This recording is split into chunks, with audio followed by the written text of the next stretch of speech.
Gulliver's Travels by Jonathan Swift, presented by Legendary Audiobooks.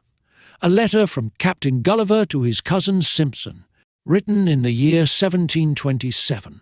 I hope you will be ready to own publicly, whenever you shall be called to it, that by your great and frequent urgency you prevailed on me to publish a very loose and uncorrect account of my travels, with directions to hire some young gentleman of either university to put them in order and correct the style, as my cousin Dampier did, by my advice, in his book called A Voyage Round the World.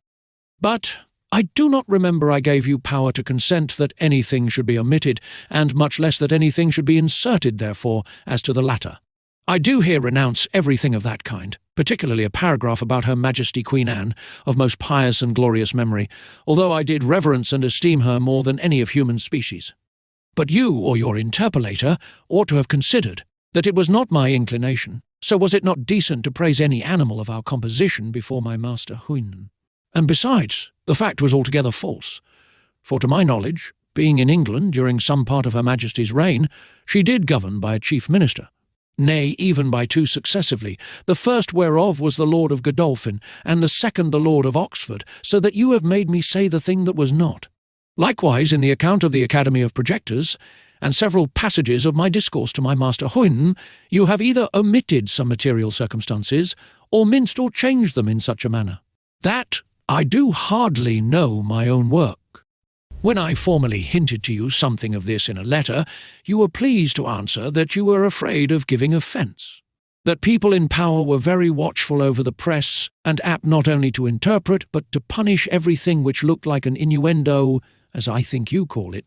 But, pray, how could that which I spoke so many years ago, and at about 5,000 leagues distance, in another reign be applied to any of the Yahoos, who now are said to govern the herd, especially at a time when I little thought, or feared, the unhappiness of living under them? Have not I the most reason to complain when I see these very Yahoos carried by Houyhnhnms in a vehicle, as if they were brutes, and those the rational creatures? And, indeed, to avoid so monstrous and detestable a sight was one principal motive of my retirement hither. Thus much I thought proper to tell you in relation to yourself, and to the trust I reposed in you.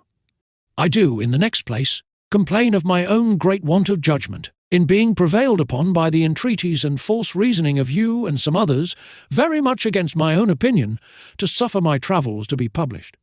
Pray, bring to your mind how often I desired you to consider, when you insisted on the motive of public good, that the Yahoos were a species of animals utterly incapable of amendment by precept or example, and so it has proved. For, instead of seeing a full stop put to all abuses and corruptions, at least in this little island, as I had reason to expect, behold, after above 6 months' warning, I cannot learn that my book has produced one single effect according to my intentions. I desired you would let me know, by a letter, when party and faction were extinguished, judges learned and upright, pleaders honest and modest, with some tincture of common sense, and Smithfield blazing with pyramids of law books, the young nobility's education entirely changed, the physicians banished, the female Yahoos abounding in virtue, honour, truth, and good sense, courts and levees of great ministers thoroughly weeded and swept, wit, merit, and learning rewarded, all disgraces of the press in prose and verse, condemned to eat nothing but their own cotton, and quench their thirst with their own ink. These, and 1,000 other reformations, I firmly counted upon by your encouragement, as indeed they were plainly deducible from the precepts delivered in my book. And it must be owned that 7 months were a sufficient time to correct every vice and folly to which Yahoos are subject, if their natures had been capable of the least disposition to virtue or wisdom. Yet, so far have you been from answering my expectation in any of your letters, that on the contrary you are loading our carrier every week with libels and keys and reflections and memoirs, and second parts, wherein I see myself accused of reflecting upon great state folk, of degrading human nature, for so they have still the confidence to style it, and of abusing the female sex. I find likewise that the writers of those bundles are not agreed among themselves, for some of them will not allow me to be the author of my own travels, and others make me author of books to which I am wholly a stranger. I find likewise that your printer has been so careless as to confound the times and mistake the dates of my several voyages and returns, neither assigning the true year, nor the true month, nor day of the month.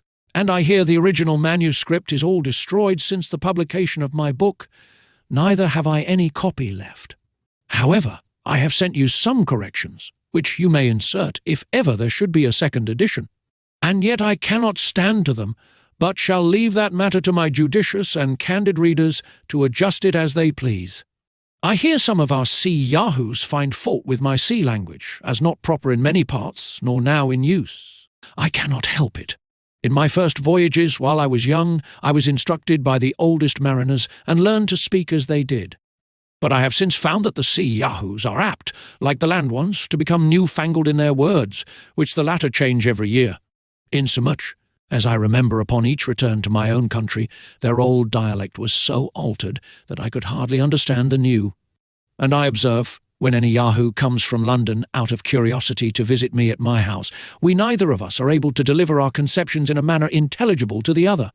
If the censure of the Yahoos could any way affect me, I should have great reason to complain that some of them are so bold as to think my book of travels a mere fiction out of mine own brain, and have gone so far as to drop hints that the Houyhnhnms and Yahoos have no more existence than the inhabitants of Utopia.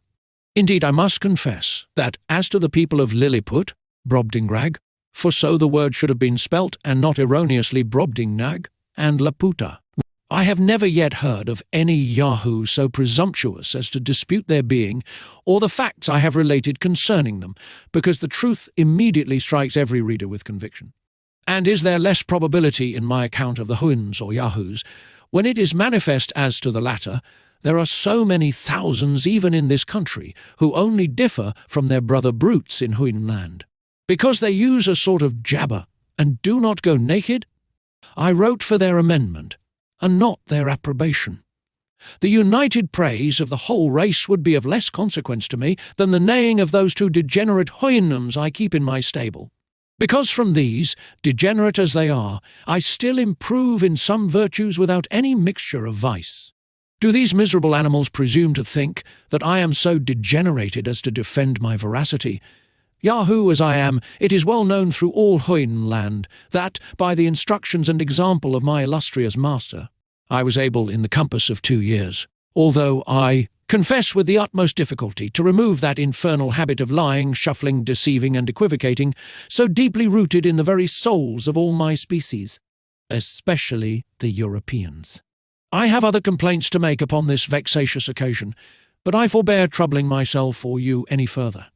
I must freely confess that since my last return some corruptions of my Yahoo nature have revived in me by conversing with a few of your species, and particularly those of my own family. By an unavoidable necessity, else I should never have attempted so absurd a project as that of reforming the Yahoo race in this kingdom, but I have now done with all such visionary schemes for ever. April 2nd, 1727. Part 1. A Voyage to Lilliput. Chapter 1. The author gives some account of himself and family. His first inducements to travel. He is shipwrecked and swims for his life, gets safe on shore in the country of Lilliput, is made a prisoner, and carried up the country.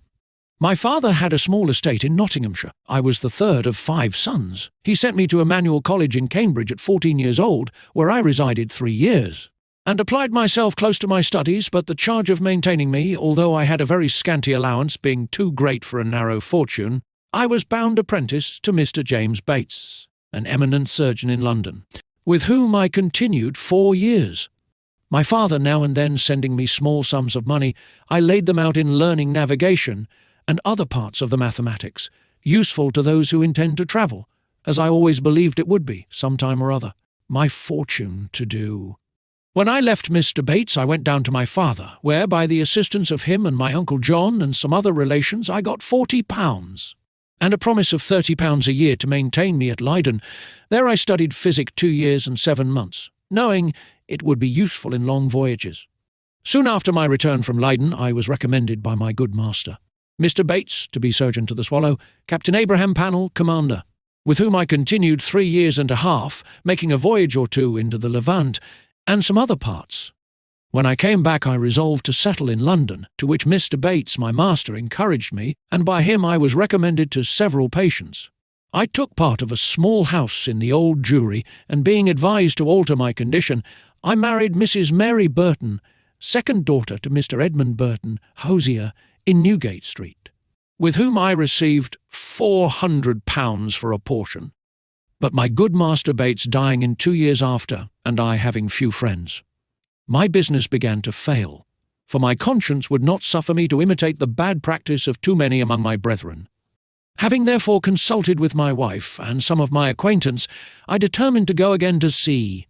I was surgeon successively in 2 ships, and made several voyages for 6 years to the East and West Indies, by which I got some addition to my fortune. My hours of leisure I spent in reading the best authors, ancient and modern, being always provided with a good number of books, and when I was ashore, in observing the manners and dispositions of the people, as well as learning their language, wherein I had a great facility by the strength of my memory. The last of these voyages not proving very fortunate, I grew weary of the sea, and intended to stay at home with my wife and family. I removed from the Old Jewry to Fetter Lane, and from thence to Wapping, hoping to get business among the sailors, but it would not turn to account. After 3 years' expectation that things would mend, I accepted an advantageous offer from Captain William Pritchard, master of the Antelope, who was making a voyage to the South Sea. We set sail from Bristol, May 4th, 1699, and our voyage was at first very prosperous. It would not be proper, for some reasons, to trouble the reader with the particulars of our adventures in those seas. Let it suffice to inform him that in our passage from thence to the East Indies, we were driven by a violent storm to the northwest of Voyage. By an observation we found ourselves in the latitude of 30 degrees 2 minutes south. 12 of our crew were dead by immoderate labour and ill food, the rest were in a very weak condition. On the th of November, which was the beginning of summer in those parts, the weather being very hazy, the seamen spied a rock within half a cable's length of the ship. But the wind was so strong that we were driven directly upon it and immediately split. 6 of the crew, of whom I was one, having let down the boat into the sea, made a shift to get clear of the ship and the rock. We rowed, by my computation, about 3 leagues till we were able to work no longer, being already spent with labour while we were in the ship.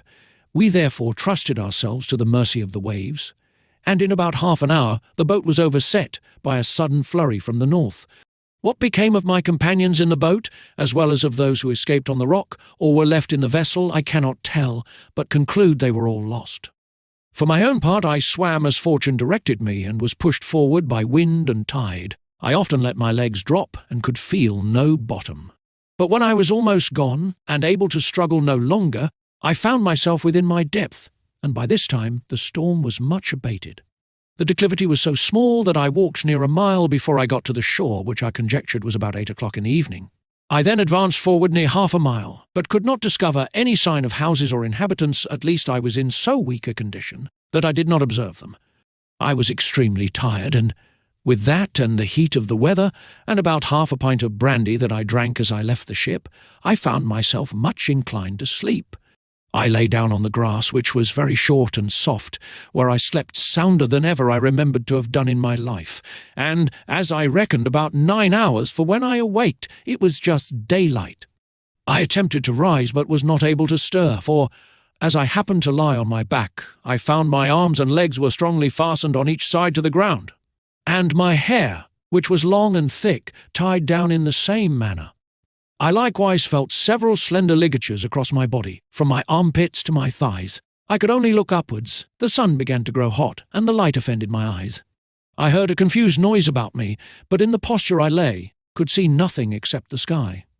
In a little time I felt something alive moving on my left leg, which, advancing gently forward over my breast, came almost up to my chin, when, bending my eyes downwards as much as I could, I perceived it to be a human creature not 6 inches high, with a bow and arrow in his hands and a quiver at his back. In the meantime, I felt at least 40 more of the same kind as I conjectured following the first.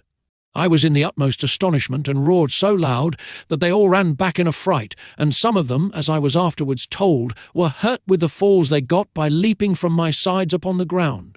However, they soon returned, and one of them, who ventured so far as to get a full sight of my face, lifting up his hands and eyes by way of admiration, cried out in a shrill but distinct voice, "Heikina de Ghoul." The others repeated the same words several times, but then I knew not what they meant. I lay all this while, as the reader may believe, in great uneasiness. At length, struggling to get loose, I had the fortune to break the strings and wrench out the pegs that fastened my left arm to the ground. For by lifting it up to my face, I discovered the methods they had taken to bind me, and at the same time, with a violent pull which gave me excessive pain, I a little loosened the strings that tied down my hair on the left side, so that I was just able to turn my head about 2 inches. But the creatures ran off a second time, before I could seize them, whereupon there was a great shout in a very shrill accent. And after it ceased, I heard one of them cry aloud, "Tolgo Phonak," when in an instant I felt above 100 arrows discharged on my left hand, which pricked me like so many needles. And besides, they shot another flight into the air, as we do bombs in Europe, whereof many, I suppose, fell on my body, though I felt them not, and some on my face, which I immediately covered with my left hand. When this shower of arrows was over, I fell a-groaning with grief and pain, and then striving again to get loose, they discharged another volley larger than the first. And some of them attempted with spears to stick me in the sides, but by good luck I had on a buff jerkin, which they could not pierce. I thought it the most prudent method to lie still, and my design was to continue so till night, when, my left hand being already loose, I could easily free myself. And as for the inhabitants, I had reason to believe I might be a match for the greatest army they could bring against me, if they were all of the same size with him that I saw. But fortune disposed otherwise of me. When the people observed I was quiet, they discharged no more arrows, but by the noise I heard, I knew their numbers increased. And about 4 yards from me, over against my right ear, I heard a knocking for above an hour, like that of people at work. When turning my head that way, as well as the pegs and strings would permit me, I saw a stage erected about 1.5 feet from the ground, capable of holding 4 of the inhabitants, with 2 or 3 ladders to mount it, from whence one of them, who seemed to be a person of quality, made me a long speech, whereof I understood not 1 syllable. But I should have mentioned that before the principal person began his oration, he cried out 3 times, "Langre de Hulsan." These words and the former were afterwards repeated and explained to me, whereupon immediately about 50% of the inhabitants came and cut the strings that fastened the left side of my head, which gave me the liberty of turning it to the right, and of observing the person and gesture of him that was to speak. He appeared to be of a middle age, and taller than any of the other 3 who attended him, whereof one was a page that held up his train, and seemed to be somewhat longer than my middle finger. The other 2 stood 1 on each side to support him. He acted every part of an orator, and I could observe many periods of threatenings, and others of promises, pity, and kindness. I answered in a few words, but in the most submissive manner, lifting up my left hand and both my eyes to the sun, as calling him for a witness, and being almost famished with hunger, having not eaten a morsel for some. Hours before I left the ship, I found the demands of nature so strong upon me that I could not forbear showing my impatience, perhaps against the strict rules of decency, by putting my finger frequently to my mouth, to signify that I wanted food. The Hergo, for so they call a great lord, as I afterwards learnt, understood me very well. He descended from the stage and commanded that several ladders should be applied to my sides, on which above 100 of the inhabitants mounted and walked towards my mouth, laden with baskets full of meat, which had been provided and sent thither by the king's orders upon the first intelligence he received of me. I observed there was the flesh of several animals, but could not distinguish them by the taste. There were shoulders, legs, and loins, shaped like those of mutton, and very well dressed, but smaller than the wings of a lark. I ate them by 2 or 3 at a mouthful, and took 3 loaves at a time, about the bigness of musket bullets. They supplied me as fast as they could, showing 1,000 marks of wonder and astonishment at my bulk and appetite. I then made another sign, that I wanted drink. They found by my eating that a small quantity would not suffice me, and being a most ingenious people, they slung up with great dexterity one of their largest hogsheads, then rolled it towards my hand and beat out the top. I drank it off at a draught, which I might well do, for it did not hold half a pint, and tasted like a small wine of Burgundy, but much more delicious. They brought me a second hogshead, which I drank in the same manner, and made signs for more, but they had none to give me. When I had performed these wonders, they shouted for joy and danced upon my breast, repeating several times as they did at first, Houyhnhnmland. They made me a sign that I should throw down the 2 hogsheads, but first warning the people below to stand out of the way, crying aloud, Borachmevola. And when they saw the vessels in the air, there was a universal shout of Houyhnhnmland. I confess I was often tempted, while they were passing backwards and forwards on my body, to seize 40 or 50 of the first that came in my reach, and dash them against the ground.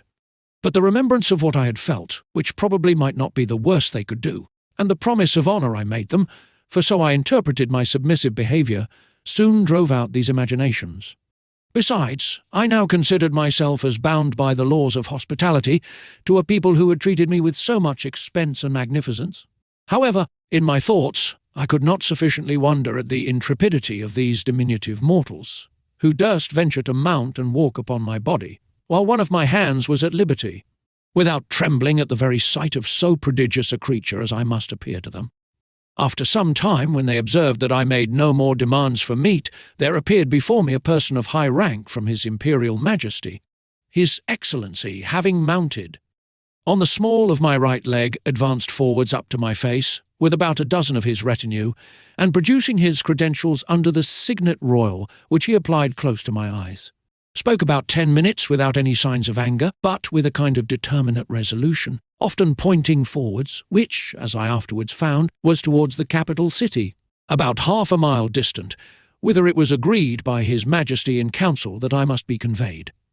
I answered in few words, but to no purpose, and made a sign with my hand that was loose, putting it to the other, but over his excellency's head for fear of hurting him or his train, and then to my own head and body, to signify that I desired my liberty. It appeared that he understood me well enough, for he shook his head by way of disapprobation, and held his hand in a posture to show that I must be carried as a prisoner. However, he made other signs to let me understand that I should have meat and drink enough, and very good treatment. Whereupon I once more thought of attempting to break my bonds, but again, when I felt the smart of their arrows upon my face and hands, which were all in blisters, and many of the darts still sticking in them, and observing likewise that the number of my enemies increased, I gave tokens to let them know that they might do with me what they pleased. Upon this the Hergo and his train withdrew, with much civility and cheerful countenances. Soon after I heard a general shout, with frequent repetitions of the words Peplum Selan, and I felt great numbers of people on my left side relaxing the cords to such a degree that I was able to turn upon my right, and to ease myself with making water, which I very plentifully did, to the great astonishment of the people, who, conjecturing by my motion what I was going to do, immediately opened to the right and left on that side, to avoid the torrent, which fell with such noise and violence from me. But before this, they had daubed my face and both my hands with a sort of ointment, very pleasant to the smell, which in a few minutes removed all the smart of their arrows. These circumstances, added to the refreshment I had received by their victuals and drink, which were very nourishing, disposed me to sleep. I slept about 8 hours, as I was afterwards assured, and it was no wonder, for the physicians, by the Emperor's order, had mingled a sleepy potion in the hogsheads of wine. It seems that upon the first moment I was discovered sleeping on the ground after my landing, the Emperor had early notice of it by an express, and determined in council that I should be tied in the manner I have related, which was done in the night while I slept, that plenty of meat and drink should be sent to me, and a machine prepared to carry me to the capital city. This resolution perhaps may appear very bold and dangerous, and I am confident would not be imitated by any prince in Europe on the like occasion. However, in my opinion, it was extremely prudent, as well as generous, for, supposing these people had endeavoured to kill me with their spears and arrows while I was asleep, I should certainly have awaked with the first sense of smart, which might so far have roused my rage and strength as to have enabled me to break the strings wherewith I was tied. After which, as they were not able to make resistance, so they could expect no mercy. These people are most excellent mathematicians, and arrived to a great perfection in mechanics by the countenance and encouragement of the Emperor, who is a renowned patron of learning. This prince has several machines fixed on wheels for the carriage of trees and other great weights. He often builds his largest men of war, whereof some are 9 feet long, in the woods where the timber grows, and has them carried on these engines 300 or 400 yards to the sea. 500 carpenters and engineers were immediately set at work to prepare the greatest engine they had. It was a frame of wood raised 3 inches from the ground, about 7 feet long and 4 wide, moving upon 22 wheels. The shout I heard was upon the arrival of this engine, which, it seems, set out in 4 hours after my landing. It was brought parallel to me, as I lay. But the principal difficulty was to raise and place me in this vehicle. 80 poles, each of 1 foot high, were erected for this purpose, and very strong cords, of the bigness of packthread, were fastened by hooks to many bandages, which the workmen had girt round my neck, my hands, my body, and my legs. 900 of the strongest men were employed to draw up these cords, by many pulleys fastened on the poles, and thus in less than 3 hours I was raised and slung into the engine and there tied fast. All this I was told, for, while the operation was performing, I lay in a profound sleep by the force of that soporiferous medicine infused into my liquor. 1,500 of the Emperor's largest horses, each about 4 inches and a half high, were employed to draw me towards the metropolis, which, as I said, was half a mile distant. About 4 hours after we began our journey, I awaked by a very ridiculous accident, for the carriage being stopped a while, to adjust something that was out of order. 2 or 3 of the young natives had the curiosity to see how I looked when I was asleep. They climbed up into the engine, and advancing very softly to my face, one of them, an officer in the guards, put the sharp end of his half-pike a good way up into my left nostril, which tickled my nose like a straw, and made me sneeze violently, whereupon they stole off unperceived, and it was 3 weeks before I knew the cause of my waking so suddenly. We made a long march the remaining part of the day, and rested at night with 500 guards on each side of me, half with torches, and half with bows and arrows ready to shoot me if I should offer to stir. The next morning at sunrise we continued our march and arrived within 200 yards of the city gates about noon. The Emperor and all his court came out to meet us, but his great officers would by no means suffer his Majesty to endanger his person by mounting on my body. At the place where the carriage stopped there stood an ancient temple, esteemed to be the largest in the whole kingdom, which, having been polluted some years before by an unnatural murder, was, according to the zeal of those people, looked upon as profane, and therefore had been applied to common use, and all the ornaments and furniture carried away. In this edifice it was determined I should lodge. The great gate fronting to the north was about 4 feet high and almost 2 feet wide, through which I could easily creep.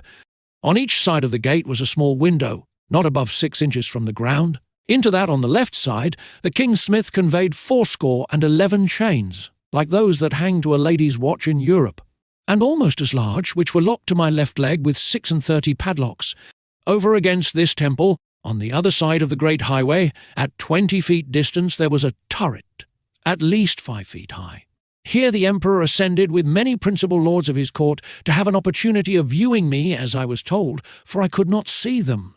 It was reckoned that above 100,000 inhabitants came out of the town upon the same errand, and in spite of my guards, I believe there could not be fewer than 10,000 at several times, who mounted my body by the help of ladders.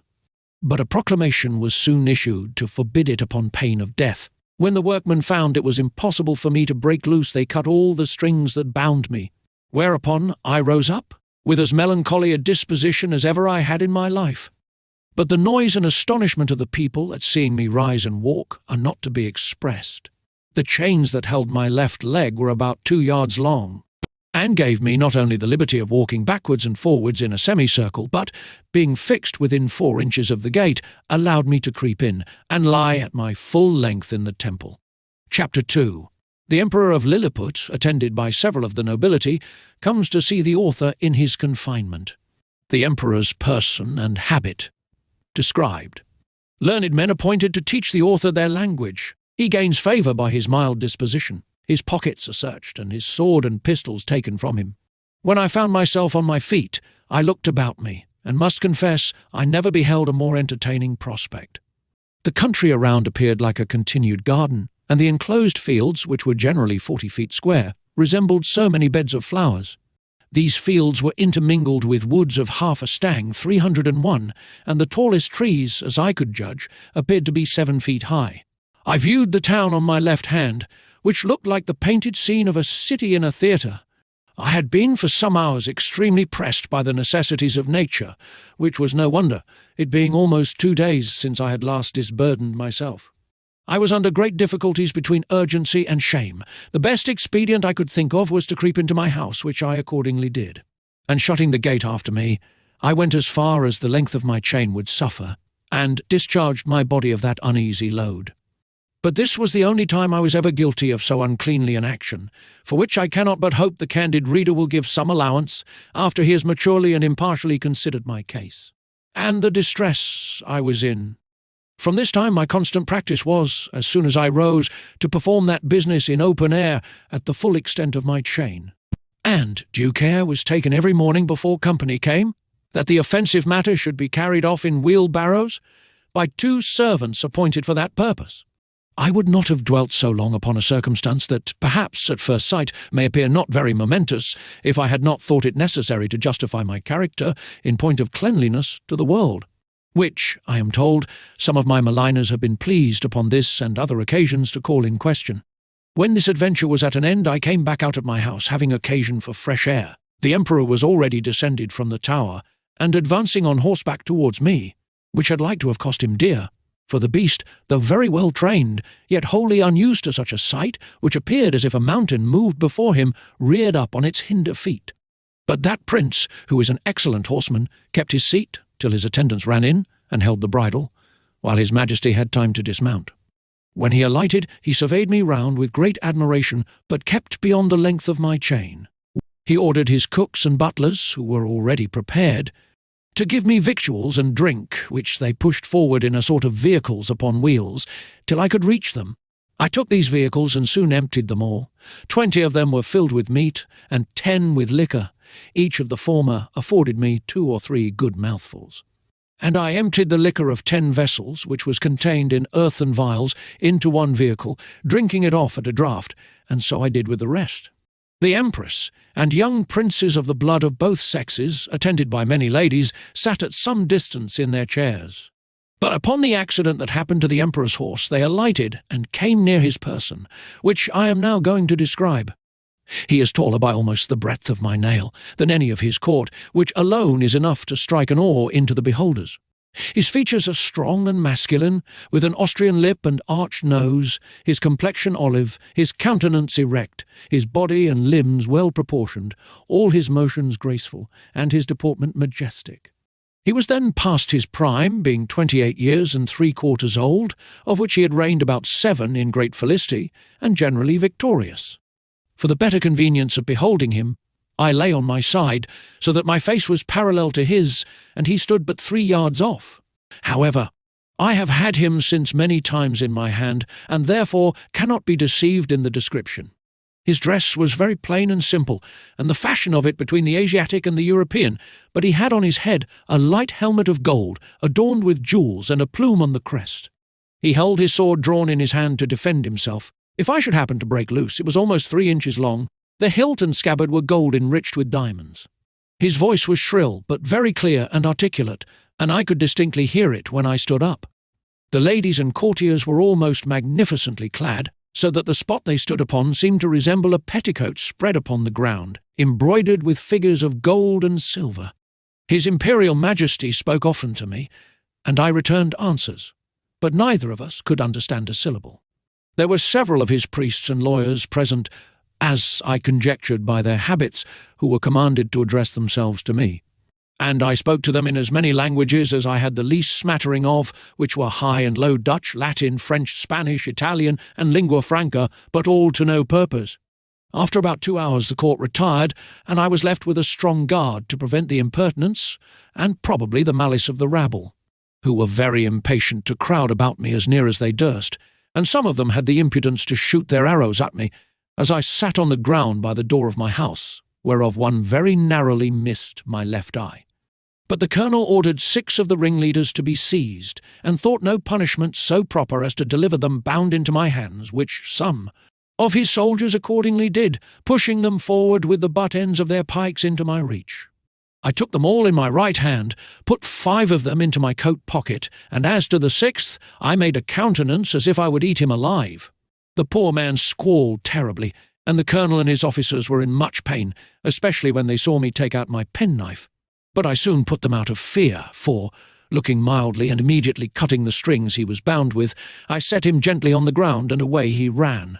I treated the rest in the same manner, taking them one by one out of my pocket, and I observed both the soldiers and people were highly delighted at this mark of my clemency, which was represented very much to my advantage at court.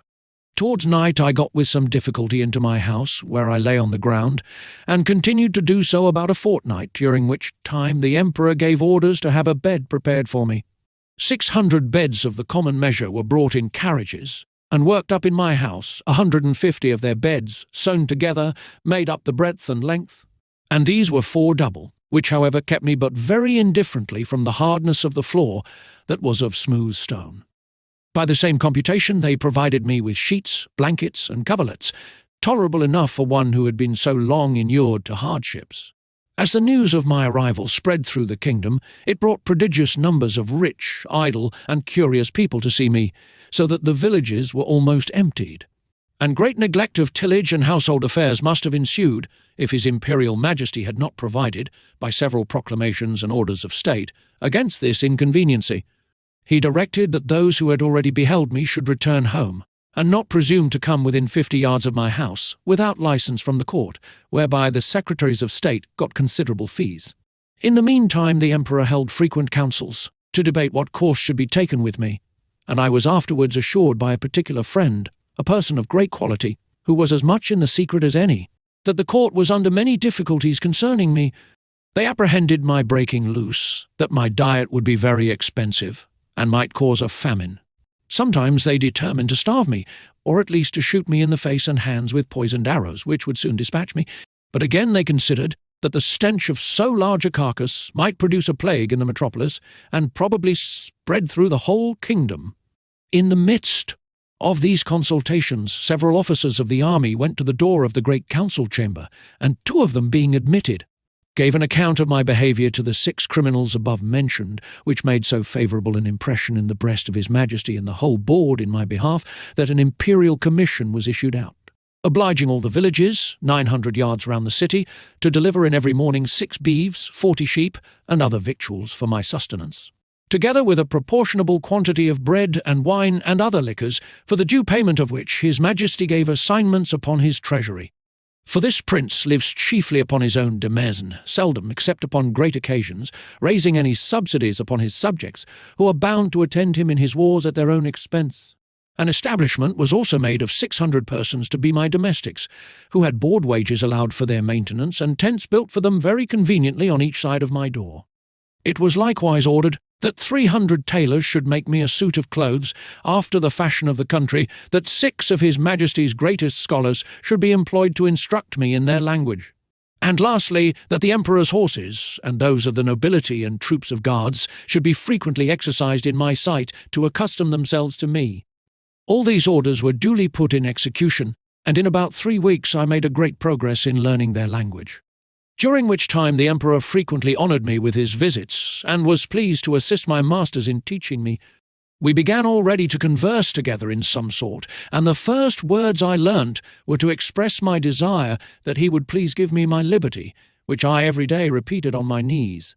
His answer, as I could comprehend it, was that this must be a work of time, not to be thought on without the advice of his council, and that first I must lumos kelmin peso desma lonem poso, that is, swear a peace with him and his kingdom.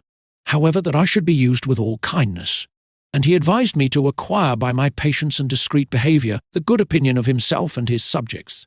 He desired I would not take it ill if he gave orders to certain proper officers to search me, for probably I might carry about me several weapons which must needs be dangerous things, if they answered the bulk of so prodigious a person. I said, His Majesty should be satisfied, for I was ready to strip myself and turn up my pockets before him. This I delivered part in words and part in signs. He replied that by the laws of the kingdom I must be searched by 2 of his officers, that he knew this could not be done without my consent and assistance. And he had so good an opinion of my generosity and justice as to trust their persons in my hands, that whatever they took from me should be returned when I left the country. or paid for at the rate which I would set upon them. I took up the 2 officers in my hands, put them first into my coat pockets, and then into every other pocket about me, except my 2 fobs and another secret pocket, which I had no mind should be searched, wherein I had some little necessaries that were of no consequence to any but myself. In one of my fobs there was a silver watch, and in the other a small quantity of gold in a purse. These gentlemen, having pen, ink, and paper about them, made an exact inventory of everything they saw, and when they had done, desired I would set them down, that they might deliver it to the emperor. This inventory I afterwards translated into English, and is, word for word, as follows: imprimis, in the right coat pocket of the great Man Mountain, for so I interpret the words quinbus flestrin. After the strictest search we found only one great piece of coarse cloth, large enough to be a footcloth for your Majesty's chief room of state. In the left pocket we saw a huge silver chest with a cover of the same metal which we, the searchers, were not able to lift. We desired it should be opened, and one of us, stepping into it, found himself up to the mid-leg in a sort of dust, some part whereof flying up to our faces set us both a-sneezing for several times together. In his right waistcoat pocket we found a prodigious bundle of white thin substances, folded one over another, about the bigness of 3 men, tied with a strong cable, and marked with black figures which we humbly conceived to be writings, every letter almost half as large as the palm of our hands. In the left there was a sort of engine, from the back of which were extended 20 long poles, resembling the palisadoes before your Majesty's court, wherewith we conjecture the Man Mountain combs his head, for we did not always trouble him with questions, because we found it a great difficulty to make him understand us. In the large pocket, on the right side of his middle cover, so I translate the word ranfulo, by which they meant my breeches. We saw a hollow pillar of iron, about the length of a man, fastened to a strong piece of timber larger than the pillar, and upon one side of the pillar were huge pieces of iron sticking out, cut into strange figures which we know not what to make of. In the left pocket another engine of the same kind. In the smaller pocket on the right side were several round flat pieces of white and red metal of different bulk. Some of the white, which seemed to be silver, were so large and heavy that my comrade and I could hardly lift them. In the left pocket were 2 black pillars irregularly shaped. We could not, without difficulty, reach the top of them as we stood at the bottom of his pocket. One of them was covered, and seemed all of a piece, but at the upper end of the other there appeared a white round substance about twice the bigness of our heads. Within each of these was enclosed a prodigious plate of steel, which by our orders we obliged him to show us, because we apprehended they might be dangerous engines. He took them out of their cases, and told us that in his own country his practice was to shave his beard with one of these, and cut his meat with the other. There were 2 pockets which we could not enter. These he called his fobs. They were 2 large slits cut into the top of his middle cover, but squeezed close by the pressure of his belly. Out of the right fob hung a great silver chain, with a wonderful kind of engine at the bottom. We directed him to draw out whatever was at the end of that chain, which appeared to be a globe, half silver and half of some transparent metal, for on the transparent side we saw certain strange figures circularly drawn, and thought we could touch them, till we found our fingers stopped by the lucid substance. He put this engine into our ears, which made an incessant noise, like that of a water-mill, and we conjecture it is either some unknown animal or the god that he worships. But we are more inclined to the latter opinion, because he assured us, if we understood him right, for he expressed himself very imperfectly, that he seldom did anything without consulting it.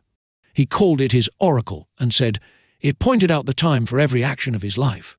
From the left fob he took out a net almost large enough for a fisherman, but contrived to open and shut like a purse, and served him for the same use. We found therein several massy pieces of yellow metal, which, if they be real gold, must be of immense value.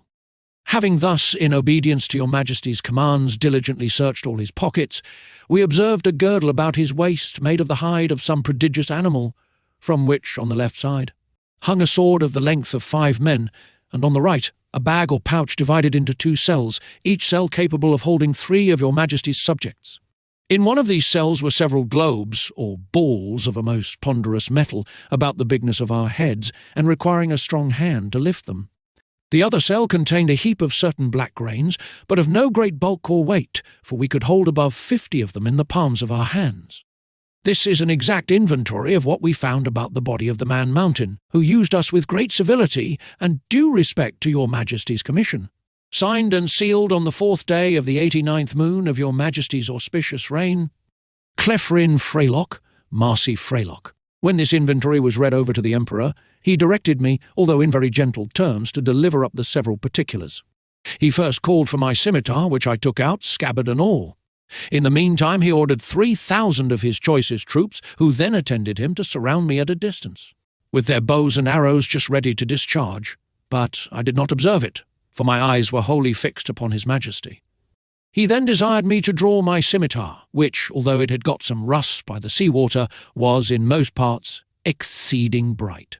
I did so, and immediately all the troops gave a shout between terror and surprise, for the sun shone clear, and the reflection dazzled their eyes, as I waved the scimitar to and fro in my hand. His Majesty, who is a most magnanimous prince, was less daunted than I could expect. He ordered me to return it into the scabbard, and cast it on the ground as gently as I could, about 6 feet from the end of my chain. The next thing he demanded was one of the hollow iron pillars, by which he meant my pocket pistols. I drew it out, and at his desire, as well as I could, expressed to him the use of it, and charging it only with powder, which, by the closeness of my pouch, happened to escape wetting in the sea, an inconvenience against which all prudent mariners take special care to provide, I first cautioned the Emperor not to be afraid, and then I let it off in the air. The astonishment here was much greater than at the sight of my scimitar. Hundreds fell down as if they had been struck dead, and even the Emperor, although he stood his ground, could not recover himself for some time. I delivered up both my pistols in the same manner as I had done my scimitar, and then my pouch of powder and bullets, begging him that the former might be kept from fire, for it would kindle with the smallest spark, and blow up his imperial palace into the air. I likewise delivered up my watch, which the Emperor was very curious to see, and commanded 2 of his tallest yeomen of the guards to bear it on a pole upon their shoulders, as draymen in England do a barrel of ale. He was amazed at the continual noise it made, and the motion of the minute hand, which he could easily discern. For their sight is much more acute than ours. He asked the opinions of his learned men about it, which were various and remote, as the reader may well imagine without my repeating, although indeed I could not very perfectly understand them. I then gave up my silver and copper money, my purse with 9 large pieces of gold, and some smaller ones, my knife and razor, my comb and silver snuff-box, my handkerchief and journal-book. My scimitar, pistols, and pouch were conveyed in carriages to His Majesty's stores, but the rest of my goods were returned me. I had, as I before observed, 1 private pocket, which escaped there. Search, wherein there was a pair of spectacles, which I sometimes use for the weakness of my eyes, a pocket perspective, and some other little conveniences, which, being of no consequence to the Emperor, I did not think myself bound in honour to discover, and I apprehended they might be lost or spoiled if I ventured them out of my possession. Chapter 3. The author diverts the Emperor and his nobility of both sexes in a very uncommon manner. The diversions of the court of Lilliput described. The author has his liberty granted him upon certain conditions. My gentleness and good behaviour had gained so far on the Emperor and his court, and indeed upon the army and people in general, that I began to conceive hopes of getting my liberty in a short time. I took all possible methods to cultivate this favourable disposition. The natives came, by degrees, to be less apprehensive of any danger from me. I would sometimes lie down and let 5 or 6 of them dance on my hand, and at last the boys and girls would venture to come and play at hide-and-seek in my hair. I had now made a good progress in understanding and speaking the language. The Emperor had a mind one day to entertain me with several of the country's shows, wherein they exceed all nations I have known, both for dexterity and magnificence. I was diverted with none so much as that of the rope dancers, performed upon a slender white thread extended about 2 feet and 12 inches from the ground, upon which I shall desire liberty, with the reader's patience, to enlarge a little. This diversion is only practised by those persons who are candidates for great employments and high favour at court. They are trained in this art from their youth, and are not always of noble birth or liberal education. When a great office is vacant either by death or disgrace, which often happens, 5 or 6 of those candidates petition the Emperor to entertain His Majesty in the court with a dance on the rope, and whoever jumps the highest, without falling, succeeds in the office. Very often the chief ministers themselves are commanded to show their skill, and to convince the Emperor that they have not lost their faculty. Houyhnhnm, the treasurer, is allowed to cut a caper on the straight rope, at least an inch higher than any other lord in the whole empire. I've seen him do the somerset several times together, upon a trencher fixed on a rope which is no thicker than a common pack-thread in England. My friend Ray Dressel, Principal Secretary for Private Affairs, is, in my opinion, if I am not partial, the second after the treasurer. The rest of the great officers are much upon a par. These diversions are often attended with fatal accidents, whereof great numbers are on record. I myself have seen 2 or 3 candidates break a limb. But the danger is much greater when the ministers themselves are commanded to show their dexterity, for, by contending to excel themselves and their fellows, they strain so far that there is hardly one of them who has not received a fall, and some of them 2 or 3. I was assured that a year or 2 before my arrival, Houyhnhnm would infallibly have broke his neck, if one of the king's cushions that accidentally lay on the ground had not weakened the force of his fall. There is likewise another diversion, which is only shown before the emperor and empress and first minister upon particular occasions. The emperor lays on the table 3 fine silken threads of 6 inches long. One is blue, the other red, and the third green. These threads are proposed as prizes for those persons whom the emperor has a mind to distinguish by a peculiar mark of his favour. The ceremony is performed in His Majesty's great chamber of state, where the candidates are to undergo a trial of dexterity very different from the former, and such as I have not observed the least resemblance of in any other country of the New or Old World. The emperor holds a stick in his hands, both ends parallel to the horizon, while the candidates advancing one by one sometimes leap over the stick, sometimes creep under it backward and forward several times, according as the stick is advanced or depressed. Sometimes the emperor holds one end of the stick, and his first minister the other. Sometimes the minister has it entirely to himself. Whoever performs his part with most agility, and holds out the longest in leaping and creeping, is rewarded with the blue-coloured silk. The red is given to the next, and the green to the third, which they all wear girt twice round about the middle, and you see few great persons about this court who are not adorned with one of these girdles. The horses of the army, and those of the royal stables, having been daily led before me, were no longer shy, but would come up to my very feet without starting. The riders would leap them over my hand as I held it on the ground, and one of the emperor's huntsmen upon a large courser took my foot, shoe, and all, which was indeed a prodigious leap. I had the good fortune to divert the emperor one day after a very extraordinary manner. I desired he would order several sticks of 2 feet high, and the thickness of an ordinary cane to be brought me. Whereupon His Majesty commanded the master of his woods to give directions accordingly, and the next morning 6 woodmen arrived with as many carriages, drawn by 8 horses to each. I took 9 of these sticks, and fixing them firmly in the ground in a quadrangular figure, 2 feet and a half square, I took 4 other sticks, and tied them parallel at each corner, about 2 feet from the ground. Then I fastened my handkerchief to the 9 sticks that stood erect, and extended it on all sides till it was tight as the top of a drum.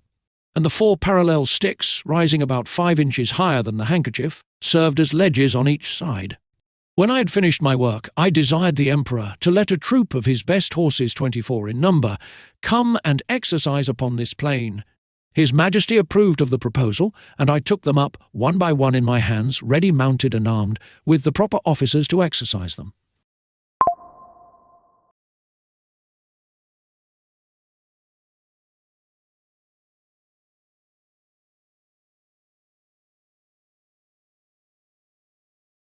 As soon as they got into order, they divided into 2 parties, performed mock skirmishes, discharged blunt arrows, drew their swords, fled and pursued, attacked and retired, and, in short, discovered the best military discipline I ever beheld.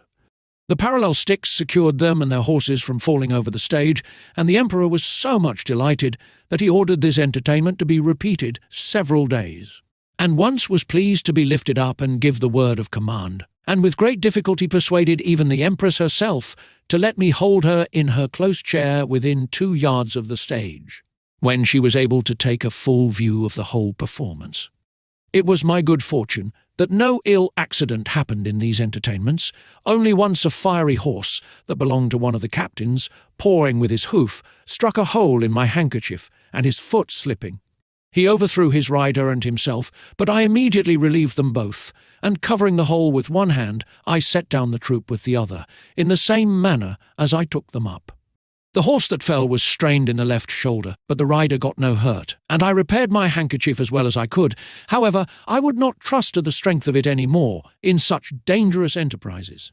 About 2 or 3 days before I was set at liberty, as I was entertaining the court with this kind of feat, there arrived an express to inform His Majesty that some of his subjects, riding near the place where I was first taken up, had seen a great black substance lying on the ground, very oddly shaped, extending its edges round, as wide as His Majesty's bedchamber, and rising up in the middle as high as a man, that it was no living creature, as they had first apprehended, for it lay on the grass without motion, and some of them had walked round it several times. That, by mounting upon each other's shoulders, they had got to the top, which was flat and even, and stamping upon it, they found that it was hollow within, that they humbly conceived it might be something belonging to the man mountain, and if His Majesty pleased, they would undertake to bring it with only 5 horses. I presently knew what they meant, and was glad at heart to receive this intelligence. It seems upon my first reaching the shore after our shipwreck, I was in such confusion that before I came to the place where I went to sleep, my hat, which I had fastened with a string to my head while I was rowing, and had stuck on all the time I was swimming, fell off after I came to land. The string, as I conjecture, breaking by some accident which I never observed, but thought my hat had been lost at sea. I entreated His Imperial Majesty to give orders it might be brought to me as soon as possible, describing to him the use and the nature of it. And the next day the waggoners arrived with it, but not in a very good condition. They had bored 2 holes in the brim, within 1.5 inches of the edge, and fastened 2 hooks in the holes. These hooks were tied by a long cord to the harness, and thus my hat was dragged along for above half an English mile. But the ground in that country being extremely smooth and level, it received less damage than I expected. 2 days after this adventure, the Emperor, having ordered that part of his army which quarters in and about his metropolis to be in readiness, took a fancy of diverting himself in a very singular manner. He desired I would stand like a colossus with my legs as far asunder as I conveniently could. He then commanded his general, who was an old experienced leader and a great patron of mine, to draw up the troops in close order, and march them under me, the foot by 24 abreast, and the horse by 16, with drums beating, colours flying, and pikes advanced. This body consisted of 3,000 foot and 1,000 horse. His Majesty gave orders, upon pain of death, that every soldier in his march should observe the strictest decency with regard to my person, which, however, could not prevent some of the younger officers from turning up their eyes as they passed under me. And, to confess the truth, my breeches were at that time in so ill a condition that they afforded some opportunities for laughter and admiration. I had sent so many memorials and petitions for my liberty that His Majesty at length mentioned the matter, first in the cabinet and then in a full council, where it was opposed by none except Skyresh Bolgolam, who was pleased, without any provocation, to be my mortal enemy.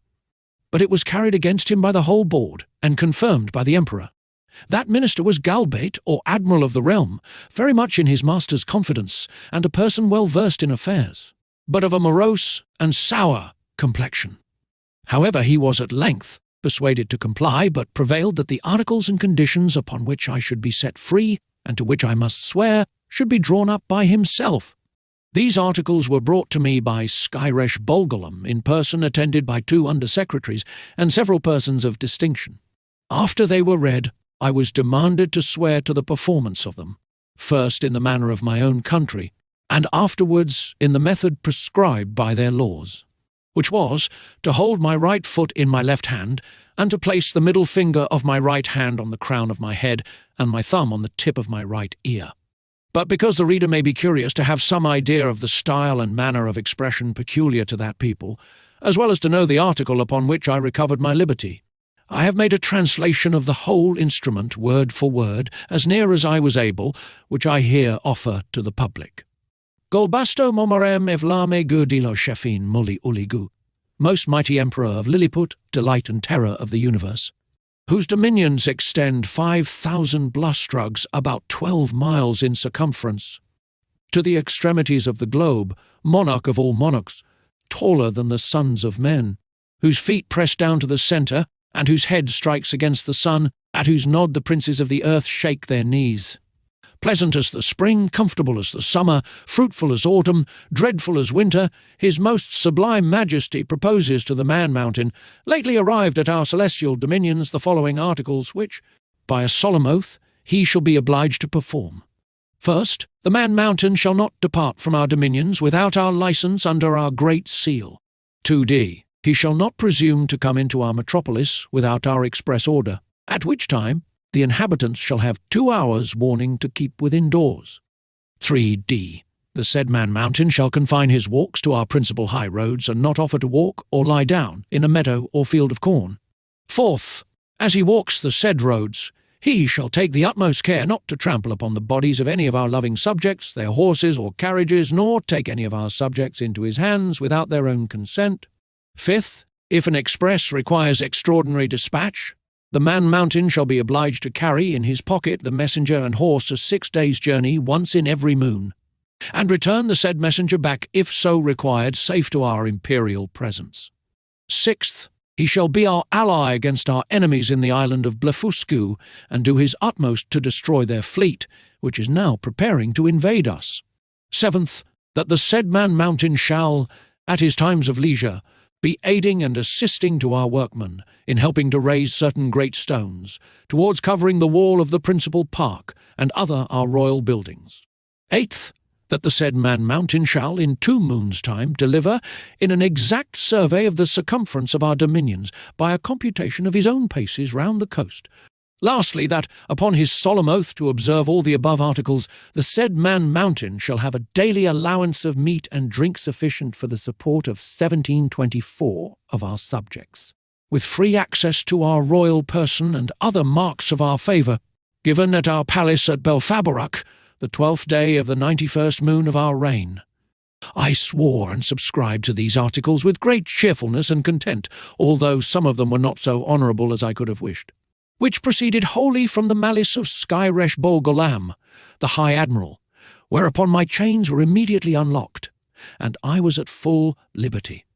The Emperor himself, in person, did me the honour to be by at the whole ceremony.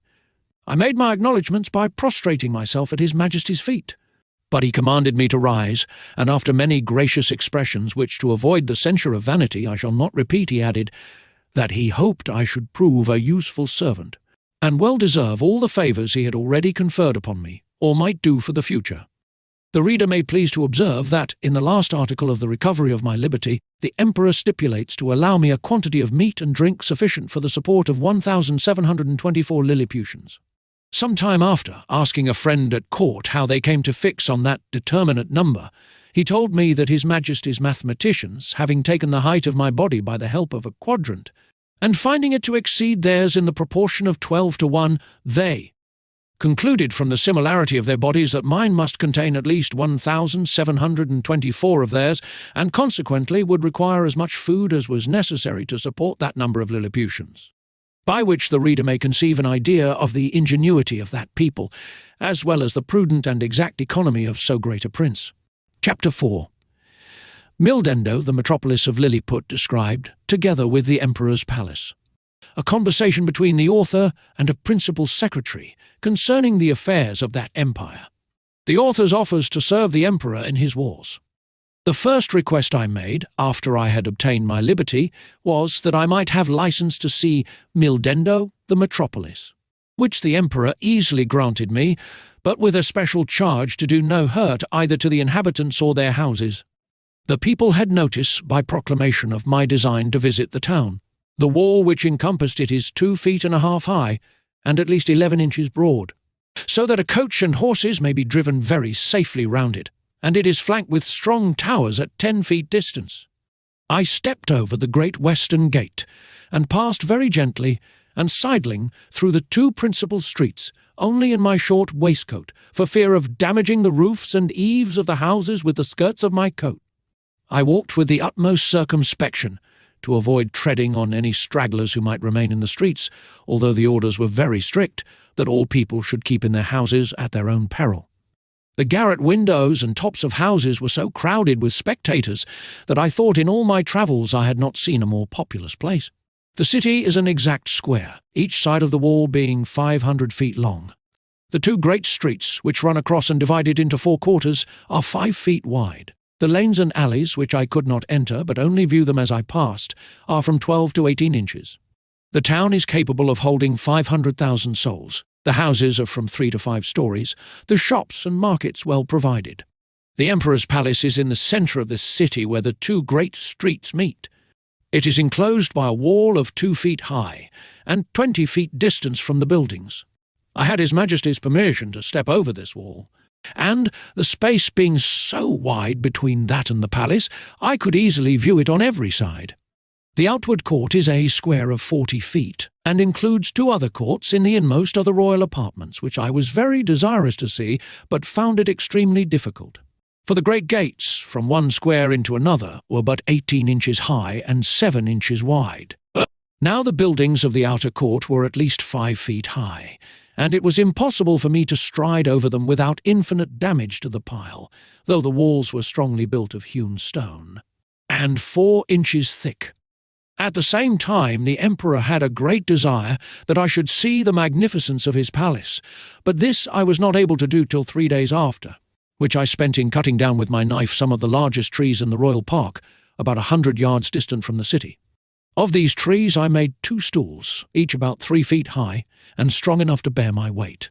The people having received notice a second time, I went again through the city to the palace with my 2 stools in my hands. When I came to the side of the outer court, I stood upon one stool, and took the other in my hand. This I lifted over the roof, and gently set it down on the space between the first and second court, which was 8 feet wide. I then stepped over the building very conveniently from one stool to the other, and drew up the first after me with a hooked stick. By this contrivance I got into the inmost court, and, lying down upon my side, I applied my face to the windows of the middle stories, which were left open on purpose, and discovered the most splendid apartments that can be imagined. There I saw the Empress and the young princes in their several lodgings with their chief attendants about them. Her Imperial Majesty was pleased to smile very graciously upon me, and gave me out of the window her hand to kiss. But I shall not anticipate the reader with further descriptions of this kind, because I reserve them for a greater work, which is now almost ready for the press, containing a general description of this empire from its first erection through a long series of princes, with a particular account of their wars and politics, laws, learning, and religion, their plants and animals, their peculiar manners and customs, with other matters very curious and useful. My chief design at present being only to relate such events and transactions as happen to the public or to myself during a residence of about 9 months in that empire.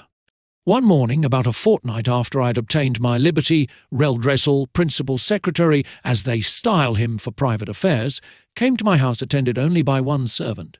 He ordered his coach to wait at a distance, and desired I would give him an hour's audience, which I readily consented to, on account of his quality and personal merits, as well as of the many good offices he had done me during my solicitations at court. I offered to lie down that he might the more conveniently reach my ear, but he chose rather to let me hold him in my hand during our conversation. He began with compliments on my liberty, said he might pretend to some merit in it, but however added that if it had not been for the present situation of things at court, perhaps I might not have obtained it so soon. For, said he, as flourishing a condition as we may appear to be into foreigners, we labour under 2 mighty evils, a violent faction at home and the danger of an invasion by a most potent enemy from abroad. As to the first, you are to understand that for about 70 moons past there have been 2 struggling parties in this empire, under the names of Tremexan and Slamexan, from the high and low heels of their shoes, by which they distinguish themselves.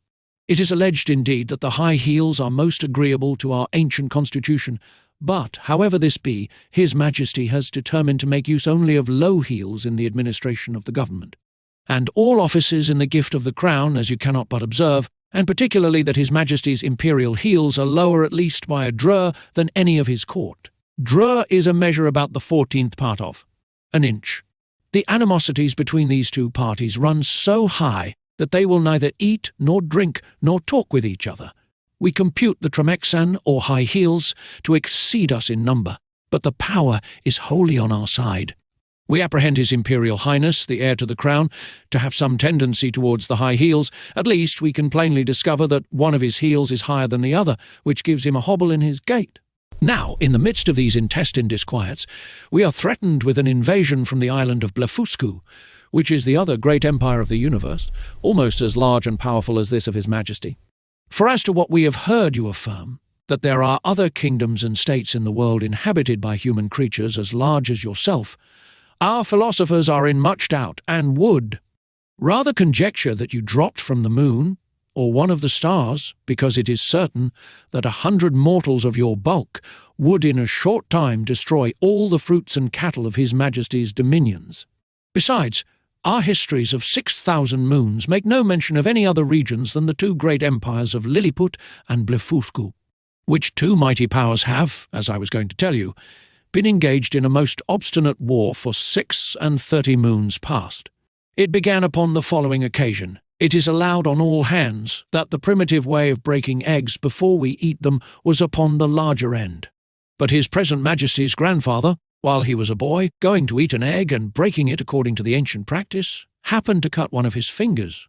Whereupon the Emperor his father published an edict, commanding all his subjects, upon great penalties, to break the smaller end of their eggs. The people so highly resented this law that our histories tell us there have been 6 rebellions raised on that account, wherein one emperor lost his life and another his crown. These civil commotions were constantly fomented by the monarchs of Blefuscu, and when they were quelled, the exiles always fled for refuge to that empire. It is computed that 11,000 persons have at several times suffered death, rather than submit to break their eggs at the smaller end. Many hundred large volumes have been published upon this controversy, but the books of the big Endians have been long forbidden, and the whole party rendered incapable by law of holding employments. During the course of these troubles, the emperors of Blefuscu did frequently expostulate by their ambassadors, accusing us of making a schism in religion, by offending against a fundamental doctrine of our great prophet Lustrog in the 54th chapter of the Blundercroll, which is their Alcoran. This, however, is thought to be a mere strain upon the text, for the words are these, that all true believers break their eggs at the convenient end. And which is the convenient end seems, in my humble opinion, to be left to every man's conscience, or at least in the power of the chief magistrate to determine. Now, the big Indian exiles have found so much credit in the Emperor of Blefuscu's court, and so much private assistance and encouragement from their party here at home, that a bloody war has been carried on between the two empires for 36 moons with various success, during which time we have lost 40 capital ships and a much greater number of smaller vessels, together with 30,000 of our best seamen and soldiers. And the damage received by the enemy is reckoned to be somewhat greater than ours. However, they have now equipped a numerous fleet and are just preparing to make a descent upon us, and His Imperial Majesty, placing great confidence in your valour and strength, has commanded me to lay this account of his affairs before you. I desired the secretary to present my humble duty to the Emperor, and to let him know that I thought it would not become me, who was a foreigner, to interfere with parties. But I was ready, with the hazard of my life, to defend his person and state against all invaders. Chapter 5. The author, by an extraordinary stratagem, prevents an invasion. A high title of honour is conferred upon him. Ambassadors arrive from the Emperor of Blefuscu and sue for peace. The Empress's apartment on fire. By an accident, the author instrumental in saving the rest of the palace. The Empire of Blefuscu is an island situated to the northeast of Lilliput, from which it is parted only by a channel of 800 yards wide. I had not yet seen it, and upon this notice of an intended invasion, I avoided appearing on that side of the coast, for fear of being discovered by some of the enemy's ships, who had received no intelligence of me, all intercourse between the two empires having been strictly forbidden during the war upon pain of death, and an embargo laid by our Emperor upon all vessels whatsoever. I communicated to His Majesty a project I had formed of seizing the enemy's whole fleet, which, as our scouts assured us, lay at anchor in the harbour, ready to sail with the first fair wind. I consulted the most experienced seamen upon the depth of the channel, which they had often plumbed, who told me that in the middle at high water it was 70 glumgluffs deep, which is about 6 feet of European measure, and the rest of it 50 glumgluffs at most.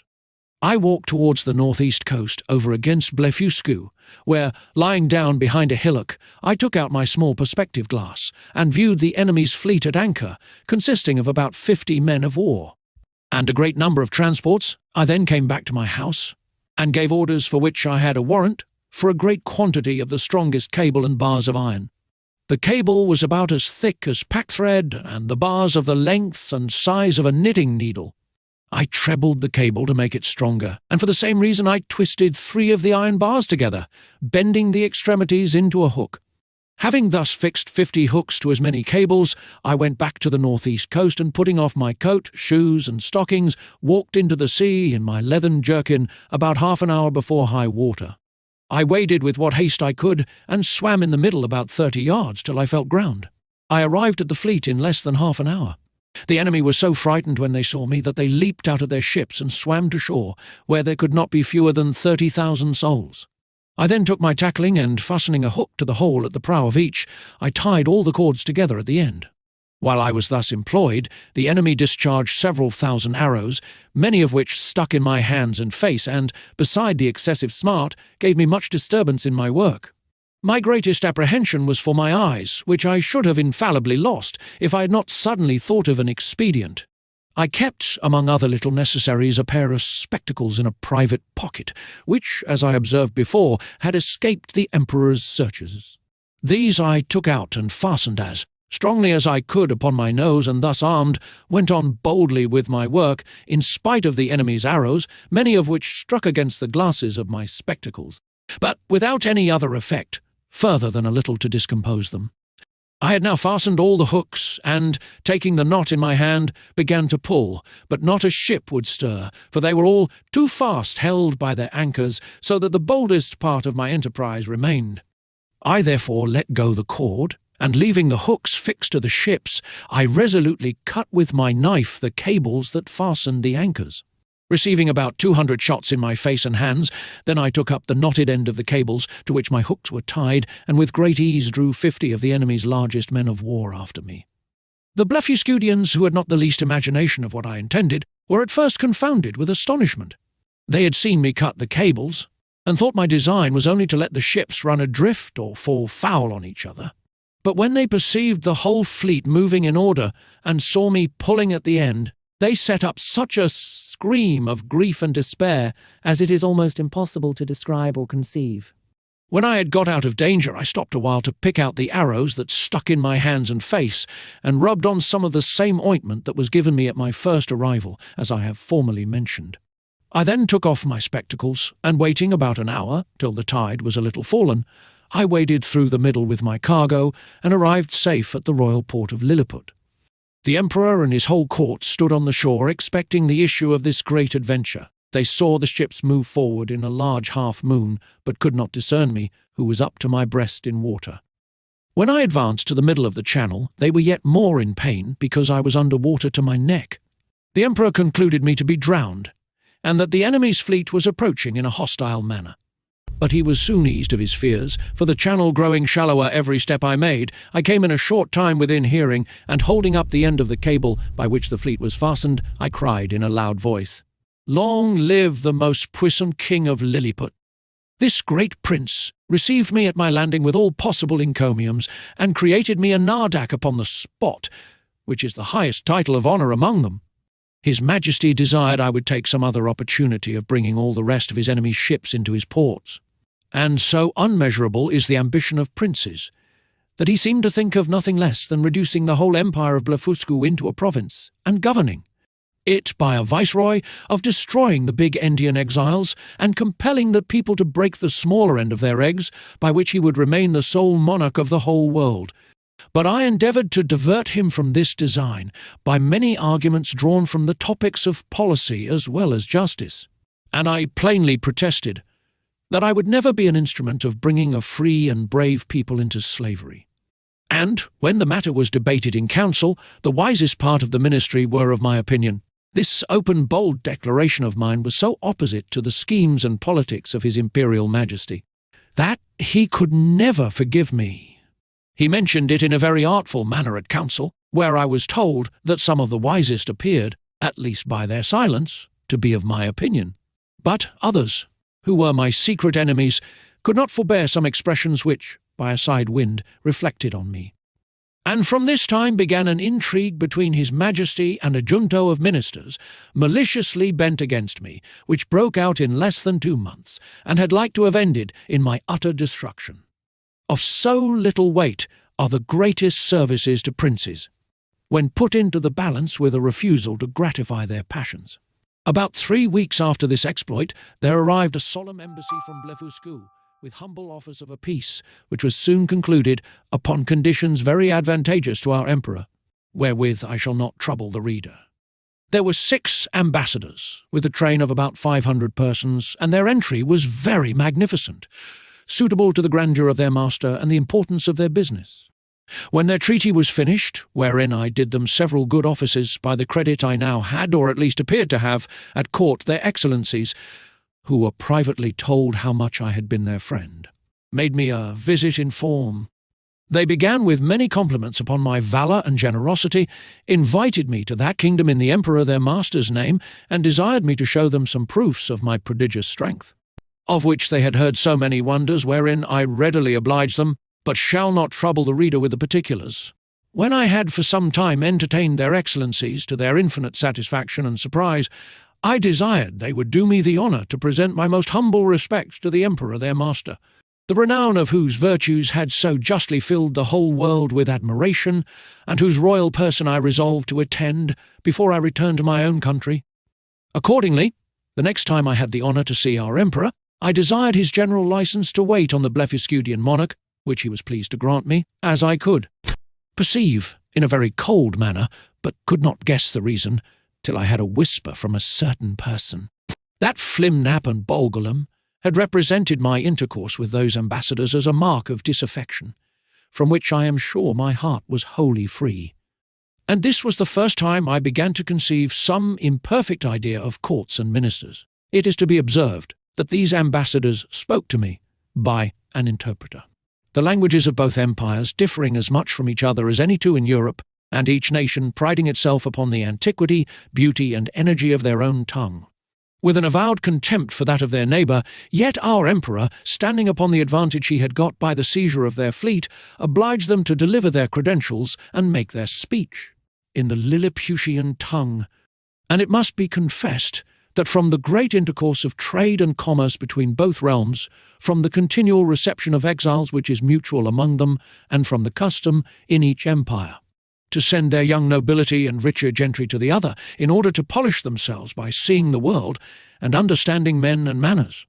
There are few persons of distinction, or merchants, or seamen, who dwell in the maritime parts, but what can hold conversation in both tongues? As I found some weeks after, when I went to pay my respects to the Emperor of Blefuscu, which, in the midst of great misfortunes, through the malice of my enemies, proved a very happy adventure to me, as I shall relate in its proper place. The reader may remember that when I signed those articles upon which I recovered my liberty, there were some which I disliked, upon account of their being too servile. Neither could anything but an extreme necessity have forced me to submit. But being now an Ardak of the highest rank in that empire, such offices were looked upon as below my dignity, and the emperor, to do him justice, never once mentioned them to me. However, it was not long before I had an opportunity of doing His Majesty, at least as I then thought, a most signal service. I was alarmed at midnight with the cries of many hundred people at my door, by which, being suddenly awaked, I was in some kind of terror. I heard the word burglum repeated incessantly. Several of the emperor's court, making their way through the crowd, entreated me to come immediately to the palace, where Her Imperial Majesty's apartment was on fire by the carelessness of a maid of honour, who fell asleep while she was reading a romance. I got up in an instant, and orders being given to clear the way before me, and it being likewise a moonshine night, I made a shift to get to the palace without trampling on any of the people. I found they had already applied ladders to the walls of the apartment, and were well provided with buckets, but the water was at some distance.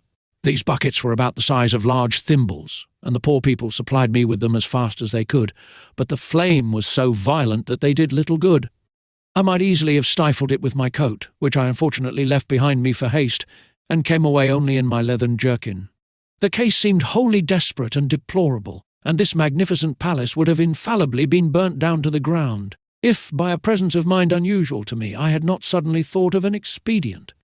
I had, the evening before, drunk plentifully of a most delicious wine called Glimigrim, The Blefuscudians call it Fluneck, but ours is esteemed the better sort, which is very diuretic.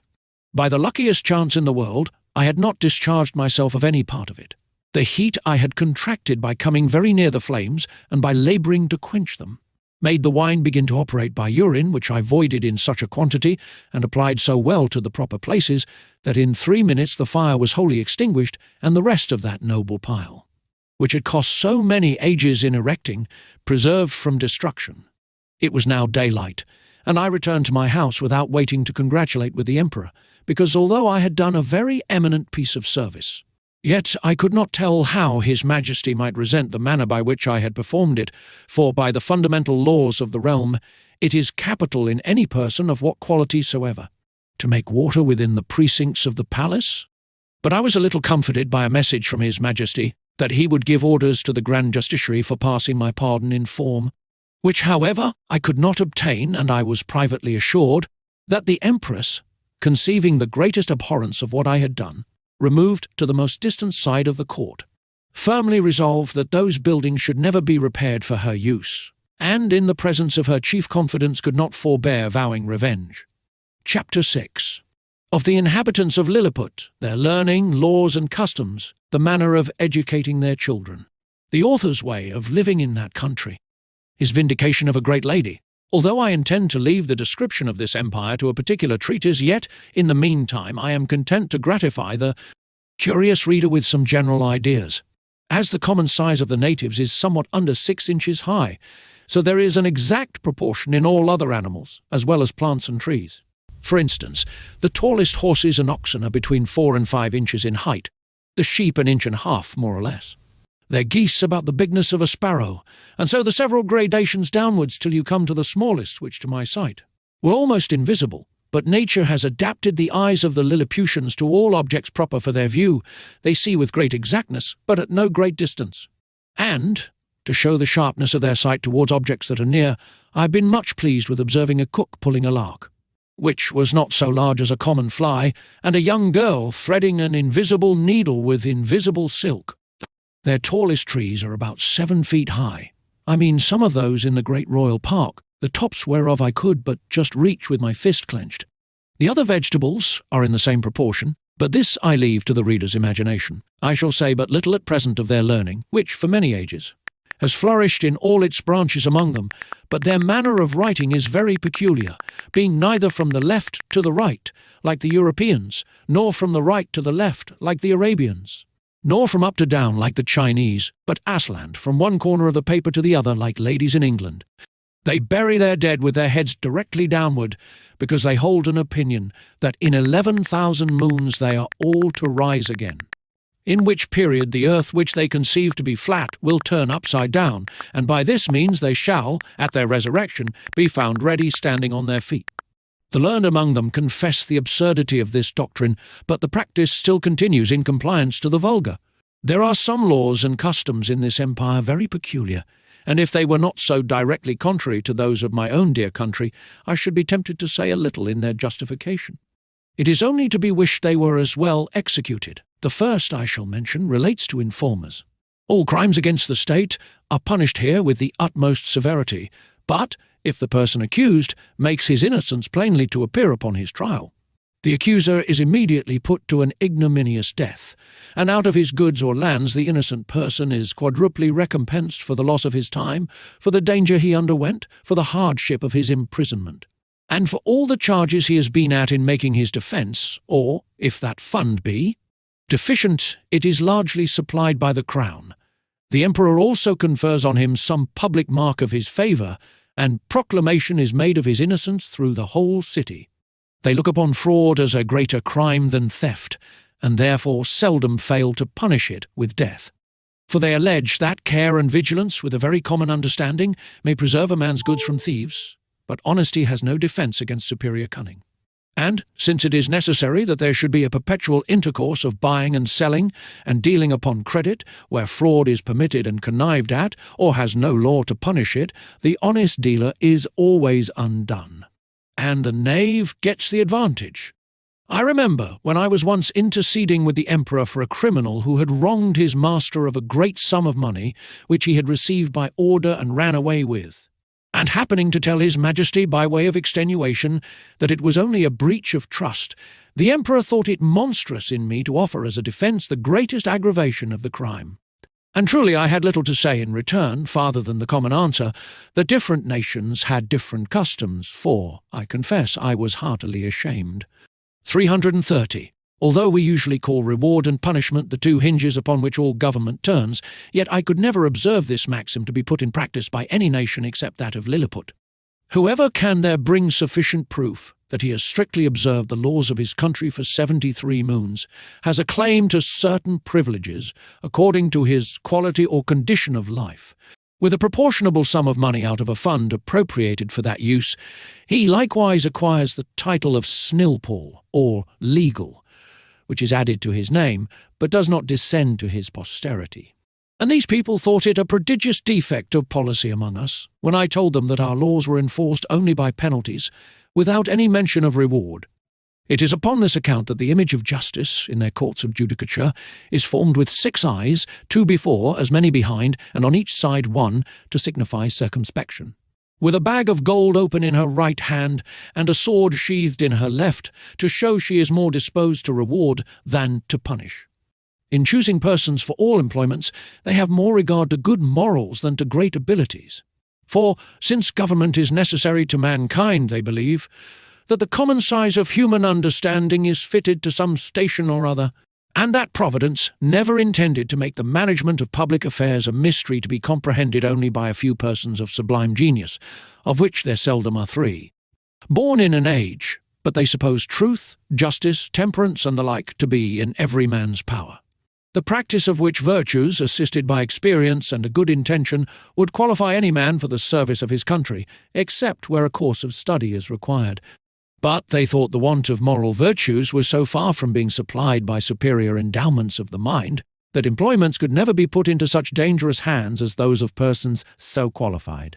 And, at least, that the mistakes committed by ignorance, in a virtuous disposition, would never be of such fatal consequence to the public weal as the practices of a man whose inclinations led him to be corrupt, and who had great abilities to manage to multiply and defend his corruptions. In like manner, the disbelief of a divine providence renders a man incapable of holding any public station.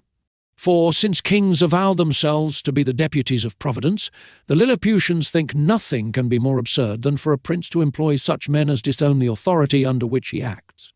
In relating these and the following laws, I would only be understood to mean the original institutions, and not the most scandalous corruptions, into which these people are fallen by the degenerate nature of man. For, as to that infamous practice of acquiring great employments by dancing on the ropes, or badges of favour and distinction by leaping over sticks and creeping under them, the reader is to observe that they were first introduced by the grandfather of the emperor now reigning, and grew to the present height by the gradual increase of party and faction.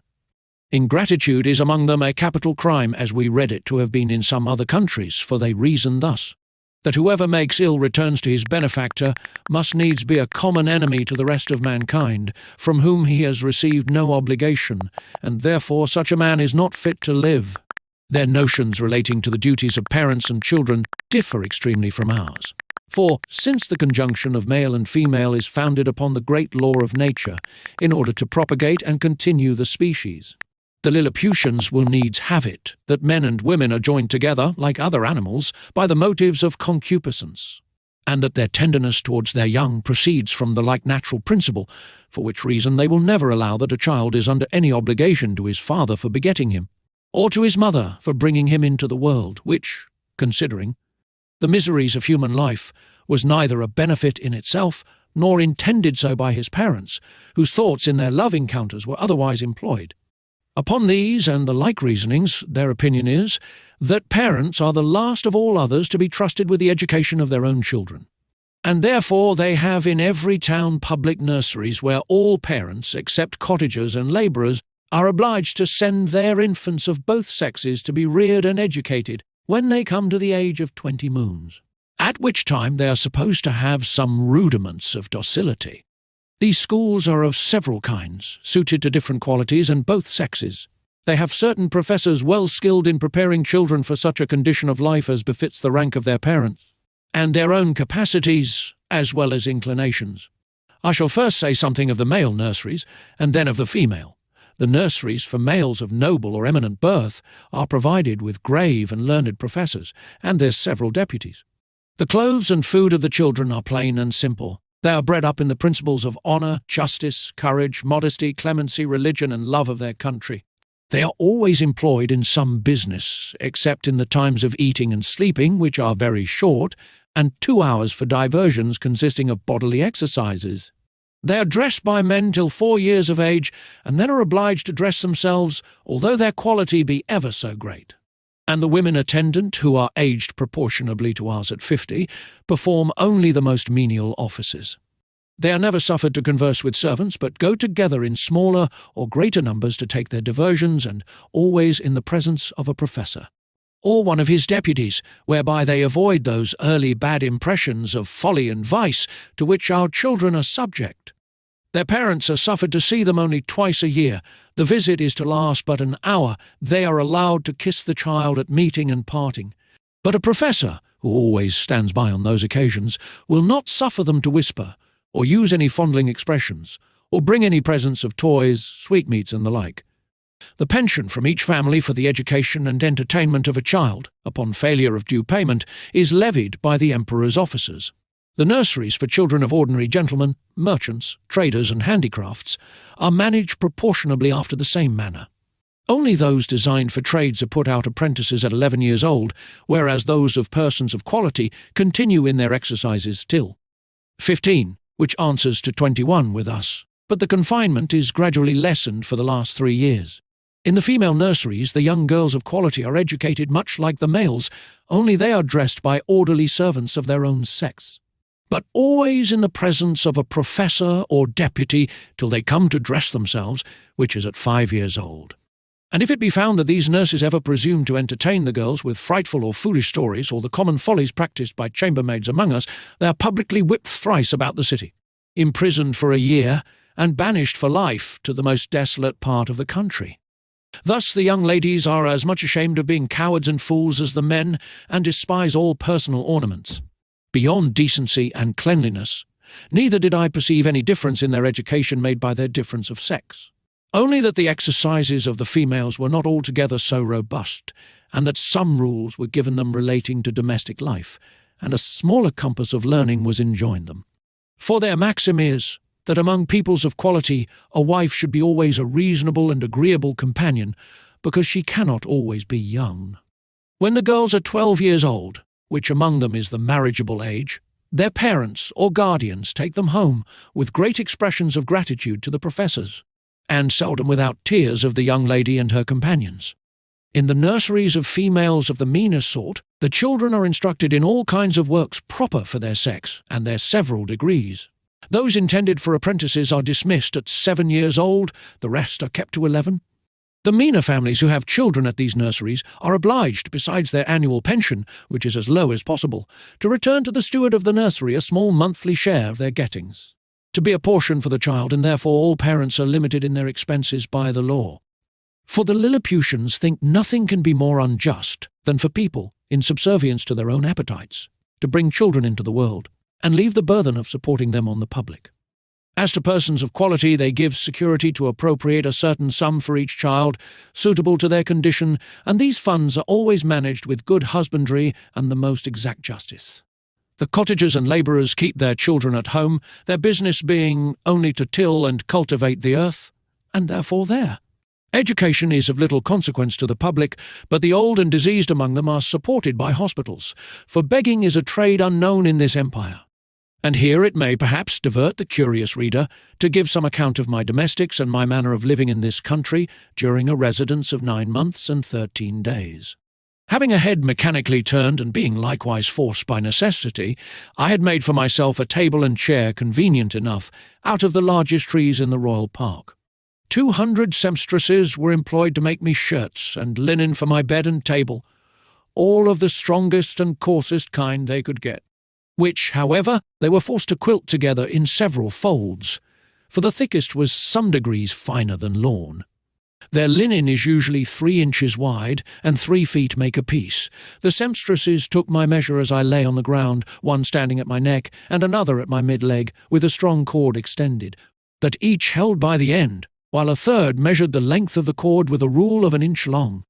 Then they measured my right thumb, and desired no more, for by a mathematical computation, that twice round the thumb is once round the wrist, and so on to the neck and the waist, and by the help of my old shirt, which I displayed on the ground before them for a pattern, they fitted me exactly. 300 tailors were employed in the same manner to make me clothes, but they had another contrivance for taking my measure. I kneeled down, and they raised a ladder from the ground to my neck. Upon this ladder one of them mounted, and let fall a plumb line from my collar to the floor, which just answered the length of my coat, but my waist and arms I measured myself. When my clothes were finished, which was done in my house, for the largest of theirs would not have been able to hold them, they looked like the patchwork made by the ladies in England, only that mine were all of a colour. I had 300 cooks to dress my victuals, in little convenient huts built about my house, where they and their families lived, and prepared me 2 dishes apiece. I took up 20 waiters in my hand, and placed them on the table. 100 more attended below on the ground, some with dishes of meat, and some with barrels of wine and other liquors slung on their shoulders, all which the waiters above drew up, as I wanted, in a very ingenious manner, by certain cords, as we draw the bucket up a well in Europe. A dish of their meat was a good mouthful, and a barrel of their liquor a reasonable draught. Their mutton yields to ours, but their beef is excellent. I have had a sirloin so large that I have been forced to make 3 bites of it, but this is rare. My servants were astonished to see me eat it, bones, and all as in our country we do the leg of a lark. Their geese and turkeys I usually ate at a mouthful, and I confess they far exceed ours. Of their smaller fowl I could take up 20 or 30 at the end of my knife. One day His Imperial Majesty, being informed of my way of living, desired that himself and his royal consort, with the young princes of the blood of both sexes, might have the happiness, as he was pleased to call it, of dining with me. They came accordingly, and I placed them in chairs of state upon my table just over against me, with their guards about them. Flimnap, the Lord High Treasurer, attended there likewise with his white staff, and I observed he often looked on me with a sour countenance, which I would not seem to regard, but ate more than usual, in honour to my dear country, as well as to fill the court with admiration. I have some private reasons to believe that this visit from His Majesty gave Flimnap an opportunity of doing me ill offices to his master. That minister had always been my secret enemy, though he outwardly caressed me more than was usual to the moroseness of his nature. He represented to the Emperor the low condition of his treasury, that he was forced to take up money at a great discount, that exchequer bills would not circulate under 9%, below par, that I had cost His Majesty above 1.5 million of sprugs, their greatest gold coin, about the bigness of a spangle, and, upon the whole, that it would be advisable in the Emperor to take the first fair occasion of dismissing me. I am here obliged to vindicate the reputation of an excellent lady who was an innocent sufferer upon my account.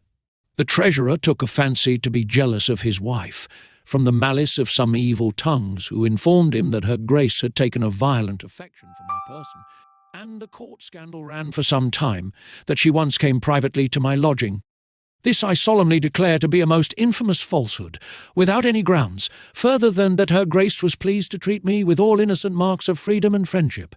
I own she came often to my house, but always publicly, nor ever without 3 more in the coach, who were usually her sister and young daughter, and some particular acquaintance. But this was common to many other ladies of the court. And I still appeal to my servants round, whether they at any time saw a coach at my door, without knowing what persons were in it. On those occasions, when a servant had given me notice, my custom was to go immediately to the door, and after paying my respects, to take up the coach and 2 horses very carefully in my hands, for, if there were 6 horses, the postilion always unharnessed 4, and place them on a table, where I had fixed a movable rim quite round, of 5 inches high, to prevent accidents. And I have often had 4 coaches and horses at once on my table, full of company, while I sat in my chair, leaning my face towards them. And when I was engaged with one set, the coachman would gently drive the others round my table. I have passed many an afternoon very agreeably in these conversations, but I defy the treasurer, or his 2 informers, I will name them, and let them make the best of it, Clustrel and Drunlow, to prove that any person ever came to me incognito, except the Secretary Reldresal, who was sent by express command of His Imperial Majesty, as I have before related. I should not have dwelt so long upon this particular, if it had not been a point wherein the reputation of a great lady is so nearly concerned, to say nothing of my own. Though I then had the honour to be a nardac, which the treasurer himself is not, for all the world knows that he is only a glum, a title inferior by 1 degree. As that of a marquis is to a duke in England, yet I allow he preceded me in right of his post. These false informations, which I afterwards came to the knowledge of by an accident not proper to mention, made the treasurer show his lady for some time an ill countenance, and me a worse, and although he was at last undeceived and reconciled to her, yet I lost all credit with him, and found my interest decline very fast with the emperor himself, who was, indeed, too much governed by that favourite. Chapter 7. The author, being informed of a design to accuse him of high treason, makes his escape to Blefuscu. His reception there. Before I proceed to give an account of my leaving this kingdom, it may be proper to inform the reader of a private intrigue which had been for 2 months forming against me. I had been hitherto, all my life, a stranger to courts, for which I was unqualified by the meanness of my condition. I had indeed heard and read enough of the dispositions of great princes and ministers, but never expected to have found such terrible effects of them in so remote a country, governed, as I thought, by very different maxims from those in Europe. When I was just preparing to pay my attendance on the Emperor of Blefuscu, a considerable person at court, to whom I had been very serviceable at a time when he lay under the highest displeasure of his Imperial Majesty came to my house very privately at night in a close chair, and, without sending his name, desired admittance. The chairmen were dismissed. I put the chair, with his lordship in it, into my coat pocket, and, giving orders to a trusty servant to say I was indisposed and gone to sleep, I fastened the door of my house, placed the chair on the table according to my usual custom, and sat down by it. After the common salutations were over, observing his lordship's countenance full of concern, and inquiring into the reason, he desired I would hear him with patience, in a matter that highly concerned my honour and my life. His speech was to the following effect, for I took notes of it as soon as he left me. "You are to know," said he, "that several committees of council have been lately called in the most private manner, on your account, and it is but 2 days since His Majesty came to a full resolution. You are very sensible that Skyresh Bolgolam Gulbet, or High Admiral, has been your mortal enemy almost ever since your arrival. His original reasons I know not, but his hatred is increased since your great success against Blefuscu, by which his glorious admiral is much obscured. This lord, in conjunction with Flimnap the High Treasurer, whose enmity against you is notorious on account of his lady, Limtop the General, Lalcon the Chamberlain, and Balmuff the Grand Justiciary, have prepared articles of impeachment against you for treason and other capital crimes. This preface made me so impatient, being conscious of my own merits and innocence, that I was going to interrupt him, when he entreated me to be silent, and thus proceeded. Out of gratitude for the favours you have done me, I procured information of the whole proceedings and a copy of the articles, wherein I venture my head for your service. Articles of impeachment against Quinbus Flestrin, the Man Mountain, Article 1. Whereas, by a statute made in the reign of His Imperial Majesty Calin Defarploon, it is enacted that whoever shall make water within the precincts of the royal palace shall be liable to the pains and penalties of high treason, notwithstanding the said Quinbus Flestrin, in open breach of the said law, under colour of extinguishing the fire kindled in the apartment of His Majesty's most dear imperial consort, did maliciously, traitorously, and devilishly, by discharge of his urine, put out the said fire kindled in the said apartment, lying and being within the precincts of the said royal palace. Against the statute in that case provided, etc. Against the duty, etc. Article 2. That the said Quinbus Flestrin, having brought the imperial fleet of Blefuscu into the royal port, and being afterwards commanded by His Imperial Majesty to seize all the other ships of the said empire of Blefuscu, and reduce that empire to a province, to be governed by a viceroy from hence, and to destroy and put to death not only all the Big Endian exiles, but likewise all the people of that empire who would not immediately forsake the Big Endian heresy, he, the said Flestrin, like a false traitor against His most auspicious, serene Imperial Majesty, did petition to be excused from the said service, upon pretence of unwillingness to force the consciences, or destroy the liberties and lives of an innocent people. Article 3. That, whereas certain ambassadors arrived from the court of Blefuscu to sue for peace in His Majesty's court, he, the said Flestrin, did, like a false traitor, aid, abet, comfort, and avert the said ambassadors, although he knew them to be servants to a prince who was lately an open enemy to His Imperial Majesty, and in an open war against his said Majesty. Article 4. That the said Quinbus Flestrin, contrary to the duty of a faithful subject, is now preparing to make a voyage to the court and empire of Blefuscu, for which he has received only verbal license from His Imperial Majesty, and, under colour of the said license, does falsely and traitorously intend to take the said voyage, and thereby to aid, comfort, and abet the Emperor of Blefuscu, so lately an enemy, and in open war with His Imperial Majesty aforesaid. There are some other articles, but these are the most important, of which I have read you an abstract.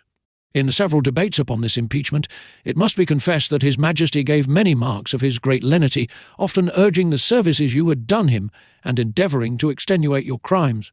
The Treasurer and Admiral insisted that you should be put to the most painful and ignominious death, by setting fire to your house at night, and the General was to attend with 20,000 men, armed with poisoned arrows, to shoot you on the face and hands. Some of your servants were to have private orders to strew a poisonous juice on your shirts and sheets, which would soon make you tear your own flesh, and die in the utmost torture. The General came into the same opinion, so that for a long time there was a majority against you, but His Majesty, resolving, if possible, to spare your life, at last brought off the Chamberlain. Upon this incident, Reldrazel, Principal Secretary for Private Affairs, who always approved himself your true friend, was commanded by the Emperor to deliver his opinion, which he accordingly did, and therein justified the good thoughts you have of him. He allowed your crimes to be great, but that still there was room for mercy, the most commendable virtue in a prince, and for which His Majesty was so justly celebrated. He said, the friendship between you and him was so well known to the world that perhaps the most honourable board might think him partial. However, in obedience to the command he had received, he would freely offer his sentiments, that if His Majesty, in consideration of your services and pursuant to his own merciful disposition, would please to spare your life and only give orders to put out both your eyes, he humbly conceived that by this expedient justice might in some measure be satisfied, and all the world would applaud the lenity of the Emperor, as well as the fair and generous proceedings of those who have the honour to be his counsellors. That the loss of your eyes would be no impediment to your bodily strength, by which you might still be useful to His Majesty, that blindness is an addition to courage, by concealing dangers from us, that the fear you had for your eyes was the greatest difficulty in bringing over the enemy's fleet, and it would be sufficient for you to see by the eyes of the ministers, since the greatest princes do no more. This proposal was received with the utmost disapprobation by the whole board. Bolgolam, the admiral, could not preserve his temper, but, rising up in fury, said he wondered how the secretary durst presume to give his opinion for preserving the life of a traitor, that the services you had performed were, by all true reasons of state, the great aggravation of your crimes. That you, who were able to extinguish the fire by discharge of urine in Her Majesty's apartment, which he mentioned with horror, might, at another time, raise an inundation by the same means. To drown the whole palace, and the same strength which enabled you to bring over the enemy's fleet might serve upon the first discontent. To carry it back, that he had good reasons to think you were a big Endian in your heart, and as treason begins in the heart before it appears in overt acts, so he accused you as a traitor on that account, and therefore insisted you should be put to death. The treasurer was of the same opinion. He showed to what straits His Majesty's revenue was reduced by the charge of maintaining you, which would soon grow insupportable, that the secretary's expedient of putting out your eyes was so far from being a remedy against this evil that it would probably increase it, as is manifest from the common practice of blinding some kind of fowls, after which they fed the faster, and grew sooner fat. That His Sacred Majesty and the Council, who are your judges, were in their own consciences fully convinced of your guilt, which was a sufficient argument to condemn you to death, without the formal proofs required by the strict letter of the law. But His Imperial Majesty, fully determined against capital punishment, was graciously pleased to say that since the council thought the loss of your eyes too easy a censure, some other way may be inflicted hereafter. And your friend the secretary, humbly desiring to be heard again, in answer to what the treasurer had objected concerning the great charge his majesty was at in maintaining you, said, that his excellency, who had the sole disposal of the emperor's revenue, might easily provide against that evil by gradually lessening your establishment, by which, for want of sufficient food, you would grow weak and faint, and lose your appetite, and consequently decay and consume in a few months. Neither would the stench of your carcass be then so dangerous when it should become more than half diminished. And immediately upon your death 5,000 or 6,000 of his majesty's subjects might, in 2 or 3 days, cut your flesh from your bones, take it away by cartloads, and bury it in distant parts to prevent infection, leaving the skeleton as a monument of admiration to posterity. Thus, by the great friendship of the secretary, the whole affair was compromised. It was strictly enjoined that the project of starving you by degrees should be kept a secret, but the sentence of putting out your eyes was entered on the books. None dissenting except Bolgolam the admiral, who, being a creature of the empress, was perpetually instigated by her majesty to insist upon your death, she having borne perpetual malice against you, on account of that infamous and illegal method you took to extinguish the fire in her apartment. In 3 days, your friend the secretary will be directed to come to your house and read before you the articles of impeachment, and then to signify the great lenity and favour of his majesty and council, whereby you are only condemned to the loss of your eyes, which his majesty does not question you will gratefully and humbly submit to, and 20 of his majesty's surgeons will attend, in order to see the operation well performed, by discharging very sharp-pointed arrows into the balls of your eyes as you lie on the ground. I leave to your prudence what measures you will take, and to avoid suspicion, I must immediately return in as private a manner as I came.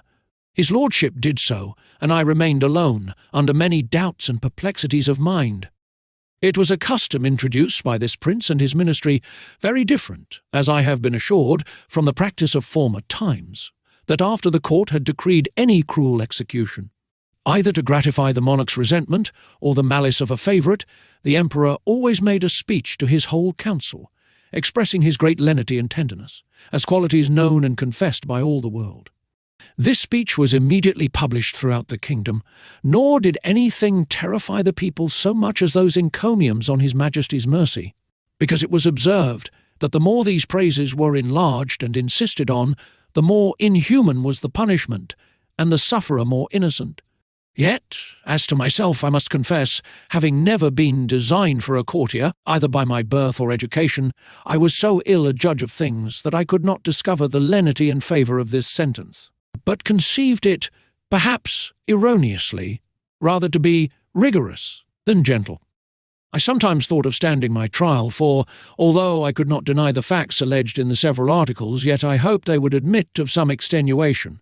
But having in my life perused many state trials, which I ever observed to terminate as the judges thought fit to direct, I durst not rely on so dangerous a decision in so critical a juncture, and against such powerful enemies. Once I was strongly bent upon resistance, for, while I had liberty, the whole strength of that empire could hardly subdue me, and I might easily with stones pelt the metropolis to pieces, but I soon rejected that project with horror, by remembering the oath I had made to the emperor, the favours I received from him, and the high title of Nardak he conferred upon me. Neither had I so soon learned the gratitude of courtiers to persuade myself that his majesty's present severities acquitted me of all past obligations. At last I fixed upon a resolution, for which it is probable I may incur some censure, and not unjustly. For I confess I owe the preserving of my eyes, and consequently my liberty, to my own great rashness and want of experience. Because, if I had then known the nature of princes and ministers, which I have since observed in many other courts, and their methods of treating criminals less obnoxious than myself, I should, with great alacrity and readiness, have submitted to so easy a punishment. But hurried on by the precipitancy of youth, and having his imperial majesty's license to pay my attendance upon the emperor of Blefuscu, I took this opportunity, before the 3 days were elapsed, to send a letter to my friend the secretary, signifying my resolution of setting out that morning for Blefuscu, pursuant to the leave I had got, and, Without waiting for an answer, I went to that side of the island where our fleet lay. I seized a large man of war, tied a cable to the prow, and lifting up the anchors, I stripped myself, put my clothes together with my coverlet, which I carried under my arm, into the vessel, and drawing it after me. Between wading and swimming, arrived at the royal port of Blefuscu, where the people had long expected me. They lent me 2 guides to direct me to the capital city, which is of the same name. I held them in my hands till I came within 200 yards of the gate, and desired them to signify my arrival to one of the secretaries, and let him know I there waited His Majesty's command.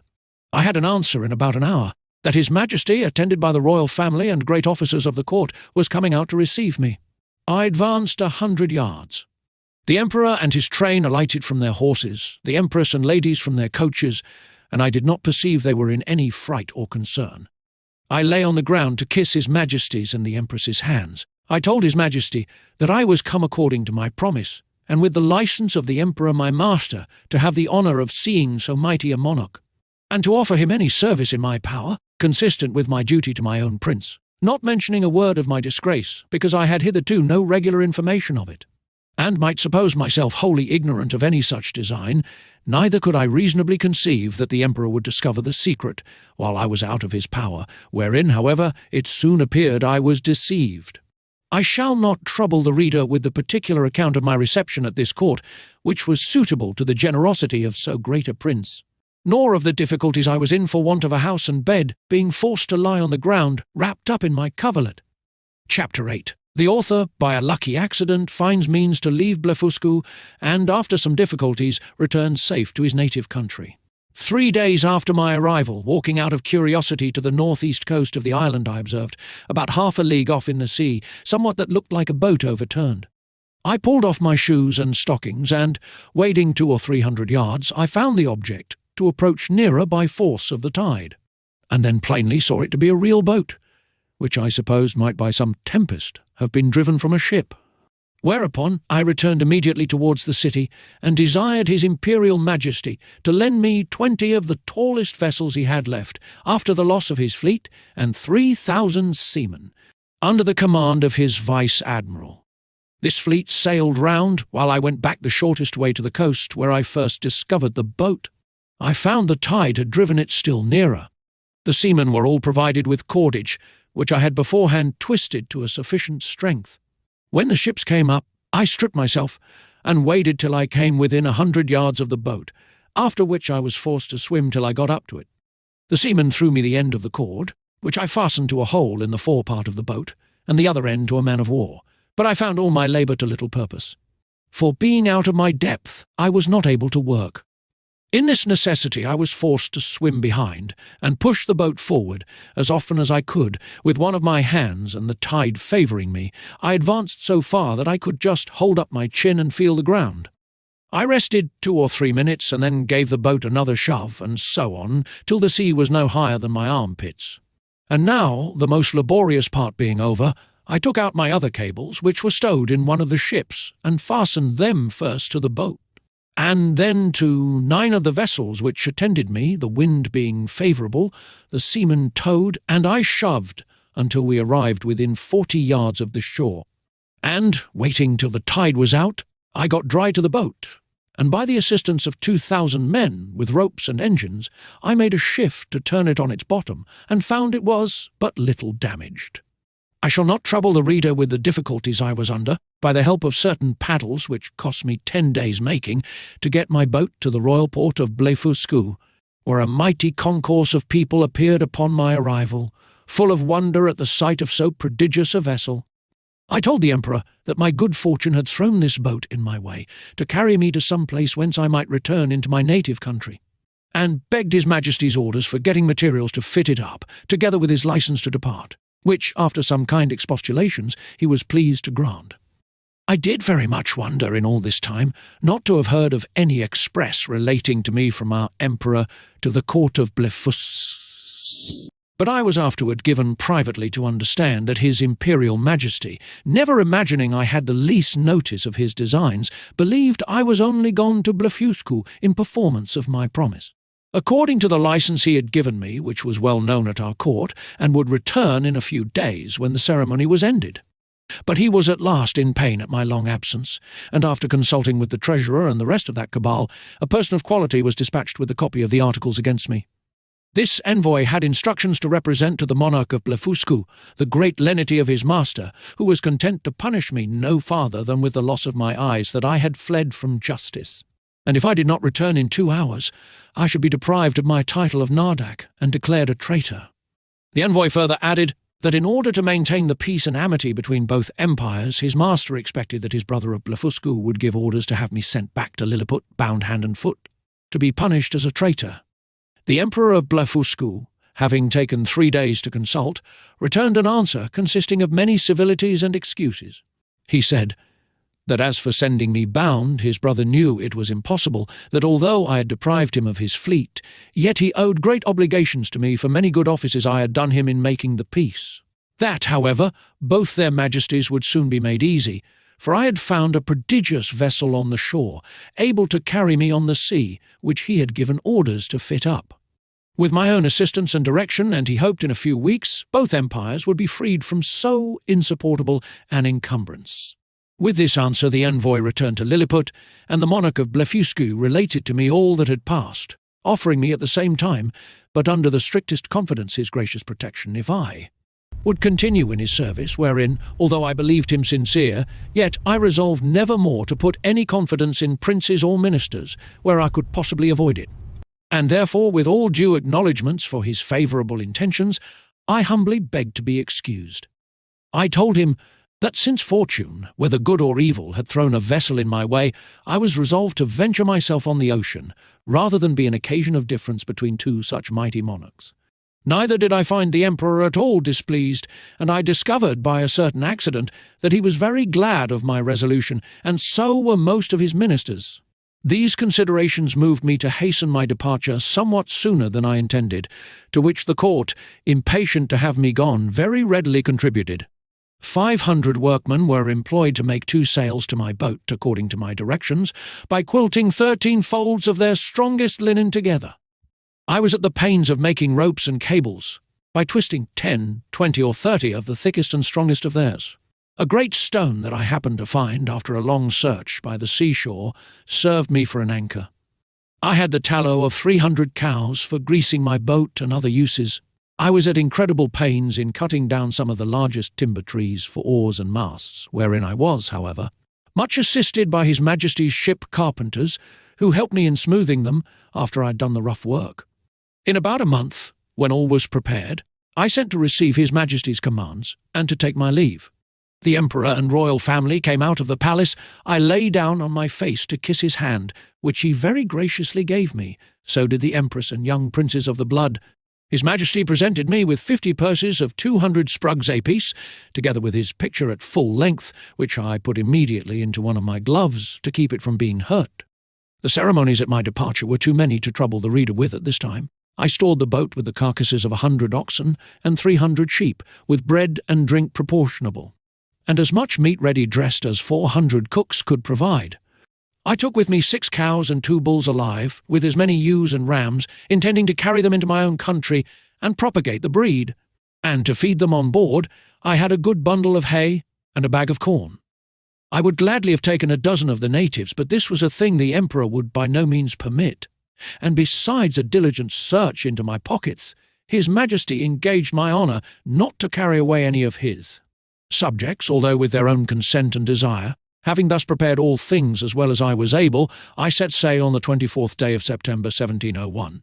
At 6 in the morning, and when I had gone about 4 leagues to the northward, the wind being at southeast, at 6 in the evening I descried a small island about half a league to the northwest.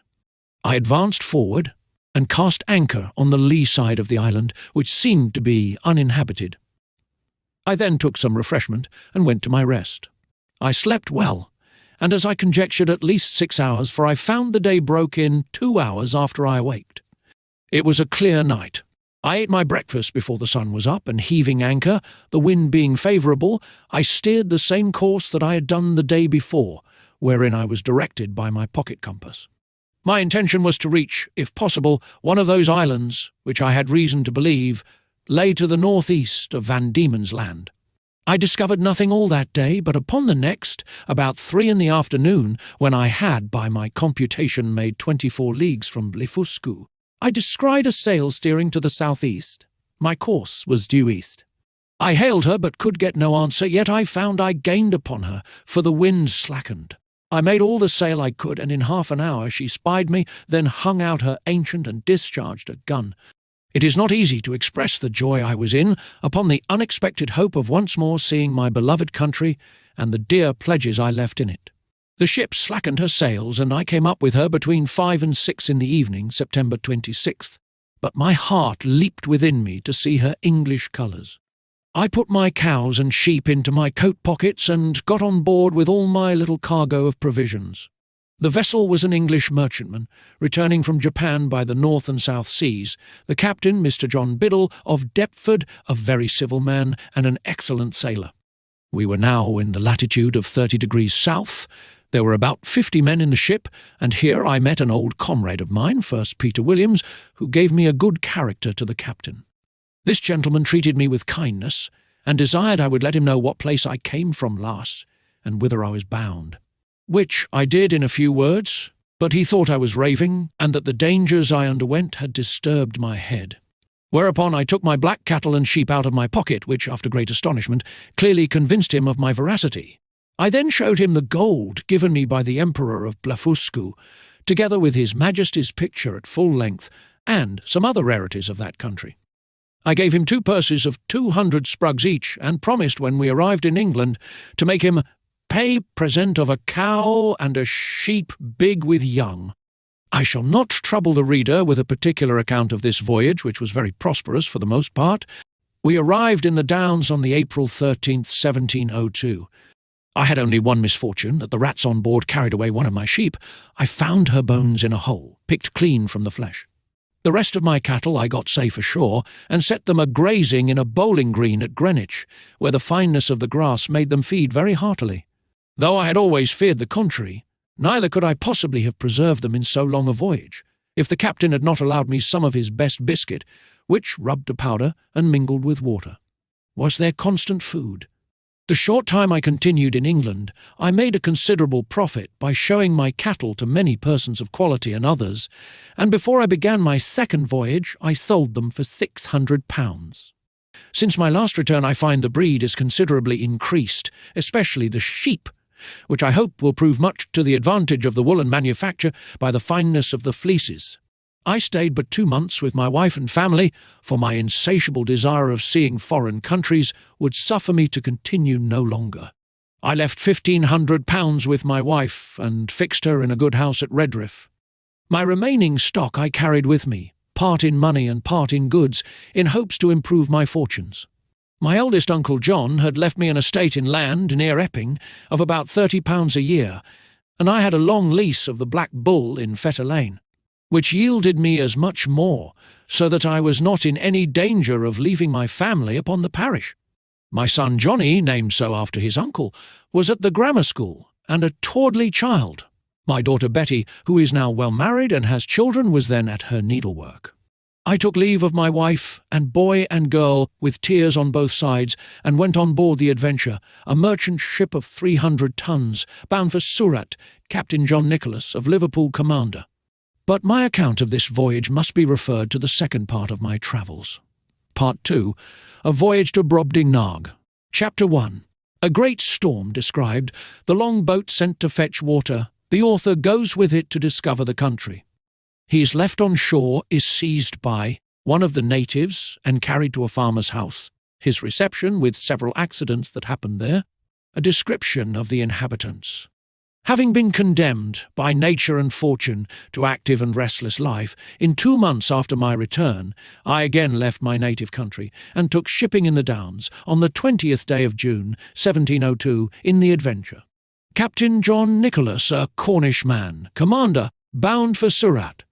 We had a very prosperous gale, till we arrived at the Cape of Good Hope, where we landed for fresh water, but discovering a leak, we unshipped our goods and wintered there.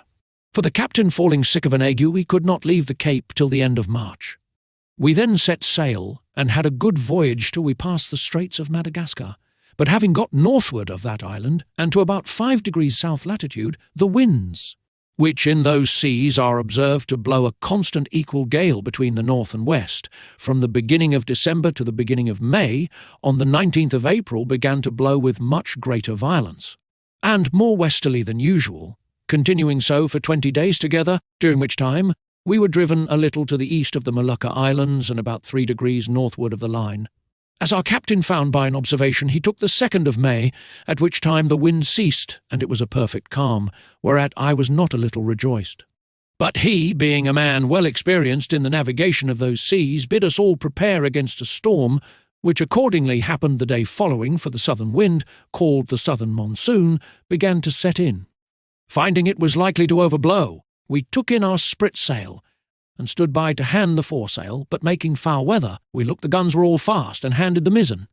The ship lay very broad off, so we thought it better spooning before the sea than trying or hulling. We reefed the foresail and set him, and hauled aft the foresheet. The helm was hard a-weather. The ship bore bravely. We belayed the fore down haul, but the sail was split, and we hauled down the yard and got the sail into the ship, and unbound all the things clear of it. It was a very fierce storm. The sea broke strange and dangerous. We hauled off upon the lanyard of the whipstaff, and helped the man at the helm. We would not get down our topmast, but let all stand, because she scudded before the sea very well, and we knew that the topmast being aloft, the ship was the wholesomer, and made better way through the sea. Seeing we had sea room, when the storm was over, we set foresail and mainsail, and brought the ship to. Then we set the mizzen, main topsail, and the fore topsail. Our course was east-northeast. The wind was at southwest. We got the starboard tacks aboard, we cast off our weather braces and lifts. We set in the lee braces and hauled forward by the weather bowlings, and hauled them tight and belayed them, and hauled over the mizzen tack to windward, and kept her full and by as near as she would lie. During this storm, which was followed by a strong wind west-southwest, we were carried, by my computation, about 500 leagues to the east, so that the oldest sailor on board could not tell in what part of the world we were. Our provisions held out well, our ship was staunch, and our crew all in good health, but we lay in the utmost distress for water. We thought it best to hold on the same course, rather than turn more northerly, which might have brought us to the northwest part of Great Tartary, and into the frozen sea. On the 16th day of June, 1703, a buoy on the topmast discovered land. On the 17th we came in full view of a great island, or continent, for we knew not whether, on the south side whereof was a small neck of land jutting out into the sea, and a creek too shallow to hold a ship of above 100 tons. We cast anchor within a league of this creek, and our captain sent a dozen of his men well armed in the long boat, with vessels for water, if any could be found. I desired his leave to go with them, that I might see the country, and make what discoveries I could. When we came to land, we saw no river or spring, nor any sign of inhabitants. Our men therefore wandered on the shore to find out some fresh water near the sea, and I walked alone about a mile on the other side, where I observed the country all barren and rocky. I now began to be weary, and seeing nothing to entertain my curiosity, I returned gently down towards the creek, and the sea being full in my view, I saw our men already got into the boat, and rowing for life to the ship. I was going to holler after them, although it had been to little purpose, when I observed a huge creature walking after them in the sea. As fast as he could, he waded not much deeper than his knees, and took prodigious strides. But our men had the start of him half a league, and, the sea thereabouts being full of sharp-pointed rocks, the monster was not able to overtake the boat. This I was afterwards told, for I durst not stay to see the issue of the adventure, but ran as fast as I could the way I first went, and then climbed up a steep hill, which gave me some prospect of the country. I found it fully cultivated, but that which first surprised me was the length of the grass, which, in those grounds that seemed to be kept for hay, was about 20 feet high. I fell into a high road, for so I took it to be, though it served to, the inhabitants only as a footpath through a field of barley. Here I walked on for some time, but could see little on either side, it being now near harvest and the corn rising at least 40 feet. I was an hour walking to the end of this field, which was fenced in with a hedge of at least 120 feet high, and the trees so lofty that I could make no computation of their altitude. There was a stile to pass from this field into the next. It had 4 steps and a stone to cross over when you came to the uppermost. It was impossible for me to climb this stile because every step was 6 feet high and the upper stone up 20. I was endeavouring to find some gap in the hedge when I discovered one of the inhabitants in the next field, advancing towards the stile, of the same size with him whom I saw in the sea pursuing our boat. He appeared as tall as an ordinary spire steeple, and took about 10 yards at every stride, as near as I could guess. I was struck with the utmost fear and astonishment, and ran to hide myself in the corn, whence I saw him at the top of the stile looking back into the next field on the right hand, and heard him call in a voice many degrees louder than a speaking trumpet, but the noise was so high in the air that at first I certainly thought it was thunder. Whereupon 7 monsters, like himself, came towards him with reaping hooks in their hands, each hook about the largeness of 6 scythes. These people were not so well clad as the first, whose servants or labourers they seemed to be, for upon some words he spoke, they went to reap the corn in the field where I lay. I kept from them at as great a distance as I could, but was forced to move with extreme difficulty, for the stalks of the corn were sometimes not above a foot distant, so that I could hardly squeeze my body betwixt them. However, I made a shift to go forward till I came to a part of the field where the corn had been laid by the rain and wind. Here it was impossible for me to advance a step, for the stalks were so interwoven that I could not creep through, and the beards of the fallen ears so strong and pointed that they pierced through my clothes into my flesh. At the same time I heard the reapers not 100 yards behind me. Being quite dispirited with toil, and wholly overcome by grief and despair, I lay down between 2 ridges, and heartily wished I might there end my days. I bemoaned my desolate widow and fatherless children. I lamented my own folly and wilfulness in attempting a second voyage against the advice of all my friends and relations. In this terrible agitation of mind, I could not forbear thinking of Lilliput, whose inhabitants looked upon me as the greatest prodigy that ever appeared in the world, where I was able to draw an imperial fleet in my hand, and perform those other actions which will be recorded for ever in the chronicles of that empire, while posterity shall hardly believe them, although attested by millions. I reflected what a mortification it must prove to me to appear as inconsiderable in this nation as one single Lilliputian would be among us. But this, I conceived, was to be the least of my misfortunes, for, as human creatures are observed to be more savage and cruel in proportion to their bulk, what could I expect but to be a morsel in the mouth of the first among these enormous barbarians that should happen to seize me? Undoubtedly, philosophers are in the right when they tell us that nothing is great or little otherwise than by comparison. It might have pleased fortune to have let the Lilliputians find some nation where the people were as diminutive with respect to them as they were to me. And who knows but that even this prodigious race of mortals might be equally overmatched in some distant part of the world, whereof we have yet no discovery. Scared and confounded as I was, I could not forbear going on with these reflections, when one of the reapers, approaching within 10 yards of the ridge where I lay, made me apprehend that with the next step I should be squashed to death under his foot, or cut in two with his reaping hook, and therefore when he was again about to move, I screamed as loud as fear could make me, whereupon the huge creature trod short, and looking round about under him for some time, at last espied me as I lay on the ground. He considered a while, with the caution of one who endeavours to lay hold on a small dangerous animal in such a manner that it shall not be able either to scratch or bite him, as I myself have sometimes done with a weasel in England. At length he ventured to take me behind, by the middle, between his forefinger and thumb, and brought me within 3 yards of his eyes, that he might behold my shape more perfectly. I guessed his meaning, and my good fortune gave me so much presence of mind that I resolved not to struggle in the least, as he held me in the air above 60 feet from the ground, although he grievously pinched my sides, for fear I should slip through his fingers.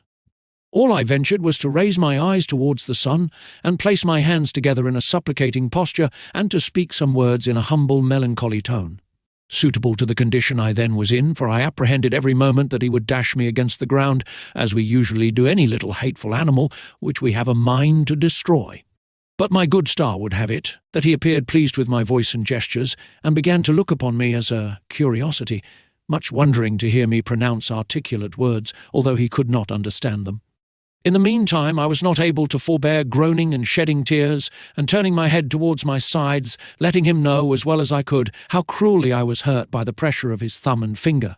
He seemed to apprehend my meaning, for, lifting up the lappet of his coat, he put me gently into it, and immediately ran along with me to his master, who was a substantial farmer and the same person I had first seen in the field. The farmer, having, as I suppose by their talk, received such an account of me as his servant could give him, took a piece of a small straw, about the size of a walking staff, and therewith lifted up the lappets of my coat, which it seems he thought to be some kind of covering that nature had given me.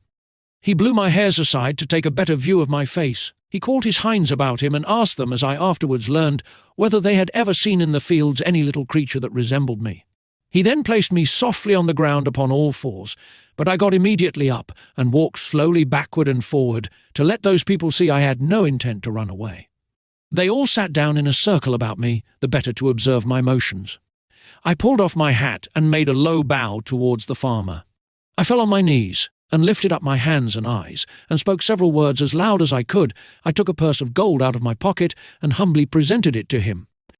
He received it on the palm of his hand, then applied it close to his eye to see what it was, and afterwards turned it several times with the point of a pin, which he took out of his sleeve, but could make nothing of it. Whereupon I made a sign that he should place his hand on the ground. I then took the purse and, opening it, poured all the gold into his palm. There were 6 Spanish pieces of 4 pistols each, beside 20 or 30 smaller coins. I saw him wet the tip of his little finger upon his tongue and take up one of my largest pieces and then another, but he seemed to be wholly ignorant what they were. He made me a sign to put them again into my purse, and the purse again into my pocket, which, after offering it to him several times, I thought it best to do. The farmer, by this time, was convinced I must be a rational creature. He spoke often to me, but the sound of his voice pierced my ears like that of a water-mill, yet his words were articulate enough. I answered as loud as I could in several languages, and he often laid his ear within 2 yards of me, but all in vain, for we were wholly unintelligible to each other. He then sent his servants to their work, and taking his handkerchief out of his pocket, he doubled and spread it on his left hand, which he placed flat on the ground with the palm upward, making me a sign to step into it, as I could easily do, for it was not above a foot in thickness. I thought it my part to obey, and for fear of falling, laid myself at full length upon the handkerchief, with the remainder of which he lapped me up to the head for further security, and in this manner carried me home to his house. There he called his wife, and showed me to her, but she screamed and ran back, as women in England do at the sight of a toad or a spider. However, when behaviour, and how well I observed the signs her husband made, she was soon reconciled, and by degrees grew extremely tender of me. It was about 12 at noon, and a servant brought in dinner. It was only one substantial dish of meat fit for the plain condition of a husbandman, in a dish of about 24 feet diameter. The company were the farmer and his wife, 3 children, and an old grandmother. When they were sat down, the farmer placed me at some distance from him on the table, which was 30 feet high from the floor. I was in a terrible fright, and kept as far as I could from the edge for fear of falling. The wife minced a bit of meat, then crumbled some bread on a trencher and placed it before me.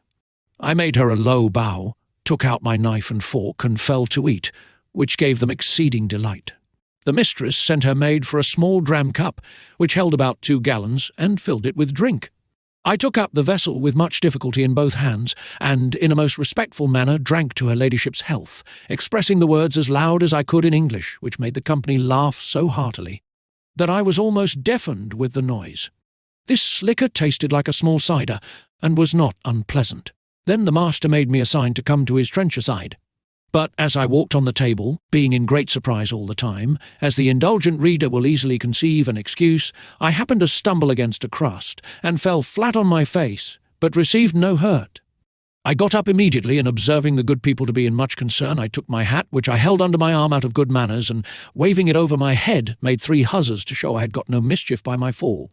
But advancing forward towards my master, as I shall henceforth call him, his youngest son, who sat next to him, an arch boy of about 10 years old, took me up by the legs and held me so high in the air that I trembled every limb. But his father snatched me from him, and at the same time gave him such a box on the left ear as would have felled an European troop of horse to the earth, ordering him to be taken from the table. But being afraid the boy might owe me a spite, and well remembering how mischievous all children among us naturally are to sparrows, rabbits, young kittens, and puppy dogs, I fell on my knees, and pointing to the boy, made my master to understand as well as I could that I desired his son might be pardoned. The father complied, and the lad took his seat again, whereupon I went to him and kissed his hand, which my master took, and made him stroke me gently with it. In the midst of dinner, my mistress's favourite cat leaped into her lap. I heard a noise behind me like that of a dozen stocking weavers at work, and turning my head I found it proceeded from the purring of that animal, who seemed to be 3 times larger than an ox, as I computed by the view of her head and one of her paws, while her mistress was feeding and stroking her. The fierceness of this creature's countenance altogether discomposed me, though I stood at the farther end of the table, above 50 feet off, and although my mistress held her fast, for fear she might give a spring and seize me in her talons. But it happened there was no danger, for the cat took not the least notice of me when my master placed me within 3 yards of her.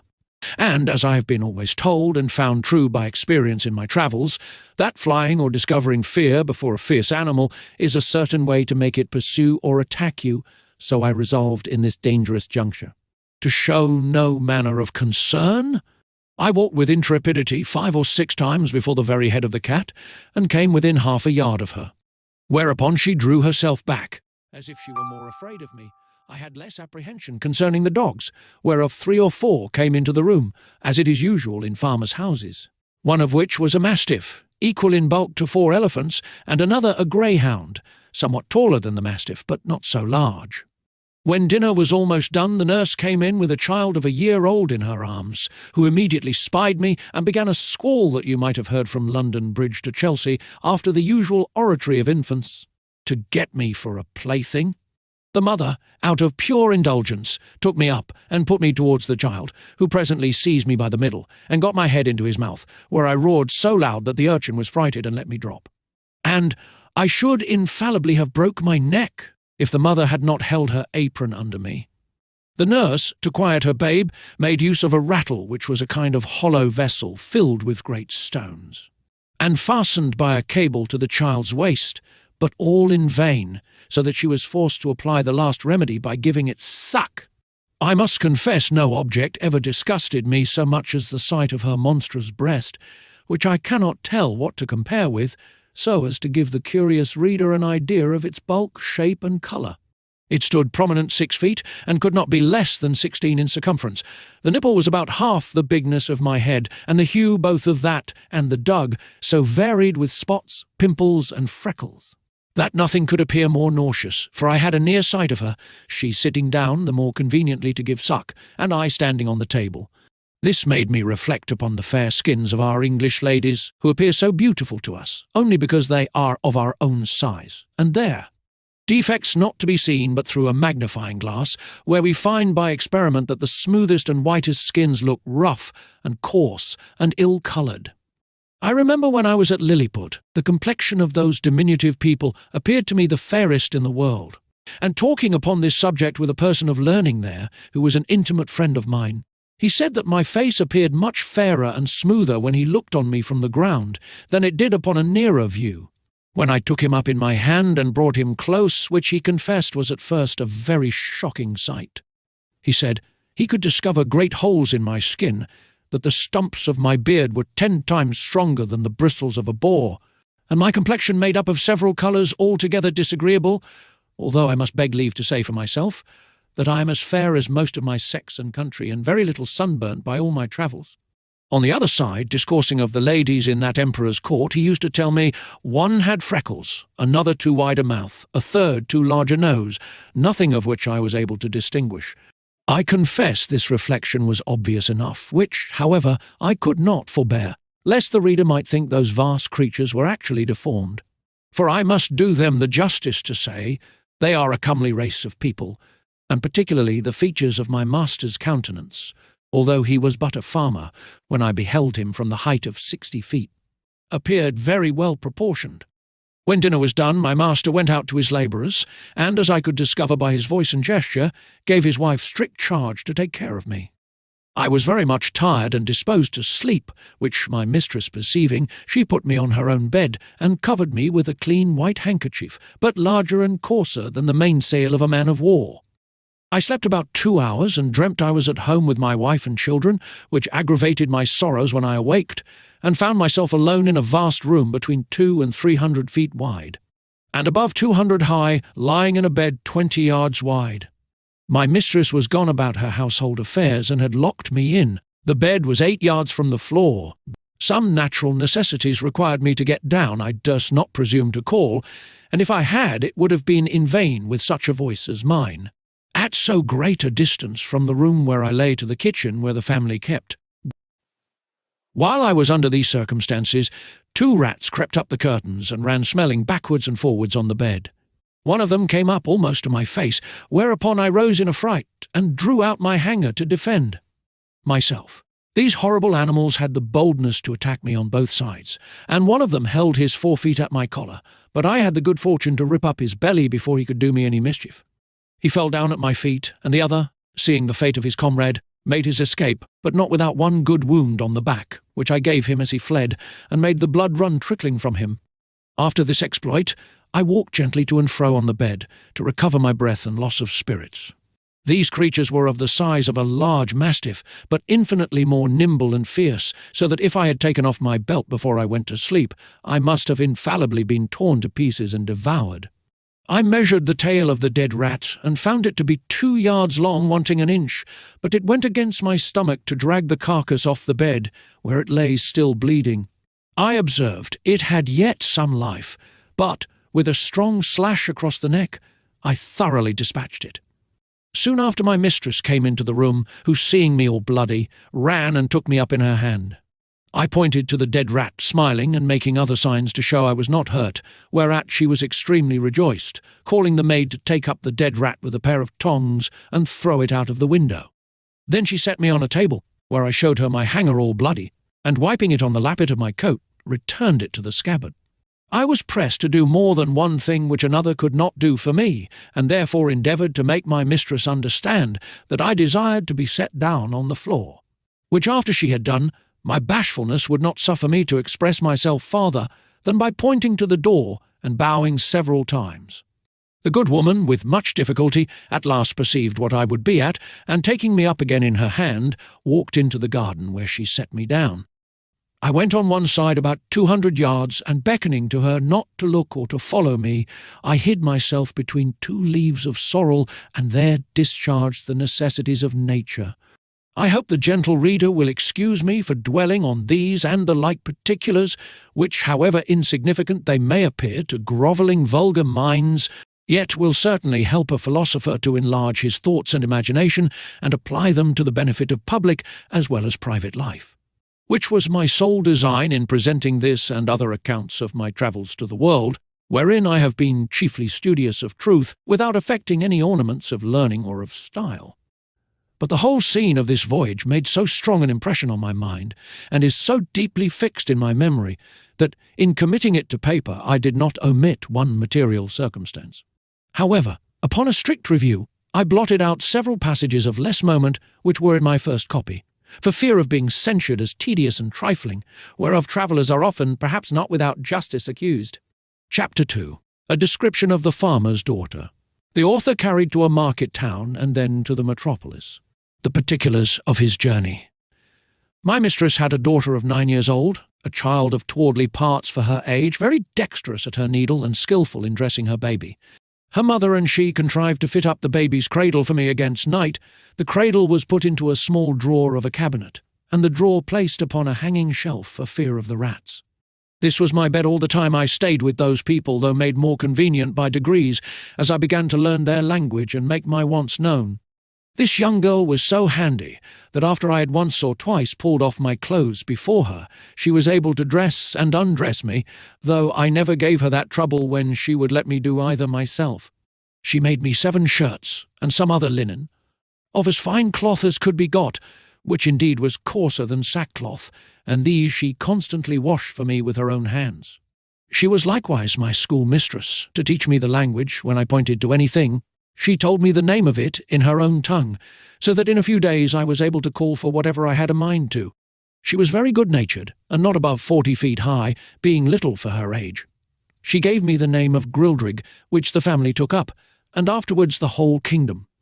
The word imports what the Latins call nanunculus, the Italians homunceletino, and the English mannikin. To her I chiefly owe my preservation in that country, We never parted while I was there. I called her my Glubbdubdrib, or little nurse, and should be guilty of great ingratitude if I omitted this honourable mention of her care and affection towards me, which I heartily wish it lay in my power to requite as she deserves instead of being the innocent, but unhappy instrument of her disgrace, as I have too much reason to fear. It now began to be known and talked of in the neighbourhood that my master had found a strange animal in the field, about the bigness of a splachnock, but exactly shaped in every part like a human creature, which it likewise imitated in all its actions, seemed to speak in a little language of its own, had already learned several words of theirs, went erect upon 2 legs, was tame and gentle, would come when it was called, do whatever it was bid, had the finest limbs in the world, and a complexion fairer than a nobleman's daughter of 3 years old. Another farmer, who lived hard by, and was a particular friend of my master, came on a visit on purpose to inquire into the truth of this story. I was immediately produced and placed upon a table, where I walked as I was commanded, drew my hanger, put it up again, made my reverence to my master's guest, asked him in his own language how he did, and told him he was welcome, just as my little nurse had instructed me. This man, who was old and dim-sighted, put on his spectacles to behold me better, at which I could not forbear laughing very heartily, for his eyes appeared like the full moon shining into a chamber at 2 windows.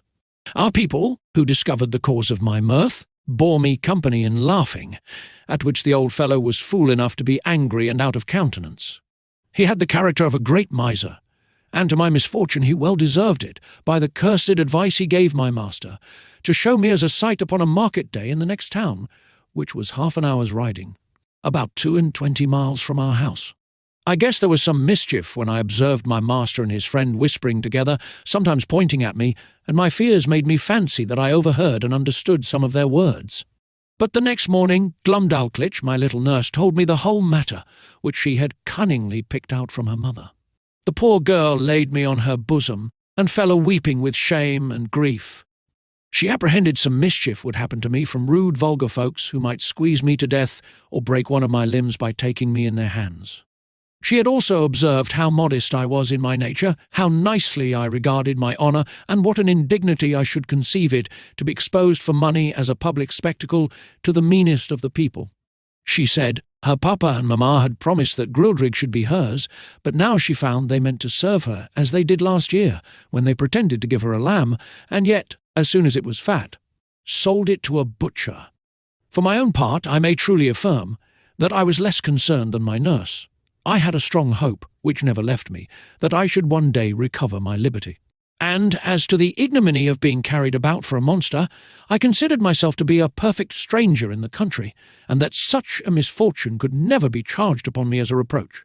If ever I should return to England, since the King of Great Britain himself, in my condition, must have undergone the same distress. My master, pursuant to the advice of his friend, carried me in a box the next market day to the neighbouring town, and took along with him his little daughter, my nurse, upon a pillion behind him. The box was close on every side, with a little door for me to go in and out, and a few gimlet holes to let in air. The girl had been so careful as to put the quilt of her baby's bed into it for me to lie down on.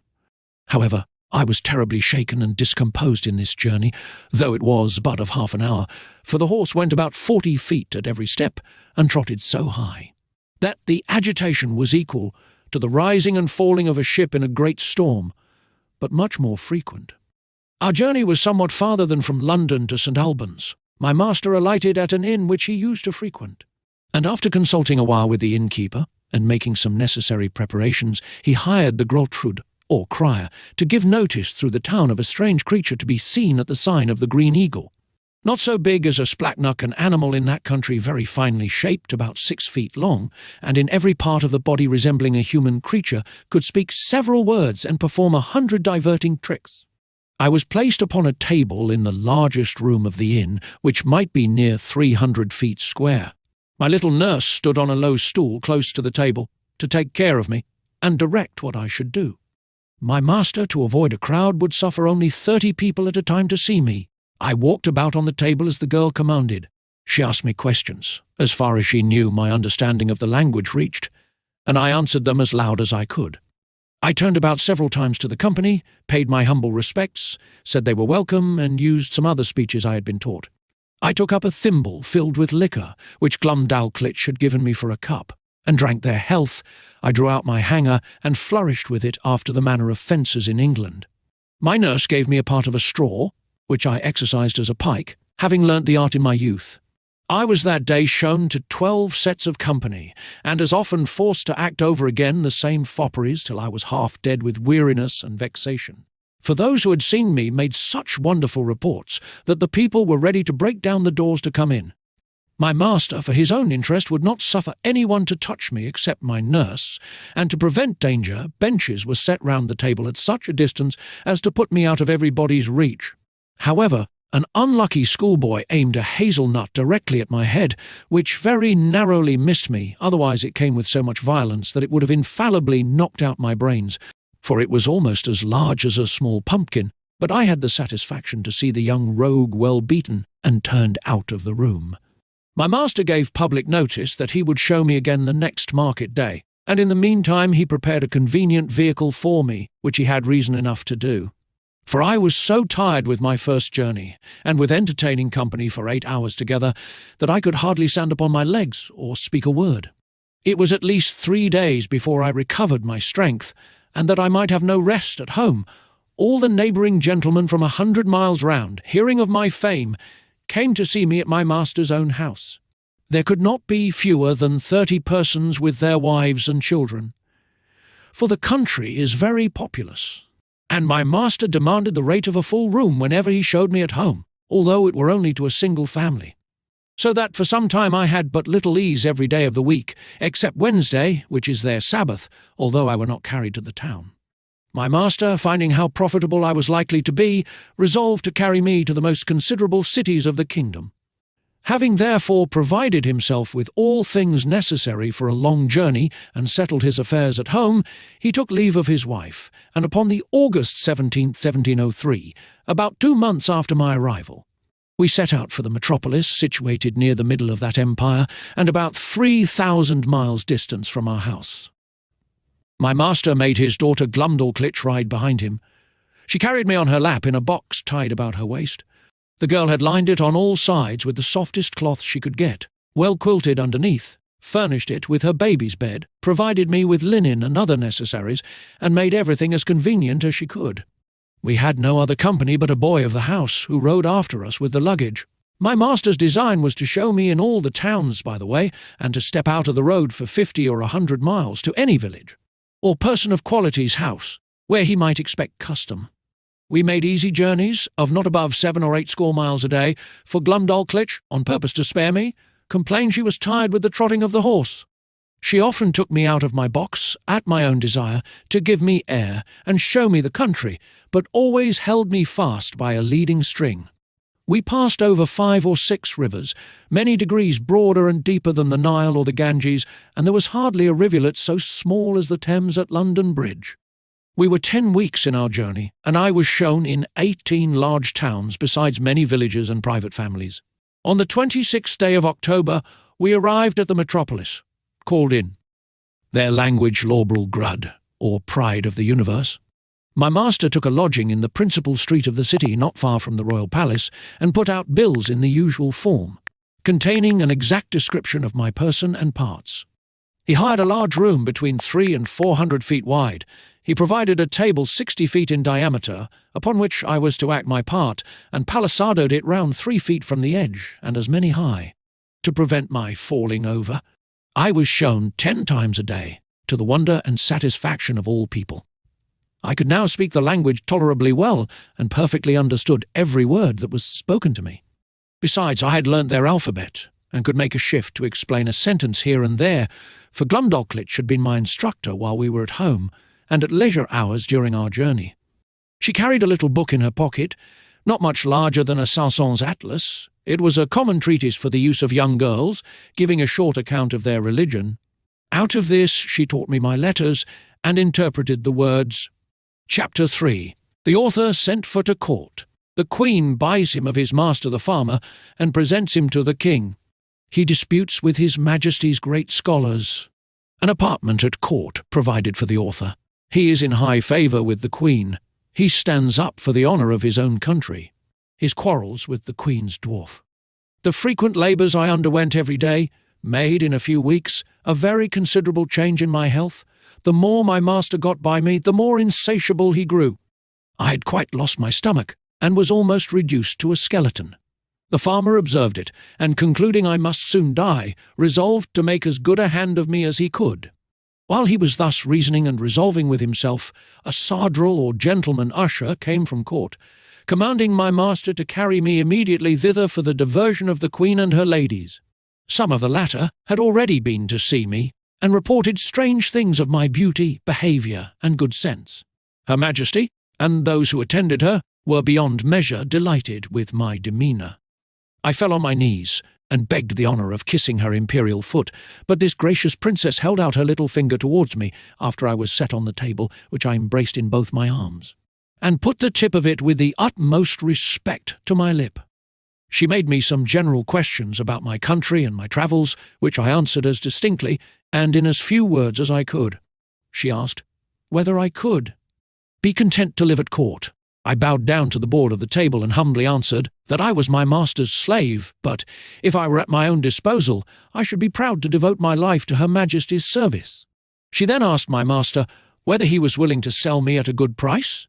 He, who apprehended I could not live a month, was ready enough to part with me, and demanded 1,000 pieces of gold, which were ordered him on the spot, each piece being about the bigness of 800 moidors, but allowing for the proportion of all things between that country and Europe, and the high price of gold among them, was hardly so great a sum as 1,000 guineas would be in England.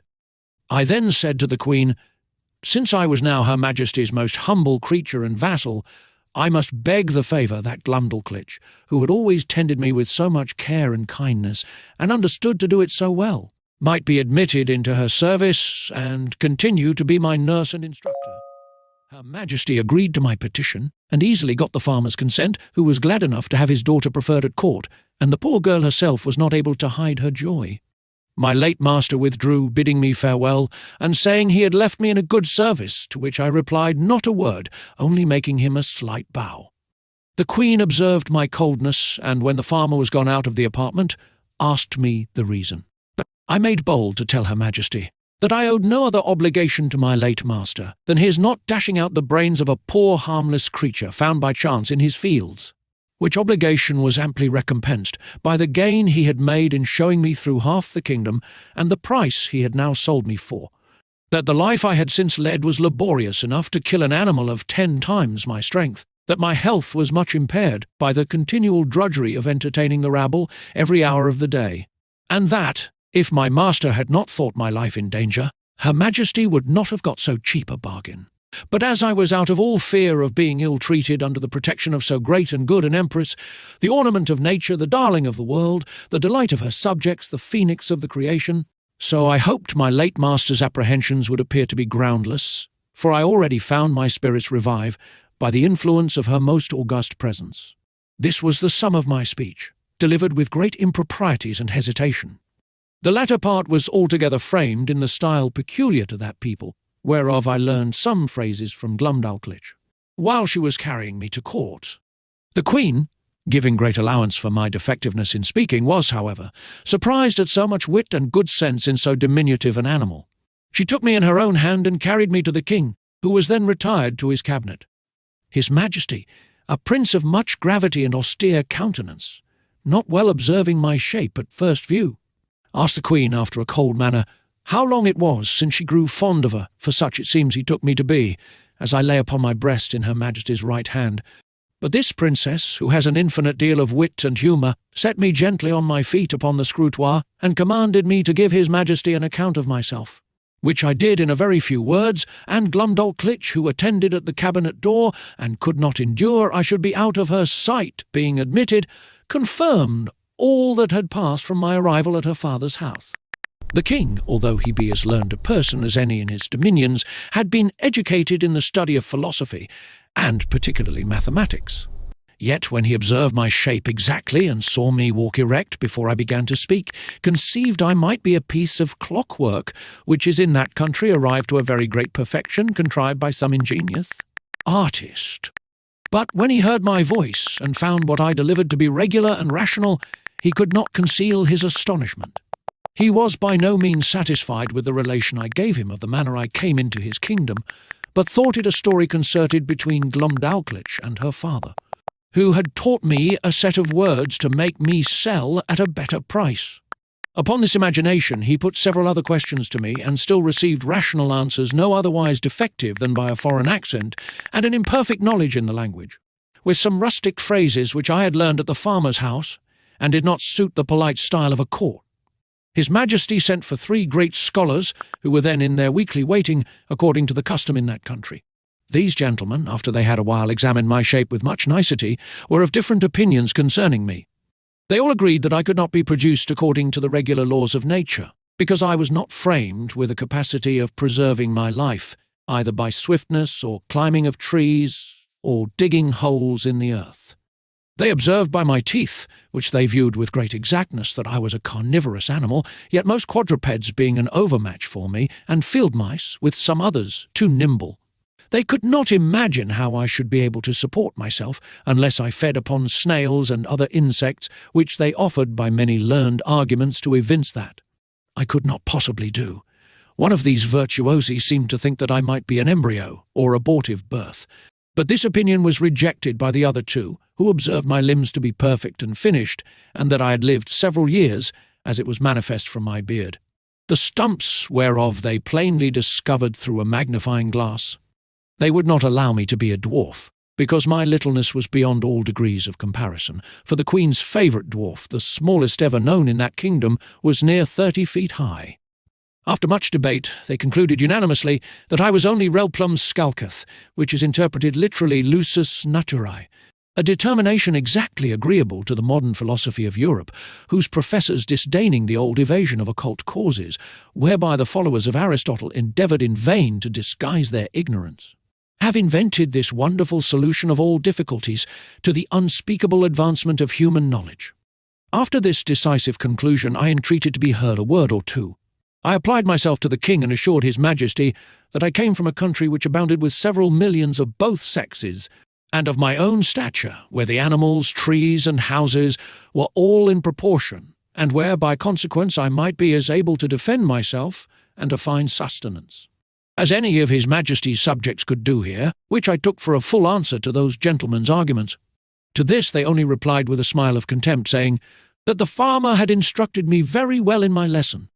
The king, who had a much better understanding, dismissing his learned men, sent for the farmer, who by good fortune was not yet gone out of town. Having therefore first examined him privately, and then confronted him with me and the young girl, his Majesty began to think that what we told him might possibly be true. He desired the Queen to order that a particular care should be taken of me, and was of opinion that Glumdalclitch should still continue in her office of tending me, because he observed we had a great affection for each other. A convenient apartment was provided for her at court. She had a sort of governess appointed to take care of her education, a maid to dress her, and 2 other servants for menial offices, but the care of me was wholly appropriated to herself. The Queen commanded her own cabinet-maker to contrive a box that might serve me for a bed-chamber, after the model that Glumdalclitch and I should agree upon. This man was a most ingenious artist, and according to my direction, in 3 weeks finished for me a wooden chamber of 16 feet square, and 12 high, with sash windows, a door, and 2 closets, like a London bedchamber. The board that made the ceiling was to be lifted up and down by 2 hinges, to put in a bed ready furnished by Her Majesty's. Upholsterer, which Glumdalclitch took out every day to air, made it with her own hands, and letting it down at night, locked up the roof over me. A nice workman, who was famous for little curiosities, undertook to make me 2 chairs, with backs and frames, of a substance not unlike ivory, and 2 tables, with a cabinet to put my things in. The room was quilted on all sides, as well as the floor and the ceiling, to prevent any accident from the carelessness of those who carried me, and to break the force of a jolt when I went in a coach. I desired a lock for my door, to prevent rats and mice from coming in. The smith, after several attempts, made the smallest that ever was seen among them, for I have known a larger at the gate of a gentleman's house in England. I made a shift to keep the key in a pocket of my own, fearing Glumdalclitch might lose it. The Queen likewise ordered the thinnest silks that could be gotten to make me clothes, not much thicker than an English blanket, very cumbersome till I was accustomed to them. They were after the fashion of the kingdom, partly resembling the Persian and partly the Chinese, and are of very grave and decent habit.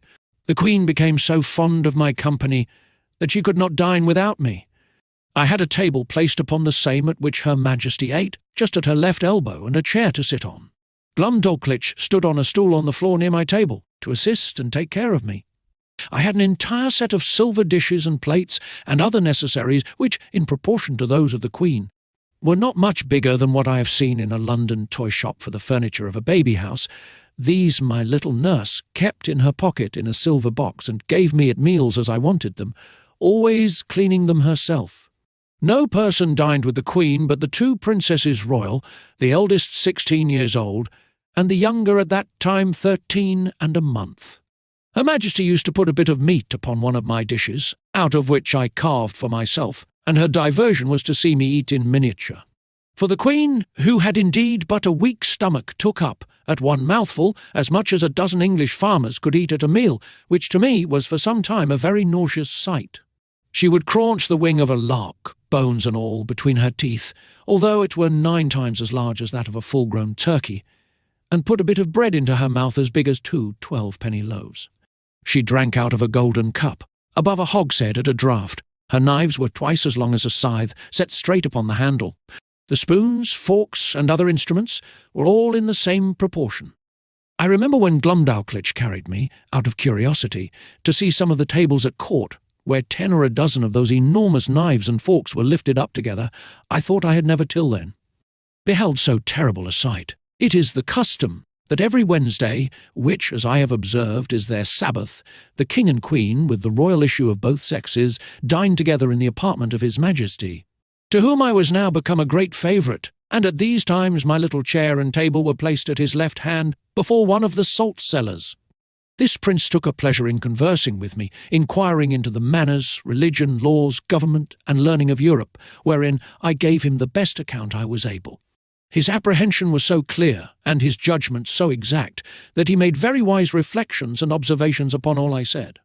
But I confess that, after I had been a little too copious in talking of my own beloved country, of our trade and wars by sea and land, of our schisms in religion, and parties in the state, the prejudices of his education prevailed so far that he could not forbear taking me up in his right hand, and stroking me gently with the other, after a hearty fit of laughing, asked me whether I was a Whig or Tory. Then turning to his first minister, who waited behind him with a white staff near as tall as the mainmast of the royal sovereign, he observed how contemptible a thing was human grandeur, which could be mimicked by such diminutive insects as I. And yet, says he, I dare engage these creatures have their titles and distinctions of honour. They contrive little nests and burrows that they call houses and cities, they make a figure in dress and equipage, they love, they fight, they dispute, they cheat, they betray. And thus he continued on, while my colour came and went several times with indignation, to hear our noble country, the mistress of arts and arms, the scourge of France, the arbitress of Europe, the seat of virtue, piety, honour, and truth, the pride and envy of the world, so contemptuously treated. But, as I was not in a condition to resent injuries, so upon mature thoughts I began to doubt whether I was injured or no, for after having been accustomed several months to the sight and converse of this people, and observed every object upon which I cast my eyes to be of proportionable magnitude, the horror I had at first conceived from their bulk and aspect was so far worn off, that if I had then beheld a company of English lords and ladies in their finery and birthday clothes, acting their several parts in the most courtly manner of strutting and bowing and prating to say the truth, I should have been strongly tempted to laugh as much at them as the king and his grandees did at me. Neither, indeed, could I forbear smiling at myself when the Queen used to place me upon her hand towards a looking-glass, by which both our persons appeared before me in full view together, and there could be nothing more ridiculous than the comparison, so that I really began to imagine myself dwindled many degrees below my usual size. Nothing angered and mortified me so much as the Queen's dwarf, who, being of the lowest stature that was ever in that country, for I verily think he was not full 30 feet high, became so insolent at seeing a creature so much beneath him, that he would always affect to swagger and look big as he passed by me in the Queen's antechamber, while I was standing on some table talking with the lords or ladies of the court. And he seldom failed of a smart word or two upon my littleness, against which I could only revenge myself by calling him brother, challenging him to wrestle, and such repartees as are usually in the mouths of court pages.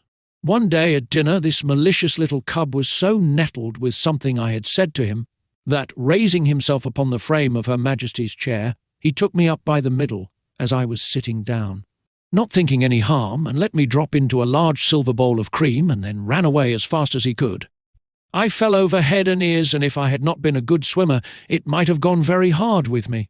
For Glumdalclitch in that instant happened to be at the other end of the room, and the Queen was in such a fright that she wanted presence of mind to assist me. But my little nurse ran to my relief, and took me out, after I had swallowed above a quart of cream. I was put to bed, however. I received no other damage than the loss of a suit of clothes, which was utterly spoiled. The dwarf was soundly whipped, and as a farther punishment, forced to drink up the bowl of cream into which he had thrown me. Neither was he ever restored to favour, for soon after the Queen bestowed him on a lady of high quality, so that I saw him no more, to my very great satisfaction, for I could not tell to what extremities such a malicious urchin might have carried his resentment. He had before served me a scurvy trick, which set the Queen a-laughing, although at the same time she was heartily vexed, and would have immediately cashiered him, if I had not been so generous as to intercede. Her Majesty had taken a marrow bone upon her plate, and, after knocking out the marrow, placed the bone again in the dish erect, as it stood before. The dwarf, watching his opportunity, while Glumdalclitch was gone to the sideboard, mounted the stool that she stood on to take care of me at meals, took me up in both hands, and squeezing my legs together, wedged them into the marrow bone above my waist, where I stuck for some time, and made a very ridiculous figure. I believe it was near a minute before anyone knew what was become of me, for I thought it below me to cry out. But, as princes seldom get their meat hot, my legs were not scalded, only my stockings and breeches in a sad condition. The dwarf, at my entreaty, had no other punishment than a sound whipping. I was frequently rallied by the Queen upon account of my fearfulness, and she used to ask me whether the people of my country were as great cowards as myself. The occasion was this. The kingdom is much pestered with flies in summer, and these odious insects, each of them as big as a Dunstable lark, hardly gave me any rest while I sat at dinner, with their continual humming and buzzing about mine ears. They would sometimes alight upon my victuals, and leave their loathsome excrement or spawn behind, which to me was very visible, though not to the natives of that country, whose large optics were not so acute as mine. In viewing smaller objects, sometimes they would fix upon my nose or forehead, where they stung me to the quick, smelling very offensively, and I could easily trace that viscous matter which our naturalists tell us enables those creatures to walk with their feet upwards upon a ceiling. I had much ado to defend myself against these detestable animals, and could not forbear starting when they came on my face. It was the common practice of the dwarf to catch a number of these insects in his hand, as schoolboys do among us, and let them out suddenly under my nose, on purpose to frighten me and divert the Queen. My remedy was to cut them in pieces with my knife, as they flew in the air, wherein my dexterity was much admired. I remember one morning when Glumdalclitch had set me in a box upon a window, as she usually did in fair days to give me air, for I durst not venture to let the box be hung on a nail out of the window, as we do with cages in England, after I had lifted up one of my sashes and sat down at my table to eat a piece of sweet cake for my breakfast. Above 20 wasps, allured by the smell, came flying into the room, humming louder than the drones of as many bagpipes. Some of them seized my cake and carried it piecemeal away. Others flew about my head and face, confounding me with the noise and putting me in the utmost terror of their stings. However, I had the courage to rise and draw my hanger and attack them in the air. I dispatched 4 of them, but the rest got away, and I presently shut my window. These insects were as large as partridges. I took out their stings, found them 1.5 inches long and as sharp as needles. I carefully preserved them all, and having since shown them, with some other curiosities, in several parts of Europe, upon my return to England I gave 3 of them to Gresham College, and kept the 4th for myself. Chapter 4. The Country Described. A proposal for correcting modern maps. The King's Palace and some account of the metropolis. The author's way of travelling. The chief temple described. I now intend to give the reader a short description of this country as far as I travelled in it, which was not above 2,000 miles round Lorbrulgrud, the metropolis. For the Queen, whom I always attended, never went farther when she accompanied the King in his progresses, and there stayed till his Majesty returned from viewing his frontiers. The whole extent of this prince's dominions reaches about 6,000 miles in length, and from 3 to 5 in breadth. Whence I cannot but conclude that our geographers of Europe are in a great error by supposing nothing but sea between Japan and California. For it was ever my opinion that there must be a balance of earth to counterpoise the great continent of Tartary, and therefore they ought to correct their maps and charts by joining this vast tract of land to the northwest parts of America, wherein I shall be ready to lend them my assistance. The kingdom is a peninsula, terminated to the northeast by a ridge of mountains 30 miles high, which are altogether impassable. By reason of the volcanoes upon the tops, neither do the most learned know what sort of mortals inhabit beyond those mountains, or whether they be inhabited at all. On the 3 other sides, it is bounded by the ocean. There is not one seaport in the whole kingdom, and those parts of the coasts into which the rivers issue are so full of pointed rocks, and the sea generally so rough, that there is no venturing with the smallest of their boats, so that these people are wholly excluded from any commerce with the rest of the world.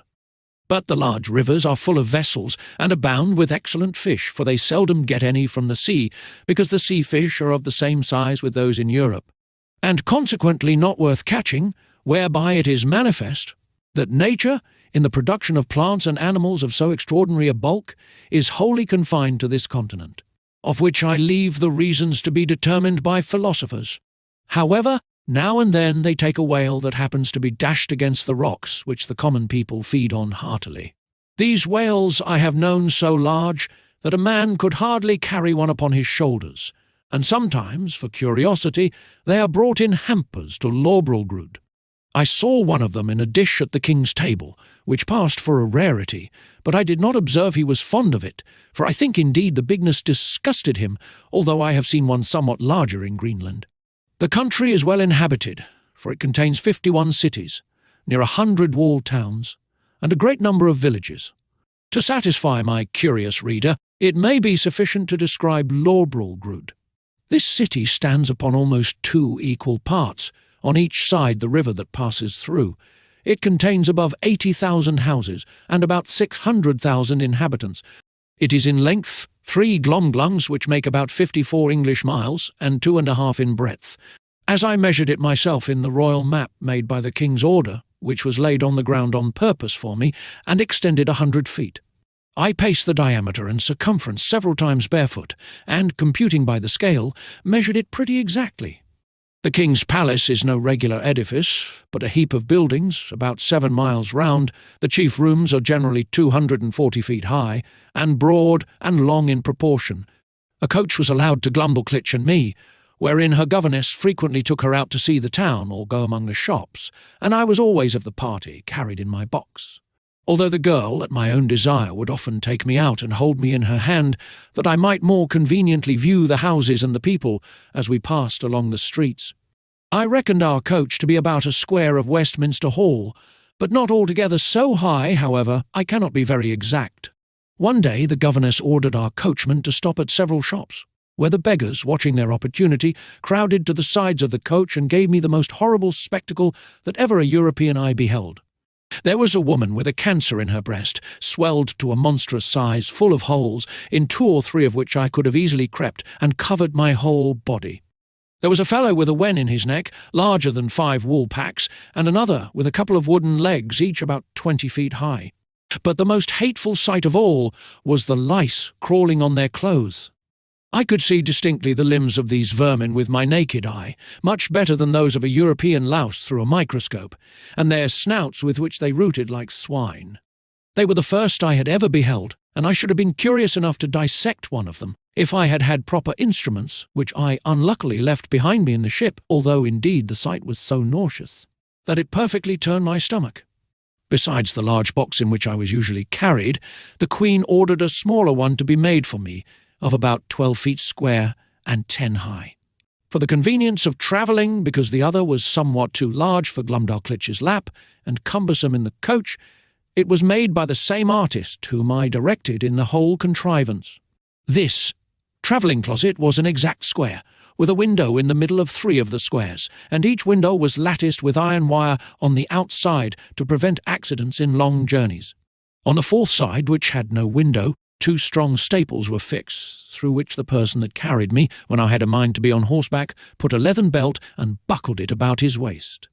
This was always the office of some grave, trusty servant, in whom I could confide, whether I attended the king and queen in their progresses, or were disposed to see the gardens, or pay a visit to some great lady or minister of state in the court, when Glumdalclitch happened to be out of order. For I soon began to be known and esteemed among the greatest officers, I suppose more upon account of their majesties' favour than any merit of my own. In journeys, when I was weary of the coach, a servant on horseback would buckle on my box and place it upon a cushion before him, and there I had a full prospect of the country on 3 sides from my 3 windows. I had, in this closet, a field bed and a hammock hung from the ceiling, 2 chairs and a table, neatly screwed to the floor, to prevent being tossed about by the agitation of the horse or the coach.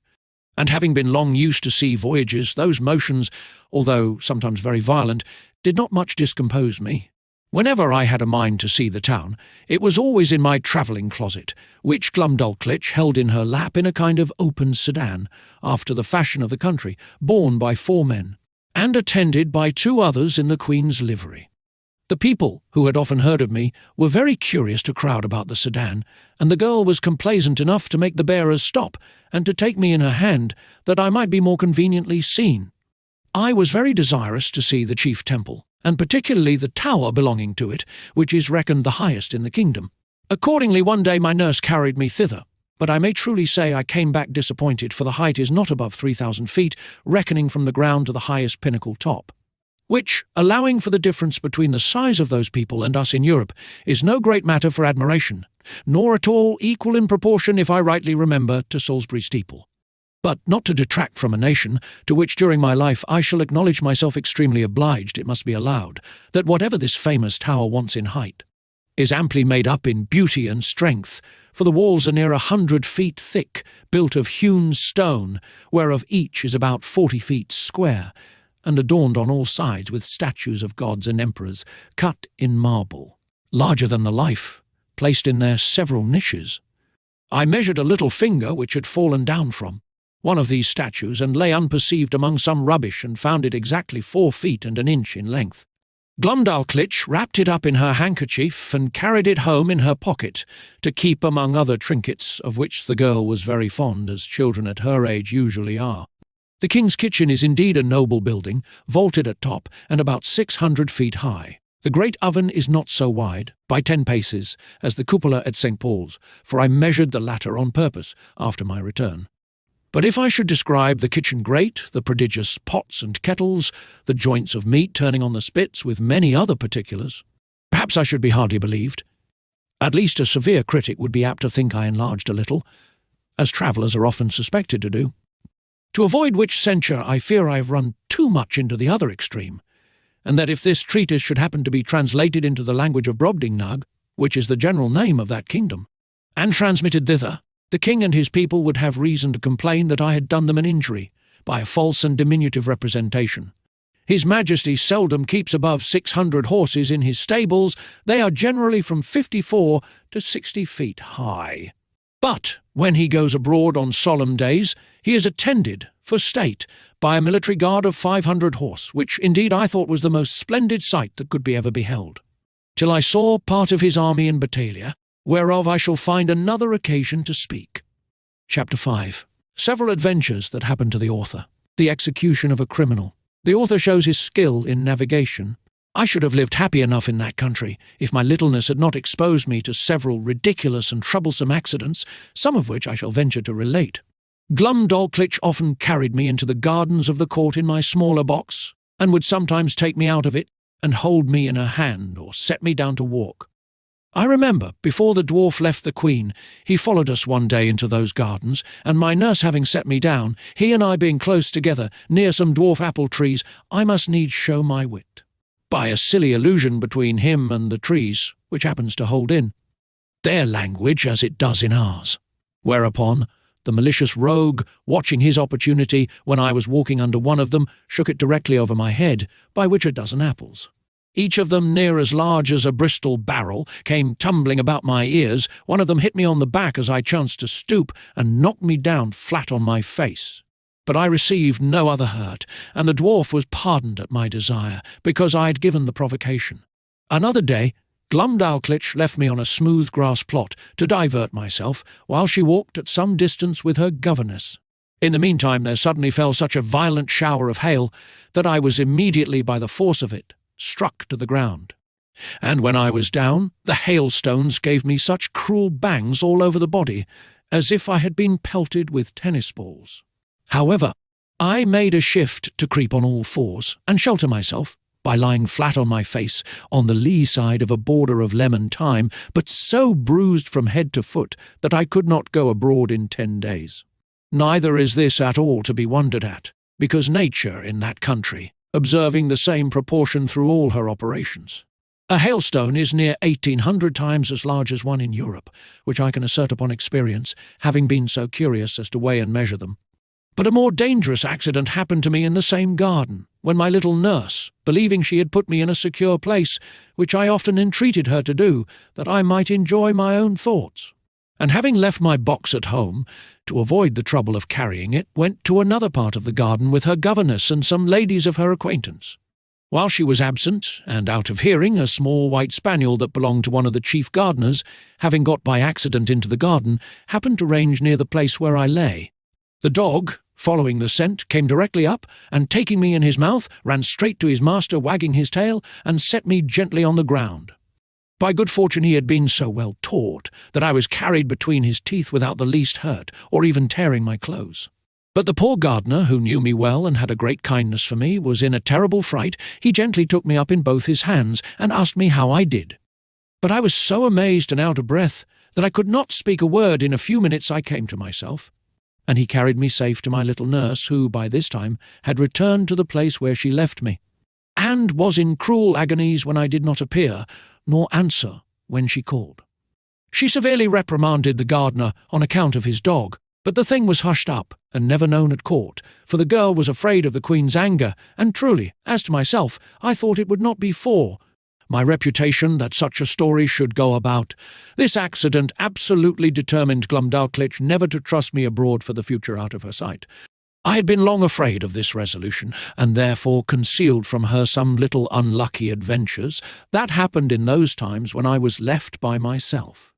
Once a kite, hovering over the garden, made a stoop at me, and if I had not resolutely drawn my hanger and run under a thick espalier, he would have certainly carried me away in his talons. Another time, walking to the top of a fresh molehill, I fell to my neck in the hole, through which that animal had cast up the earth, and coined some lie, not worth remembering, to excuse myself for spoiling my clothes. I likewise broke my right shin against the shell of a snail, which I happened to stumble over, as I was walking alone and thinking on poor England. I cannot tell whether I were more pleased or mortified to observe, in those solitary walks, that the smaller birds did not appear to be at all afraid of me, but would hop about within a yard's distance, looking for worms and other food, with as much indifference and security as if no creature at all were near them. I remember a thrush had the confidence to snatch out of my hand with his bill a piece of cake that Glumdalclitch had just given me for my breakfast. When I attempted to catch any of these birds, they would boldly turn against me, endeavouring to peck my fingers, which I durst not venture within their reach, and then they would hop back unconcerned, to hunt for worms or snails as they did before. But one day I took a thick cudgel, and threw it with all my strength so luckily at a linnet that I knocked him down, and seizing him by the neck with both my hands, ran with him in triumph to my nurse. However, the bird, who had only been stunned, recovering himself, gave me so many boxes with his wings, on both sides of my head and body, though I held him at arm's length and was out of the reach of his claws, that I was 20 times thinking to let him go. But I was soon relieved by one of our servants, who wrung off the bird's neck, and I had him next day for dinner, by the Queen's command. This linnet, as near as I can remember, seemed to be somewhat larger than an English swan. The maids of honour often invited Glumdalclitch to their apartments, and desired she would bring me along with her, on purpose to have the pleasure of seeing and touching me. They would often strip me naked from top to toe, and lay me at full length in their bosoms, wherewith I was much disgusted, because, to say the truth, a very offensive smell came from their skins, which I do not mention or intend to the disadvantage of those excellent ladies for whom I have all manner of respect, but I conceive that my sense was more acute in proportion to my littleness, and that those illustrious persons were no more disagreeable to their lovers or to each other than people of the same quality are with us in England. And after all, I found their natural smell was much more supportable than when they used perfumes, under which I immediately swooned away. I cannot forget that an intimate friend of mine in Lilliput took the freedom in a warm day, when I had used a good deal of exercise, to complain of a strong smell about me, although I am as little faulty that way as most of my sex. But I suppose his faculty of smelling was as nice with regard to me as mine was to that of this people. Upon this point I cannot forbear doing justice to the Queen my mistress, and Glubbdubdrib my nurse, whose persons were as sweet as those of any lady in England. That which gave me most uneasiness among these maids of honour, when my nurse carried me to visit them, was to see them use me without any manner of ceremony, like a creature who had no sort of consequence, for they would strip themselves to the skin and put on their smocks in my presence, while I was placed on their toilet directly before their naked bodies, which I am sure to me was very far from being a tempting sight, or from giving me any other emotions than those of horror and disgust. Their skins appeared so coarse and uneven, so variously coloured when I saw them near, with a mole here and there as broad as a trencher, and hairs hanging from it thicker than packthreads, to say nothing farther concerning the rest of their persons. Neither did they at all scruple, while I was by, to discharge what they had drank, to the quantity of at least 2 hogsheads, in a vessel that held above 3 tons. The handsomest among these maids of honour, a pleasant, frolicsome girl of 16, would sometimes set me astride upon one of her nipples, with many other tricks, wherein the reader will excuse me for not being over-particular. But I was so much displeased that I entreated Glubbdubdrib to contrive some excuse for not seeing that young lady any more. One day a young gentleman, who was nephew to my nurse's governess, came and pressed them both to see an execution. It was of a man who had murdered one of that gentleman's intimate acquaintance. Glubbdubdrib was prevailed on to be of the company, very much against her inclination, for she was naturally tender-hearted. And, as for myself, although I abhorred such kind of spectacles, yet my curiosity tempted me to see something that I thought must be extraordinary. The malefactor was fixed in a chair, upon a scaffold erected for that purpose, and his head cut off at one blow with a sword of about 40 feet long. The veins and arteries spouted up such a prodigious quantity of blood, and so high in the air, that the great jet d'eau at Versailles was not equal to it for the time it lasted. And the head, when it fell on the scaffold floor, gave such a bounce as made me start, although I was at least half an English mile distant. The Queen, who often used to hear me talk of my sea voyages, and took all occasions to divert me when I was melancholy, asked me whether I understood how to handle a sail or an oar, and whether a little exercise of rowing might not be convenient for my health. I answered that I understood both very well, for although my proper employment had been to be surgeon or doctor to the ship, yet often, upon a pinch, I was forced to work like a common mariner. But I could not see how this could be done in their country, where the smallest wherry was equal to a first-rate man of war among us, and such a boat as I could manage would never live in any of their rivers.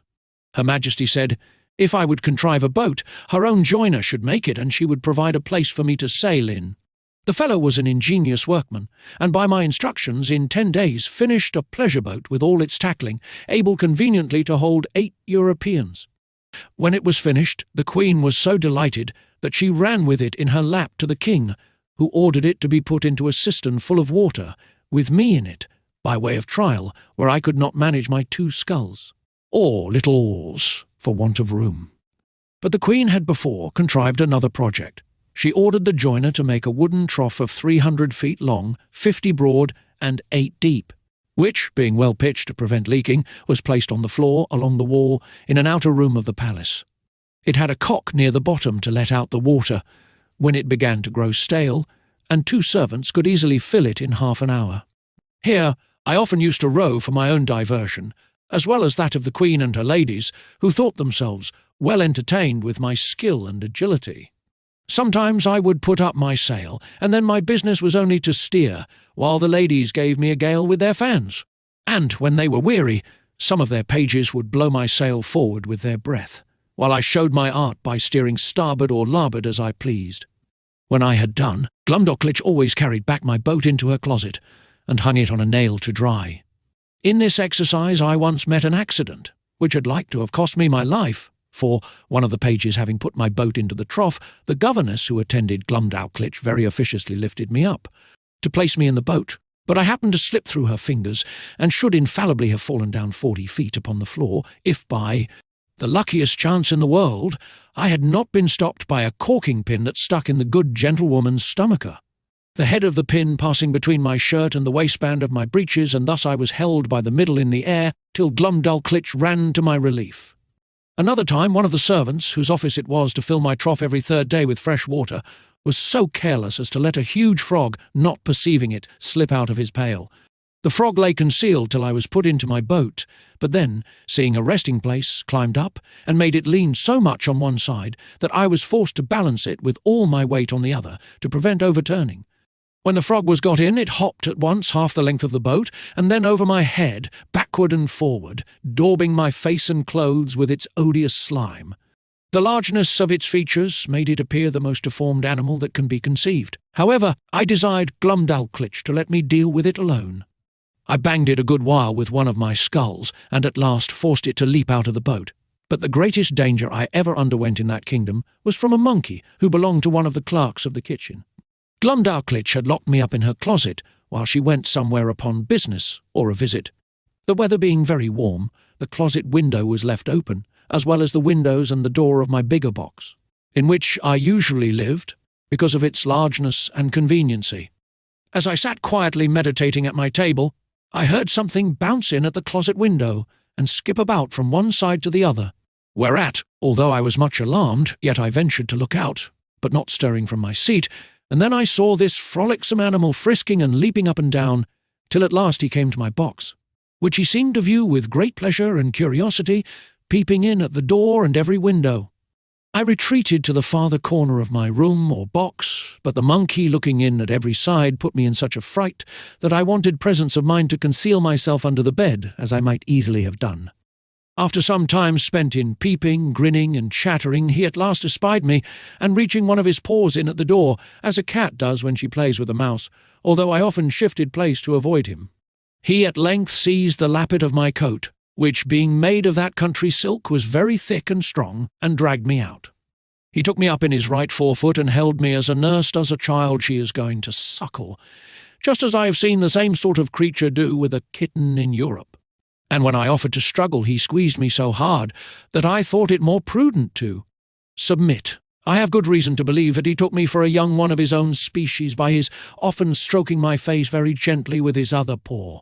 In these diversions he was interrupted by a noise at the closet door, as if somebody were opening it, whereupon he suddenly leaped up to the window at which he had come in, and thence upon the leads and gutters, walking upon 3 legs, and holding me in the 4th, till he clambered up to a roof that was next to ours. I heard Glubbdubdrib give a shriek at the moment he was carrying me out. The poor girl was almost distracted. That quarter of the palace was all in an uproar. The servants ran for ladders. The monkey was seen by hundreds in the court, sitting upon the ridge of a building, holding me like a baby in one of his forepaws, and feeding me with the other by cramming into my mouth some victuals he had squeezed out of the bag on one side of his chaps, and patting me when I would not eat, whereat many of the rabble below could not forbear laughing. Neither do I think they justly ought to be blamed, for, without question, the sight was ridiculous enough to every body but myself. Some of the people threw up stones, hoping to drive the monkey down, but this was strictly forbidden, or else, very probably, my brains had been dashed out. The ladders were now applied, and mounted by several men, which the monkey observing, and finding himself almost encompassed, not being able to make speed enough with his 3 legs, let me drop on a ridge tile, and made his escape. Here I sat for some time, 500 yards from the ground, expecting every moment to be blown down by the wind, or to fall by my own giddiness and come tumbling over and over from the ridge to the eaves. But an honest lad, one of my nurse's footmen, climbed up, and putting me into his breeches pocket, brought me down safe. I was almost choked with the filthy stuff the monkey had crammed down my throat, but my dear little nurse picked it out of my mouth with a small needle, and then I fell a-vomiting, which gave me great relief. Yet I was so weak and bruised in the sides with the squeezes given me by this odious animal that I was forced to keep my bed a fortnight. The king, queen, and all the court sent every day to inquire after my health, and Her Majesty made me several visits during my sickness. The monkey was killed, and an order made that no such animal should be kept about the palace. When I attended the king after my recovery to return him thanks for his favours, he was pleased to rally me a good deal upon this adventure. He asked me what my thoughts and speculations were while I lay in the monkey's paw, how I liked the victuals he gave me, his manner of feeding, and whether the fresh air on the roof had sharpened my stomach.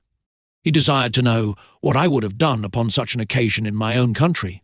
I told His Majesty that in Europe we had no monkeys, except such as were brought for curiosity from other places and so small, that I could deal with a dozen of them together if they presumed to attack me. And as for that monstrous animal with whom I was so lately engaged, it was indeed as large as an elephant. If my fears had suffered me to think so far as to make use of my hanger, looking fiercely, and clapping my hand on the hilt as I spoke, when he poked his paw into my chamber, perhaps I should have given him such a wound as would have made him glad to withdraw it with more haste than he put it in. This I delivered in a firm tone, like a person who was jealous lest his courage should be called in question. However, my speech produced nothing else beside a loud laughter, which all the respect due to His Majesty from those about him could not make them contain. This made me reflect how vain an attempt it is for a man to endeavour to do himself honour among those who are out of all degree of equality or comparison with him. And yet I have seen the moral of my own behaviour very frequent in England since my return, where a little contemptible varlet without the least title to birth, person, wit, or common sense shall presume to look with importance, and put himself upon a foot with the greatest persons of the kingdom. I was every day furnishing the court with some ridiculous story, and Glubbdubdrib, although she loved me to excess, yet was arch enough to inform the Queen, whenever I committed any folly that she thought would be diverting to Her Majesty.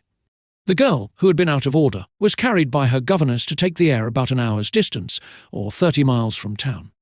They alighted out of the coach near a small footpath in a field, and Glubbdubdrib setting down my travelling box, I went out of it to walk. There was a cow dung in the path, and I must needs try my activity by attempting to leap over it. I took a run, but unfortunately jumped short, and found myself just in the middle up to my knees. I waded through with some difficulty, and one of the footmen wiped me as clean as he could with his handkerchief, for I was filthily bemired, and my nurse confined me to my box, till we returned home, where the Queen was soon informed of what had passed, and the footman spread it about the court, so that all the mirth for some days was at my expense. Chapter. Several contrivances of the author to please the King and Queen. He shows his skill in music. The King inquires into the state of England, which the author relates to him.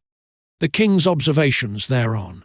I used to attend the King's levee once or twice a week, and had often seen him under the barber's hand, which indeed was at first very terrible to behold, for the razor was almost twice as long as an ordinary scythe. His Majesty, according to the custom of the country, was only shaved twice a week. I once prevailed on the barber to give me some of the suds or lather, out of which I picked 40 or 50 of the strongest stumps of hair. I then took a piece of fine wood and cut it like the back of a comb, making several holes in it at equal distances with as small a needle as I could get from Glubbdubdrib. I fixed in the stumps so artificially, scraping and sloping them with my knife toward the points, that I made a very tolerable comb, which was a seasonable supply, my own being so much broken in the teeth that it was almost useless. Neither did I know any artist in that country so nice and exact as would undertake to make me another. And this puts me in mind of an amusement, wherein I spent many of my leisure hours. I desired the Queen's woman to save for me the combings of Her Majesty's hair, whereof in time I got a good quantity, and consulting with my friend the cabinet-maker, who had received general orders to do little jobs for me, I directed him to make 2 chair frames, no larger than those I had in my box, and to bore little holes with a fine awl round those parts where I designed the backs and seats. Through these holes I wove the strongest hairs I could pick out, just after the manner of cane chairs in England. When they were finished, I made a present of them to Her Majesty, who kept them in her cabinet, and used to show them for curiosities, as indeed they were the wonder of every one that beheld them. The Queen would have me sit upon one of these chairs, but I absolutely refused to obey her, protesting I would rather die than place a dishonourable part of my body on those precious hairs. That once adorned Her Majesty's head. Of these hairs, as I had always a mechanical genius, I likewise made a neat little purse, about 5 feet long, with Her Majesty's name deciphered in gold letters, which I gave to Glubbdubdrib by the Queen's consent. To say the truth, it was more for show than use, being not of strength to bear the weight of the larger coins, and therefore she kept nothing in it but some little toys that girls are fond of. The King, who delighted in music, had frequent concerts at court, to which I was sometimes carried, and set in my box on a table to hear them, but the noise was so great that I could hardly distinguish the tunes. I am confident that all the drums and trumpets of a royal army, beating and sounding together just at your ears, could not equal it. My practice was to have my box removed from the place where the performers sat as far as I could, then to shut the doors and windows of it, and draw the window curtains, after which I found their music not disagreeable. I had learned in my youth to play a little upon the spinet. Glubbdubdrib kept one in her chamber, and a master attended twice a week to teach her. I called it a spinet, because it somewhat resembled that instrument, and was played upon in the same manner. A fancy came into my head that I would entertain the King and Queen with an English tune upon this instrument. But this appeared extremely difficult, for the spinet was near 60 feet long, each key being almost a foot wide, so that with my arms extended I could not reach to above 5 keys. And to press them down required a good smart stroke with my fist, which would be too great a labour and to no purpose. The method I contrived was this. I prepared 2 round sticks, about the bigness of common cudgels. They were thicker at one end than the other, and I covered the thicker ends with pieces of a mouse's skin, that by rapping on them I might neither damage the tops of the keys nor interrupt the sound. Before the spinet a bench was placed about 4 feet below the keys, and I was put upon the bench. I ran sidling upon it that way and this as fast as I could, banging the proper keys with my 2 sticks, and made a shift to play a jig, to the great satisfaction of both their majesties, but it was the most violent exercise I ever underwent, and yet I could not strike above 16 keys, nor consequently play the bass and treble together, as other artists do, which was a great disadvantage to my performance. The King, who, as I before observed, was a prince of excellent understanding, would frequently order that I should be brought in my box, and set upon the table in his closet.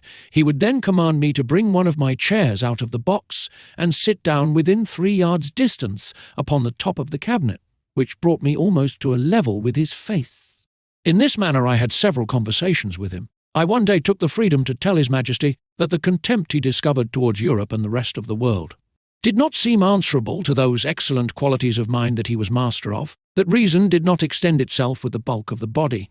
On the contrary, we observed in our country that the tallest persons were usually the least provided with it, that among other animals, bees and ants had the reputation of more industry, art, and sagacity than many of the larger kinds, and that, as inconsiderable as he took me to be, I hoped I might live to do His Majesty some signal service. The King heard me with attention, and began to conceive a much better opinion of me than he had ever before. He desired I would give him as exact an account of the government of England as I possibly could, because as fond as princes commonly are of their own customs, for so he conjectured of other monarchs, by my former discourses he should be glad to hear of any thing that might deserve imitation. Imagine with thyself, courteous reader, how often I then wished for the tongue of Demosthenes or Cicero. That might have enabled me to celebrate the praise of my own dear native country in a style equal to its merits and felicity. I began my discourse by informing His Majesty that our dominions consisted of 2 islands, which composed 3 mighty kingdoms, under one sovereign, beside our plantations in America. I dwelt long upon the fertility of our soil and the temperature of our climate. I then spoke at large upon the constitution of an English Parliament, partly made up of an illustrious body called the House of Peers, persons of the noblest blood, and of the most ancient and ample patrimonies.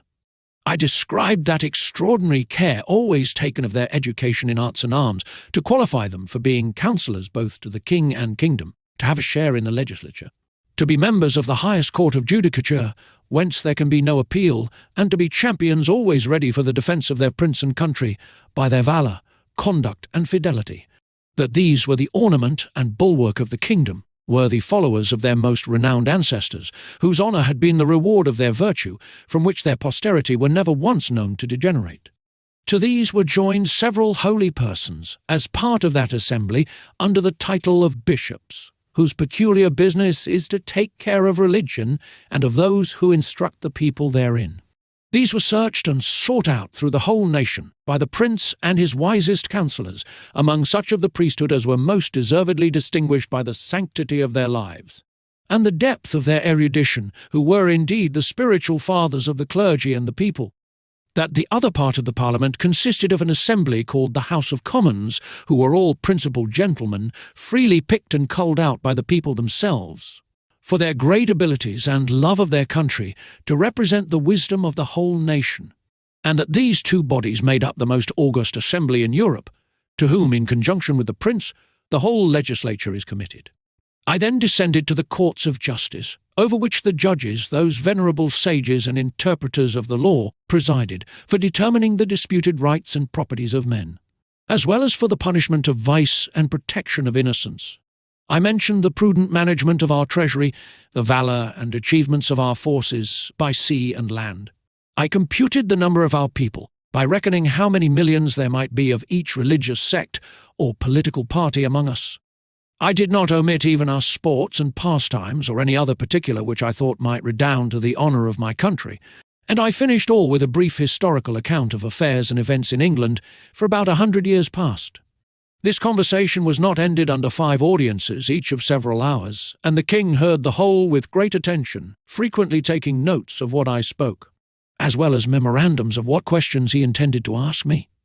When I had put an end to these long discourses, His Majesty, in a 6th audience, consulting his notes, proposed many doubts, queries, and objections upon every article. He asked, what methods were used to cultivate the minds and bodies of our young nobility, and in what kind of business they commonly spent the first and teachable parts of their lives?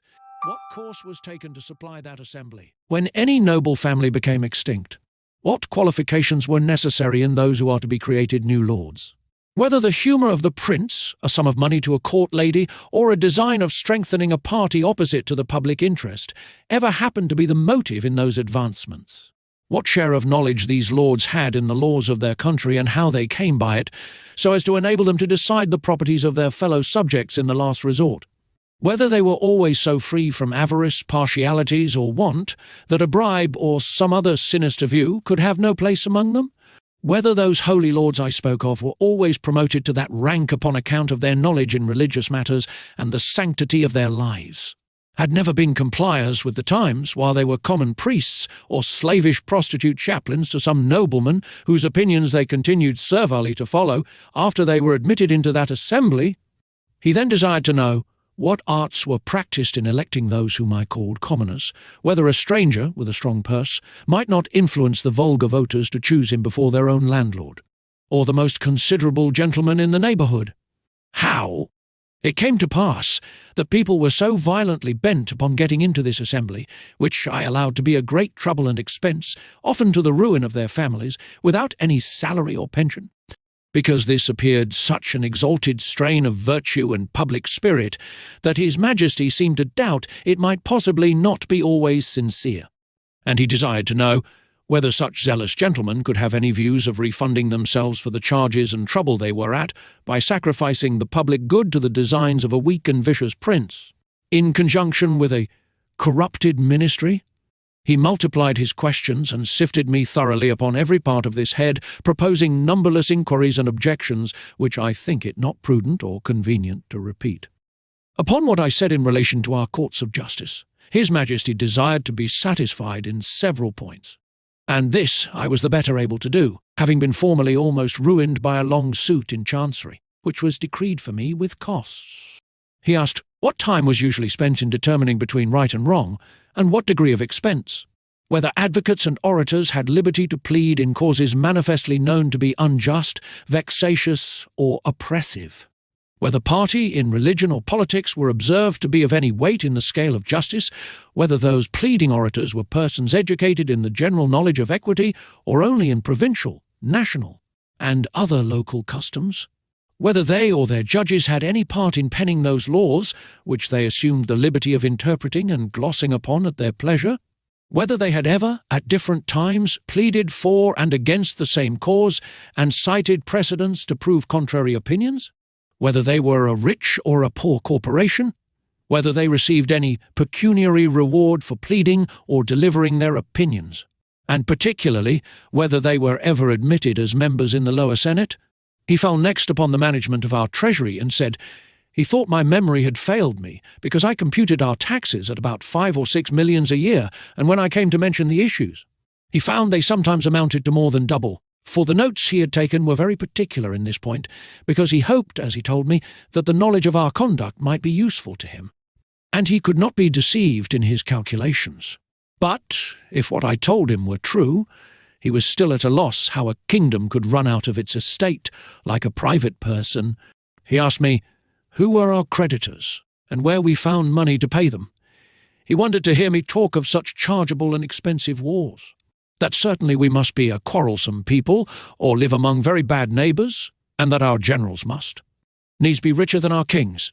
He asked what business we had out of our own islands, unless upon the score of trade or treaty, or to defend the coasts with our fleet.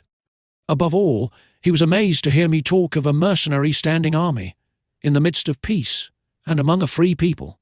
He said, if we were governed by our own consent, in the persons of our representatives, he could not imagine of whom we were afraid, or against whom we were to fight, and would hear my opinion whether a private man's house might not be better defended by himself, his children and family, than by 6 rascals, picked up at a venture in the streets for small wages, who might get 100 times more by cutting their throats.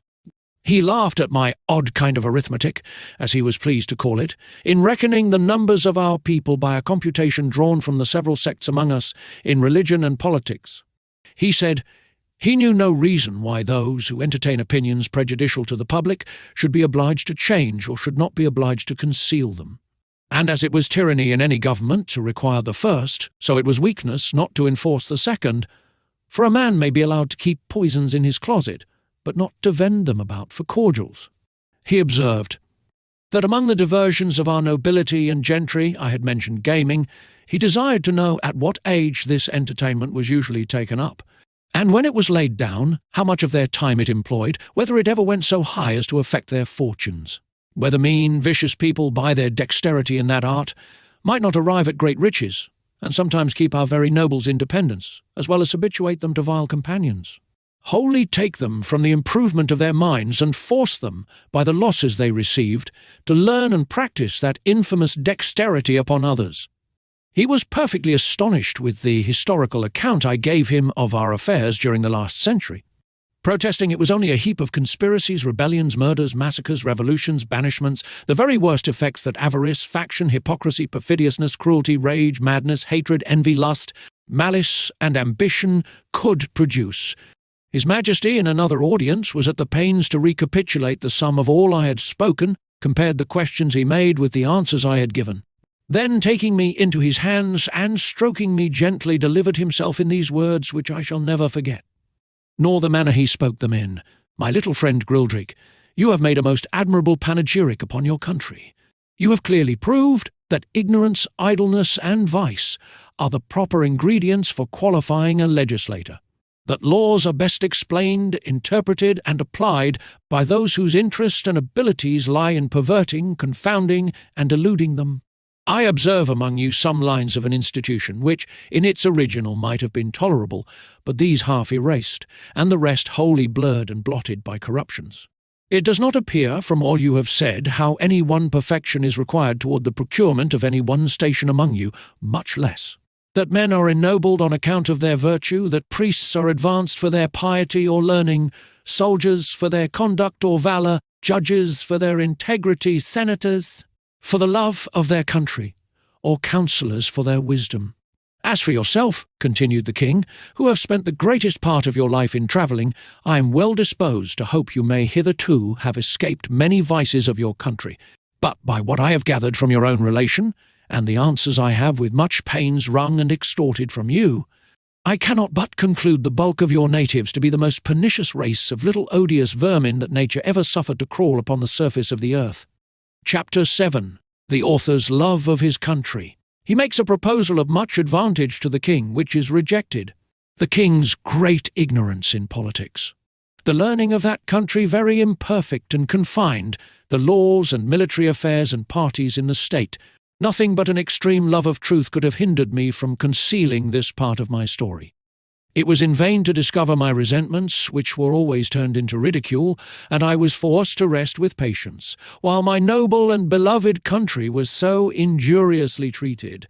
I am as heartily sorry as any of my readers can possibly be that such an occasion was given, but this prince happened to be so curious and inquisitive upon every particular, that it could not consist either with gratitude or good manners to refuse giving him what satisfaction I was able. Yet thus much I may be allowed to say in my own vindication, that I artfully eluded many of his questions, and gave to every point a more favourable turn by many degrees than the strictness of truth would allow. For I have always borne that laudable partiality to my own country, which Dionysius Halicarnassensis with so much justice recommends to an historian. I would hide the frailties and deformities of my political mother, and place her virtues and beauties in the most advantageous light. This was my sincere endeavour in those many discourses I had with that monarch, although it unfortunately failed of success. But great allowances should be given to a king, who lives wholly secluded from the rest of the world, and must therefore be altogether unacquainted with the manners and customs that most prevail in other nations, the want of which knowledge will ever produce many prejudices, and a certain narrowness of thinking, from which we and the politer countries of Europe are wholly exempted. And it would be hard indeed, if so remote a prince's notions of virtue and vice were to be offered as a standard for all mankind. To confirm what I have now said, and further to show the miserable effects of a confined education, I shall here insert a passage which will hardly obtain belief.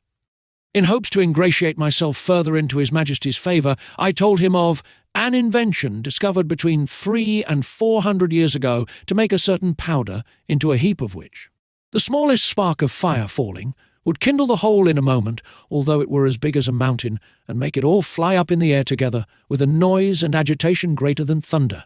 That a proper quantity of this powder, rammed into a hollow tube of brass or iron, according to its bigness, would drive a ball of iron or lead with such violence and speed as nothing was able to sustain its force.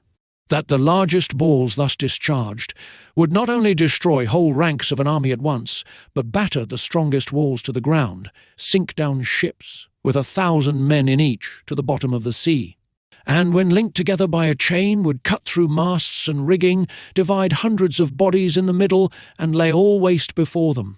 That we often put this powder into large hollow balls of iron, and discharged them by an engine into some city we were besieging, which would rip up the pavements, tear the houses to pieces, burst and throw splinters on every side, dashing out the brains of all who came near. That I knew the ingredients very well, which were cheap and common. I understood the manner of compounding them, and could direct his workmen how to make those tubes, of a size proportionable to all other things in His Majesty's kingdom, and the largest need not be above 100 feet long, 20 or 30 of which tubes, charged with the proper quantity of powder and balls, would batter down the walls of the strongest town in his dominions in a few hours, or destroy the whole metropolis, if ever it should pretend to dispute his absolute commands. This I humbly offered to His Majesty as a small tribute of acknowledgment, in turn for so many marks that I had received, of his royal favour and protection. The king was struck with horror at the description I had given of those terrible engines and the proposal I had made. He was amazed how so impotent and grovelling an insect as I, these were his expressions, could entertain such inhuman ideas, and in so familiar a manner, as to appear wholly unmoved at all the scenes of blood and desolation which I had painted as the common effects of those destructive machines, whereof, he said, some evil genius, enemy to mankind, must have been the first contriver. As for himself, he protested that although few things delighted him so much as new discoveries in art or in nature, yet he would rather lose half his kingdom than be privy to such a secret, which he commanded me, as I valued any life, never to mention any more. A strange effect of narrow principles and views, that a prince possessed of every quality which procures veneration, love, and esteem, of strong parts, great wisdom, and profound learning, endowed with admirable talents, and almost adored by his subjects, should, from a nice unnecessary scruple, whereof in Europe we can have no conception, let slip an opportunity put into his hands that would have made him absolute master of the lives, the liberties, and the fortunes of his people. Neither do I say this with the least intention to detract from the many virtues of that excellent king, whose character, I am sensible, will, on this account, be very much lessened in the opinion of an English reader, but I take this defect among them to have risen from their ignorance, by not having hitherto reduced politics into a science, as the more acute wits of Europe have done. For I remember very well, in a discourse one day with the king, when I happened to say, there were several thousand books among us written upon the art of government. It gave him, directly contrary to my intention, a very mean opinion of our understandings. He professed both to abominate and despise all mystery, refinement, and intrigue, either in a prince or a minister. He could not tell what I meant by secrets of state, where an enemy or some rival nation were not in the case. He confined the knowledge of governing within very narrow bounds, to common sense and reason, to justice and lenity, to the speedy determination of civil and criminal causes, with some other obvious topics which are not worth considering. And he gave it for his opinion that whoever could make 2 ears of corn or 2 blades of grass to grow upon a spot of ground where only one grew before would deserve better of mankind, and do more essential service to his country than the whole race of politicians put together. The learning of this people is very defective, consisting only in morality, history, poetry, and mathematics, wherein they must be allowed to excel.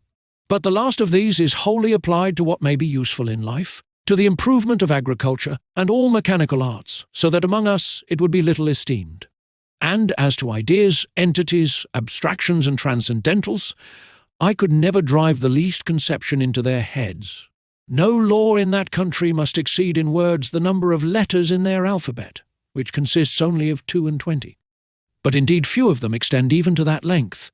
They are expressed in the most plain and simple terms, wherein those people are not mercurial enough to discover above one interpretation. And to write a comment upon any law is a capital crime. As to the decision of civil causes or proceedings against criminals, their precedents are so few that they have little reason to boast of any extraordinary skill in either.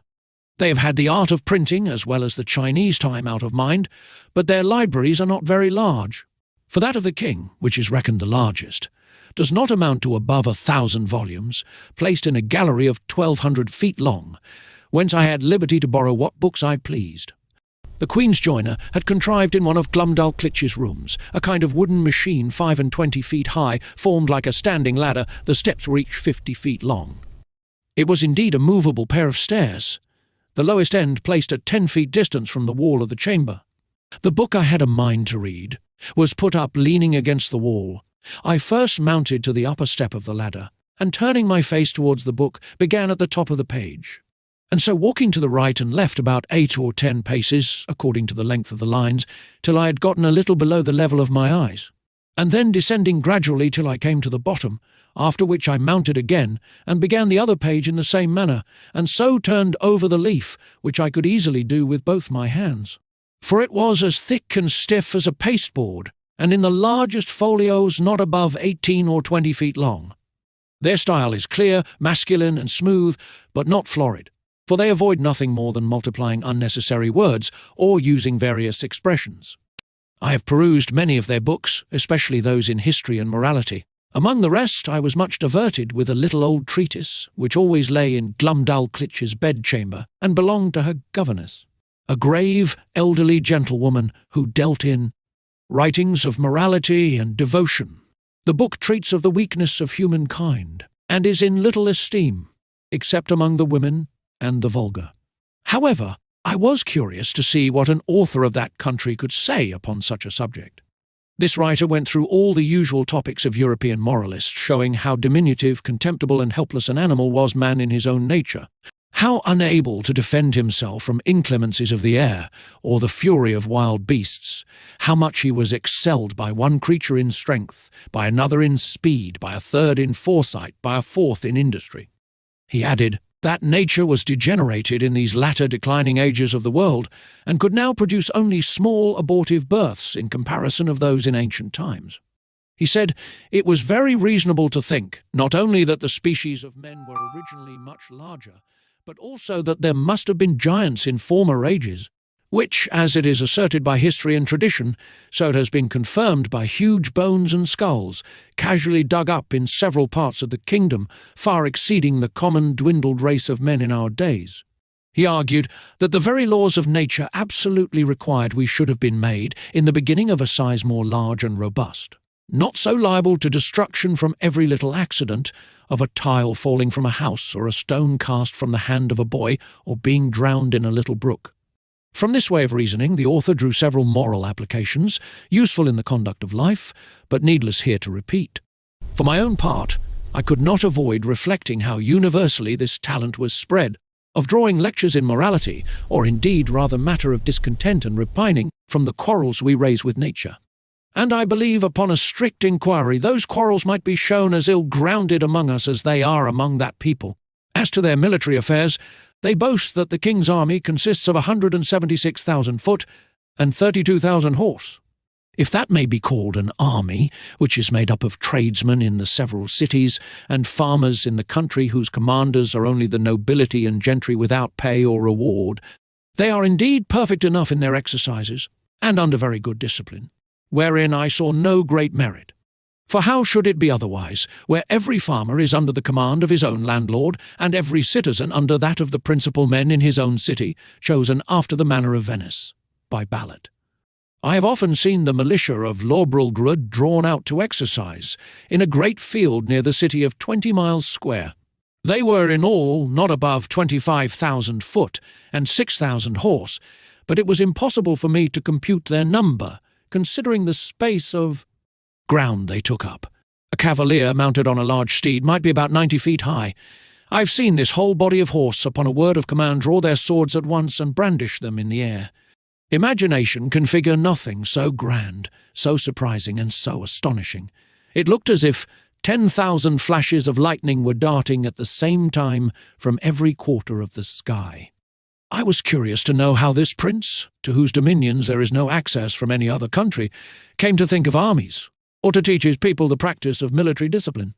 But I was soon informed, both by conversation and reading their histories, for, in the course of many ages, they have been troubled with the same disease to which the whole race of mankind is subject, the nobility often contending for power, the people for liberty, and the king for absolute dominion, all which, however happily tempered by the laws of that kingdom, have been sometimes violated by each of the three parties, and have more than once occasioned civil wars, the last whereof was happily put an end to by this prince's grandfather in a general composition, and the militia, then settled with common consent, has been ever since kept in the strictest duty.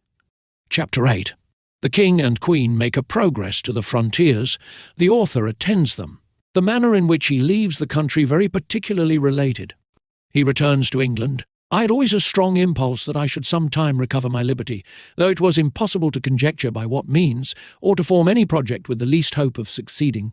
The ship in which I sailed was the first ever known to be driven within sight of that coast, and the king had given strict orders that if at any time another appeared, it should be taken ashore, and with all its crew and passengers brought in a tumbril to Luggnagg.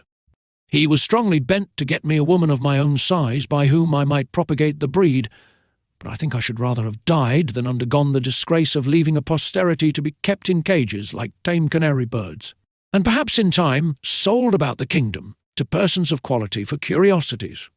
I was indeed treated with much kindness. I was the favourite of a great king and queen, and the delight of the whole court, but it was upon such a foot as ill became the dignity of humankind. I could never forget those domestic pledges I had left behind me. I wanted to be among people with whom I could converse upon even terms, and walk about the streets and fields without being afraid of being trod to death like a frog or a young puppy. But my deliverance came sooner than I expected, and in a manner not very common, the whole story and circumstances of which I shall faithfully relate. I had now been 2 years in this country, and about the beginning of the third, Glubbdubdrib and I attended the king and queen in a progress to the south coast of the kingdom.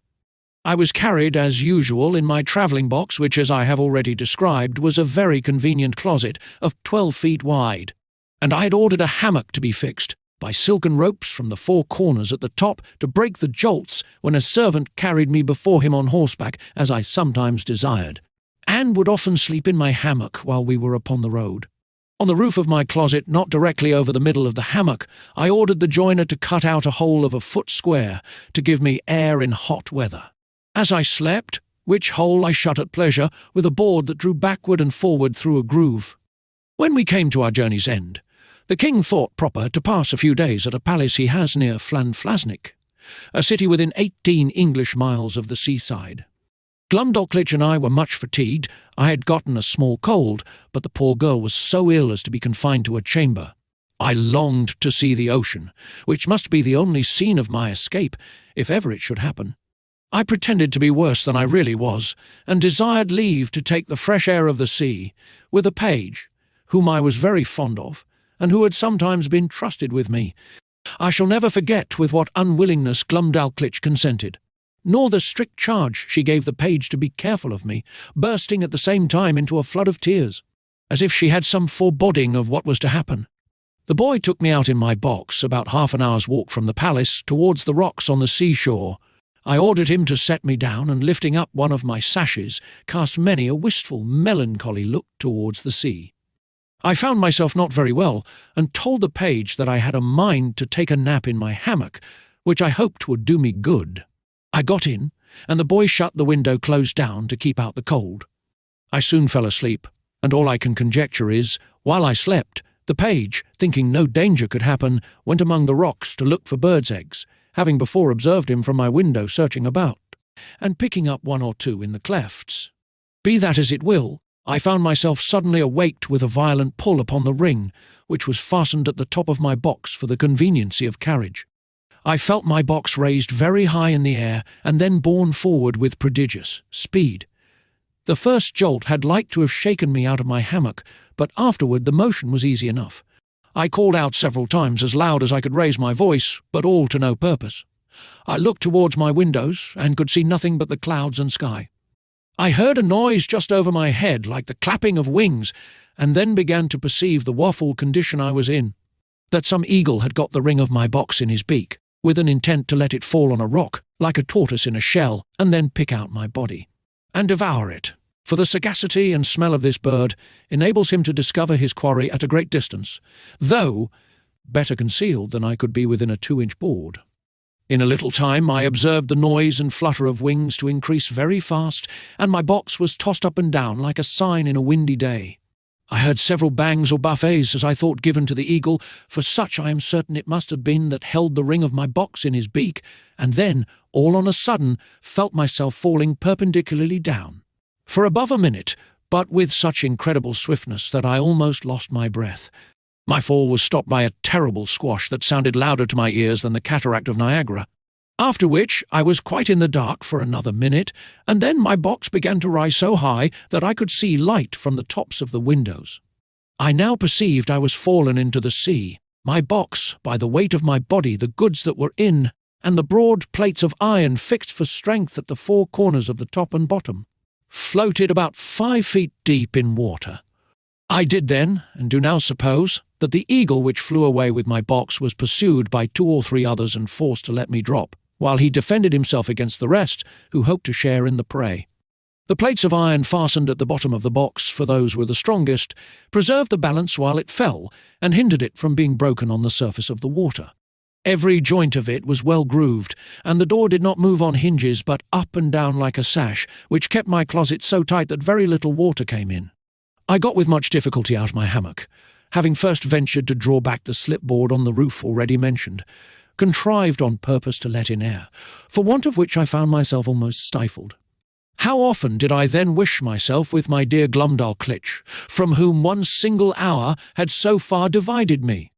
And I may say with truth, that in the midst of my own misfortunes I could not forbear lamenting my poor nurse, the grief she would suffer for my loss, the displeasure of the Queen, and the ruin of her fortune. Perhaps many travellers have not been under greater difficulties and distress than I was at this juncture, expecting every moment to see my box dashed to pieces, or at least overset by the first violent blast or rising wave. A breach in one single pane of glass would have been immediate death, nor could anything have preserved the windows but the strong lattice wires placed on the outside against accidents in travelling. I saw the water ooze in at several crannies, although the leaks were not considerable, and I endeavoured to stop them as well as I could. I was not able to lift up the roof of my closet, which otherwise I certainly should have done, and sat on the top of it, where I might at least preserve myself some hours longer than by being shut up, as I may call it, in the hold. Or if I escaped these dangers for a day or two, what could I expect but a miserable death of cold and hunger? I was 4 hours under these circumstances, expecting and indeed wishing every moment to be my last. I have already told the reader that there were 2 strong staples fixed upon that side of my box which had no window, and into which the servant, who used to carry me on horseback, would put a leathern belt, and buckle it about his waist. Being in this disconsolate state, I heard, or at least thought I heard, some kind of grating noise on that side of my box where the staples were fixed. And soon after, I began to fancy that the box was pulled or towed along the sea, for I now and then felt a sort of tugging, which made the waves rise near the tops of my windows, leaving me almost in the dark. This gave me some faint hopes of relief, although I was not able to imagine how it could be brought about. I ventured to unscrew one of my chairs, which were always fastened to the floor, and having made a hard shift to screw it down again, directly under the slipping board that I had lately opened, I mounted on the chair, and putting my mouth as near as I could to the hole, I called for help in a loud voice, and in all the languages I understood. I then fastened my handkerchief to a stick I usually carried, and thrusting it up the hole, waved it several times in the air, that if any boat or ship were near, the seaman might conjecture some unhappy mortal to be shut up in the box. I found no effect from all I could do, but plainly perceived my closet to be moved along, and in the space of an hour, or better, that side of the box where the staples were and had no windows struck against something that was hard. I apprehended it to be a rock, and found myself tossed more than ever. I plainly heard a noise upon the cover of my closet, like that of a cable, and the grating of it as it passed through the ring. I then found myself hoisted up by degrees at least 3 feet higher than I was before, whereupon I again thrust up my stick and handkerchief, calling for help till I was almost hoarse. In return to which I heard a great shout repeated 3 times, giving me such transports of joy as are not to be conceived but by those who feel them. I now heard a trampling over my head, and somebody calling through the hole with a loud voice in the English tongue, "If there be anybody below, let them speak." I answered, I was an Englishman, drawn by ill fortune into the greatest calamity that ever any creature underwent, and begged by all that was moving to be delivered out of the dungeon I was in. The voice replied, I was safe, for my box was fastened to their ship, and the carpenter should immediately come and saw a hole in the cover large enough to pull me out. I answered, that was needless, and would take up too much time, for there was no more to be done, but let one of the crew put his finger into the ring and take the box out of the sea into the ship, and so into the captain's cabin. Some of them, upon hearing me talk so wildly, thought I was mad. Others laughed, for indeed it never came into my head that I was now got among people of my own stature and strength. The carpenter came, and in a few minutes sawed a passage about 4 feet square, then let down a small ladder, upon which I mounted, and thence was taken into the ship in a very weak condition. The sailors were all in amazement, and asked me 1,000 questions, which I had no inclination to answer. I was equally confounded at the sight of so many pygmies, for such I took them to be, after having so long accustomed my eyes to the monstrous objects I had left. But the captain, Mr. Thomas Wilcox, an honest worthy Shropshire man, observing I was ready to faint, took me into his cabin, gave me a cordial to comfort me, and made me turn in upon his own bed, advising me to take a little rest, of which I had great need. Before I went to sleep, I gave him to understand that I had some valuable furniture in my box, too good to be lost. A fine hammock, a handsome field bed, 2 chairs, a table, and a cabinet. That my closet was hung on all sides, or rather quilted, with silk and cotton. That if he would let one of the crew bring my closet into his cabin, I would open it there before him, and show him my goods. The captain, hearing me utter these absurdities, concluded I was raving. However, I suppose to pacify me, he promised to give order as I desired, and going upon deck, sent some of his men down into my closet. whence, as I afterwards found, they drew up all my goods and stripped off the quilting, but the chairs, cabinet, and bedstead, being screwed to the floor, were much damaged by the ignorance of the seamen, who tore them up by force. Then they knocked off some of the boards for the use of the ship, and when they had got all they had a mind for, let the hull drop into the sea, which by reason of many breaches made in the bottom and sides sunk to rights. And indeed I was glad not to have been a spectator of the havoc they made, because I am confident it would have sensibly touched me by bringing former passages into my mind which I would rather have forgot. I slept some hours, but perpetually disturbed with dreams of the place I had left and the dangers I had escaped. However, upon waking, I found myself much recovered. It was now about 8 o'clock at night, and the captain ordered supper immediately, thinking I had already fasted too long. He entertained me with great kindness, observing me not to look wildly or talk inconsistently, and when we were left alone, desired I would give him a relation of my travels, and by what accident I came to be set adrift in that monstrous wooden chest. He said that about 12 o'clock at noon, as he was looking through his glass, he spied it at a distance, and thought it was a sail, which he had a mind to make, being not much out of his course, in hopes of buying some biscuit, his own beginning to fall short. That upon coming nearer, and finding his error, he sent out his long boat to discover what it was, that his men came back in a fright, swearing they had seen a swimming-house. That he laughed at their folly, and went himself in the boat, ordering his men to take a strong cable along with them. That the weather being calm, he rowed round me several times, observed my windows and wire lattices that defended them. That he discovered 2 staples upon one side, which was all of boards, without any passage for light. He then commanded his men to row up to that side, and fastening a cable to one of the staples, ordered them to tow my chest, as they called it, toward the ship. When it was there, he gave directions to fasten another cable to the ring fixed in the cover, and to raise up my chest with pulleys, which all the sailors were not able to do above 2 or 3 feet. He said, they saw my stick and handkerchief thrust out of the hole, and concluded that some unhappy man must be shut up in the cavity. I asked whether he or the crew had seen any prodigious birds in the air about the time he first discovered me, to which he answered, that discoursing this matter with the sailors while I was asleep, one of them said he had observed 3 eagles flying towards the north, but remarked nothing of their being larger than the usual size, which I suppose must be imputed to the great height they were at, and he could not guess the reason of my question. I then asked the captain how far he reckoned we might be from land. He said, by the best computation he could make, we were at least 100 leagues. I assured him that he must be mistaken by almost half, for I had not left the country whence I came above 2 hours before I dropped into the sea. Whereupon he began again to think that my brain was disturbed, of which he gave me a hint, and advised me to go to bed in a cabin he had provided. I assured him I was well refreshed with his good entertainment and company, and as much in my senses as ever I was in my life. He then grew serious, and desired to ask me freely whether I were not troubled in my mind by the consciousness of some enormous crime, for which I was punished at the command of some prince, by exposing me in that chest, as great criminals in other countries have been forced to sea in a leaky vessel, without provisions, for although he should be sorry to have taken so ill a man into his ship, yet he would engage his word to set me safe ashore in the first port where we arrived. He added that his suspicions were much increased by some very absurd speeches I had delivered at first to his sailors, and afterwards to himself, in relation to my closet or chest, as well as by my odd looks and behaviour while I was at supper. I begged his patience to hear me tell my story, which I faithfully did, from the last time I left England to the moment he first discovered me.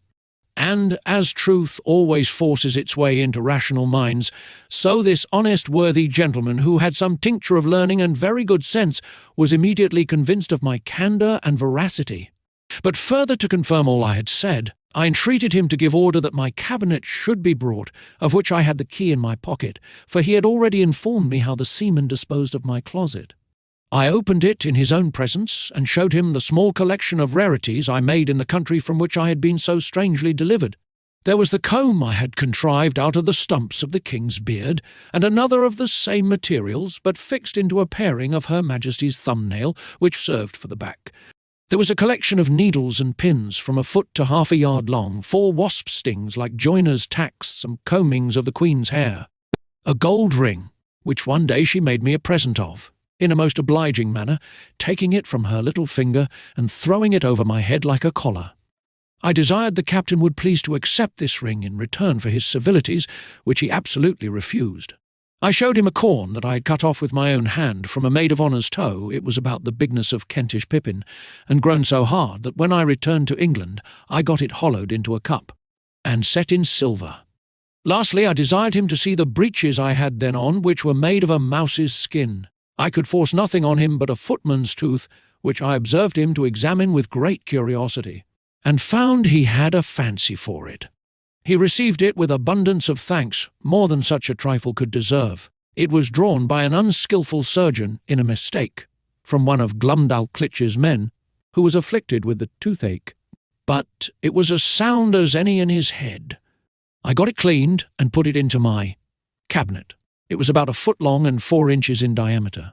The captain was very well satisfied with this plain relation I had given him, and said he hoped when we returned to England I would oblige the world by putting it on paper and making it public. My answer was that we were overstocked with books of travels, that nothing could now pass which was not extraordinary, wherein I doubted some authors less consulted truth than their own vanity or interest or the diversion of ignorant readers. That my story could contain little beside common events, without those ornamental descriptions of strange plants, trees, birds, and other animals, or of the barbarous customs and idolatry of savage people with which most writers abound. However, I thanked him for his good opinion, and promised to take the matter into my thoughts. He said he wondered at one thing very much, which was to hear me speak so loud, asking me whether the king or queen of that country were thick of hearing.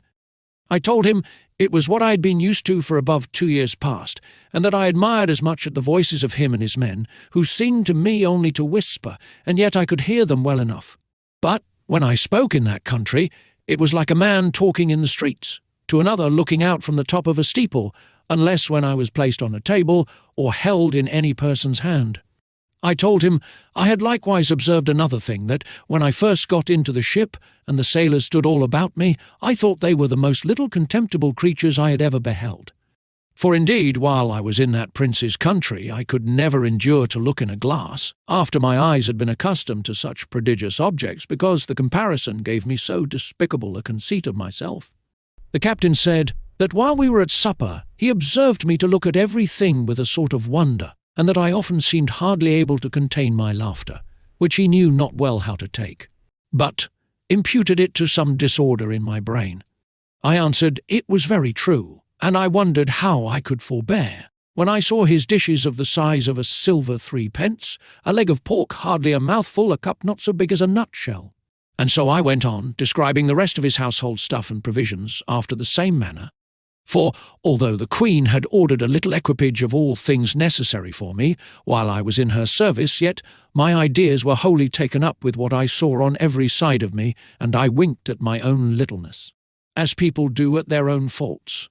The captain understood my raillery very well, and merrily replied with the old English proverb, that he doubted my eyes were bigger than my belly, for he did not observe my stomach so good, although I had fasted all day, and continuing in his mirth, protested he would have gladly given £100 to have seen my closet in the Eagle's Bill, and afterwards in its fall from so great a height into the sea, which would certainly have been a most astonishing object, worthy to have the description of it transmitted to future ages, and the comparison of Phaeton was so obvious that he could not forbear applying it, although I did not much admire the conceit. The captain, having been at Tonquin, was, in his return to England, driven north-eastward to the latitude of 44 degrees, and longitude of 143, but meeting a trade wind 2 days after I came on board him, we sailed southward a long time, and coasting New Holland, kept our course west-southwest, and then south-southwest, till we doubled the Cape of Good Hope. Our voyage was very prosperous, but I shall not trouble the reader with a journal of it.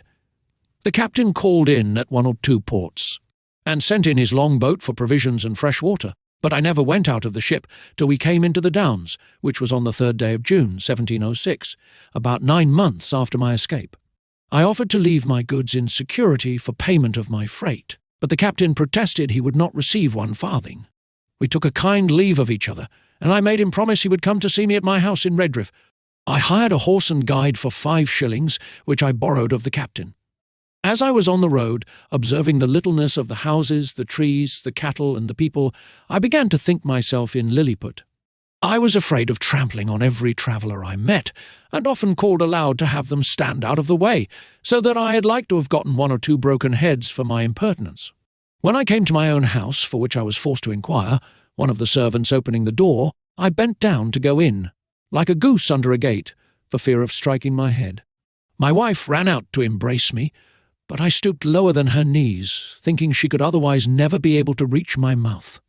My daughter kneeled to ask my blessing, but I could not see her till she arose, having been so long used to stand with my head and eyes erect to above 60 feet, and then I went to take her up with one hand by the waist. I looked down upon the servants, and 1 or 2 friends who were in the house, as if they had been pygmies and I a giant. I told my wife she had been too thrifty, for I found she had starved herself and her daughter to nothing. In short, I behaved myself so unaccountably that they were all of the captain's opinion when he first saw me, and concluded I had lost my wits. This I mention as an instance of the great power of habit and prejudice. In a little time I and my family and friends came to a right understanding, but my wife protested I should never go to sea any more, although my evil destiny so ordered that she had not power to hinder me, as the reader may know hereafter. In the meantime, I here conclude the second part of my unfortunate voyages. Part 3. A Voyage to Laputa, Balnibarbi, Glubbdubdrib, Luggnagg and Japan. Chapter 1. The author sets out on his third voyage, is taken by pirates, the malice of a Dutchman, his arrival at an island, he is received into Laputa. I had not been at home above 10 days when Captain William Robinson, a Cornish man, commander of the Hopewell, a stout ship of 300 tons, came to my house. I had formerly been surgeon of another ship where he was master, and a 4th part owner, in a voyage to the Levant. He'd always treated me more like a brother than an inferior officer, and hearing of my arrival made me a visit, as I apprehended only out of friendship, for nothing passed more than what is usual after long absences. But repeating his visits often, expressing his joy to find me in good health, asking whether I were now settled for life, adding that he intended a voyage to the East Indies in 2 months. At last he plainly invited me, though with some apologies, to be surgeon of the ship, that I should have another surgeon under me beside our 2 mates, that my salary should be double to the usual pay, and that having experienced my knowledge in sea affairs to be at least equal to his, he would enter into any engagement to follow my advice, as much as if I had shared in the command. He said so many other obliging things, and I knew him to be so honest a man, that I could not reject this proposal, the thirst I had of seeing the world, notwithstanding my past misfortunes, continuing as violent as ever. The only difficulty that remained was to persuade my wife, whose consent, however, I at last obtained, by the prospect of advantage she proposed to her children. We set out the 5th day of August, 1706, and arrived at Fort St. George the 11th of April, 1707. We stayed there 3 weeks to refresh our crew, many of whom were sick. From thence we went to Tonquin, where the captain resolved to continue some time, because many of the goods he intended to buy were not ready, nor could he expect to be dispatched in several months. Therefore, in hopes to defray some of the charges he must be at, he bought a sloop, loaded it with several sorts of goods, wherewith the Tonquinese usually trade to the neighbouring islands, and putting 14 men on board, whereof 3 were of the country, he appointed me master of the sloop, and gave me power to traffic, while he transacted his affairs at Tonquin. We had not sailed above 3 days, when a great storm arising, we were driven 5 days to the north-northeast, and then to the east, after which we had fair weather, but still with a pretty strong gale from the west. Upon the 10th day we were chased by 2 pirates, who soon overtook us, for my sloop was so deep laden that she sailed very slow, neither were we in a condition to defend ourselves. We were boarded about the same time by both the pirates, who entered furiously at the head of their men. But finding us all prostrate upon our faces, for so I gave order, they pinioned us with strong ropes, and setting guard upon us, went to search the sloop. I observed among them a Dutchman, who seemed to be of some authority, though he was not commander of either ship. He knew us by our countenances to be Englishmen, and jabbering to us in his own language, swore we should be tied back to back and thrown into the sea. I spoke Dutch tolerably well. I told him who we were, and begged him, in consideration of our being Christians and Protestants, of neighbouring countries in strict alliance, that he would move the captains to take some pity on us. This inflamed his rage, he repeated his threatenings, and turning to his companions, spoke with great vehemence in the Japanese language, as I suppose, often using the word Christianos. The largest of the two pirate ships was commanded by a Japanese captain, who spoke a little Dutch but very imperfectly. He came up to me, and after several questions, which I answered in great humility, he said, "We should not die." I made the captain a very low bow, and then turning to the Dutchman said, I was sorry to find more mercy in a heathen than in a brother Christian. But I had soon reason to repent those foolish words, for that malicious reprobate, having often endeavoured in vain to persuade both the captains that I might be thrown into the sea, which they would not yield to, after the promise made me that I should not die, however, prevailed so far as to have a punishment inflicted on me worse in all human appearance than death itself. My men were sent by an equal division into both the pirate ships and my sloop new-manned. As to myself, it was determined that I should be set adrift in a small canoe with paddles and a sail. And 4 days' provisions, which last, the Japanese captain was so kind to double out of his own stores and would permit no man to search me. I got down into the canoe, while the Dutchman, standing upon the deck, loaded me with all the curses and injurious terms his language could afford. About an hour before we saw the pirates, I had taken an observation and found we were in the latitude of 46°N and longitude of 183°. When I was at some distance from the pirates, I discovered by my pocket glass several islands to the southeast. I set up my sail, the wind being fair, with a design to reach the nearest of those islands, which I made a shift to do, in about 3 hours. It was all rocky. However, I got many birds' eggs, and striking fire, I kindled some heath and dry seaweed, by which I roasted my eggs. I ate no other supper, being resolved to spare my provisions as much as I could. I passed the night under the shelter of a rock, strewing some heath under me, and slept pretty well. The next day I sailed to another island, and thence to a third and fourth, sometimes using my sail, and sometimes my paddles. But not to trouble the reader with a particular account of my distresses, let it suffice that on the 5th day I arrived at the last island in my sight, which lay south-southeast to the former. This island was at a greater distance than I expected, and I did not reach it in less than 5 hours. I encompassed it almost round, before I could find a convenient place to land in, which was a small creek, about 3 times the wideness of my canoe. I found the island to be all rocky, only a little intermingled with tufts of grass and sweet-smelling herbs. I took out my small provisions, and after having refreshed myself, I secured the remainder in a cave, whereof there were great numbers. I gathered plenty of eggs upon the rocks, and got a quantity of dry seaweed and parched grass, which I designed to kindle the next day, and roast my eggs as well as I could, for I had about me my flint steel match, and burning glass. I lay all night in the cave where I had lodged my provisions. My bed was the same dry grass and seaweed which I intended for fuel. I slept very little, for the disquiets of my mind prevailed over my weariness and kept me awake. I considered how impossible it was to preserve my life in so desolate a place, and how miserable my end must be. Yet found myself so listless and desponding that I had not the heart to rise, and before I could get spirits enough to creep out of my cave, the day was far advanced. I walked a while among the rocks. The sky was perfectly clear, and the sun so hot that I was forced to turn my face from it, when all on a sudden it became obscure, as I thought, in a manner very different from what happens by the interposition of a cloud. I turned back, and perceived a vast opaque body between me and the sun moving forwards towards the island. It seemed to be about 2 miles high, and hid the sun 6 or 7 minutes, but I did not observe the air to be much colder, or the sky more darkened, than if I had stood under the shade of a mountain. As it approached nearer over the place where I was, it appeared to be a firm substance, the bottom flat, smooth, and shining very bright from the reflection of the sea below. I stood upon a height about 200 yards from the shore, and saw this vast body descending almost to a parallel with me, at less than an English mile distance. I took out my pocket perspective, and could plainly discover numbers of people moving up and down the sides of it, which appeared to be sloping, but what those people were doing I was not able to distinguish. The natural love of life gave me some inward motion of joy, and I was ready to entertain a hope that this adventure might, some way or other, help to deliver me from the desolate place and condition I was in. But at the same time the reader can hardly conceive my astonishment to behold an island in the air inhabited by men who were able, as it should seem, to raise or sink or put it into progressive motion as they pleased, But not being at that time in a disposition to philosophize upon this phenomenon, I rather chose to observe what course the island would take, because it seemed for a while to stand still. Yet soon after, it advanced nearer, and I could see the sides of it encompassed with several gradations of galleries and stairs at certain intervals, to descend from one to the other.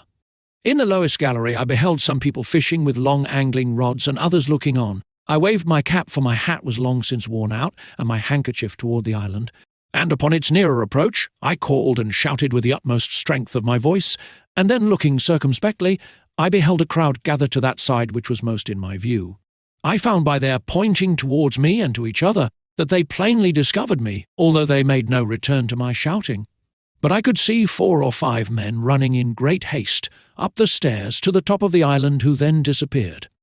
I happened rightly to conjecture that these were sent for orders to some person in authority upon this occasion.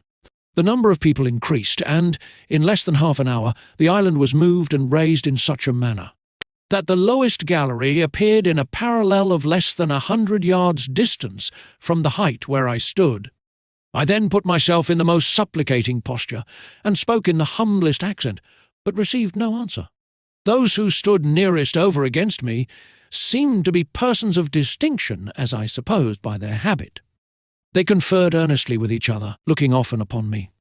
At length one of them called out in a clear, polite, smooth dialect, not unlike in sound to the Italian, and therefore I returned an answer in that language, hoping at least that the cadence might be more agreeable to his ears. Although neither of us understood the other, yet my meaning was easily known, for the people saw the distress I was in. They made signs for me to come down from the rock and go towards the shore, which I accordingly did, and the flying island being raised to a convenient height, the verge directly over me. A chain was let down from the lowest gallery, with a seat fastened to the bottom, to which I fixed myself, and was drawn up by pulleys. Chapter 2. The humours and dispositions of the Laputians described, an account of their learning, of the king and his court, the author's reception there, the inhabitants subject to fear and disquietudes, an account of the women.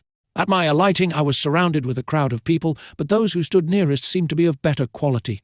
They beheld me with all the marks and circumstances of wonder, neither indeed was I much in their debt, having never till then seen a race of mortals so singular in their shapes, habits, and countenances.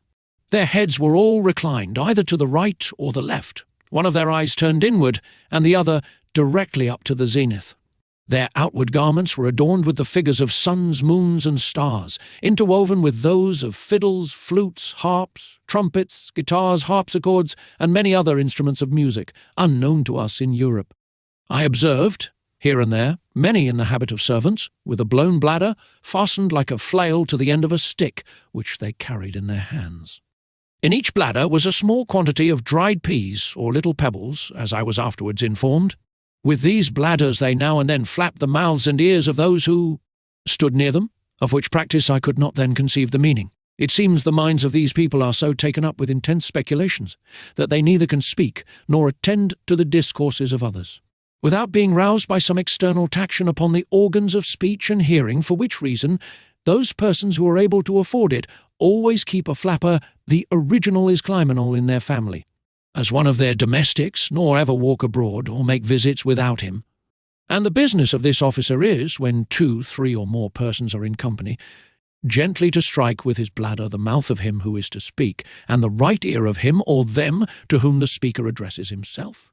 This flapper is likewise employed diligently to attend his master in his walks, and upon occasion to give him a soft flap on his eyes, because he is always so wrapped up in cogitation that he is in manifest danger of falling down every precipice and bouncing his head against every post, and in the streets of justling others or being justled himself into the kennel.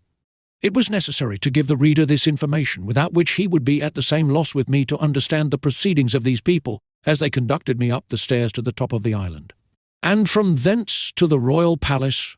While we were ascending, they forgot several times what they were about, and left me to myself, till their memories were again roused by their flappers.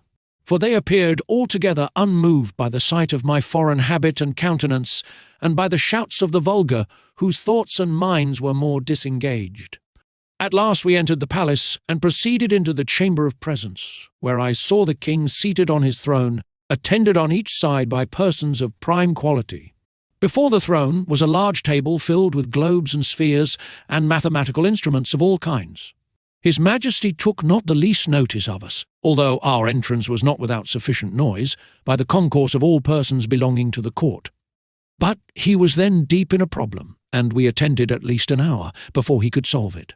There stood by him on each side a young page with flaps in their hands, and when they saw he was at leisure, one of them gently struck his mouth, and the other his right ear, at which he startled like one awaked on the sudden, and looking towards me and the company I was in, recollected the occasion of our coming, whereof he had been informed before.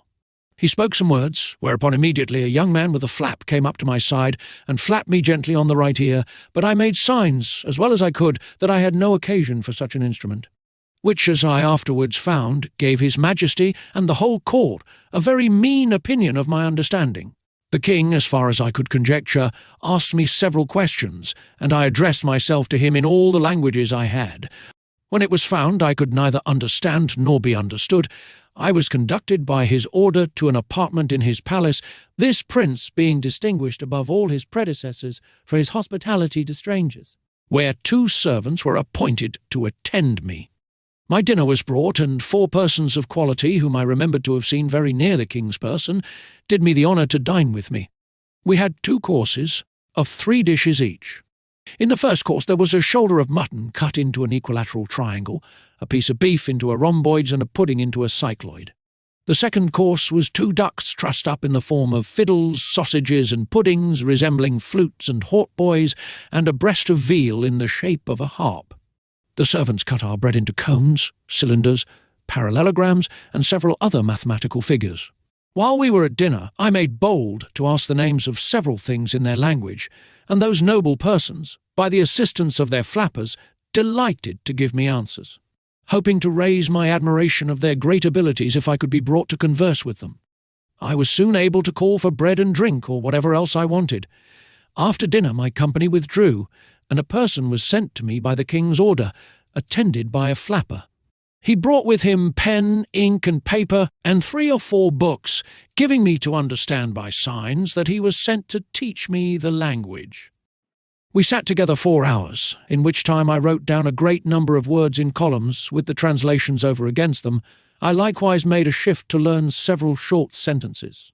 For my tutor would order one of my servants to fetch something, to turn about, to make a bow, to sit, or to stand, or walk, and the like.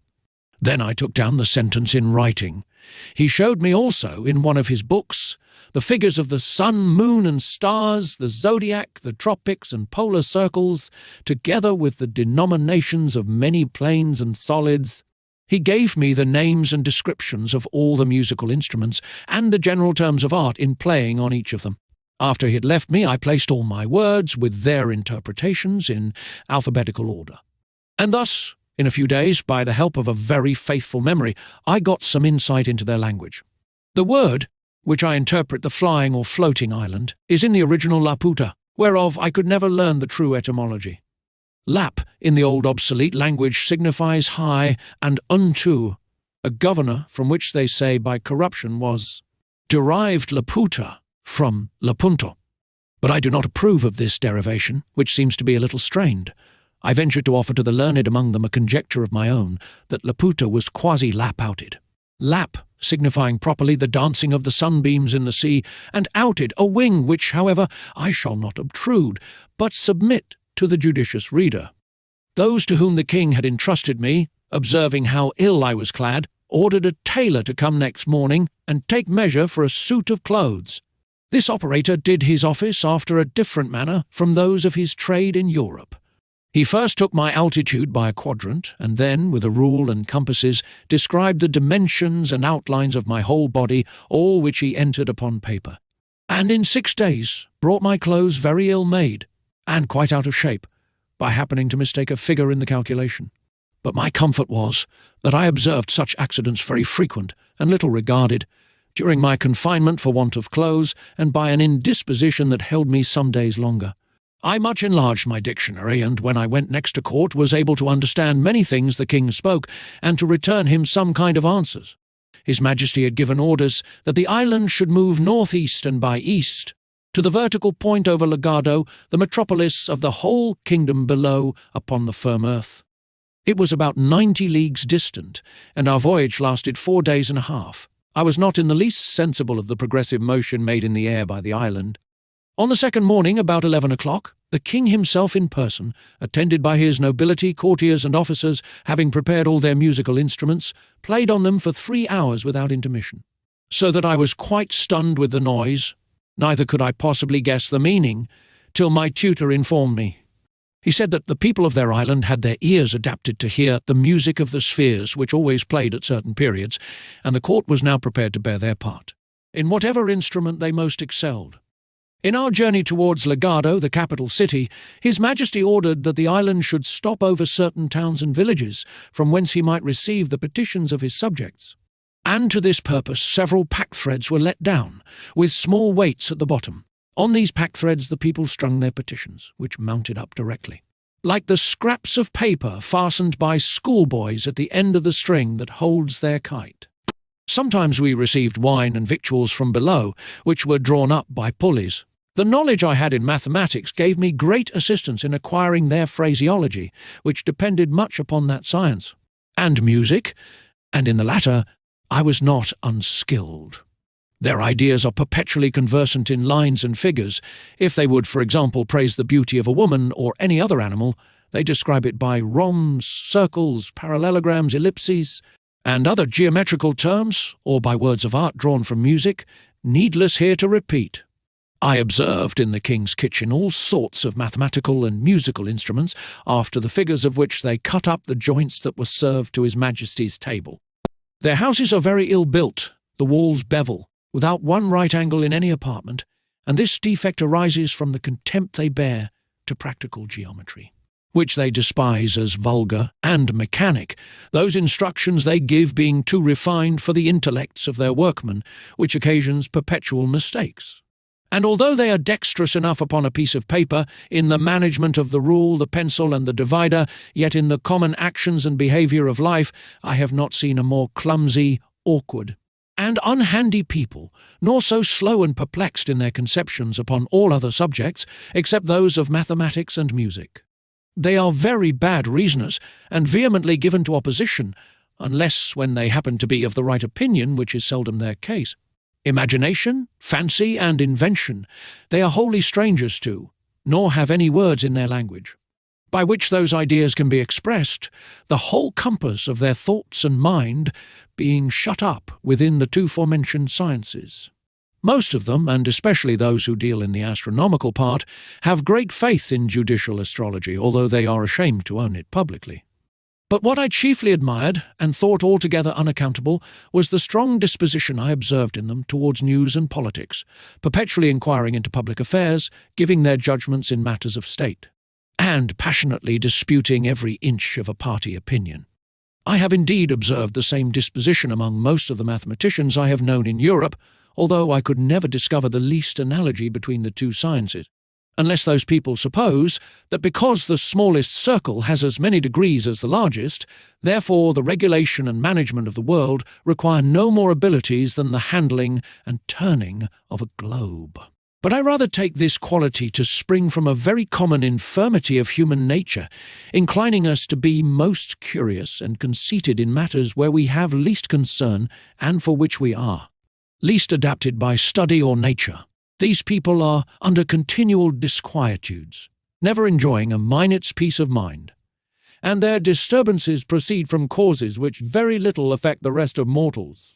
Their apprehensions arise from several changes they dread in the celestial bodies, for instance, that the earth, by the continual approaches of the sun towards it, must in course of time be absorbed, or swallowed up, that the face of the sun will, by degrees, be encrusted with its own effluvia, and give no more light to the world, that the earth very narrowly escaped a brush from the tail of the last comet, which would have infallibly reduced it to ashes, and that the next, which they have calculated for 31 years hence, will probably destroy us. For if in its perihelion it should approach within a certain degree of the sun, as by their calculations they have reason to dread, it will receive a degree of heat 10,000 times more intense than that of red-hot, glowing iron, and in its absence from the sun, carry a blazing tail 10,114 miles long, through which, if the Earth should pass at the distance of 100,000 miles from the nucleus, or main body of the comet, it must in its passage be set on fire and reduced to ashes, that the sun, daily spending its rays without any nutriment to supply them, will at last be wholly consumed and annihilated, which must be attended with the destruction of this earth, and of all the planets that receive their light from it. They are so perpetually alarmed with the apprehensions of these, and the like impending dangers, that they can neither sleep quietly in their beds, nor have any relish for the common pleasures and amusements of life. When they meet an acquaintance in the morning, the first question is about the sun's health, how he looked at his setting and rising, and what hopes they have to avoid the stroke of the approaching comet. This conversation they are apt to run into with the same temper that boys discover in delighting to hear terrible stories of spirits and hobgoblins, which they greedily listen to and dare not go to bed for fear. The women of the island have abundance of vivacity. They contemn their husbands, and are exceedingly fond of strangers, whereof there is always a considerable number from the continent below attending at court, either upon affairs of the several towns and corporations or their own particular occasions, but are much despised, because they want the same endowments. Among these the ladies choose their gallants, but the vexation is that they act with too much ease and security, for the husband is always so wrapped in speculation, that the mistress and lover may proceed to the greatest familiarities before his face, if he be but provided with paper and implements, and without his flapper at his side. The wives and daughters lament their confinement to the island, although I think it the most delicious spot of ground in the world, and although they live here in the greatest plenty and magnificence, and are allowed to do whatever they please, they long to see the world, and take the diversions of the metropolis, which they are not allowed to do without a particular licence from the king, and this is not easy to be obtained, because the people of quality have found, by frequent experience, how hard it is to persuade their women to return from below. I was told that a great court lady who had several children is married to the Prime Minister, the richest subject in the kingdom, a very graceful person, extremely fond of her, and lives in the finest palace of the island. Went down to Luggnagg on the pretence of health, there hid herself for several months, till the king sent a warrant to search for her, and she was found in an obscure eating-house all in rags, having pawned her clothes to maintain an old deformed footman who beat her every day, and in whose company she was taken, much against her will. And although her husband received her with all possible kindness, and without the least reproach, she soon after contrived to steal down again, with all her jewels, to the same gallant, and has not been heard of since. This may perhaps pass with the reader rather for an European or English story than for one of a country so remote. But he may please to consider that the caprices of womankind are not limited by any climate or nation, and that they are much more uniform than can be easily imagined. In about a month's time I had made a tolerable proficiency in their language, and was able to answer most of the king's questions, when I had the honour to attend him. His Majesty discovered not the least curiosity to inquire into the laws, government, history, religion, or manners of the countries where I had been, but confined his questions to the state of mathematics, and received the account I gave him with great contempt and indifference, though often roused by his flapper on each side. Chapter: A phenomenon solved by modern philosophy and astronomy. The Laputians. Great improvements in the latter. The king's method of suppressing insurrections. I desired leave of this prince to see the curiosities of the island, which he was graciously pleased to grant, and ordered my tutor to attend me. I chiefly wanted to know to what cause, in art or in nature, it owed its several motions, whereof I will now give a philosophical account to the reader. The flying or floating island is exactly circular, its diameter 7,837 yards, or about 4 miles and a half, and consequently contains 10,000 acres. It is 300 yards thick. The bottom, or under surface, which appears to those who view it below, is one even regular plate of adamant, shooting up to the height of about 200 yards. Above it lie the several minerals in their usual order, and over all is a coat of rich mould, 10 or 12 feet deep. The declivity of the upper surface, from the circumference to the centre, is the natural cause why all the dews and rains which fall upon the island are conveyed in small rivulets toward the middle, where they are emptied into 4 large basins, each of about half a mile in circuit, and 200 yards distant from the centre. From these basins, the water is continually exhaled by the sun in the daytime, which effectually prevents their overflowing. Besides, as it is in the power of the monarch to raise the island above the region of clouds and vapours, he can prevent the falling of dews and rain whenever he pleases. For the highest clouds cannot rise above 2 miles, as naturalists agree. At least they were never known to do so in that country. At the centre of the island there is a chasm about 50 yards in diameter, whence the astronomers descend into a large dome, which is therefore called Flandona Gagnoli, or the astronomer's cave, situated at the depth of 100 yards beneath the upper surface of the adamant. In this cave are 20 lamps continually burning, which, from the reflection of the adamant, cast a strong light into every part. The place is stored with great variety of sextants, quadrants, telescopes, astrolabes, and other astronomical instruments. But the greatest curiosity upon which the fate of the island depends is a lodestone of a prodigious size, in shape resembling a weaver's shuttle. It is in length 6 yards, and in the thickest part at least 3 yards over. This magnet is sustained by a very strong axle of adamant passing through its middle, upon which it plays, and is poised so exactly that the weakest hand can turn it. It is hooped round with a hollow cylinder of adamant, 4 feet deep, as many thick, and 12 yards in diameter, placed horizontally and supported by 8 adamantine feet, each 6 yards high. In the middle of the concave side there is a groove 12 inches deep, in which the extremities of the axle are lodged and turned round as there is occasion. The stone cannot be removed from its place by any force, because the hoop and its feet are one continued piece with that body of adamant which constitutes the bottom of the island. By means of this lodestone the island is made to rise and fall, and move from one place to another. For, with respect to that part of the earth over which the monarch presides, the stone is endued at one of its sides with an attractive power, and at the other with a repulsive. Upon placing the magnet erect with its attracting end towards the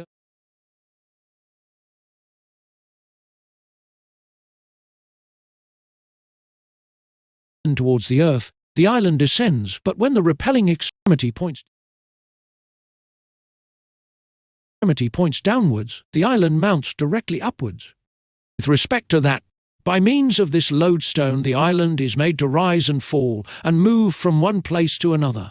For, with respect to that part of the earth over which the monarch presides, the stone is endued at one of its sides with an attractive power, and at the other with a repulsive. Upon placing the magnet erect with its attracting end towards the earth, the island descends, but when the repelling extremity points downwards, the island mounts directly upwards. When the position of the stone is oblique, the motion of the island is so too, for in this magnet the forces always act in lines parallel to its direction. By this oblique motion the island is conveyed to different parts of the monarch's dominions. To explain the manner of its progress, let B represent a line drawn across the dominions of Balnibarbi. Let the line CD represent the lodestone, of which let D be the repelling end, and C the attracting end, the island being over C. Let the stone be placed in the position CD, with its repelling end downwards, then the island will be driven upwards obliquely towards D. When it is arrived at D, let the stone be turned upon its axle till its attracting end points towards E, and then the island will be carried obliquely towards E, where, if the stone be again turned upon its axle till it stands in the position EF, with its repelling point downwards, the island will rise obliquely towards F, where, by directing the attracting end towards G, the island may be carried to G, and from G to H, by turning the stone, so as to make its repelling extremity to point directly downward, and thus, by changing the situation of the stone, as often as there is occasion, the island is made to rise and fall by turns in an oblique direction. And by those alternate risings and fallings, the obliquity being not considerable, is conveyed from one part of the dominions to the other. But it must be observed that this island cannot move beyond the extent of the dominions below, nor can it rise above the height of 4 miles. For which the astronomers who have written large systems concerning the stone assign the following reason: that the magnetic virtue does not extend beyond the distance of 4 miles, and that the mineral, which acts upon the stone in the bowels of the earth, and in the sea about 6 leagues distant from the shore, is not diffused through the whole globe, but terminated with the limits of the king's dominions. And it was easy, from the great advantage of such a superior situation, for a prince to bring under his obedience whatever country lay within the attraction of that magnet. When the stone is put parallel to the plane of the horizon, the island stands still, for in that case the extremities of it, being at equal distance from the earth, act with equal force, the one in drawing downwards, the other in pushing upwards, and consequently no motion can ensue. This lodestone is under the care of certain astronomers who, from time to time, give it such positions as the monarch directs. They spend the greatest part of their lives in observing the celestial bodies, which they do by the assistance of glasses, far excelling ours in goodness. For, although their largest telescopes do not exceed 3 feet, they magnify much more than those of 100 with us, and show the stars with greater clearness. This advantage has enabled them to extend their discoveries much further than our astronomers in Europe, for they have made a catalogue of 10,000 fixed stars, whereas the largest of ours do not contain above 1/3 part of that number. They have likewise discovered 2 lesser stars, or satellites, which revolve about Mars, whereof the innermost is distant from the centre of the primary planet exactly 3 of his diameters, and the outermost 5. The former revolves in the space of 10 hours, and the latter in 21½ so that the squares of their periodical times are very near in the same proportion with the cubes of their distance from the centre of Mars, which evidently shows them to be governed by the same law of gravitation that influences the other heavenly bodies. They have observed 93 different comets and settled their periods with great exactness. If this be true, and they affirm it with great confidence, it is much to be wished that their observations were made public, whereby the theory of comets, which at present is very lame and defective, might be brought to the same perfection with other arts of astronomy. The king would be the most absolute prince in the universe, if he could but prevail on a ministry to join with him. But these, having their estates below on the continent, and considering that the office of a favourite has a very uncertain tenure, would never consent to the enslaving of their country. If any town should engage in rebellion or mutiny, fall into violent factions, or refuse to pay the usual tribute, the king has 2 methods of reducing them to obedience. The first and the mildest course is by keeping the island hovering over such a town, and the lands about it, whereby he can deprive them of the benefit of the sun and the rain, and consequently afflict the inhabitants with dearth and diseases.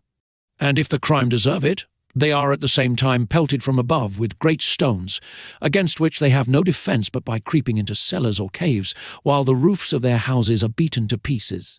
But if they still continue obstinate, or offer to raise insurrections, he proceeds to the last remedy, by letting the island drop directly upon their heads, which makes a universal destruction both of houses and men. However, this is an extremity to which the prince is seldom driven, neither indeed is he willing to put it in execution. Nor dare his ministers advise him to an action, which, as it would render them odious to the people, so it would be a great damage to their own estates, which all lie below, for the island is the king's domain. But there is still indeed a more weighty reason why the kings of this country have been always averse from executing so terrible an action, unless upon the utmost necessity. For if the town intended to be destroyed should have in it any tall rocks, as it generally falls out in the larger cities, a situation probably chosen at first with a view to prevent such a catastrophe, or if it abound in high spires or pillars of stone, a sudden fall might endanger the bottom or under surface of the island, which, although it consists, as I have said, of one entire adamant 200 yards thick, might happen to crack by too great a shock, or burst by approaching too near the fires from the houses below, as the backs, both of iron and stone, will often do in our chimneys. Of all this the people are well apprised, and understand how far to carry their obstinacy where their liberty or property is concerned.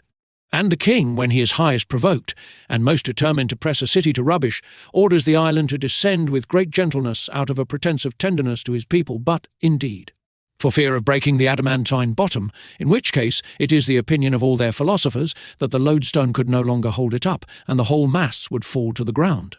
About 3 years before my arrival among them, while the king was in his progress over his dominions, there happened an extraordinary accident which had like to have put a period to the fate of that monarchy. At least, as it is now instituted, Lindolino, the second city in the kingdom, was the first his majesty visited in his progress. 3 days after his departure, the inhabitants, who had often complained of great oppressions, shut the town gates, seized on the governor, and with incredible speed and labour erected 4 large towers, one at every corner of the city, which is an exact square, equal in height to a strong pointed rock that stands directly in the centre of the city. Upon the top of each tower, as well as upon the rock, they fixed a great lodestone, and in case their design should fail, they provided a vast quantity of the most combustible fuel, hoping to burst therewith the adamantine bottom of the island if the lodestone project should miscarry. It was 8 months before the king had perfect notice that the Lindolinians were in rebellion. He then commanded that the island should be wafted over the city. The people were unanimous and had laid in store of provisions, and a great river runs through the middle of the town. The king hovered over them several days to deprive them of the sun and the rain. He ordered many pack-threads to be let down, yet not a person offered to send up a petition, but instead thereof very bold demands, the redress of all their grievances, great immunities, the choice of their own governor, and other the like exorbitances. Upon which his majesty commanded all the inhabitants of the island to cast great stones from the lower gallery into the town. But the citizens had provided against this mischief by conveying their persons and effects into the 4 towers and other strong buildings and vaults underground. The king, being now determined to reduce this proud people, ordered that the island should descend gently within 40 yards of the top of the towers and rock.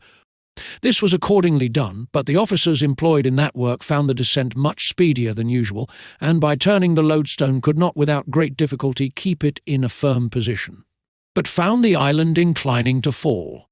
They sent the king immediate intelligence of this astonishing event, and begged his majesty's permission to raise the island higher. The king consented, a general council was called, and the officers of the lodestone ordered to attend. One of the oldest and expertest among them obtained leave to try an experiment. He took a strong line of 100 yards, and the island being raised over the town above the attracting power they had felt, he fastened a piece of adamant to the end of his line, which had in it a mixture of iron mineral of the same nature with that whereof the bottom or lower surface of the island is composed, and from the lower gallery let it down slowly towards the top of the towers. The adamant was not descended 4 yards before the officer felt it drawn so strongly downwards that he could hardly pull it back. He then threw down several small pieces of adamant, and observed that they were all violently attracted by the top of the tower. The same experiment was made on the other 3 towers, and on the rock, with the same effect. This incident broke entirely the king's measures, and, to dwell no longer on other circumstances, he was forced to give the town their own conditions. I was assured by a great minister that if the island had descended so near the town as not to be able to raise itself, the citizens were determined to fix it forever, to kill the king and all his servants, and entirely change the government. By a fundamental law of this realm, neither the king nor either of his 2 eldest sons are permitted to leave the island, nor the queen, till she is past childbearing. Chapter 4. The author leaves Laputa, is conveyed to Balnibarbi, arrives at the metropolis. A description of the metropolis and the country adjoining. The author hospitably received by a great lord. His conversation with that lord. Although I cannot say that I was ill-treated in this island, yet I must confess I thought myself too much neglected. Not without some degree of contempt, for neither prince nor people appeared to be curious in any part of knowledge, except mathematics and music, wherein I was far their inferior, and upon that account very little regarded. On the other side, after having seen all the curiosities of the island, I was very desirous to leave it, being heartily weary of those people. They were indeed excellent in 2 sciences for which I have great esteem, and wherein I am not unversed, but at the same time so abstracted and involved in speculation that I never met with such disagreeable companions.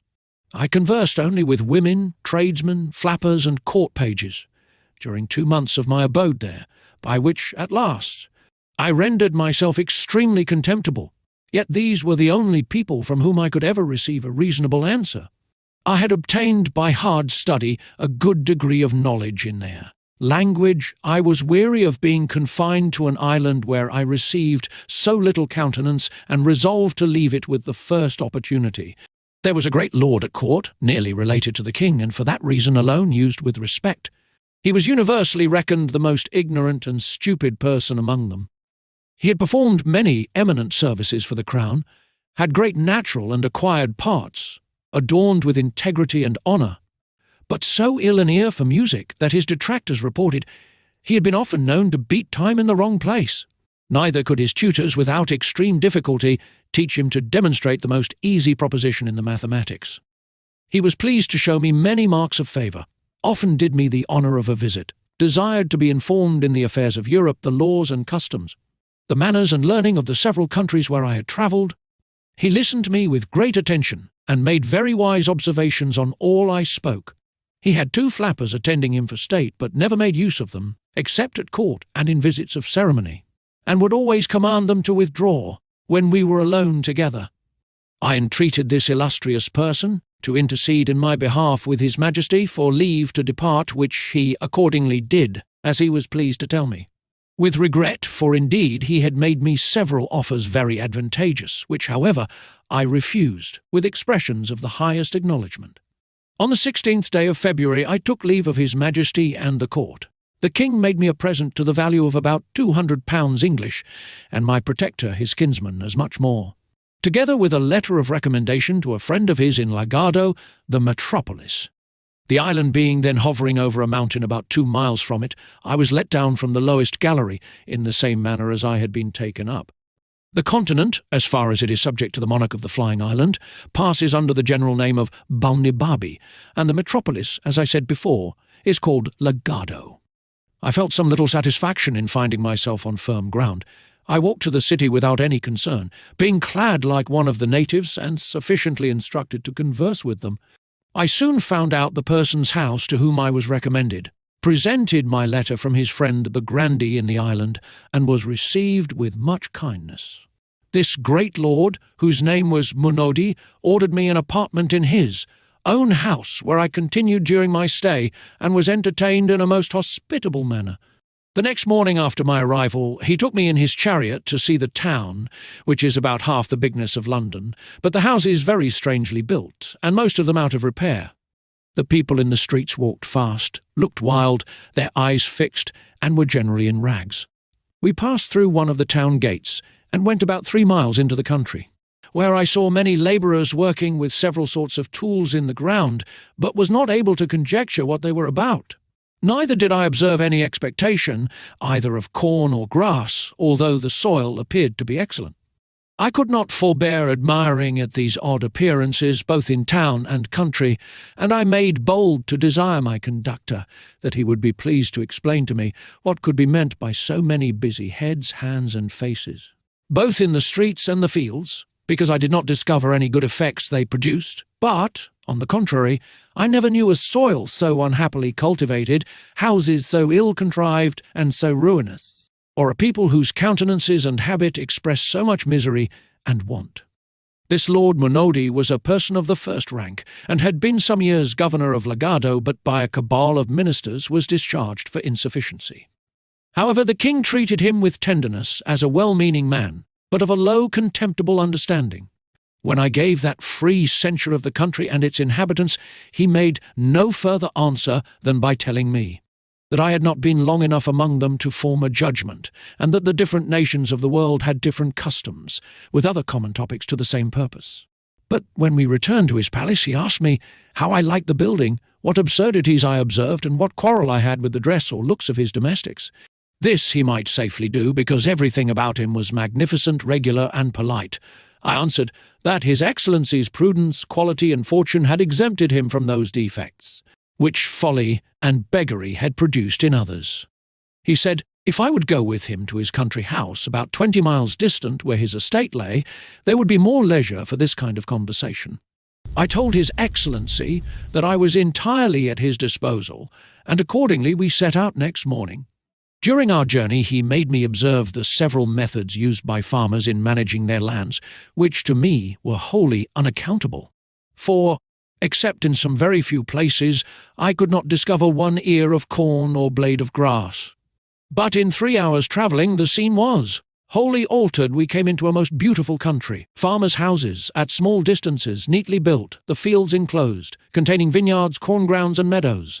Neither do I remember to have seen a more delightful prospect. His Excellency observed my countenance to clear up. He told me with a sigh that there his estate began, and would continue the same till we should come to his house. That his countrymen ridiculed and despised him for managing his affairs no better, and for setting so ill an example to the kingdom, which, however, was followed by very few, such as were old and wilful and weak like himself. We came at length to the house, which was indeed a noble structure, built according to the best rules of ancient architecture. The fountains, gardens, walks, avenues, and groves were all disposed with exact judgment and taste. I gave due praises to everything I saw, whereof His Excellency took not the least notice till after supper, when, there being no third companion, he told me with a very melancholy air that he doubted he must throw down his houses in town and country to rebuild them after the present mode, destroy all his plantations and cast others into such a form as modern usage required, and give the same directions to all his tenants, unless he would submit to incur the censure of pride, singularity, affectation, ignorance, caprice, and perhaps increase His Majesty's displeasure, that the admiration I appeared to be under would cease or diminish, when he had informed me of some particulars which probably I never heard of at court, the people there being too much taken up in their own speculations to have regard to what passed here below. The sum of his discourse was to this effect, that about 40 years ago certain persons went up to Laputa, either upon business or diversion, and after 5 months' continuance, came back with a very little smattering in mathematics, but full of volatile spirits acquired in that airy region. That these persons, upon their return, began to dislike the management of everything below, and fell into schemes of putting all arts, sciences, languages, and mechanics upon a new foot. To this end, they procured a royal patent for erecting an academy of projectors in Luggnagg, and the humour prevailed so strongly among the people that there is not a town of any consequence in the kingdom without such an academy. In these colleges the professors contrive new rules and methods of agriculture and building, and new instruments and tools for all trades and manufactures, whereby, as they undertake, one man shall do the work of 10, a palace may be built in a week, of materials so durable as to last forever without repairing. All the fruits of the earth shall come to maturity at whatever season we think fit to choose, and increase 100-fold more than they do at present, with innumerable other happy proposals. The only inconvenience is that none of these projects are yet brought to perfection, and in the meantime the whole country lies miserably waste, the houses in ruins, and the people without food or clothes. By all which, instead of being discouraged, they are 50 times more violently bent upon prosecuting their schemes, driven equally on by hope and despair. That as for himself, being not of an enterprising spirit, he was content to go on in the old forms, to live in the houses his ancestors had built, and act as they did in every part of life. Without innovation, that some few other persons of quality and gentry had done the same, but were looked on with an eye of contempt and ill will, as enemies to art, ignorant and ill commonwealth's men, preferring their own ease and sloth before the general improvement of their country. His lordship added that he would not, by any further particulars, prevent the pleasure I should certainly take in viewing the Grand Academy, whither he was resolved I should go. He only desired me to observe a ruined building upon the side of a mountain about 3 miles distant, of which he gave me this account, that he had a very convenient mill within 1/2 mile of his house, turned by a current from a large river, and sufficient for his own family, as well as a great number of his tenants. That about 7 years ago, a club of those projectors came to him with proposals to destroy this mill, and build another on the side of that mountain, on the long ridge whereof a long canal must be cut, for a repository of water to be conveyed up by pipes and engines to supply the mill, because the wind and air upon a height agitated the water, and thereby made it fitter for motion, and because the water, descending down a declivity, would turn the mill with half the current of a river whose course is more upon a level. He said that being then not very well with the court, and pressed by many of his friends, he complied with the proposal. And after employing 100 men for 2 years, the work miscarried, the projectors went off, laying the blame entirely upon him, railing at him ever since, and putting others upon the same experiment, with equal assurance of success as well as equal disappointment. In a few days we came back to town, and His Excellency, considering the bad character he had in the academy, would not go with me himself, but recommended me to a friend of his to bear me company thither. My lord was pleased to represent me as a great admirer of projects, and a person of much curiosity and easy belief, which indeed was not without truth, for I had myself been a sort of projector in my younger days. Chapter 5. The author permitted to see the Grand Academy of Luggnagg. The academy largely described the arts wherein the professors employ themselves. This academy is not an entire single building, but a continuation of several houses on both sides of a street, which, growing waste, was purchased and applied to that use. I was received very kindly by the warden, and went for many days to the academy. Every room has in it one or more projectors, and I believe I could not be in fewer than 500 rooms. The first man I saw was of a meagre aspect, with sooty hands and face, his hair and beard long, ragged, and singed in several places. His clothes, shirt and skin, were all of the same colour. He had been 8 years upon a project for extracting sunbeams out of cucumbers, which were to be put in phials hermetically sealed and let out to warm the air in raw, inclement summers. He told me he did not doubt that, in 8 years more, he should be able to supply the governor's gardens with sunshine at a reasonable rate. But he complained that his stock was low, and entreated me to give him something as an encouragement to ingenuity, especially since this had been a very dear season for cucumbers.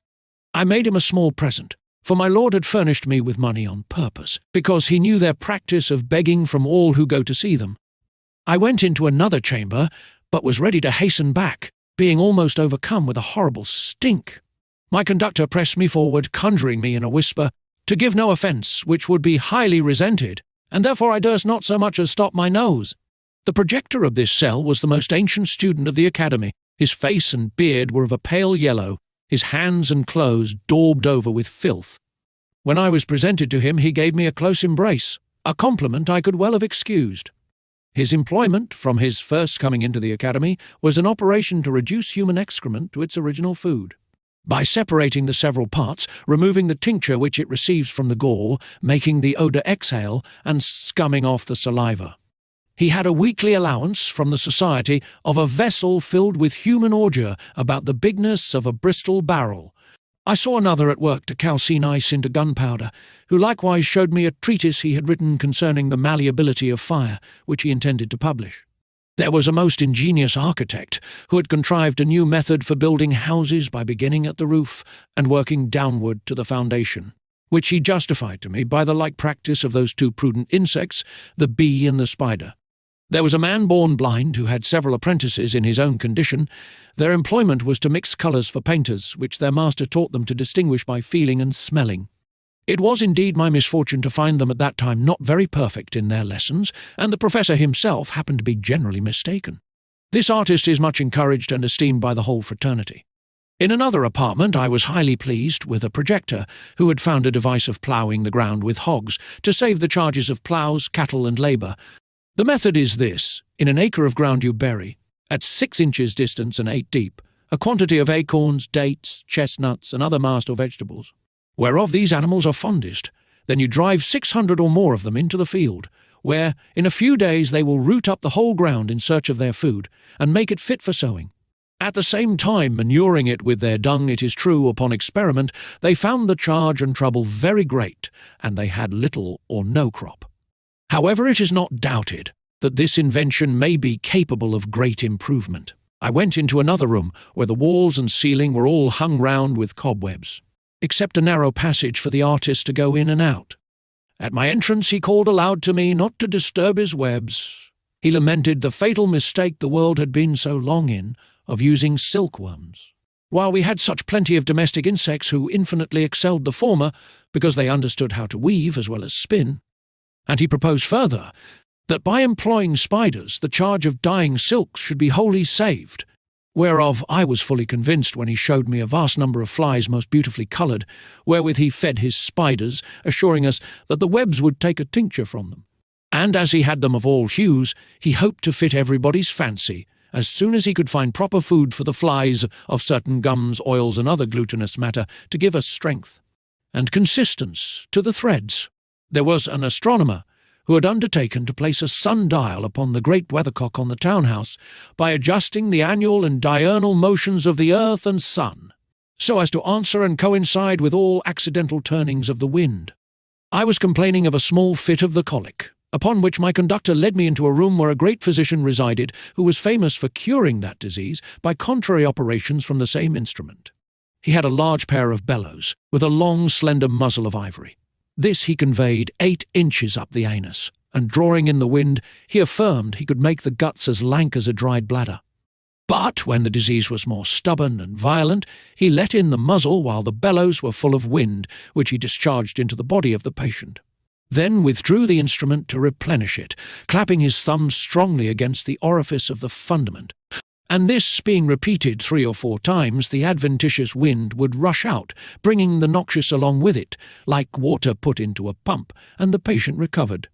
I saw him try both experiments upon a dog, but could not discern any effect from the former. After the latter, the animal was ready to burst, and made so violent a discharge as was very offensive to me and my companions. The dog died on the spot, and we left the doctor endeavouring to recover him by the same operation. I visited many other apartments, but shall not trouble my reader with all the curiosities I observed, being studious of brevity. I had hitherto seen only one side of the academy, the other being appropriated to the advances of speculative learning, of whom I shall say something when I have mentioned one illustrious person more, who is called among them the universal artist. He told us he had been 30 years employing his thoughts for the improvement of human life. He had 2 large rooms full of wonderful curiosities and 50 men at work. Some were condensing air into a dry, tangible substance by extracting the nitre and letting the aqueous or fluid particles percolate, others softening marble. For pillows and pincushions, others petrifying the hoofs of a living horse to preserve them from foundering. The artist himself was at that time busy upon 2 great designs. The first, to sow land with chaff, wherein he affirmed the true seminal virtue to be contained, as he demonstrated by several experiments, which I was not skilful enough to comprehend. The other was, by a certain composition of gums, minerals, and vegetables outwardly applied, to prevent the growth of wool upon 2 young lambs. And he hoped, in a reasonable time, to propagate the breed of naked sheep all over the kingdom. We crossed a walk to the other part of the academy, where, as I have already said, the projectors in speculative learning resided. The first professor I saw was in a very large room with 40 pupils about him. After salutation, observing me to look earnestly upon a frame, which took up the greatest part of both the length and breadth of the room, he said, perhaps I might wonder to see him employed in a project for improving speculative knowledge by practical and mechanical operations. But the world would soon be sensible of its usefulness, and he flattered himself that a more noble, exalted thought never sprang in any other man's head. Everyone knew how laborious the usual method is of attaining to arts and sciences, whereas, by his contrivance, the most ignorant person, at a reasonable charge, and with a little bodily labour, might write books in philosophy, poetry, politics, laws, mathematics, and theology, without the least assistance from genius or study. He then led me to the frame, about the sides, whereof all his pupils stood in ranks. It was 20 feet square, placed in the middle of the room. The superficies was composed of several bits of wood, about the bigness of a die, but some larger than others. They were all linked together by slender wires. These bits of wood were covered on every square with paper pasted on them, and on these papers were written all the words of their language, in their several moods, tenses, and declensions, but without any order. The professor then desired me to observe, for he was going to set his engine at work. The pupils, at his command, took each of them hold of an iron handle, whereof there were 40 fixed round the edges of the frame, and, giving them a sudden turn, the whole disposition of the words was entirely changed. He then commanded 36 of the lads to read the several lines softly as they appeared upon the frame, and where they found 3 or 4 words together that might make part of a sentence, they dictated to the 4 remaining boys, who were scribes. This work was repeated 3 or 4 times, and at every turn the engine was so contrived that the words shifted into new places as the square bits of wood moved upside down. The frame. 6 hours a day the young students were employed in this labour, and the professor showed me several volumes in large folio, already collected, of broken sentences which he intended to piece together, and out of those rich materials to give the world a complete body of all arts and sciences, which, however, might be still improved and much expedited. If the public would raise a fund for making and employing 500 such frames in legado, and oblige the managers to contribute in common their several collections. He assured me that this invention had employed all his thoughts from his youth, that he had emptied the whole vocabulary into his frame, and made the strictest computation of the general proportion there is in books between the numbers of particles, nouns, and verbs, and other parts of speech. I made my humblest acknowledgment to this illustrious person for his great communicativeness and promised, if ever I had the good fortune to return to my native country, that I would do him justice. As the sole inventor of this wonderful machine, the form and contrivance of which I desired leave to delineate on paper, as in the figure here annexed, I told him, although it were the custom of our learned in Europe to steal inventions from each other, who had thereby at least this advantage, that it became a controversy which was the right owner, yet I would take such caution that he should have the honour entire, without a rival. We next went to the School of Languages, where 3 professors sat in consultation upon improving that of their own country. The first project was to shorten discourse by cutting polysyllables into one and leaving out verbs and participles, because, in reality, all things imaginable are but nouns. The other project was a scheme for entirely abolishing all words whatsoever, and this was urged as a great advantage in point of health as well as brevity. For it is plain, every word we speak is in some degree a diminution of our lungs by corrosion, and consequently contributes to the shortening of our lives. An expedient was therefore offered that since words are only names for things, it would be more convenient for all men to carry about them such things as were necessary to express a particular business they are to discourse on.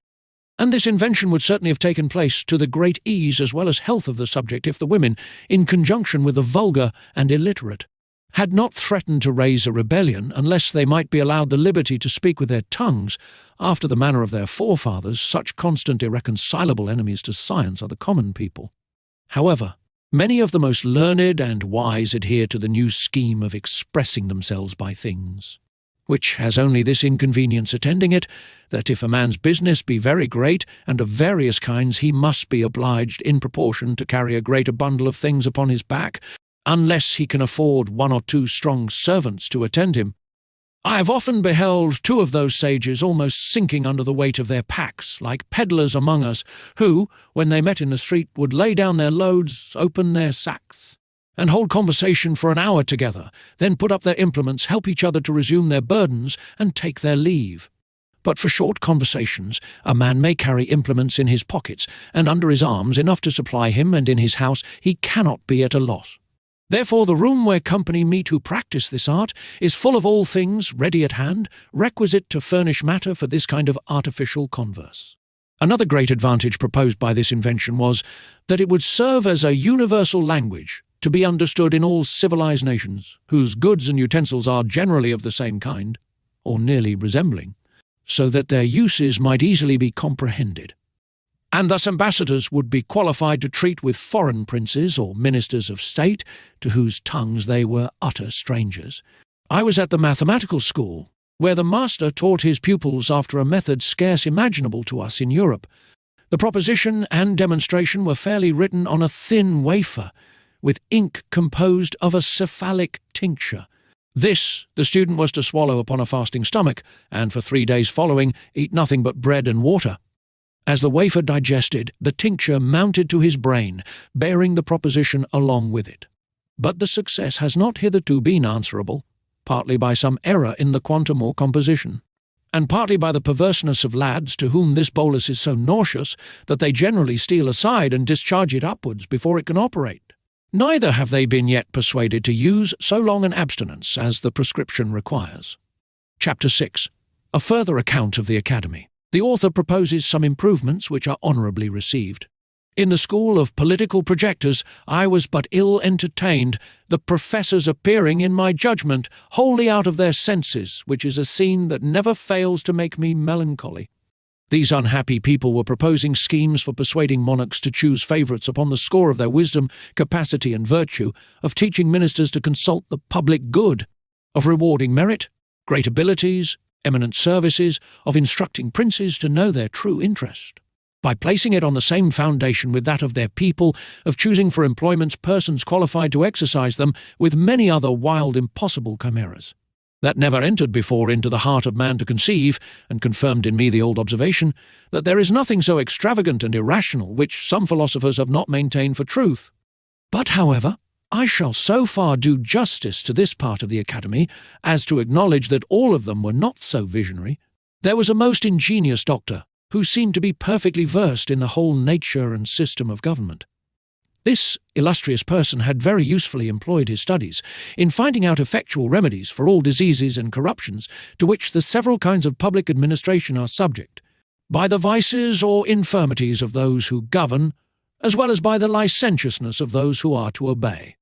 For instance, whereas all writers and reasoners have agreed that there is a strict universal resemblance between the natural and the political body, can there be anything more evident than that the health of both must be preserved and the diseases cured by the same prescriptions? It is allowed that senates and great councils are often troubled with redundant, ebullient, and other peccant humours, with many diseases of the head and more of the heart, with strong convulsions, with grievous contractions of the nerves and sinews in both hands, but especially the right, with spleen, flatus, vertigos, and deliriums, with scrofulous tumours, full of fetid purulent matter, with sour frothy ructations, with canine appetites, and crudeness of digestion, besides many others, needless to mention.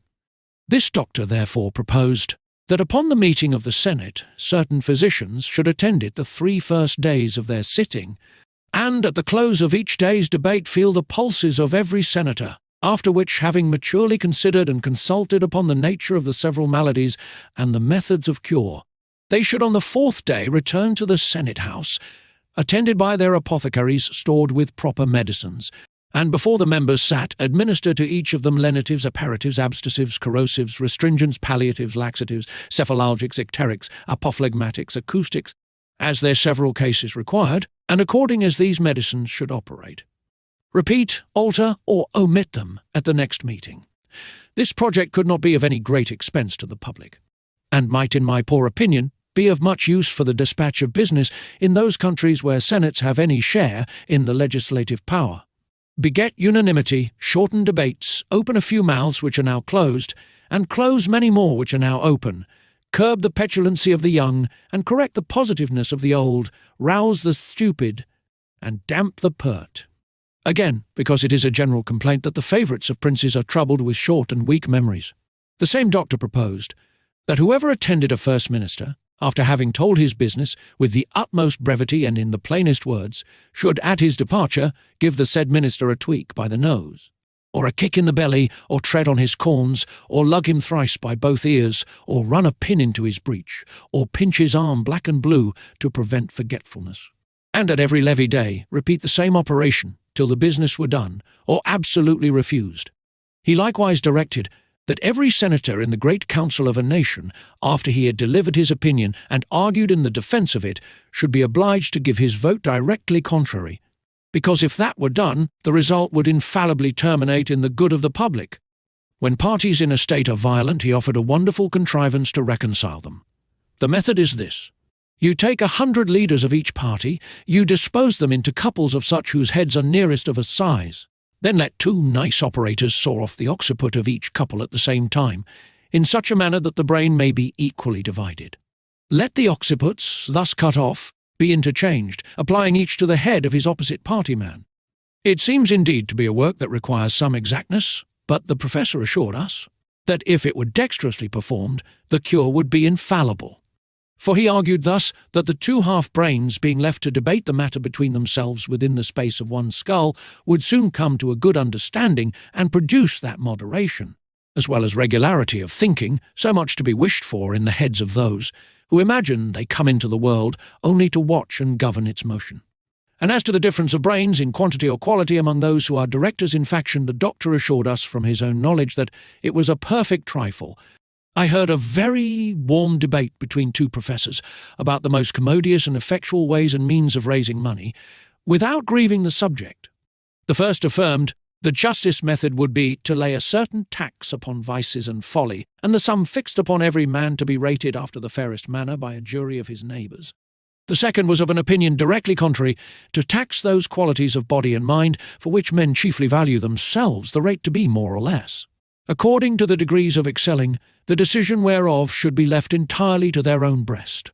The highest tax was upon men who are the greatest favourites of the other sex, and the assessments according to the number and nature of the favours they have received, for which they are allowed to be their own vouchers. Wit, valour, and politeness were likewise proposed to be largely taxed, and collected in the same manner, by every person's giving his own word for the quantum of what he possessed. But as to honour, justice, wisdom, and learning, they should not be taxed at all, because they are qualifications of so singular a kind, that no man will either allow them in his neighbour or value them in himself. The women were proposed to be taxed according to their beauty and skill in dressing, wherein they had the same privilege with the men, to be determined by their own judgment. But constancy, chastity, good sense, and good nature were not rated, because they would not bear the charge of collecting. To keep senators in the interest of the crown, it was proposed that the members should raffle for employments, every man first taking an oath and giving security that he would vote for the court, whether he won or not, after which the losers had, in their turn, the liberty of raffling upon the next vacancy. Thus, hope and expectation would be kept alive, none would complain of broken promises, but impute their disappointments wholly to fortune, whose shoulders are broader and stronger than those of a ministry. Another professor showed me a large paper of instructions for discovering plots and conspiracies against the government. He advised great statesmen to examine into the diet of all suspected persons, their times of eating, upon which side they lay in bed, with which hand they wiped their posteriors. Take a strict view of their excrements, and from the colour, the odour, the taste, the consistence, the crudeness or maturity of digestion, form a judgment of their thoughts and designs. Because men are never so serious, thoughtful, and intent as when they are at stool, which he found by frequent experiment for. In such conjunctures, when he used, merely as a trial, to consider which was the best way of murdering the king, his ordure would have a tincture of green, but quite different when he thought only of raising an insurrection or burning the metropolis. The whole discourse was written with great acuteness, containing many observations both curious and useful for politicians, but, as I conceived, not altogether complete. This I ventured to tell the author, and offered, if he pleased, to supply him with some additions. He received my proposition with more compliance than is usual among writers, especially those of the projecting species, professing he would be glad to receive further information. I told him that in the kingdom of Tribnia, 454a, by the natives called Langdon, 454 billions, where I had sojourned some time in my travels, the bulk of the people consist in a manner wholly of discoverers, witnesses, informers, accusers, prosecutors, evidences, swearers, together with their several subservient and subaltern instruments, all under the colours, the conduct, and the pay of ministers of state and their deputies. The plots in that kingdom are usually the workmanship of those persons who desire to raise their own characters of profound politicians, to restore new vigour to a crazy administration, to stifle or divert general discontents, to fill their coffers with forfeitures, and raise or sink the opinion of public credit, as either shall best answer their private advantage. It is first agreed and settled among them what suspected persons shall be accused of a plot, then effectual care is taken to secure all their letters and papers, and put the owners in chains. These papers are delivered to a set of artists, very dexterous in finding out the mysterious meanings of words, syllables, and letters. For instance, they can discover a close stool, to signify a privy council, a flock of geese, a senate, a lame dog, an invader, a codhead, the plague, a standing army, a buzzard, a prime minister, the gout, a high priest, a gibbet, a secretary of state, a chamber pot, a committee of grandees, a sieve, a court lady, a broom, a revolution, a mousetrap, an employment, a bottomless pit, a treasury, a sink, a court, a cap and bells, a favourite, a broken reed, a court of justice, an empty tun, a general, a running saw, the administration. 455. When this method fails, they have two others more effectual, which the learned among them call acrostics and anagrams. First, they can decipher all initial letters into political meanings. Thus, N shall signify a plot, B, a regiment of horse, L, a fleet at sea, or, secondly, by transposing the letters of the alphabet in any suspected paper, they can lay open the deepest designs of a discontented party. So, for example, if I should say in a letter to a friend, "Our brother Tom has just got the piles," a skilful decipherer would discover that the same letters which compose that sentence may be analysed into the following words: "Resist, a plot is brought home, the Tor." And this is the anagrammatic method. The professor made me great acknowledgments for communicating these observations, and promised to make honourable mention of me in his treatise. I saw nothing in this country that could invite me to a longer continuance, and began to think of returning home to England. Chapter 7. The author leaves Legado, arrives at Maldonado. No ship ready. He takes a short voyage to Glubbdubdrib, his reception by the governor.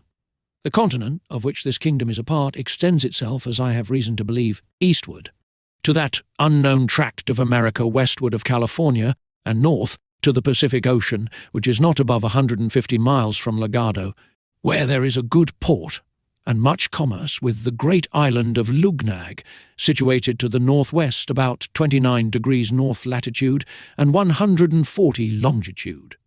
This island of Luggnagg stands southeastward of Japan, about 100 leagues distant. There is a strict alliance between the Japanese emperor and the king of Luggnagg, which affords frequent opportunities of sailing from one island to the other. I determined, therefore, to direct my course this way, in order to direct my return to Europe. I hired 2 mules with a guide to show me the way and carry my small baggage. I took leave of my noble protector, who had shown me so much favour, and made me a generous present at my departure. My journey was without any accident or adventure worth relating. When I arrived at the port of Maldonado, for so it is called, there was no ship in the harbour bound for Luggnagg, nor likely to be in some time. The town is about as large as Portsmouth. I soon fell into some acquaintance and was very hospitably received. A gentleman of distinction said to me that since the ships bound for Luggnagg could not be ready in less than a month, it might be no disagreeable amusement for me to take a trip to the little island of Glubbdubdrib, about 5 leagues off to the southwest. He offered himself and a friend to accompany me, and that I should be provided with a small convenient bark for the voyage. Glubbdubdrib, as nearly as I can interpret the word, signifies the island of sorcerers or magicians. It is about 1/3 as large as the Isle of Wight, and extremely fruitful. It is governed by the head of a certain tribe, who are all magicians. This tribe marries only among each other, and the eldest in succession is prince or governor. He has a noble palace and a park of about 3,000 acres, surrounded by a wall of hewn stone 20 feet high. In this park are several small enclosures for cattle, corn, and gardening. The governor and his family are served and attended by domestics of a kind somewhat unusual. By his skill in necromancy he has a power of calling whom he pleases from the dead, and commanding their service for 24 hours, but no longer. Nor can he call the same persons up again in less than 3 months, except upon very extraordinary occasions. When we arrived at the island, which was about 11 in the morning, one of the gentlemen who accompanied me went to the governor and desired admittance for a stranger, who came on purpose to have the honour of attending on his highness. This was immediately granted, and we all 3 entered the gate of the palace between 2 rows of guards, armed and dressed after a very antic manner, and with something in their countenances that made my flesh creep with a horror I cannot express. We passed through several apartments, between servants of the same sort, ranked on each side as before, till we came to the chamber of presence, where, after 3 profound obeisances and a few general questions, we were permitted to sit on 3 stools near the lowest step of His Highness's throne. He understood the language of Balnibarbi, although it was different from that of this island. He desired me to give him some account of my travels, and, to let me see that I should be treated without ceremony, he dismissed all his attendants with a turn of his finger, at which, to my great astonishment, they vanished in an instant, like visions in a dream when we awake on a sudden. I could not recover myself in some time till the governor assured me that I should receive no hurt, and observing my 2 companions to be under no concern, who had been often entertained in the same manner, I began to take courage, and related to His Highness a short history of my several adventures, yet not without some hesitation, and frequently looking behind me to the place where I had seen those domestic spectres. I had the honour to dine with the governor, where a new set of ghosts served up the meat and waited at table. I now observed myself to be less terrified than I had been in the morning. I stayed till sunset, but humbly desired His Highness to excuse me for not accepting his invitation of lodging in the palace. My 2 friends and I lay at a private house in the town adjoining, which is the capital of this little island, and the next morning we returned to pay our duty to the governor, as he was pleased to command us. After this manner we continued in the island for 10 days, most part of every day with the governor, and at night in our lodging. I soon grew so familiarized to the sight of spirits, that after the 3rd or 4th time they gave me no emotion at all, or, if I had any apprehensions left, my curiosity prevailed over them. For His Highness the governor ordered me to call up whatever persons I would choose to name, and in whatever numbers among all the dead from the beginning of the world to the present time, and command them to answer any questions I should think fit to ask, with this condition, that my questions must be confined within the compass of the times they lived in. And one thing I might depend upon, that they would certainly tell me the truth, for lying was a talent of no use in the lower world. I made my humble acknowledgments to His Highness for so great a favour. We were in a chamber, from whence there was a fair prospect into the park. And because my first inclination was to be entertained with scenes of pomp and magnificence, I desired to see Alexander the Great at the head of his army just after the Battle of Arbela, which, upon a motion of the governor's finger, immediately appeared in a large field under the window where we stood. Alexander was called up into the room. It was with great difficulty that I understood his Greek, and had but little of my own. He assured me upon his honour that he was not poisoned, but died of a bad fever by excessive drinking. Next I saw Hannibal passing the Alps, who told me he had not a drop of vinegar in his camp. I saw Caesar and Pompey at the head of their troops, just ready to engage. I saw the former in his last great triumph. I desired that the Senate of Rome might appear before me, in one large chamber, and an assembly of somewhat a later age in counter-view in another. The first seemed to be an assembly of heroes and demigods, the other a knot of peddlers, pickpockets, highwaymen, and bullies. The governor, at my request, gave the sign for Caesar and Brutus to advance towards us. I was struck with a profound veneration at the sight of Brutus, and could easily discover the most consummate virtue, the greatest intrepidity and firmness of mind, the truest love of his country, and general benevolence for mankind in every lineament of his countenance. I observed with much pleasure that these two persons were in good intelligence with each other, and Caesar freely confessed to me that the greatest actions of his own life were not equal by many degrees to the glory of taking it away. I had the honour to have much conversation with Brutus, and was told that his ancestor Junius, Socrates, Epaminondas, Cato the Younger, Sir Thomas More, and himself were perpetually together, a sextum viret, to which all the ages of the world cannot add a seventh. It would be tedious to trouble the reader with relating what vast numbers of illustrious persons were called up to gratify that insatiable desire I had to see the world in every period of antiquity placed before me. I chiefly fed my eyes with beholding the destroyers of tyrants and usurpers, and the restorers of liberty to oppressed and injured nations. But it is impossible to express the satisfaction I received in my own mind after such a manner as to make it a suitable entertainment to the reader. Chapter 8. A further account of Glubbdubdrib. Ancient and modern history corrected. Having a desire to see those ancients who were most renowned for wit and learning, I set apart one day on purpose. I proposed that Homer and Aristotle might appear at the head of all their commentators, but these were so numerous that some hundreds were forced to attend in the court and outward rooms of the palace. I knew and could distinguish those two heroes at first sight, not only from the crowd but from each other. Homer was the taller and comelier person of the two, walked very erect for one of his age, and his eyes were the most quick and piercing I ever beheld. Aristotle stooped much and made use of a staff. His visage was meagre, his hair lank and thin, and his voice hollow. I soon discovered that both of them were perfect strangers to the rest of the company, and had never seen or heard of them before. And I had a whisper from a ghost who shall be nameless, that these commentators always kept in the most distant quarters from their principals in the lower world through a consciousness of shame and guilt, because they had so horribly misrepresented the meaning of those authors to posterity. I introduced Didymus and Eustathius to Homer, and prevailed on him to treat them better than perhaps they deserved, for he soon found they wanted a genius to enter into the spirit of a poet.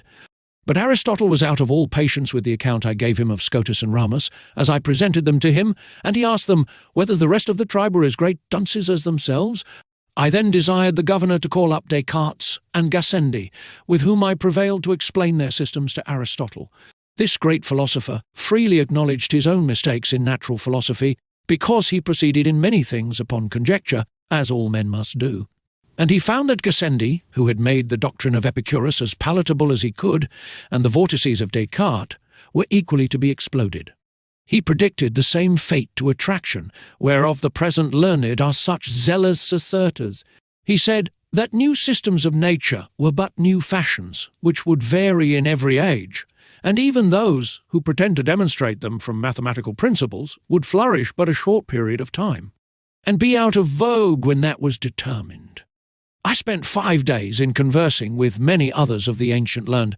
I saw most of the first Roman emperors. I prevailed on the governor to call up Heliogabalus's cooks to dress us a dinner, but they could not show us much of their skill for want of materials.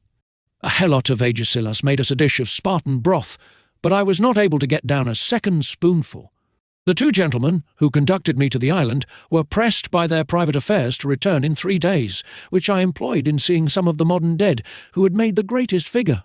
For 200 or 300 years past, in our own and other countries of Europe, and having been always a great admirer of old illustrious families, I desired the governor would call up a dozen or 2 of kings, with their ancestors in order for 8 or 9 generations. But my disappointment was grievous and unexpected, for instead of a long train with royal diadems, I saw in one family 2 fiddlers, 3 spruce courtiers, and an Italian prelate. In another, a barber, an abbot, and 2 cardinals. I have too great a veneration for crowned heads to dwell any longer on so nice a subject. But as to counts, marquises, dukes, earls, and the like, I was not so scrupulous. And I confess it was not without some pleasure that I found myself able to trace the particular features by which certain families are distinguished, up to their originals. I could plainly discover whence one family derives a long chin, why a second has abounded with knaves for 2 generations, and fools for 2 more, why a third happened to be crack-brained, and a 4th to be sharpers, whence it came what Polydore Virgil says of a certain great house, nec vir fortis, nec femina casta, how cruelty, falsehood, and cowardice grew to be characteristics by which certain families are distinguished as much as by their coats of arms, who first brought the pox into a noble house, which has lineally descended scrofulous tumours to their posterity. Neither could I wonder at all this, when I saw such an interruption of lineages, by pages, lackeys, valets, coachmen, gamesters, fiddlers, players, captains, and pickpockets. I was chiefly disgusted with modern history, for having strictly examined all the persons of greatest name in the courts of princes for 100 years past, I found how the world had been misled by prostitute writers to ascribe the greatest exploits in war, to cowards the wisest counsel, to fools sincerity, to flatterers Roman virtue, to betrayers of their country piety, to atheists chastity, to sodomites truth, to informers how many innocent and excellent persons had been condemned to death or banishment by the practising of great ministers upon the corruption of judges, and the malice of factions, how many villains had been exalted to the highest places of trust, power, dignity, and profit. How great a share in the motions and events of courts, councils, and senates might be challenged by bawds, whores, pimps, parasites, and buffoons. How low an opinion I had of human wisdom and integrity when I was truly informed of the springs and motives of great enterprises and revolutions in the world, and of the contemptible accidents to which they owed their success. Here I discovered the roguery and ignorance of those who pretend to write anecdotes or secret history, who send so many kings to their graves with a cup of poison, will repeat the discourse between a prince and chief minister, where no witness was by, unlock the thoughts and cabinets of ambassadors and secretaries of state, and have the perpetual misfortune to be mistaken.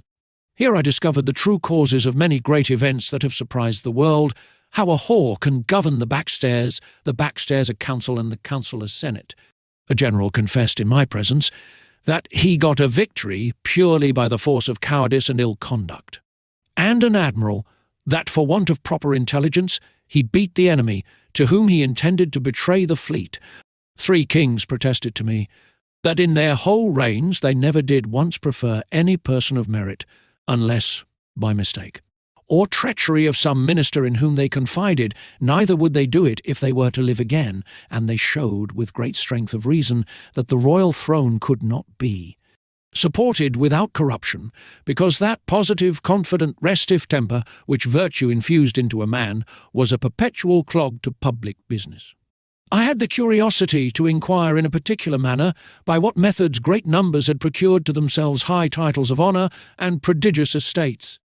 And I confined my inquiry to a very modern period, however, without grating upon present times, because I would be sure to give no offence even to foreigners, for I hope the reader need not be told that I do not in the least intend my own country in what I say upon this occasion. A great number of persons concerned were called up, and, upon a very slight examination, discovered such a scene of infamy that I cannot reflect upon it without some seriousness.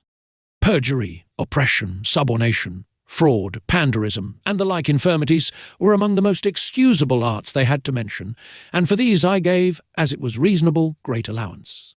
But when some confessed they owed their greatness and wealth to sodomy or incest, others, to the prostituting of their own wives and daughters, others, to the betraying of their country or their prince, some, to poisoning, more to the perverting of justice in order to destroy the innocent, I hope I may be pardoned if these discoveries incline me a little to abate of that profound veneration, which I am naturally apt to pay to persons of high rank, who ought to be treated with the utmost respect due to their sublime dignity by us their inferiors. I had often read of some great services done to princes and states, and desired to see the persons by whom those services were performed. Upon inquiry I was told that their names were to be found on no record, except a few of them, whom history has represented as the vilest of rogues and traitors. As to the rest, I had never once heard of them. They all appeared with dejected looks, and in the meanest habit, most of them telling me they died in poverty and disgrace, and the rest on a scaffold or a gibbet. Among others there was one person whose case appeared a little singular. He had a youth about 18 years old standing by his side. He told me he had for many years been commander of a ship, and in the sea fight at Actium had the good fortune to break through the enemy's great line of battle, sink 3 of their capital ships and take a 4th, which was the sole cause of Antony's flight and of the victory that ensued, that the youth standing by him, his only son, was killed in the action. He added that upon the confidence of some merit, the war being at an end, he went to Rome and solicited at the court of Augustus to be preferred to a greater ship whose commander had been killed, but, without any regard to his pretensions, it was given to a boy who had never seen the sea, the son of Libitina, who waited on one of the emperor's mistresses. Returning back to his own vessel, he was charged with neglect of duty, and the ship given to a favourite page of Publicola, the vice-admiral. Whereupon he retired to a poor farm at a great distance from Rome, and there ended his life. I was so curious to know the truth of this story that I desired Agrippa might be called, who was admiral in that fight. He appeared, and confirmed the whole account, but with much more advantage to the captain, whose modesty had extenuated or concealed a great part of his merit. I was surprised to find corruption grown so high and so quick in that empire by the force of luxury so lately introduced, which made me less wonder at many parallel cases in other countries, where vices of all kinds have reigned so much longer, and where the whole praise, as well as pillage, has been engrossed by the chief commander, who perhaps had the least title to either. As every person called up made exactly the same appearance he had done in the world, it gave me melancholy reflections to observe how much the race of humankind was degenerated among us within these 100 years past. How the pox, under all its consequences and denominations, had altered every lineament of an English countenance, shortened the size of bodies, unbraced the nerves, relaxed the sinews and muscles, introduced a sallow complexion, and rendered the flesh loose and rancid. I descended so low as to desire some English yeoman of the old stamp might be summoned to appear, once so famous for the simplicity of their manners, diet, and dress, for justice in their dealings, for their true spirit of liberty, for their valour and love of their country. Neither could I be wholly unmoved, after comparing the living with the dead, when I considered how all these pure native virtues were prostituted for a piece of money by their grandchildren, who, in selling their votes and managing at elections, have acquired every vice and corruption that can possibly be learned in a court. Chapter 9. The author returns to Maldonada, sails to the kingdom of Luggnagg. The author confined. He is sent for to court. The manner of his admittance. The king's great lenity to his subjects. The day of our departure being come, I took leave of His Highness, the governor of Glubbdubdrib, and returned with my 2 companions to Maldonada, where, after a fortnight's waiting, a ship was ready to sail for Luggnagg. The 2 gentlemen and some others were so generous and kind as to furnish me with provisions and see me on board. I was a month in this voyage. We had one violent storm, and were under a necessity of steering westward to get into the trade wind, which holds for above 60 leagues. On the 6th of April, we sailed into the river of Houyhnhnmland, which is a seaport town at the southeast point of Luggnagg. We cast anchor within a league of the town and made a signal for a pilot. 2 of them came on board in less than half an hour, by whom we were guided between certain shoals and rocks, which are very dangerous in the passage, to a large basin, where a fleet may ride in safety within a cable's length of the town wall. Some of our sailors, whether out of treachery or inadvertence, had informed the pilots that I was a stranger and great traveller, whereof these gave notice to a custom-house officer, by whom I was examined very strictly upon my landing. This officer spoke to me in the language of Balnibarbi, which, by the force of much commerce, is generally understood in that town, especially by seamen and those employed in the customs. I gave him a short account of some particulars and made my story as plausible and consistent as I could, but I thought it necessary to disguise my country and call myself a Hollander, because my intentions were for Japan, and I knew the Dutch were the only Europeans permitted to enter into that kingdom. I therefore told the officer that having been shipwrecked on the coast of Balnibarbi and cast on a rock, I was received up into Laputa, or the flying island of which he had often heard, and was now endeavouring to get to Japan, whence I might find a convenience of returning to my own country.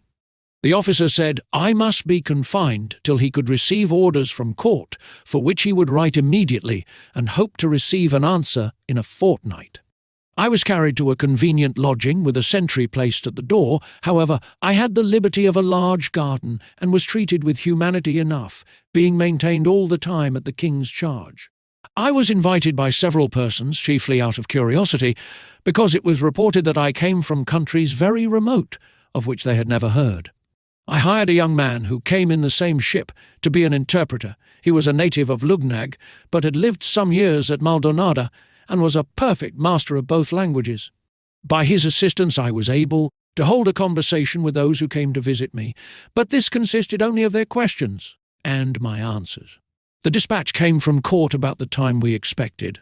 It contained a warrant for conducting me and my retinue to Traldragdu, or Traldrogdrib, for it is pronounced both ways as near as I can remember by a party of 10 horse.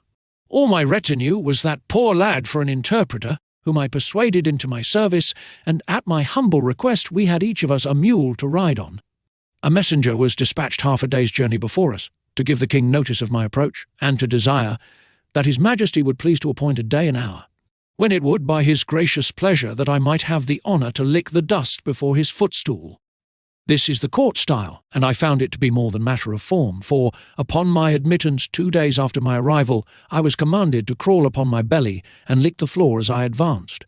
But, on account of my being a stranger, care was taken to have it made so clean that the dust was not offensive. However, this was a peculiar grace, not allowed to any but persons of the highest rank when they desire an admittance. Nay, sometimes the floor is strewed with dust on purpose, when the person to be admitted happens to have powerful enemies at court. And I have seen a great lord with his mouth so crammed that when he had crept to the proper distance from the throne, he was not able to speak a word. Neither is there any remedy, because it is capital for those who receive an audience to spit or wipe their mouths in his majesty's presence. There is indeed another custom, which I cannot altogether approve of, when the king has a mind to put any of his nobles to death in a gentle, indulgent manner. He commands the floor to be strewed with a certain brown powder of a deadly composition, which, being licked up, infallibly kills him in 24 hours.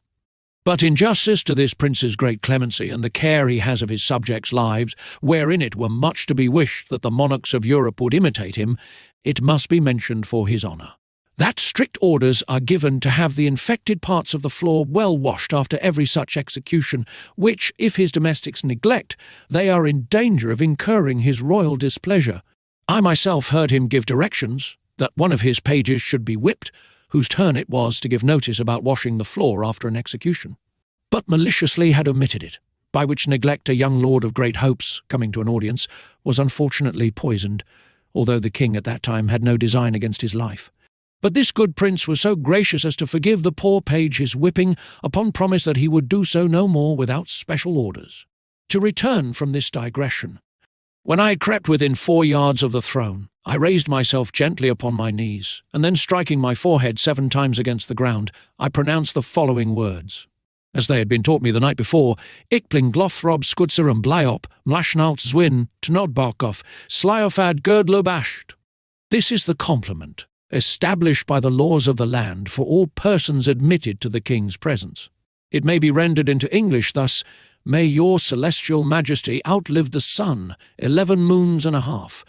To this the king returned some answer, which, although I could not understand, yet I replied as I had been directed. Fluft drin yalaric dwoldum prestrad mir push, which properly signifies, my tongue is in the mouth of my friend, and by this expression was meant that I desired leave to bring my interpreter, whereupon the young man already mentioned was accordingly introduced, by whose intervention I answered as many questions as His Majesty could put in above an hour. I spoke in the Balnibarbian tongue, and my interpreter delivered my meaning in that of Luggnagg. The king was much delighted with my company, and ordered his Blifmarklub, or High Chamberlain, to appoint a lodging in the court for me and my interpreter, with a daily allowance for my table and a large purse of gold for my common expenses. I stayed 3 months in this country, out of perfect obedience to His Majesty, who was pleased highly to favour me, and made me very honourable offers. But I thought it more consistent with prudence and justice to pass the remainder of my days with my wife and family. Chapter 10. The Lugnaggians commended. A particular description of the Struldbrugs, with many conversations between the author and some eminent persons upon that subject. The Lugnaggians are a polite and generous people, and although they are not without some share of that pride which is peculiar to all eastern countries, yet they show themselves courteous to strangers, especially such who are countenanced by the court. I had many acquaintance, and among persons of the best fashion, and being always attended by my interpreter, the conversation we had was not disagreeable. One day, in much good company, I was asked by a person of quality whether I had seen any of their Struldbrugs or Immortals. I said I had not, and desired he would explain to me what he meant by such an appellation, applied to a mortal creature. He told me that sometimes, though very rarely, a child happened to be born in a family with a red circular spot in the forehead, directly over the left eyebrow, which was an infallible mark that it should never die. The spot, as he described it, was about the compass of a silver threepence, but in the course of time grew larger and changed its colour. For at 12 years old it became green, so continued till 25, then turned to a deep blue. At 45 it grew coal black, and as large as an English shilling, but never admitted any further alteration. He said these births were so rare that he did not believe there could be above 1100 Struldbrugs of both sexes in the whole kingdom, of which he computed about 50 in the metropolis, and among the rest a young girl born about 3 years ago. That these productions were not peculiar to any family, but a mere effect of chance, and the children of the Struldbrugs themselves were equally mortal with the rest of the people. I freely own myself to have been struck with inexpressible delight upon hearing this account, and the person who gave it me happening to understand the Balnibarbian language, which I spoke very well. I could not forbear breaking out into expressions, perhaps a little too extravagant. I cried out, as in a rapture, "Happy nation, where every child hath at least a chance for being immortal! Happy people, who enjoy so many living examples of ancient virtue, and have masters ready to instruct them in the wisdom of all former ages! But happiest, beyond all comparison, are those excellent Struldbrugs who, being born exempt from that universal calamity of human nature, have their minds free and disengaged, without the weight and depression of spirits caused by the continual apprehensions of death." I discovered my admiration that I had not observed any of these illustrious persons at court, the black spot on the forehead being so remarkable a distinction that I could not have easily overlooked it, and it was impossible that His Majesty, a most judicious prince, should not provide himself with a good number of such wise and able counsellors. Yet perhaps the virtue of those reverend sages was too strict for the corrupt and libertine manners of a court, and we often find by experience that young men are too opinionated and volatile to be guided by the sober dictates of their seniors. However, since the king was pleased to allow me access to his royal person, I was resolved, upon the very first occasion, to deliver my opinion to him on this matter freely and at large, by the help of my interpreter, and whether he would please to take my advice or not. Yet in one thing I was determined, that His Majesty having frequently offered me an establishment in this country, I would with great thankfulness accept the favour, and pass my life here in the conversation of those superior beings the Struldbrugs, if they would please to admit me. The gentleman to whom I addressed my discourse, because, as I have already observed, he spoke the language of Balnibarbi, said to me, with a sort of a smile which usually arises from pity to the ignorant, that he was glad of any occasion to keep me among them, and desired my permission to explain to the company what I had spoke. He did so, and they talked together for some time in their own language, whereof I understood not a syllable, Neither could I observe by their countenances what impression my discourse had made on them. After a short silence, the same person told me that his friends and mine, so he thought fit to express himself, were very much pleased with the judicious remarks I had made on the great happiness and advantages of immortal life, and they were desirous to know, in a particular manner, what scheme of living I should have formed to myself, if it had fallen to my lot to have been born a Struldbrug. I answered, it was easy to be eloquent on so copious and delightful a subject, especially to me, who had been often apt to amuse myself with visions of what I should do if I were a king, a general, or a great lord, and upon this very case I had frequently run over the whole system how I should employ myself, and pass the time if I were sure to live forever.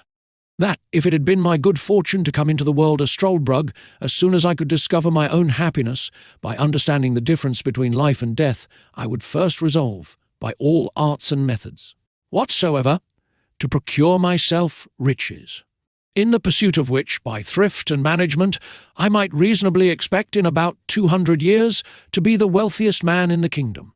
In the second place, I would, from my earliest youth, apply myself to the study of arts and sciences, by which I should arrive in time to excel all others in learning. Lastly, I would carefully record every action and event of consequence that happened in the public, impartially draw the characters of the several successions of princes and great ministers of state, with my own observations on every point. I would exactly set down the several changes in customs, language, fashions of dress, diet, and diversions, by all which acquirements I should be a living treasure of knowledge and wisdom, and certainly become the oracle of the nation. I would never marry after 60, but live in a hospitable manner, yet still on the saving side. I would entertain myself in forming and directing the minds of hopeful young men by convincing them from my own remembrance, experience, and observation, fortified by numerous examples, of the usefulness of virtue in public and private life. But my choice and constant companions should be a set of my own immortal brotherhood, among whom I would elect a dozen from the most ancient down to my own contemporaries. Where any of these wanted fortunes, I would provide them with convenient lodges round my own estate, and have some of them always at my table, only mingling a few of the most valuable among you mortals, whom length of time would harden me to lose with little or no reluctance. And treat your posterity after the same manner, just as a man diverts himself with the annual succession of pinks and tulips in his garden, without regretting the loss of those which withered the preceding year. These Struldbrugs and I would mutually communicate our observations and memorials through the course of time, remark the several gradations by which corruption steals into the world, and oppose it in every step, by giving perpetual warning and instruction to mankind, which, added to the strong influence of our own example, would probably prevent that continual degeneracy of human nature so justly complained of in all ages. Add to this the pleasure of seeing the various revolutions of states and empires, the changes in the lower and upper world, ancient cities in ruins, and obscure villages become the seats of kings, famous rivers lessening into shallow brooks, the ocean leaving one coast dry, and overwhelming another, the discovery of many countries yet unknown, barbarity overrunning the politest nations, and the most barbarous become civilized. I should then see the discovery of the longitude, the perpetual motion, the universal medicine, and many other great inventions brought to the utmost perfection. What wonderful discoveries should we make in astronomy by outliving and confirming our own predictions, by observing the progress and return of comets with the changes of motion in the sun, moon, and stars. I enlarged upon many other topics which the natural desire of endless life and sublunary happiness could easily furnish me with. When I had ended, and the sum of my discourse had been interpreted as before to the rest of the company, there was a good deal of talk among them in the language of the country, not without some laughter at my expense. At last, the same gentleman who had been my interpreter said he was desired by the rest to set me right in a few mistakes, which I had fallen into through the common imbecility of human nature, and upon that allowance was less answerable for them. That this breed of Struldbrugs was peculiar to their country, for there were no such people either in Balnibarbi or Japan, where he had the honour to be ambassador from His Majesty, and found the natives in both those kingdoms very hard to believe that the fact was possible, and it appeared from my astonishment when he first mentioned the matter to me that I received it as a thing wholly new, and scarcely to be credited. That in the two kingdoms above mentioned, where during his residence he had conversed very much, he observed long life to be the universal desire and wish of mankind. That whoever had one foot in the grave was sure to hold back the other as strongly as he could. That the oldest had still hopes of living one day longer, and looked on death as the greatest evil, from which nature always prompted him to retreat. Only in this island of Luggnagg the appetite for living was not so eager, from the continual example of the Struldbrugs before their eyes, that the system of living contrived by me was unreasonable and unjust, because it supposed a perpetuity of youth, health, and vigour, which no man could be so foolish to hope, however extravagant he may be in his wishes. That the question therefore was not whether a man would choose to be always in the prime of youth, attended with prosperity and health, but how he would pass a perpetual life under all the usual disadvantages which old age brings along with it.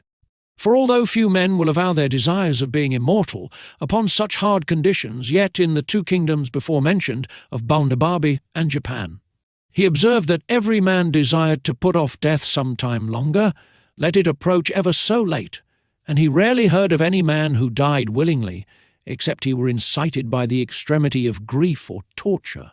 And he appealed to me, whether in those countries I had travelled as well as my own, I had not observed the same general disposition. After this preface, he gave me a particular account of the Struldbrugs among them. He said, they commonly acted like mortals till about 30 years old, after which by degrees they grew melancholy and dejected, increasing in both, till they came to 80. This he learned from their own confession, for otherwise, there not being above 2 or 3 of that species born in an age, they were too few to form a general observation by. When they came to 80 years, which is reckoned the extremity of living in this country, they had not only all the follies and infirmities of other old men, but many more which arose from the dreadful prospect of never dying. They were not only opinionative, peevish, covetous, morose, vain, talkative, but incapable of friendship, and dead to all natural affection, which never descended below their grandchildren. Envy and impotent desires are their prevailing passions, but those objects against which their envy seems principally directed are the vices of the younger sort and the deaths of the old. By reflecting on the former, they find themselves cut off from all possibility of pleasure, and whenever they see a funeral, they lament and repine that others have gone to a harbour of rest to which they themselves never can hope to arrive. They have no remembrance of anything but what they learned and observed in their youth and middle age, and even that is very imperfect. And for the truth or particulars of any fact, it is safer to depend on common tradition than upon their best recollections. The least miserable among them appear to be those who turn to dotage and entirely lose their memories. These meet with more pity and assistance because they want many bad qualities which abound in others. If a Struldbrug happen to marry one of his own kind, the marriage is dissolved, of course, by the courtesy of the kingdom. As soon as the younger of the two comes to be 80, for the law thinks it a reasonable indulgence, that those who are condemned, without any fault of their own, to a perpetual continuance in the world, should not have their misery doubled by the load of a wife. As soon as they have completed the term of 80 years, they are looked on as dead in law, their heirs immediately succeed to their estates, only a small pittance is reserved for their support, and the poor ones are maintained at the public charge. After that period, they are held incapable of any employment of trust or profit. They cannot purchase lands or take leases. Neither are they allowed to be witnesses in any cause, either civil or criminal, not even for the decision of meres and bounds. At 90, they lose their teeth and hair. They have at that age no distinction of taste, but eat and drink whatever they can get, without relish or appetite. The diseases they were subject to still continue, without increasing or diminishing. In talking, they forget the common appellation of things, and the names of persons, even of those who are their nearest friends and relations. For the same reason, they never can amuse themselves with reading, because their memory will not serve to carry them from the beginning of a sentence to the end. And by this defect, they are deprived of the only entertainment whereof they might otherwise be capable. The language of this country being always upon the flux, the Struldbrugs of one age do not understand those of another. Neither are they able, after 200 years, to hold any conversation farther than by a few general words with their neighbours the mortals, and thus they lie under the disadvantage of living like foreigners in their own country. This was the account given me of the Struldbrugs as near as I can remember. I afterwards saw 5 or 6 of different ages, the youngest not above 200 years old, who were brought to me at several times by some of my friends, but although they were told that I was a great traveller and had seen all the world, they had not the least curiosity to ask me a question, only desired I would give them or a token of remembrance, which is a modest way of begging to avoid the law that strictly forbids it, because they are provided for by the public, although indeed with a very scanty allowance. They are despised and hated by all sorts of people. When one of them is born, it is reckoned ominous, and their birth is recorded very particularly, so that you may know their age by consulting the register, which, however, has not been kept above 1,000 years past, or at least has been destroyed by time or public disturbances.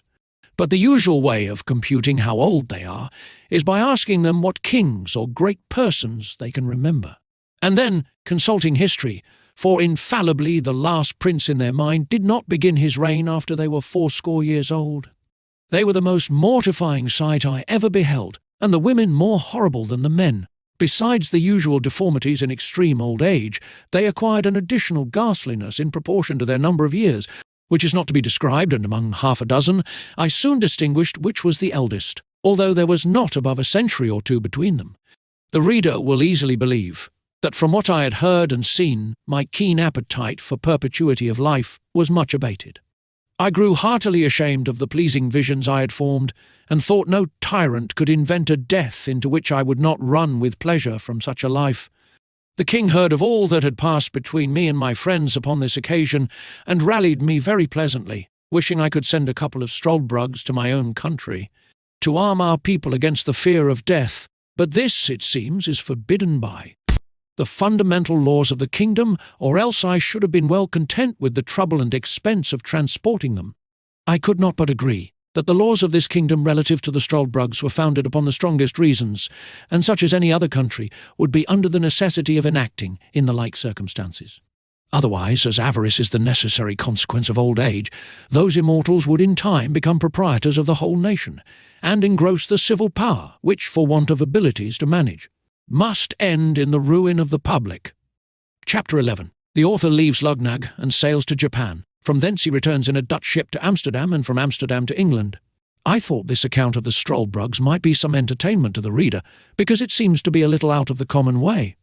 At least I do not remember to have met the like in any book of travels that has come to my hands, and if I am deceived, my excuse must be that it is necessary for travellers who describe the same country very often to agree in dwelling on the same particulars, without deserving the censure of having borrowed or transcribed from those who wrote before them. There is indeed a perpetual commerce between this kingdom and the great empire of Japan, and it is very probable that the Japanese authors may have given some account of the Struldbrugs. But my stay in Japan was so short, and I was so entirely a stranger to the language, that I was not qualified to make any inquiries.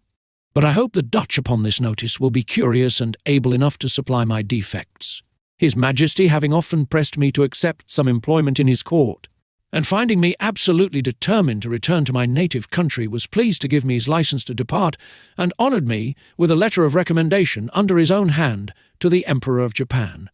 He likewise presented me with 444 large pieces of gold, this nation delighting in even numbers, and a red diamond, which I sold in England for £1,100. On the 6th day of May, 1709, I took a solemn leave of His Majesty and all my friends. This prince was so gracious as to order a guard to conduct me to Glangwunstald, which is a royal port to the southwest part of the island. In 6 days I found a vessel ready to carry me to Japan, and spent 15 days in the voyage. We landed at a small port town called Amoschi, situated on the southeast part of Japan.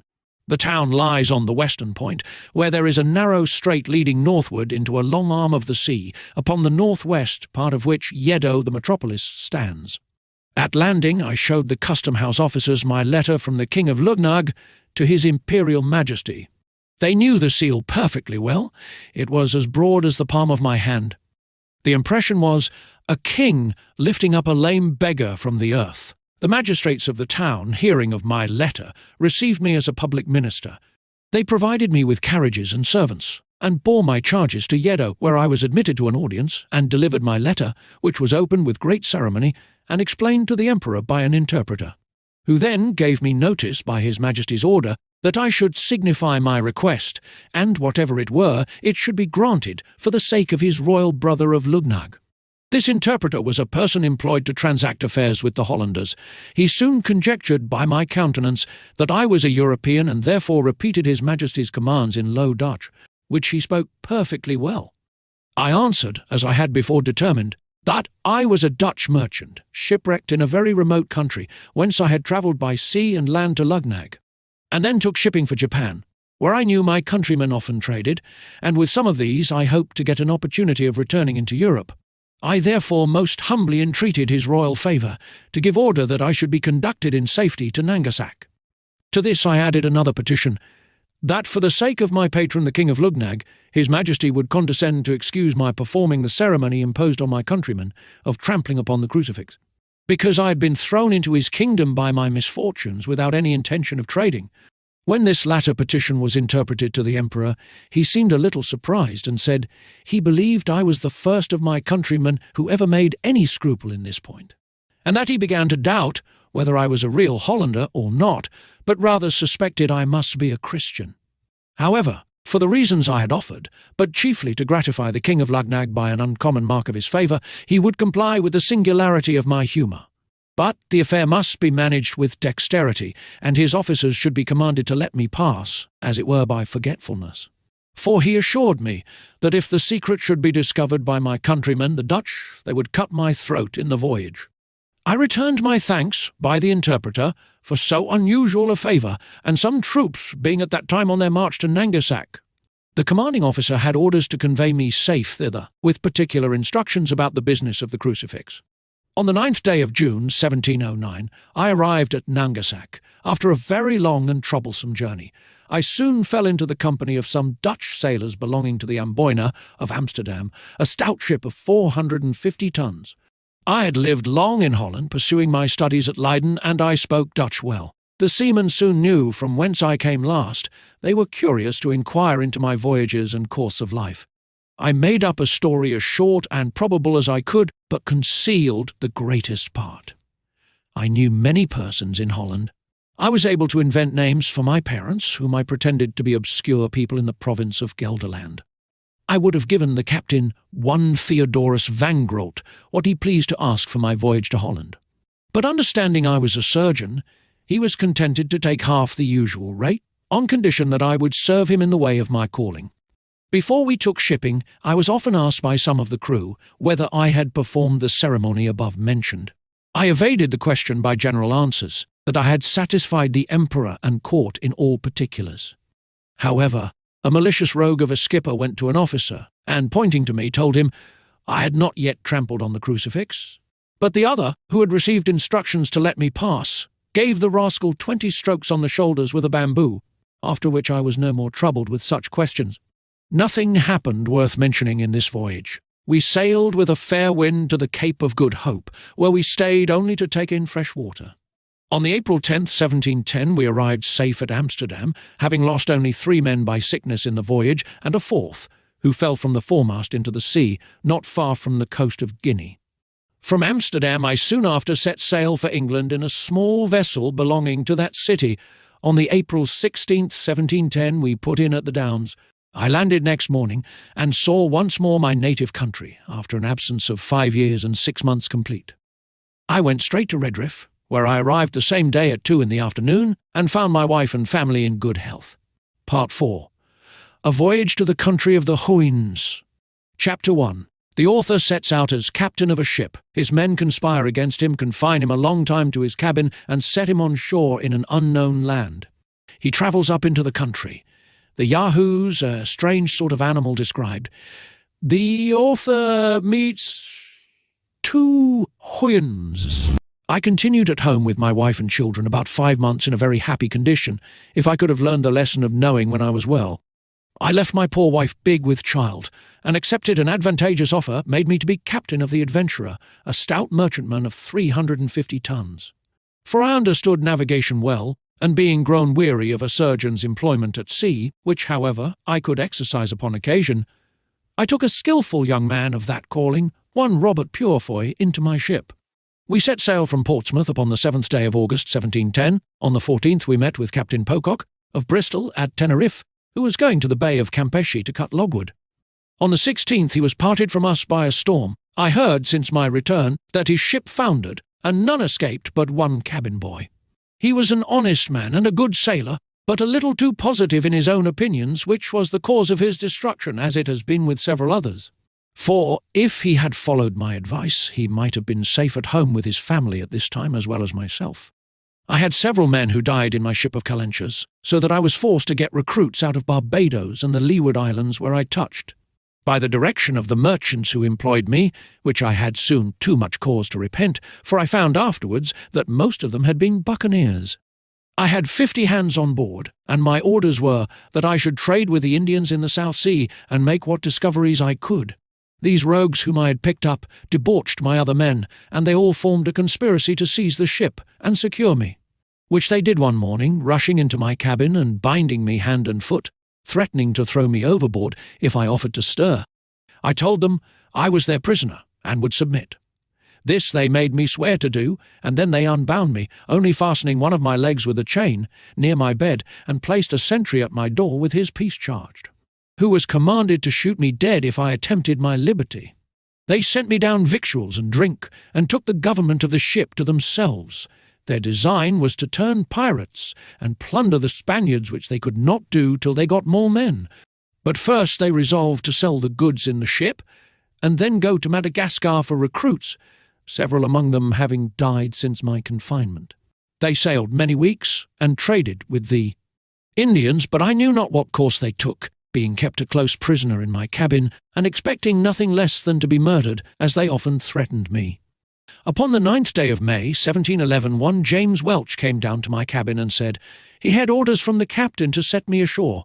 I expostulated with him, but in vain, neither would he so much as tell me who their new captain was. They forced me into the long boat, letting me put on my best suit of clothes, which were as good as new, and take a small bundle of linen, but no arms, except my hanger. And they were so civil as not to search my pockets, into which I conveyed what money I had, with some other little necessaries. They rowed about a league, and then set me down on a strand. I desired them to tell me what country it was. They all swore they knew no more than myself, but said that the captain, as they called him, was resolved, after they had sold the lading, to get rid of me in the first place where they could discover land. They pushed off immediately, advising me to make haste for fear of being overtaken by the tide, and so bade me farewell. In this desolate condition I advanced forward, and soon got upon firm ground, where I sat down on a bank to rest myself, and consider what I had best do. When I was a little refreshed, I went up into the country, resolving to deliver myself to the first savages I should meet, and purchase my life from them by some bracelets, glass rings, and other toys, which sailors usually provide themselves with in those voyages, and whereof I had some about me. The land was divided by long rows of trees, not regularly planted, but naturally growing. There was great plenty of grass, and several fields of oats. I walked very circumspectly, for fear of being surprised, or suddenly shot with an arrow from behind or on either side. I fell into a beaten road, where I saw many tracks of human feet, and some of cows, but most of horses. At last I beheld several animals in a field, and one or two of the same kind sitting in trees. Their shape was very singular and deformed, which a little discomposed me, so that I lay down behind a thicket to observe them better. Some of them coming forward near the place where I lay gave me an opportunity of distinctly marking their form. Their heads and breasts were covered with a thick hair, some frizzled and others lank. They had beards like goats, and a long ridge of hair down their backs, and the foreparts of their legs and feet, but the rest of their bodies was bare, so that I might see their skins, which were of a brown buff colour. They had no tails nor any hair at all on their buttocks, except about the anus, which I presume nature had placed there to defend them as they sat on the ground, for this posture they used as well as lying down, and often stood on their hind feet. They climbed high trees as nimbly as a squirrel, for they had strong extended claws before and behind, terminating in sharp points and hooked. They would often spring and bound and leap with prodigious agility. The females were not so large as the males. They had long lank hair on their heads, but none on their faces, nor anything more than a sort of down on the rest of their bodies, except about the anus and pudenda, The dugs hung between their forefeet and often reached almost to the ground as they walked. The hair of both sexes was of several colours, brown, red, black and yellow. Upon the whole, I never beheld in all my travels so disagreeable an animal, or one against which I naturally conceived so strong an antipathy. So that, thinking I had seen enough, full of contempt and aversion, I got up and pursued the beaten road, hoping it might direct me to the cabin of some Indian. I had not got far when I met one of these creatures full in my way and coming up directly to me.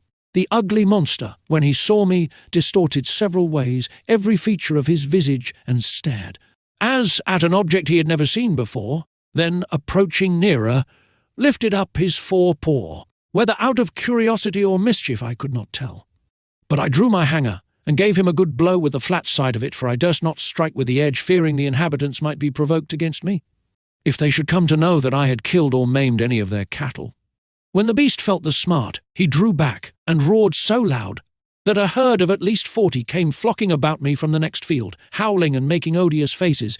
But I ran to the body of a tree, and leaning my back against it, kept them off by waving my hanger.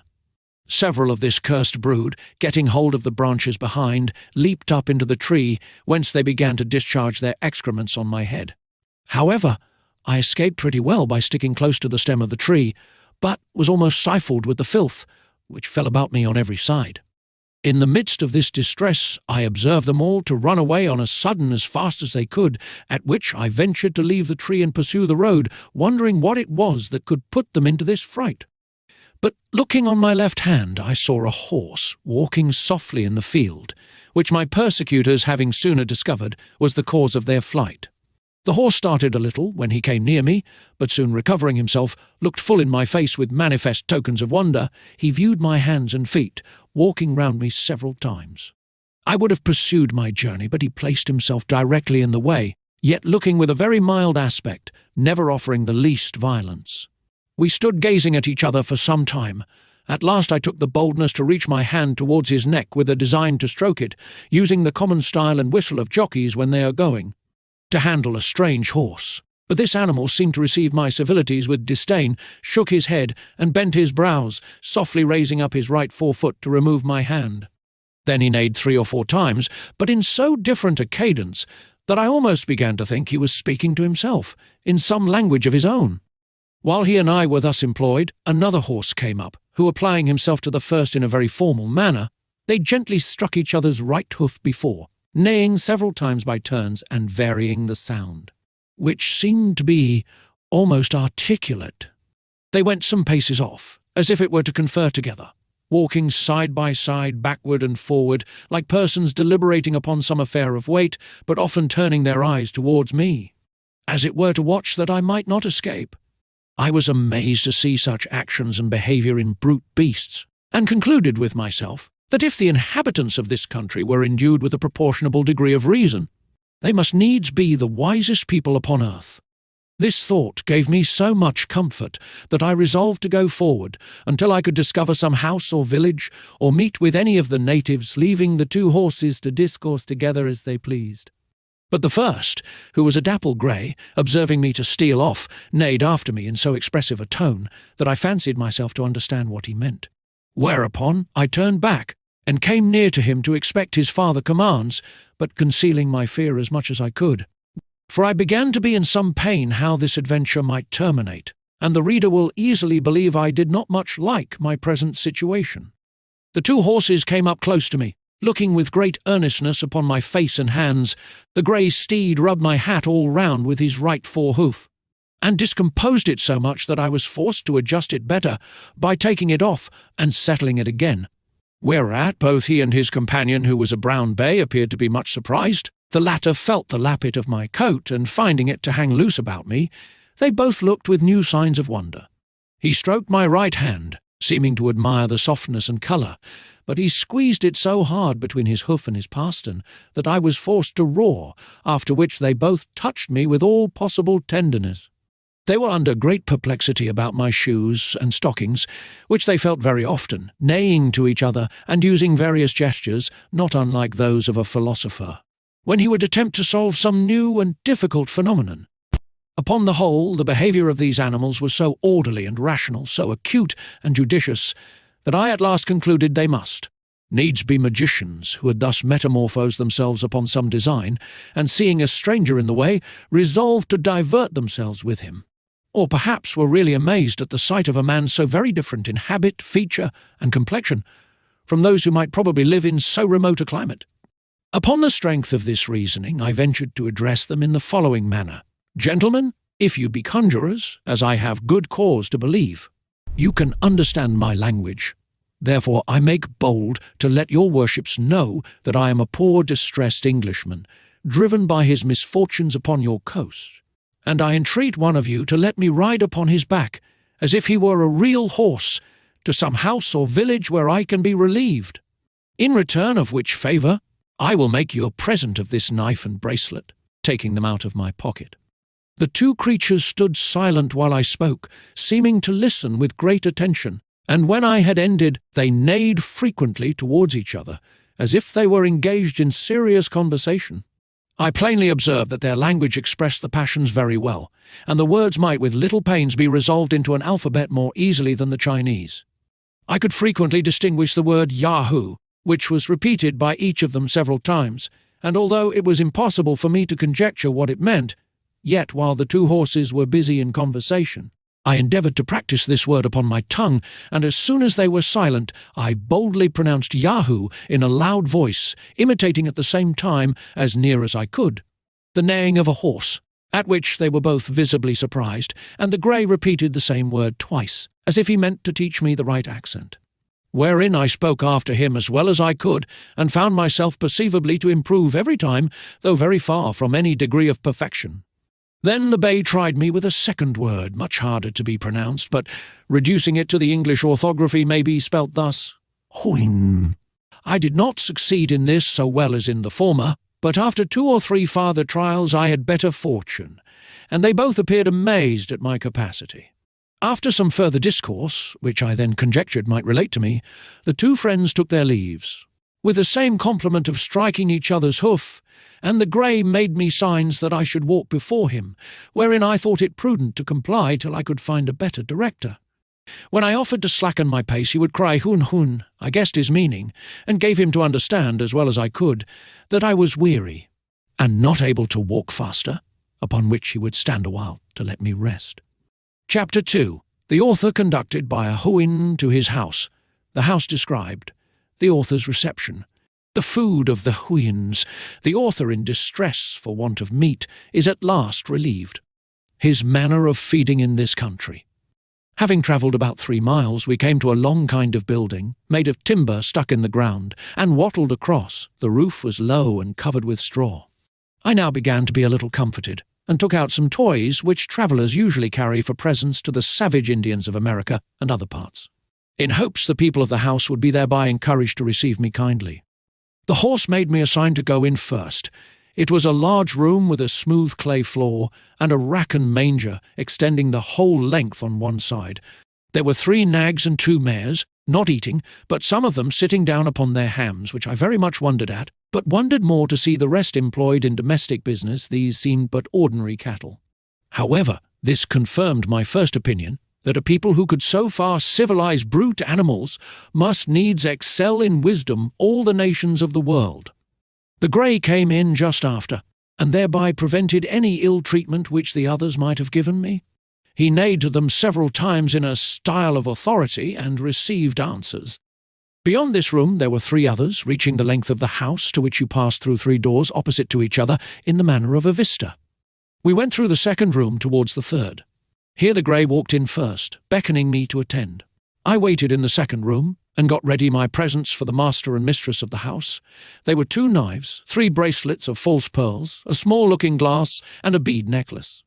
The horse neighed 3 or 4 times, and I waited to hear some answers in a human voice, but I heard no other returns than in the same dialect, only 1 or 2 a little shriller than his. I began to think that this house must belong to some person of great note among them, because there appeared so much ceremony before I could gain admittance. But that a man of quality should be served all by horses was beyond my comprehension. I feared my brain was disturbed by my sufferings and misfortunes. I roused myself, and looked about me in the room where I was left alone. This was furnished like the first, only after a more elegant manner. I rubbed my eyes often, but the same objects still occurred. I pinched my arms and sides to awake myself, hoping I might be in a dream. I then absolutely concluded that all these appearances could be nothing else but necromancy and magic. But I had no time to pursue these reflections, for the grey horse came to the door and made me a sign to follow him into the third room, where I saw a very comely mare, together with a colt and foal, sitting on their haunches upon mats of straw, not unartfully made and perfectly neat and clean. The mare soon after my entrance rose from her mat, and coming up close, after having nicely observed my hands and face, gave me a most contemptuous look. And turning to the horse, I heard the word Yahoo often repeated betwixt them, the meaning of which word I could not then comprehend, although it was the first I had learned to pronounce. But I was soon better informed, to my everlasting mortification, for the horse, beckoning to me with his head, and repeating the hun, as he did upon the road, which I understood was to attend him, led me out into a kind of court, where was another building at some distance from the house. Here we entered, and I saw 3 of those detestable creatures, which I first met after my landing, feeding upon roots and the flesh of some animals, which I afterwards found to be that of asses and dogs, and now and then a cow, dead by accident or disease. They were all tied by the neck with strong withers fastened to a beam. They held their food between the claws of their forefeet and tore it with their teeth. The master horse ordered a sorrel-nag, one of his servants, to untie the largest of these animals and take him into the yard. The beast and I were brought close together, and by our countenances diligently compared both by master and servant, who thereupon repeated several times the word Yahoo. My horror and astonishment are not to be described when I observed in this abominable animal a perfect human figure. The face of it indeed was flat and broad, the nose depressed, the lips large, and the mouth wide, but these differences are common to all savage nations, where the lineaments of the countenance are distorted, by the natives suffering their infants to lie grovelling on the earth, or by carrying them on their backs, nuzzling with their face against the mother's shoulders. The forefeet of the Yahoo differed from my hands in nothing else but the length of the nails, the coarseness and brownness of the palms, and the hairiness on the backs. There was the same resemblance between our feet, with the same differences, which I knew very well, though the horses did not. Because of my shoes and stockings, the same in every part of our bodies except as to hairiness and colour, which I have already described. The great difficulty that seemed to stick with the 2 horses was to see the rest of my body so very different from that of a Yahoo, for which I was obliged to my clothes, whereof they had no conception. The sorrel-nag offered me a root, which he held after their manner, as we shall describe in its proper place between his hoof and pastern. I took it in my hand, and having smelt it, returned it to him again as civilly as I could. He brought out of the Yahoo's kennel a piece of ass's flesh, but it smelt so offensively that I turned from it with loathing. He then threw it to the Yahoo, by whom it was greedily devoured. He afterwards showed me a wisp of hay and a fetlock full of oats, but I shook my head to signify that neither of these were food for me, and, indeed, I now apprehended that I must absolutely starve if I did not get to some of my own species. For as to those filthy Yahoos, although there were few greater lovers of mankind at that time than myself, yet I confess I never saw any sensitive being so detestable on all accounts, and the more I came near them the more hateful they grew while I stayed in that country. This the master horse observed by my behaviour, and therefore sent the Yahoo back to his kennel. He then put his forehoof to his mouth, at which I was much surprised, although he did it with ease, and with a motion that appeared perfectly natural, and made other signs, to know what I would eat, but I could not return him such an answer as he was able to apprehend. And if he had understood me, I did not see how it was possible to contrive any way for finding myself nourishment. While we were thus engaged, I observed a cow passing by, whereupon I pointed to her and expressed a desire to go and milk her. This had its effect, for he led me back into the house, and ordered a mare-servant to open a room, where a good store of milk lay in earthen and wooden vessels, after a very orderly and cleanly manner. She gave me a large bowlful, of which I drank very heartily, and found myself well refreshed. About noon, I saw coming towards the house a kind of vehicle drawn like a sledge by 4 Yahoos.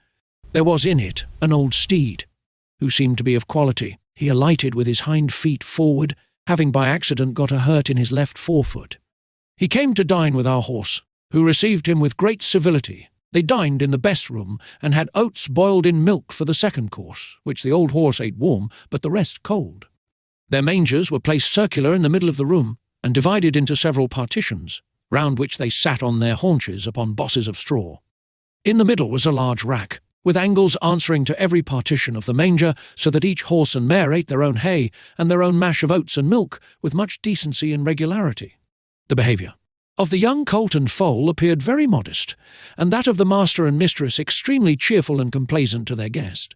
The grey ordered me to stand by him, and much discourse passed between him and his friend concerning me, as I found by the strangers often looking on me, and the frequent repetition of the word Yahoo. I happened to wear my gloves, which the master grey observing seemed perplexed, discovering signs of wonder what I had done to my forefeet. He put his hoof 3 or 4 times to them, as if he would signify that I should reduce them to their former shape, which I presently did, pulling off both my gloves and putting them into my pocket. This occasioned farther talk, and I saw the company was pleased with my behaviour, whereof I soon found the good effects. I was ordered to speak the few words I understood, and while they were at dinner the master taught me the names for oats, milk, fire, water, and some others which I could readily pronounce after him, having from my youth a great facility in learning languages. When dinner was done, the master horse took me aside, and by signs and words made me understand the concern he was in that I had nothing to eat. Oats in their tongue are called hlun. This word I pronounced 2 or 3 times, for although I had refused them at first, yet upon second thoughts I considered that I could contrive to make of them a kind of bread which might be sufficient, with milk, to keep me alive, till I could make my escape to some other country and to creatures of my own species. The horse immediately ordered a white mare servant of his family to bring me a good quantity of oats in a sort of wooden tray. These I heated before the fire, as well as I could, and rubbed them till the husks came off, which I made a shift to winnow from the grain. I ground and beat them between 2 stones, then took water and made them into a paste or cake, which I toasted at the fire and eat warm with milk. It was at first a very insipid diet, though common enough in many parts of Europe, but grew tolerable by time. And having been often reduced to hard fare in my life, this was not the first experiment I had made how easily nature is satisfied. And I cannot but observe that I never had 1 hour's sickness while I stayed in this island. It is true I sometimes made a shift to catch a rabbit or bird by springs made of Yahoo's hairs, and I often gathered wholesome herbs, which I boiled, and ate as salads with my bread, and now and then, for a rarity, I made a little butter, and drank the whey. I was at first at a great loss for salt, but custom soon reconciled me to the want of it, and I am confident that the frequent use of salt among us is an effect of luxury, and was first introduced only as a provocative to drink, except where it is necessary for preserving flesh. In long voyages, or in places remote from great markets, for we observe no animal to be fond of it but man, and as to myself, when I left this country, it was a great while before I could endure the taste of it in anything that I ate. This is enough to say upon the subject of my diet, wherewith other travellers fill their books, as if the readers were personally concerned whether we fare well or ill. However, it was necessary to mention this matter, lest the world should think it impossible that I could find sustenance for 3 years in such a country and among such inhabitants. When it grew towards evening, the master horse ordered a place for me to lodge in. It was but 6 yards from the house, and separated from the stable of the Yahoos. Here I got some straw, and covering myself with my own clothes, slept very sound. But I was in a short time better accommodated, as the reader shall know hereafter, when I come to treat more particularly about my way of living. Chapter 3. The author studies to learn the language. The Houyhnhnm, his master, assists in teaching him. The language described. Several Houyhnhnms of quality come out of curiosity to see the author. He gives his master a short account of his voyage. My principal endeavour was to learn the language which my master, for so I shall henceforth call him, and his children and every servant of his house, were desirous to teach me, for they looked upon it as a prodigy that a brute animal should discover such marks of a rational creature. I pointed to everything, and inquired the name of it, which I wrote down in my journal book when I was alone, and corrected my bad accent by desiring those of the family to pronounce it often. In this employment a sorrel nag, one of the under-servants, was very ready to assist me. In speaking they pronounce through the nose and throat, and their language approaches nearest to the High Dutch, or German, of any I know in Europe, but is much more graceful and significant. The Emperor Charles V made almost the same observation when he said that if he were to speak to his horse, it should be in High Dutch. The curiosity and impatience of my master was so great that he spent many hours of his leisure to instruct me. He was convinced, as he afterwards told me, that I must be a Yahoo, but my teachableness, civility, and cleanliness astonished him, which were qualities altogether opposite to those animals. He was most perplexed about my clothes, reasoning sometimes with himself whether they were a part of my body, for I never pulled them off till the family were asleep, and got them on before they waked in the morning. My master was eager to learn whence I came, how I acquired those appearances of reason which I discovered in all my actions, and to know my story from my own mouth, which he hoped he should soon do by the great proficiency I made in learning and pronouncing their words and sentences. To help my memory, I formed all I learned into the English alphabet and writ the words down with the translations. This last, after some time, I ventured to do in my master's presence. It cost me much trouble to explain to him what I was doing, for the inhabitants have not the least idea of books or literature. In about 10 weeks' time I was able to understand most of his questions, and in 3 months could give him some tolerable answers. He was extremely curious to know from what part of the country I came, and how I was taught to imitate a rational creature, because the Yahoos whom he saw I exactly resembled in my head, hands, and face, that were only visible, with some appearance of cunning and the strongest disposition to mischief, were observed to be the most unteachable of all brutes. I answered that I came over the sea from a far place, with many others of my own kind, in a great hollow vessel made of the bodies of trees, that my companions forced me to land on this coast and then left me to shift for myself. It was with some difficulty, and by the help of many signs, that I brought him to understand me. He replied that I must needs be mistaken, or that I said the thing which was not, for they have no word in their language to express lying or falsehood. He knew it was impossible that there could be a country beyond the sea, or that a parcel of brutes could move a wooden vessel whither they pleased upon water. He was sure no Houyhnhnm alive could make such a vessel, nor would trust Yahoos to manage it. The word Houyhnhnm in their tongue signifies a horse, and, in its etymology, the perfection of nature. I told my master that I was at a loss for expression, but would improve as fast as I could, and hoped in a short time I should be able to tell him wonders. He was pleased to direct his own mare, his colt and foal, and the servants of the family to take all opportunities of instructing me, and every day, for 2 or 3 hours, he was at the same pains himself. Several horses and mares of quality in the neighbourhood came often to our house upon the report spread of a wonderful Yahoo that could speak like a Houyhnhnm, and seemed in his words and actions to discover some glimmerings of reason. These delighted to converse with me. They put many questions, and received such answers as I was able to return. By all these advantages I made so great a progress, that in 5 months from my arrival I understood whatever was spoken, and could express myself tolerably well. The Houyhnhnms, who came to visit my master out of a design of seeing and talking with me, could hardly believe me to be a right Yahoo, because my body had a different covering from others of my kind.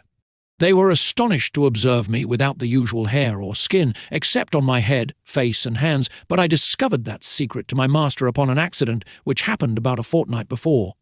I have already told the reader that every night, when the family were gone to bed, it was my custom to strip and cover myself with my clothes.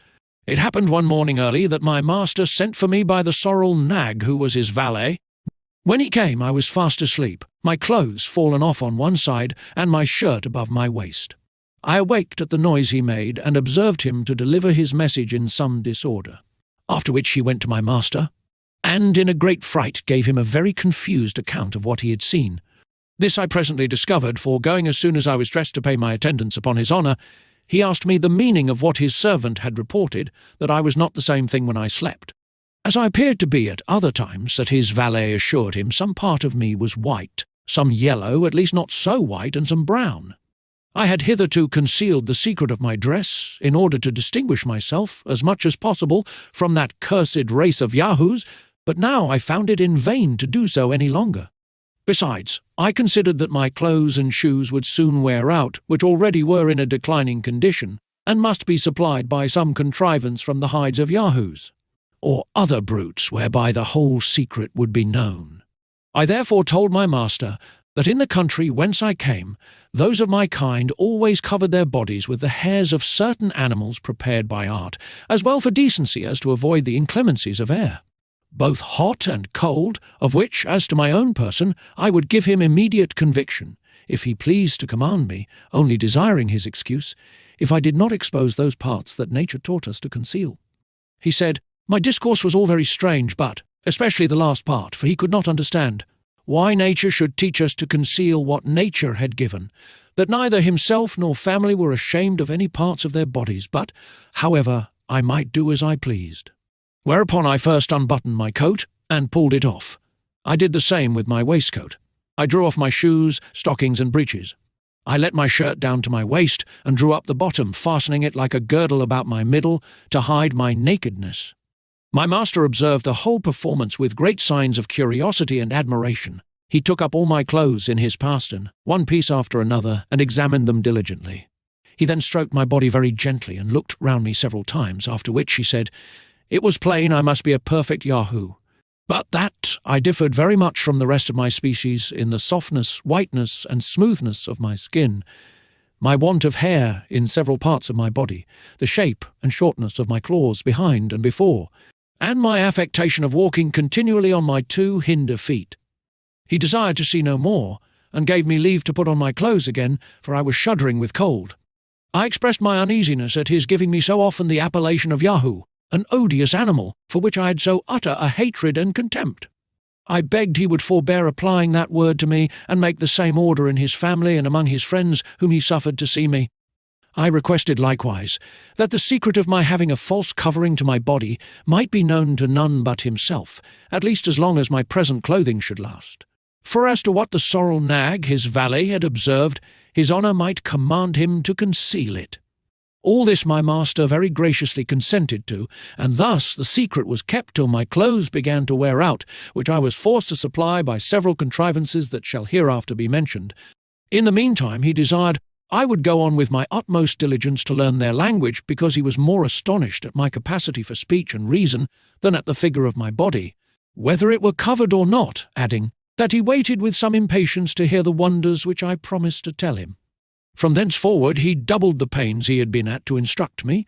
He brought me into all company, and made them treat me with civility, because, as he told them privately, this would put me into good humour, and make me more diverting. Every day, when I waited on him, beside the trouble he was at in teaching, he would ask me several questions concerning myself, which I answered as well as I could. And by these means he had already received some general ideas, though very imperfect. It would be tedious to relate the several steps by which I advanced to a more regular conversation, but the first account I gave of myself in any order and length was to this purpose: that I came from a very far country, as I already had attempted to tell him, with about 50 more of my own species, that we travelled upon the seas in a great hollow vessel made of wood, and larger than his honour's house. I described the ship to him in the best terms I could, and explained, by the help of my handkerchief displayed, how it was driven forward by the wind, that upon a quarrel among us I was set on shore on this coast, where I walked forward, without knowing whither, till he delivered me from the persecution of those execrable Yahoos. He asked me who made the ship, and how it was possible that the Houyhnhnms of my country would leave it to the management of brutes.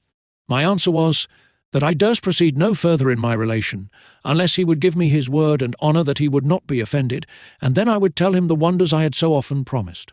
He agreed, and I went on by assuring him that the ship was made by creatures like myself, who, in all the countries I had travelled, as well as in my own, were the only governing rational animals, and that upon my arrival hither I was as much astonished to see the Houyhnhnms act like rational beings as he or his friends could be.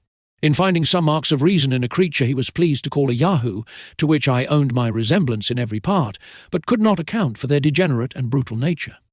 I said farther, that if good fortune ever restored me to my native country, to relate my travels hither, as I resolved to do, everybody would believe that I said the thing that was not, that I invented the story out of my own head, and with all possible respect to himself, his family, and friends. And under his promise of not being offended, our countrymen would hardly think it probable that a Houyhnhnms should be the presiding creature of a nation, and a Yahoo the brute. Chapter 4. The Houyhnhnms' notion of truth and falsehood, the author's discourse disapproved by his master. The author gives a more particular account of himself and the accidents of his voyage. My master heard me with great appearances of uneasiness in his countenance, because doubting or not believing are so little known in this country, that the inhabitants cannot tell how to behave themselves under such circumstances. And I remember in frequent discourses with my master concerning the nature of manhood in other parts of the world, having occasion to talk of lying and false representation. It was with much difficulty that he comprehended what I meant, although he had otherwise a most acute judgment. For he argued thus, that the use of speech was to make us understand one another and to receive information of facts. Now, if anyone said the thing which was not, these ends were defeated, because I cannot properly be said to understand him, and I am so far from receiving information, that he leaves me worse than in ignorance, for I am led to believe a thing black when it is white, and short when it is long. And these were all the notions he had concerning that faculty of lying, so perfectly well understood and so universally practised among human creatures. To return from this digression, When I asserted that the Yahoos were the only governing animals in my country, which my master said was altogether past his conception, he desired to know whether we had Houyhnhnms among us, and what was their employment? I told him we had great numbers, that in summer they grazed in the fields and in winter were kept in houses with hay and oats, where Yahoo's servants were employed to rub their skins smooth, comb their manes, pick their feet, serve them with food, and make their beds. I understand you well, said my master. It is now very plain from all you have spoken that whatever share of reason the Yahoos pretend to. The Houyhnhnms are your masters. I heartily wish our Yahoos would be so tractable. I begged his honour would please to excuse me from proceeding any further, because I was very certain that the account he expected from me would be highly displeasing. But he insisted in commanding me to let him know the best and the worst. I told him he should be obeyed. I owned that the Houyhnhnms among us, whom we called horses, were the most generous and comely animals we had, that they excelled in strength and swiftness, and when they belonged to persons of quality, were employed in travelling, racing, or drawing chariots. They were treated with much kindness and care, till they fell into diseases, or became foundered in the feet, but then they were sold, and used to all kind of drudgery till they died. After which their skins were stripped and sold for what they were worth, and their bodies left to be devoured by dogs and birds of prey. But the common race of horses had not so good fortune, being kept by farmers and carriers and other mean people, who put them to greater labour and fed them worse. Described as well as I could our way of riding, the shape and use of a bridle, a saddle, a spur, and a whip, of harness and wheels. I added that we fastened plates of a certain hard substance called iron at the bottom of their feet to preserve their hoofs from being broken by the stony ways on which we often travelled. My master, after some expressions of great indignation, wondered how we dared to venture upon a Houyhnhnm's back, for he was sure that the weakest servant in his house would be able to shake off the strongest Yahoo, or by lying down and rolling on his back, squeeze the brute to death. I answered that our horses were trained up from 3 or 4 years old to the several uses we intended them for, that if any of them proved intolerably vicious, they were employed for carriages, that they were severely beaten while they were young for any mischievous tricks, that the males designed for the common use of riding or draught were generally castrated about 2 years after their birth to take down their spirits, and make them more tame and gentle, that they were indeed sensible of rewards and punishments, but his honour would please to consider that they had not the least tincture of reason, any more than the Yahoos in this country. It put me to the pains of many circumlocutions to give my master a right idea of what I spoke, for their language does not abound in variety of words, because their wants and passions are fewer than among us. But it is impossible to express his noble resentment at our savage treatment of the Houyhnhnm race, particularly after I had explained the manner and use of castrating horses among us, to hinder them from propagating their kind, and to render them more servile. He said, if it were possible there could be any country where Yahoos alone were endued with reason, they certainly must be the governing animal, because reason in time will always prevail against brutal strength. But considering the frame of our bodies, and especially of mine, he thought no creature of equal bulk was so ill contrived for employing that reason in the common offices of life, whereupon he desired to know whether those among whom I lived resembled me or the Yahoos of his country. I assured him that I was as well-shaped as most of my age, but the younger and the females were much more soft and tender, and the skins of the latter generally as white as milk. He said I differed indeed from other Yahoos, being much more cleanly and not altogether so deformed. But, in point of real advantage, he thought I differed for the worse, that my nails were of no use either to my fore or hinder feet. As to my forefeet, he could not properly call them by that name, for he never observed me to walk upon them, that they were too soft to bear the ground, that I generally went with them uncovered. Neither was the covering I sometimes wore on them of the same shape, or so strong as that on my feet behind, that I could not walk with any security, for if either of my hinder feet slipped, I must inevitably fall. He then began to find fault with other parts of my body, the flatness of my face, the prominence of my nose, my eyes placed directly in front, so that I could not look on either side without turning my head, that I was not able to feed myself without lifting one of my forefeet to my mouth, and therefore nature had placed those joints to answer that necessity. He knew not what could be the use of those several clefts and divisions in my feet behind, that these were too soft to bear the hardness and sharpness of stones. Without a covering made from the skin of some other brute, that my whole body wanted a fence against heat and cold, which I was forced to put on and off every day with tediousness and trouble. And lastly, that he observed every animal in this country naturally to abhor the Yahoos, whom the weaker avoided and the stronger drove from them. So that, supposing us to have the gift of reason, he could not see how it were possible to cure that natural antipathy, which every creature discovered against us, nor consequently how we could tame and render them serviceable. However, he would, as he said, debate the matter no farther, because he was more desirous to know my own story, the country where I was born, and the several actions and events of my life before I came hither. I assured him how extremely desirous I was that he should be satisfied on every point, but I doubted much whether it would be possible for me to explain myself on several subjects, whereof his honour could have no conception, because I saw nothing in his country to which I could resemble them. That, however, I would do my best, and strive to express myself by similitudes, humbly desiring his assistance when I wanted proper words, which he was pleased to promise me. I said, my birth was of honest parents, in an island called England, which was remote from his country. As many days' journey as the strongest of his honour's servants could travel in the annual course of the sun, that I was bred a surgeon, whose trade it is to cure wounds and hurts in the body, gotten by accident or violence, that my country was governed by a female man, whom we called Queen, that I left it to get riches, whereby I might maintain myself and family when I should return. That, in my last voyage, I was commander of the ship, and had about 50 Yahoos under me, many of which died at sea.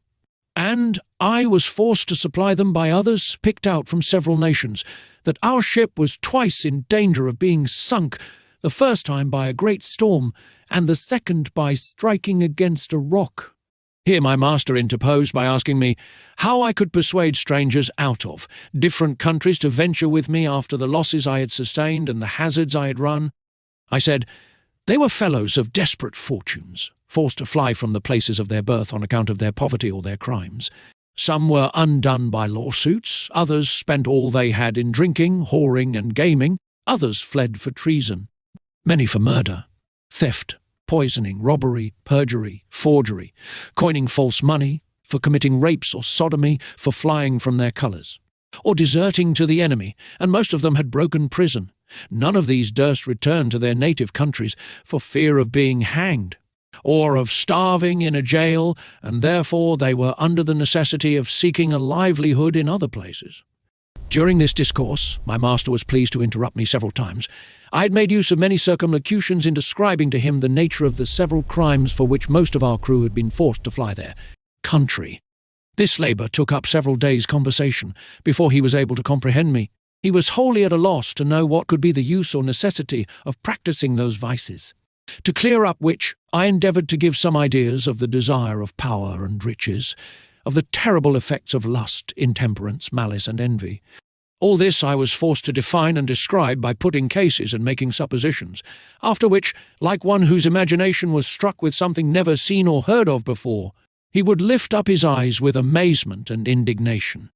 Power, government, war, law, punishment, and 1,000 other things, had no terms wherein that language could express them, which made the difficulty almost insuperable to give my master any conception of what I meant. But being of an excellent understanding, much improved by contemplation and converse, he at last arrived at a competent knowledge of what human nature in our parts of the world is capable to perform, and desired I would give him some particular account of that land which we call Europe, but especially of my own country. Chapter 5. The author at his master's command informs him of the state of England, the causes of war among the princes of Europe. The author begins to explain the English constitution.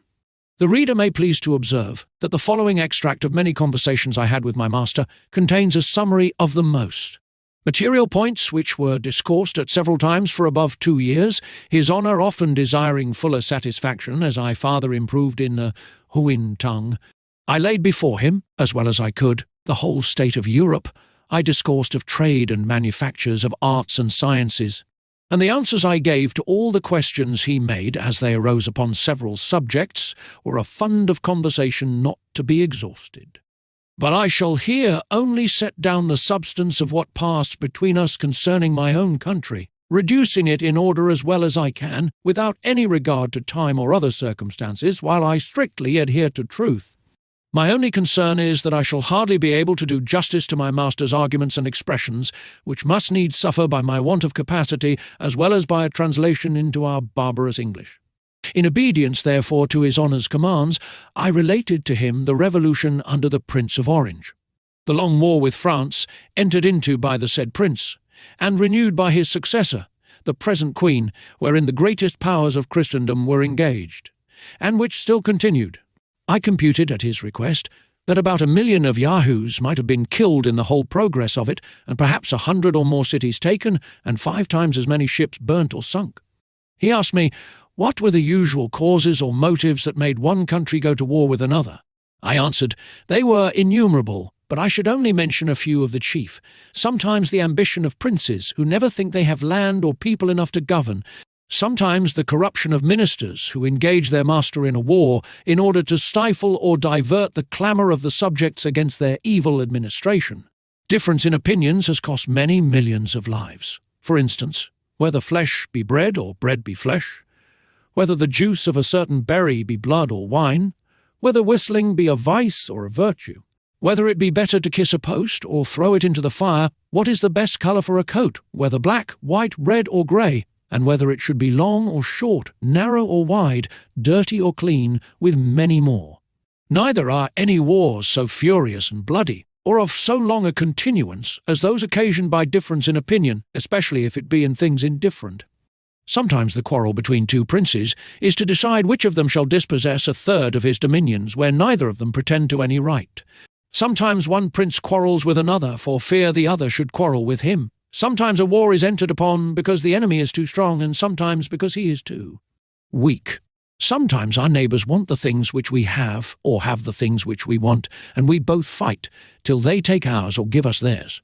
It is a very justifiable cause of a war to invade a country after the people have been wasted by famine, destroyed by pestilence, or embroiled by factions among themselves. It is justifiable to enter into war against our nearest ally, when one of his towns lies convenient for us, or a territory of land that would render our dominions round and complete. If a prince sends forces into a nation where the people are poor and ignorant, he may lawfully put half of them to death and make slaves of the rest in order to civilize and reduce them from their barbarous way of living. It is a very kingly, honourable and frequent practice, when one prince desires the assistance of another to secure him against an invasion, that the assistant, when he has driven out the invader, should seize on the dominions himself and kill, imprison or banish the prince he came to relieve. Alliance by blood, or marriage, is a frequent cause of war between princes, and the nearer the kindred is, the greater their disposition to quarrel. Poor nations are hungry, and rich nations are proud, and pride and hunger will ever be at variance. For these reasons, the trade of a soldier is held the most honourable of all others, because a soldier is a Yahoo hired to kill, in cold blood, as many of his own species, who have never offended him as possibly he can. There is likewise a kind of beggarly princes in Europe not able to make war by themselves, who hire out their troops to richer nations for so much a day to each man, of which they keep 3/4 to themselves, and it is the best part of their maintenance. Such are those in many northern parts of Europe. What you have told me, said my master, upon the subject of war, does indeed discover most admirably the effects of that reason you pretend to. However, it is happy that the shame is greater than the danger, and that nature has left you utterly incapable of doing much mischief. For, your mouths lying flat with your faces, you can hardly bite each other to any purpose, unless by consent. Then as to the claws upon your feet, before and behind, they are so short and tender that one of our Yahoos would drive a dozen of yours before him. And therefore, in recounting the numbers of those who have been killed in battle, I cannot but think you have said the thing which is not.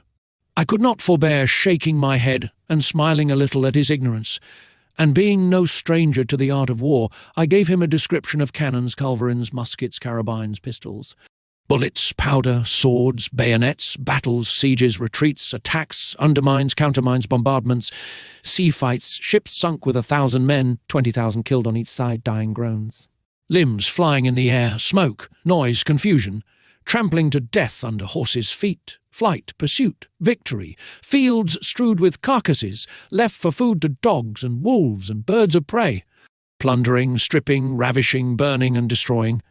And to set forth the valour of my own dear countrymen, I assured him that I had seen them blow up 100 enemies at once in a siege, and as many in a ship, and beheld the dead bodies drop down in pieces from the clouds, to the great diversion of the spectators. I was going on to more particulars when my master commanded me silence. He said, whoever understood the nature of Yahoos might easily believe it possible for so vile an animal to be capable of every action I had named, if their strength and cunning equalled their malice. But as my discourse had increased his abhorrence of the whole species, so he found it gave him a disturbance in his mind to which he was wholly a stranger before. He thought his ears, being used to such abominable words, might by degrees admit them with less detestation.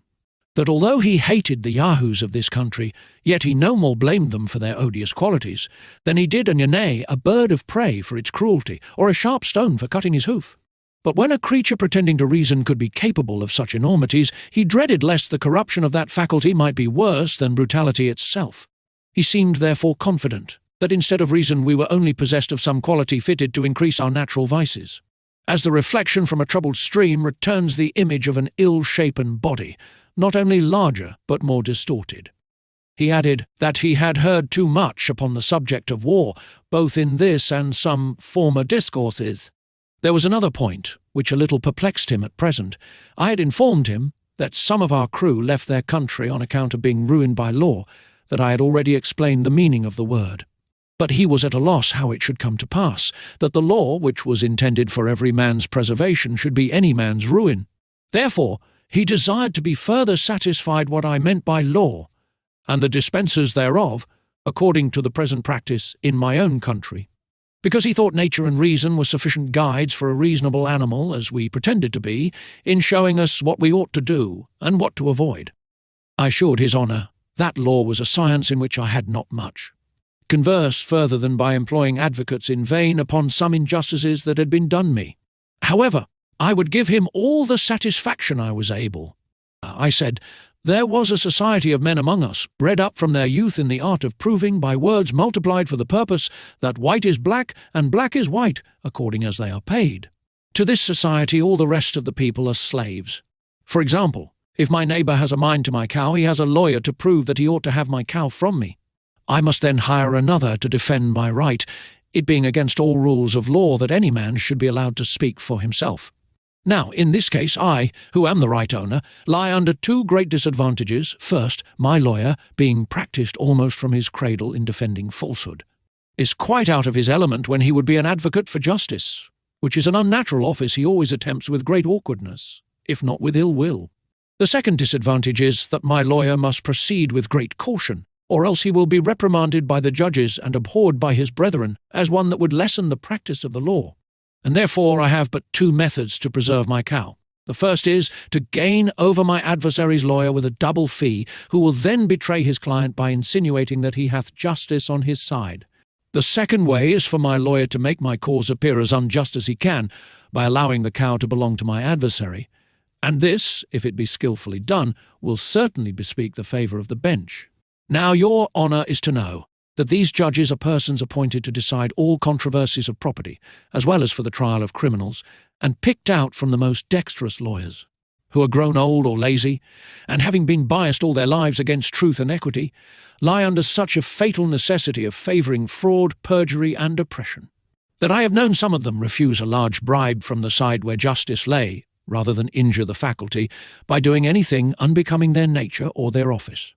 It is a maxim among these lawyers that whatever has been done before may legally be done again, and therefore they take special care to record all the decisions formerly made against common justice, and the general reason of mankind. These, under the name of precedents, they produce as authorities to justify the most iniquitous opinions, and the judges never fail of directing accordingly. In pleading, they studiously avoid entering into the merits of the cause, but are loud, violent, and tedious, in dwelling upon all circumstances which are not to the purpose. For instance, in the case already mentioned, they never desire to know what claim or title my adversary has to my cow, but whether the said cow were red or black, her horns long or short, whether the field I graze her in be round or square, whether she was milked at home or abroad, what diseases she is subject to, and the like, after which they consult precedents, adjourn the cause from time to time, and in 10, 20, or 30 years come to an issue. It is likewise to be observed that this society has a peculiar cant and jargon of their own, that no other mortal can understand, and wherein all their laws are written, which they take special care to multiply, whereby they have wholly confounded the very essence of truth and falsehood, of right and wrong, so that it will take 30 years to decide whether the field left me by my ancestors for 6 generations belongs to me or to a stranger 300 miles off. In the trial of persons accused for crimes against the state, the method is much more short and commendable. The judge first sends to sound the disposition of those in power, after which he can easily hang or save a criminal, strictly preserving all due forms of law. Here my master interposing said, it was a pity that creatures endowed with such prodigious abilities of mind as these lawyers, by the description I gave of them, must certainly be, were not rather encouraged to be instructors of others in wisdom and knowledge. In answer to which I assured his honour that in all points out of their own trade they were usually the most ignorant. Chapter 6. A continuation of the state of England under Queen Anne. The character of a first minister of state in European courts. My master was yet wholly at a loss to understand what motives could incite this race of lawyers to perplex, disquiet, and weary themselves, and engage in a confederacy of injustice, merely for the sake of injuring their fellow animals. Neither could he comprehend what I meant in saying they did it for hire. Whereupon I was at much pains to describe to him the use of money, the materials it was made of, and the value of the metals. That when a Yahoo had got a great store of this precious substance, he was able to purchase whatever he had a mind to, the finest clothing, the noblest houses, great tracts of land, the most costly meats and drinks, and have his choice of the most beautiful females. Therefore, since money alone was able to perform all these feats, our Yahoos thought they could never have enough of it to spend or to save, as they found themselves inclined, from their natural bent either to profusion or avarice, that the rich man enjoyed the fruit of the poor man's labour, and the latter were 1,000 to 1 in proportion to the former, that the bulk of our people were forced to live miserably, by labouring every day for small wages, to make a few live plentifully. I enlarged myself much on these, and many other particulars to the same purpose, but his honour was still to seek. For he went upon a supposition that all animals had a title to their share in the productions of the earth, and especially those who presided over the rest. Therefore he desired I would let him know what these costly meats were, and how any of us happened to want them. Whereupon I enumerated as many sorts as came into my head, with the various methods of dressing them, which could not be done without sending vessels by sea to every part of the world, as well for liquors to drink as for sauces and innumerable other conveniences. I assured him that this whole globe of earth must be at least 3 times gone round before one of our better female Yahoos could get her breakfast, or a cup to put it in. He said that must needs be a miserable country which cannot furnish food for its own inhabitants. But what he chiefly wondered at was how such vast tracts of ground as I described should be wholly without fresh water, and the people put to the necessity of sending over the sea for drink.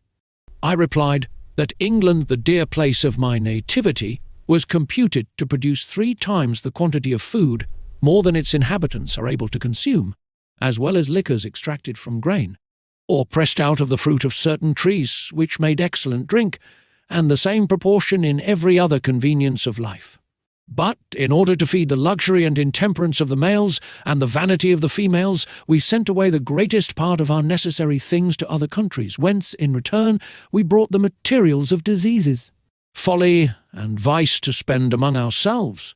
Hence it follows of necessity that vast numbers of our people are compelled to seek their livelihood by begging, robbing, stealing, cheating, pimping, flattering, suborning, forswearing, forging, gaming, lying, fawning, hectoring, voting, scribbling, stargazing, poisoning, whoring, canting, libelling, free-thinking, and the like occupations, every one of which terms I was at much pains to make him understand.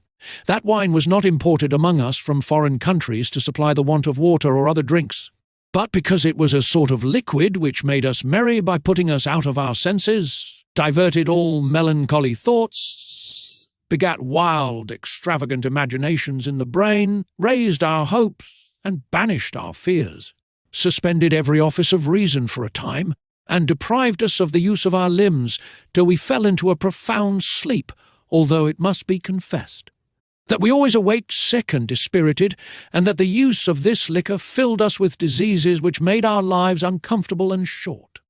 But beside all this, the bulk of our people supported themselves by furnishing the necessities or conveniences of life to the rich and to each other. For instance, when I'm at home and dressed as I ought to be, I carry on my body the workmanship of 100 tradesmen. The building and furniture of my house employ as many more, and 5 times the number to adorn my wife. I was going on to tell him of another sort of people who get their livelihood by attending the sick, having, upon some occasions, informed his honour that many of my crew had died of diseases.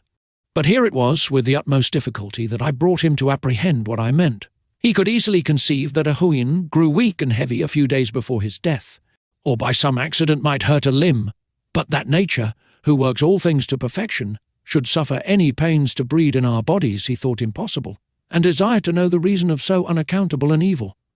I told him we fed on 1,000 things which operated contrary to each other, that we ate when we were not hungry, and drank without the provocation of thirst, that we sat whole nights drinking strong liquors without eating a bit, which disposed us to sloth, inflamed our bodies, and precipitated or prevented digestion, that prostitute female yahoos acquired a certain malady, which bred rottenness in the bones of those who fell into their embraces, that this, and many other diseases, were propagated from father to son, so that great numbers came into the world with complicated maladies upon them, that it would be endless to give him a catalogue of all diseases incident to human bodies, for they would not be fewer than 500 or 600, spread over every limb and joint.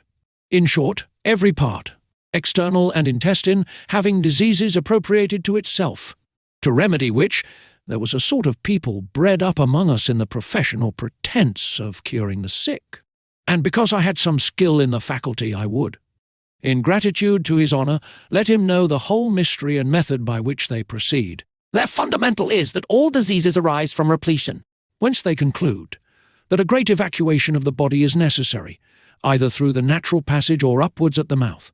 Their next business is from herbs, minerals, gums, oils, shells, salts, juices, seaweed, excrements, barks of trees, serpents, toads, frogs, spiders, dead men's flesh and bones, birds, beasts, and fishes, to form a composition, for smell and taste, the most abominable, nauseous, and detestable they can possibly contrive, which the stomach immediately rejects with loathing, and this they call a vomit.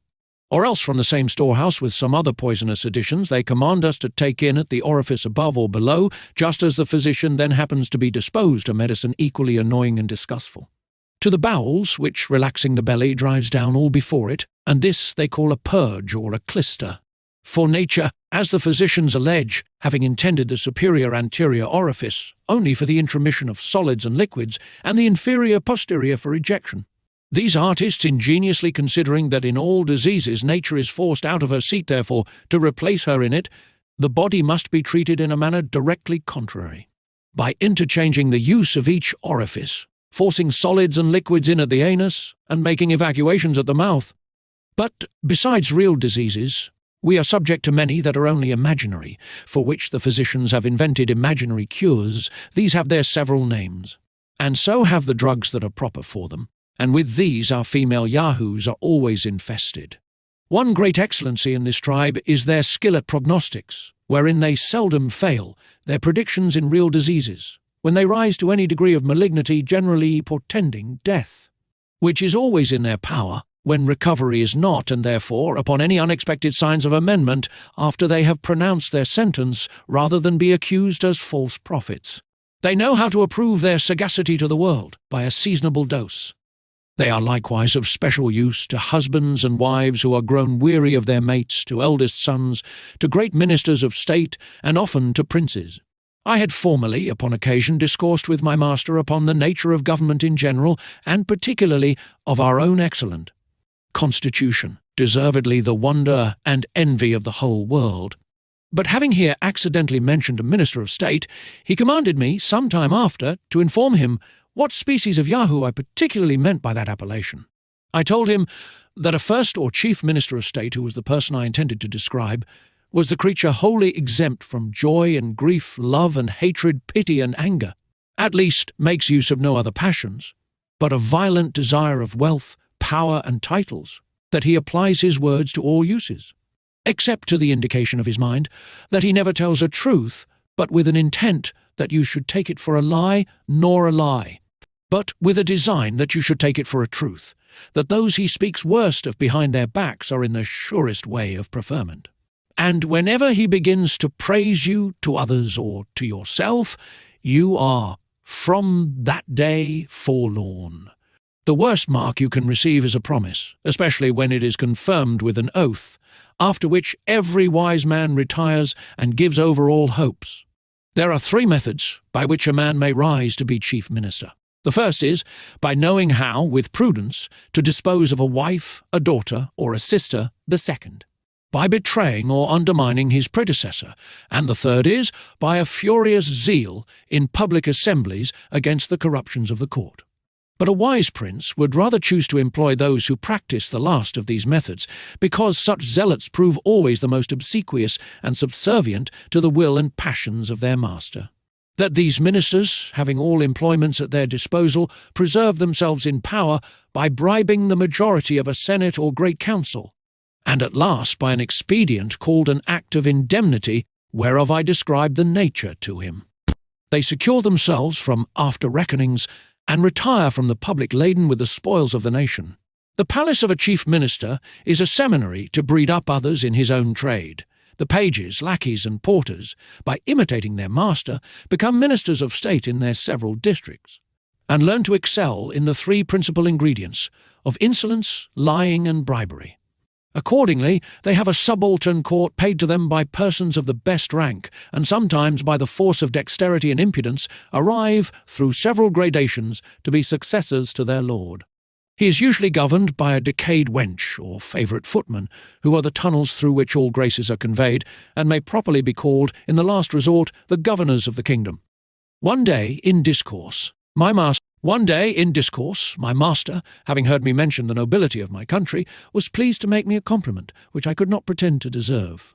That he was sure I must have been born of some noble family, because I far exceeded in shape, colour, and cleanliness all the yahoos of his nation, although I seemed to fail in strength and agility, which must be imputed to my different way of living from those other brutes, and besides I was not only endowed with the faculty of speech, but likewise with some rudiments of reason, to a degree that, with all his acquaintance, I passed for a prodigy.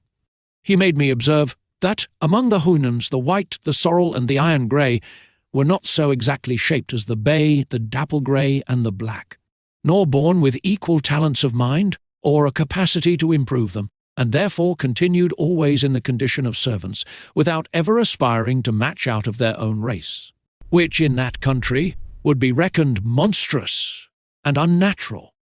I made his honour my most humble acknowledgments for the good opinion he was pleased to conceive of me, but assured him at the same time that my birth was of the lower sort, having been born of plain honest parents, who were just able to give me a tolerable education. That nobility among us was altogether a different thing from the idea he had of it, that our young noblemen are bred from their childhood in idleness and luxury, that, as soon as years will permit, they consume their vigour and contract odious diseases among lewd females.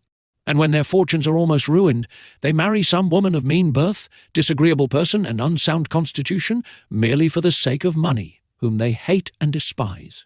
That the productions of such marriages are generally scrofulous, rickety, or deformed children, by which means the family seldom continues above 3 generations, unless the wife takes care to provide a healthy father among her neighbours or domestics in order to improve and continue the breed. That a weak, diseased body, a meagre countenance, and sallow complexion are the true marks of noble blood. And a healthy, robust appearance is so disgraceful in a man of quality that the world concludes his real father to have been a groom or a coachman. The imperfections of his mind run parallel with those of his body, being a composition of spleen, dullness, ignorance, caprice, sensuality, and pride. Without the consent of this illustrious body, no law can be enacted, repealed, or altered, and these nobles have likewise the decision of all our possessions without appeal. 514th, Chapter 7. The author's great love of his native country. His master's observations upon the constitution and administration of England, as described by the author, with parallel cases and comparisons. His master's observations upon human nature. The reader may be disposed to wonder how I could prevail on myself to give so free a representation of my own species, among a race of mortals who are already too apt to conceive the vilest opinion of humankind, from that entire congruity between me and their yahoos. But I must freely confess that the many virtues of those excellent quadrupeds, placed in opposite view to human corruptions, had so far opened my eyes and enlarged my understanding, that I began to view the actions and passions of man in a very different light, and to think the honour of my own kind not worth managing. Which, besides, it was impossible for me to do, before a person of so acute a judgment as my master, who daily convinced me of 1,000 faults in myself, whereof I had not the least perception before, and which, with us, would never be numbered, even among human infirmities. I had likewise learned from his example an utter detestation of all falsehood or disguise, and truth appeared so amiable to me that I determined upon sacrificing everything to it. Let me deal so candidly with the reader as to confess that there was yet a much stronger motive for the freedom I took in my representation of things. I had not yet been a year in this country before I contracted such a love and veneration for the inhabitants that I entered on a firm resolution never to return to humankind, but to pass the rest of my life among these admirable Houyhnhnms, in the contemplation and practice of every virtue, where I could have no example or incitement to vice. But it was decreed by fortune, my perpetual enemy, that so great a felicity should not fall to my share.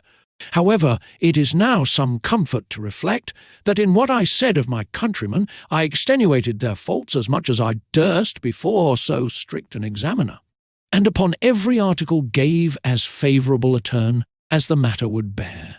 For, indeed, who is there alive that will not be swayed by his bias and partiality to the place of his birth?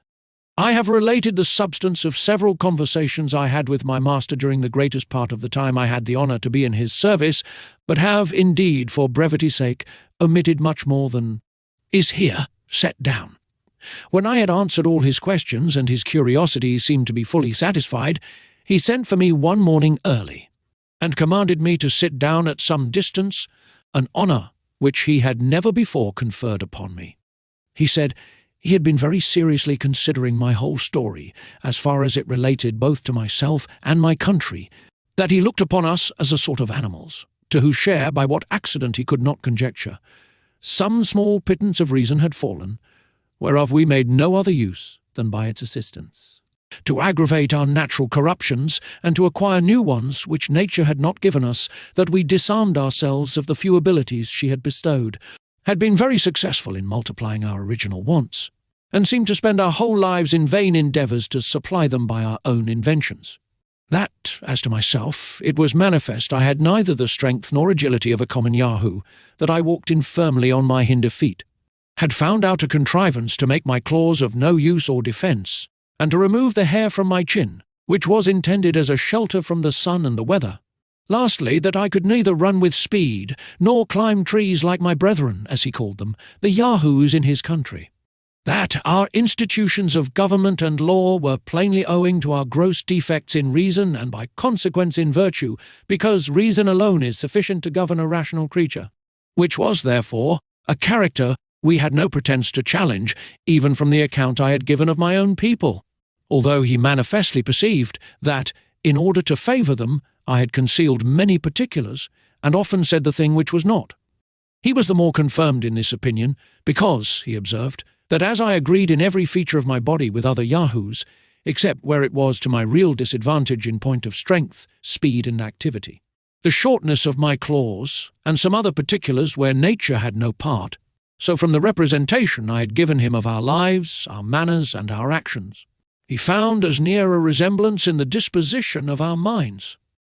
He said, the Yahoos were known to hate one another, more than they did any different species of animals, and the reason usually assigned was the odiousness of their own shapes, which all could see in the rest, but not in themselves.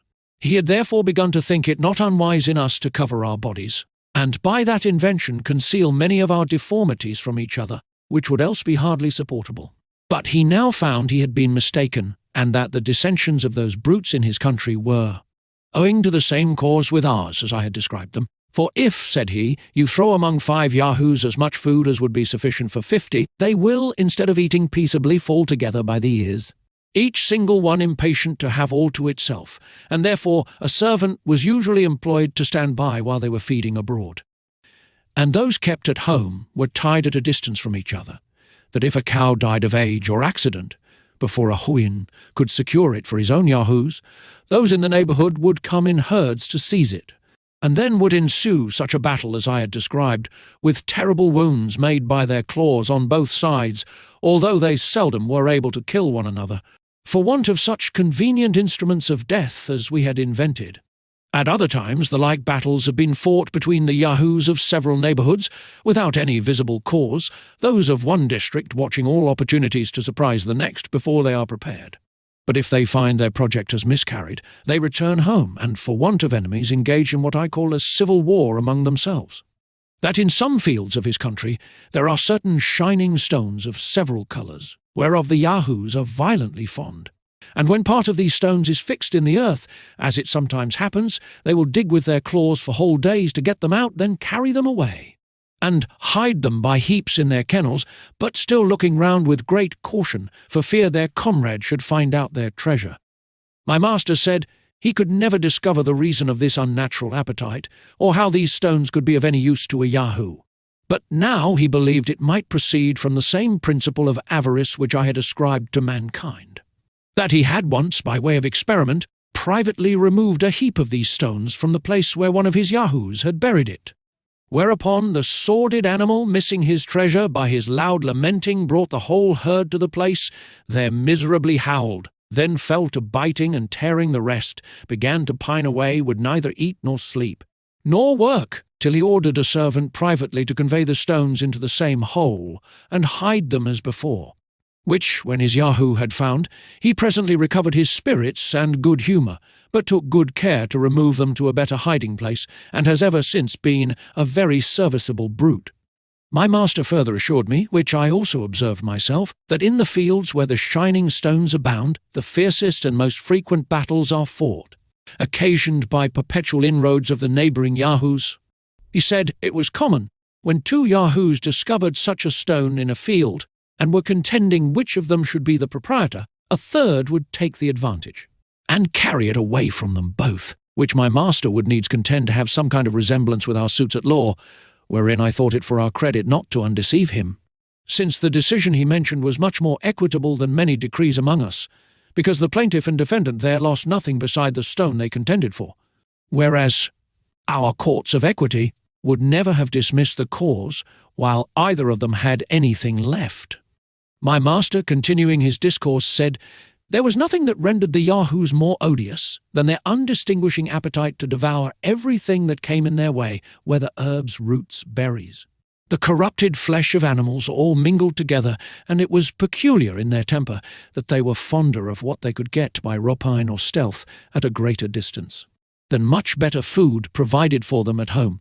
If their prey held out, they would eat till they were ready to burst, after which nature had pointed out to them a certain route that gave them a general evacuation. There was also another kind of root, very juicy, but somewhat rare and difficult to be found, which the Yahoos sought for with much eagerness, and would suck it with great delight. It produced in them the same effects that wine has upon us. It would make them sometimes hug, and sometimes tear one another. They would howl, and grin, and chatter, and reel, and tumble, and then fall asleep in the mud. I did indeed observe that the Yahoos were the only animals in this country subject to any diseases, which, however, were much fewer than horses have among us and contracted, not by any ill treatment they meet with, but by the nastiness and greediness of that sordid brute.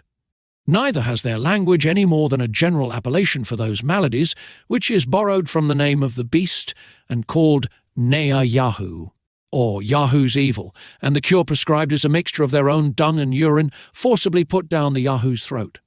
This I have since often known to have been taken with success, and do here freely recommend it to my countrymen for the public good, as an admirable specific against all diseases produced by repletion. As to learning, government, arts, manufactures, and the like, my master confessed, he could find little or no resemblance between the Yahoos of that country and those in ours, for he only meant to. Observe what parity there was in our natures. He had heard, indeed, some curious Houyhnhnms observe, that in most herds there was a sort of ruling Yahoo, as among us there is generally some leading or principal stag in a park, who was always more deformed in body and mischievous in disposition than any of the rest, that this leader had usually a favourite as like himself as he could get, whose employment was to lick his master's feet and posteriors, and drive the female Yahoos to his kennel, for which he was now and then rewarded with a piece of ass's flesh. This favourite is hated by the whole herd, and therefore, to protect himself, keeps always near the person of his leader. He usually continues in office till a worse can be found, but the very moment he is discarded, his successor, at the head of all the Yahoos in that district, young and old, male and female, come in a body, and discharge their excrements upon him from head to foot. But how far this might be applicable to our courts and favourites and ministers of state, my master said I could best determine. I durst make no return to this malicious insinuation, which debased human understanding below the sagacity of a common hound, who has judgment enough to distinguish and follow the cry of the ablest dog in the pack, without being ever mistaken. My master told me there were some qualities remarkable in the Yahoos, which he had not observed me to mention, or at least very slightly in the accounts I had given of humankind. He said, those animals, like other brutes, had their females in common, but in this they differed, that the she-Yahoo would admit the males while she was pregnant, and that the HES would quarrel and fight with the females as fiercely as with each other, both which practices were such degrees of infamous brutality as no other sensitive creature ever arrived at. Another thing he wondered at in the Yahoos was their strange disposition to nastiness and dirt, whereas there appears to be a natural love of cleanliness in all other animals. As to the two former accusations, I was glad to let them pass without any reply, because I had not a word to offer upon them in defence of my species, which otherwise I certainly had done from my own inclinations. But I could have easily vindicated humankind from the imputation of singularity upon the last article, if there had been any swine in that country, as unluckily for me there were not, which, although it may be a sweeter quadruped than a Yahoo, cannot, I humbly conceive, in justice, pretend to more cleanliness. And so his honour himself must have owned, if he had seen their filthy way of feeding, and their custom of wallowing and sleeping in the mud. My master likewise mentioned another quality which his servants had discovered in several Yahoos, and to him was wholly unaccountable. He said, a fancy would sometimes take a Yahoo to retire into a corner, to lie down and howl and groan, and spurn away all that came near him, although he were young and fat, wanted neither food nor water.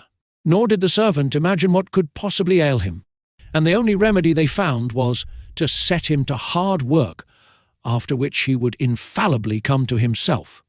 To this I was silent out of partiality to my own kind, yet here I could plainly discover the true seeds of spleen, which only seizes on the lazy, the luxurious, and the rich, who, if they were forced to undergo the same regimen, I would undertake for the cure.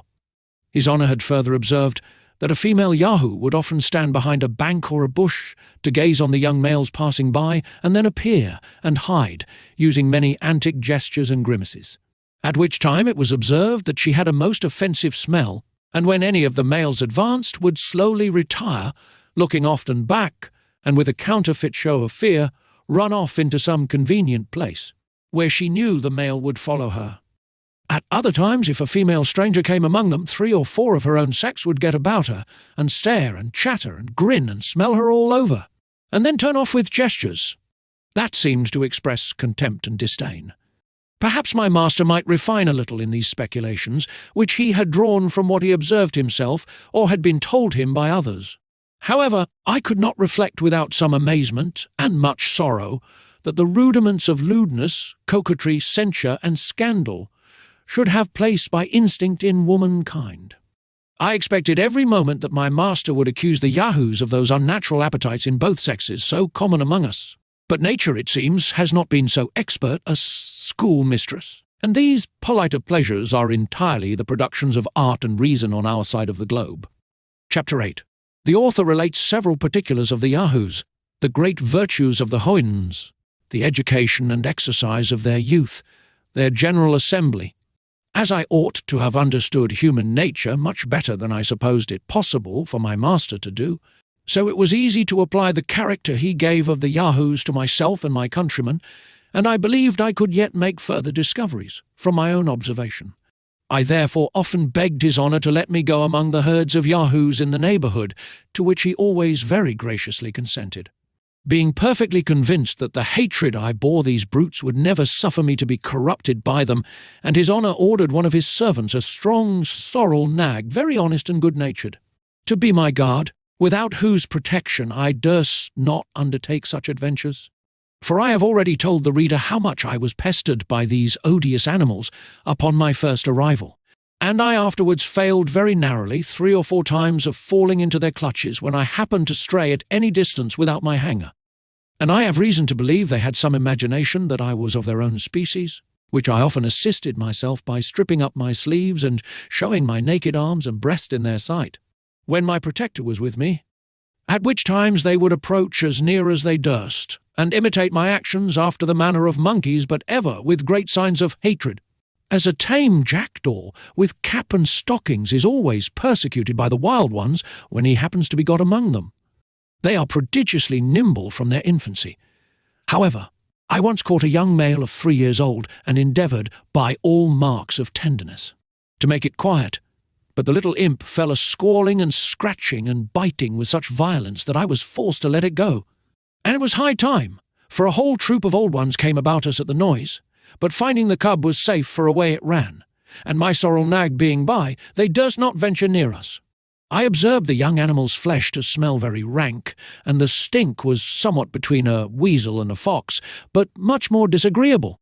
I forgot another circumstance, and perhaps I might have the reader's pardon if it were wholly omitted, that while I held the odious vermin in my hands, it voided its filthy excrements of a yellow liquid substance all over my clothes, but by good fortune there was a small brook hard by, where I washed myself as clean as I could, although I durst not come into my master's presence until I was sufficiently aired.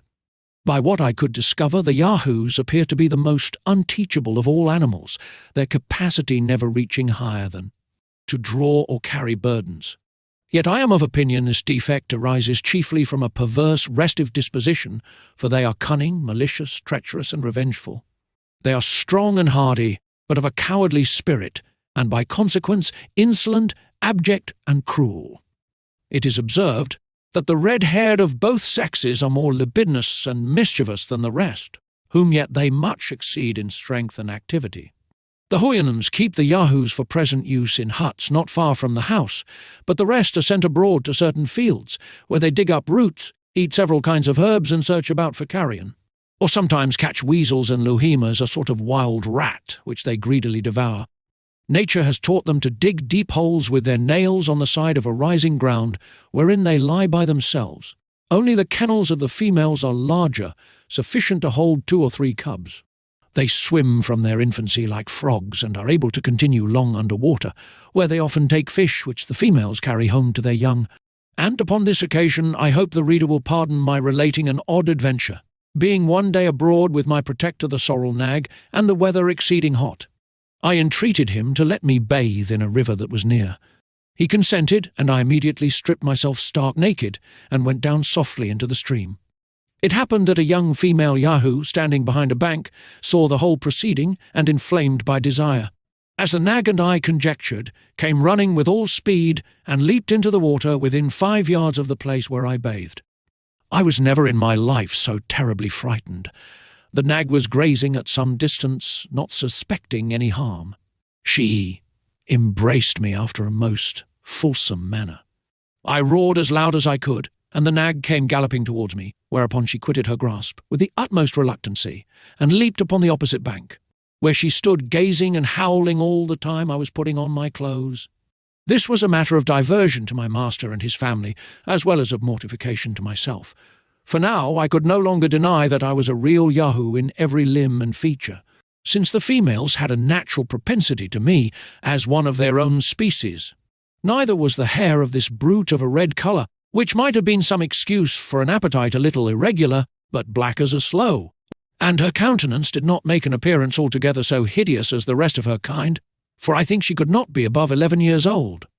Having lived 3 years in this country, the reader, I suppose, will expect that I should, like other travellers, give him some account of the manners and customs of its inhabitants, which it was indeed my principal study to learn.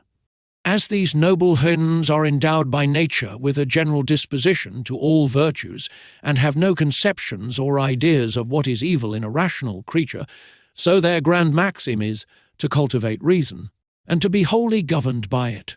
Neither is reason among them a point problematical, as with us, where men can argue with plausibility on both sides of the question, but strikes you with immediate conviction, as it must needs do, where it is not mingled, obscured, or discoloured by passion and interest. I remember it was with extreme difficulty that I could bring my master to understand the meaning of the word opinion, or how a point could be disputable, because reason taught us to affirm or deny only where we are certain, and beyond our knowledge we cannot do either. So that controversies, wranglings, disputes, and positiveness in false or dubious propositions are evils unknown among the Houyhnhnms. In the like manner, when I used to explain to him our several systems of natural philosophy, he would laugh, that a creature pretending to reason should value itself upon the knowledge of other people's conjectures, and in things where that knowledge, if it were certain, could be of no use, wherein he agreed entirely with the sentiments of Socrates, as Plato delivers them, which I mention as the highest honour I can do that prince of philosophers. I have often since reflected what destruction such doctrine would make in the libraries of Europe, and how many paths of fame would be then shut up in the learned world. Friendship and benevolence are the two principal virtues among the Houyhnhnms, and these not confined to particular objects, but universal to the whole race, for a stranger from the remotest part is equally treated with the nearest neighbour, and wherever he goes looks upon himself as at home. They preserve decency and civility in the highest degrees, but are altogether ignorant of ceremony. They have no fondness for their colts or foals, but the care they take in educating them proceeds entirely from the dictates of reason. And I observe my master to show the same affection to his neighbour's issue that he had for his own. They will have it that nature teaches them to love the whole species, and it is reason only that makes a distinction of persons, where there is a superior degree of virtue. When the matron Houyhnhnms have produced one of each sex, they no longer accompany with their consorts except they lose one of their issue by some casualty, which very seldom happens, but in such a case they meet again, or when the like accident befalls a person whose wife is past bearing, some other couple bestow on him one of their own colts, and then go together again until the mother is pregnant. This caution is necessary to prevent the country from being overburdened with numbers, but the race of inferior Houyhnhnms, bred up to be servants, is not so strictly limited upon this article. These are allowed to produce 3 of each sex, to be domestics in the noble families. In their marriages, they are exactly careful to choose such colours as will not make any disagreeable mixture in the breed. Strength is chiefly valued in the male, and comeliness in the female, not upon the account of love, but to preserve the race from degenerating. For where a female happens to excel in strength, a consort is chosen with regard to comeliness. Courtship, love, presents, jointures, settlements have no place in their thoughts or terms whereby to express them in their language. The young couple meet and are joined merely because it is the determination of their parents and friends. It is what they see done every day, and they look upon it as one of the necessary actions of a reasonable being.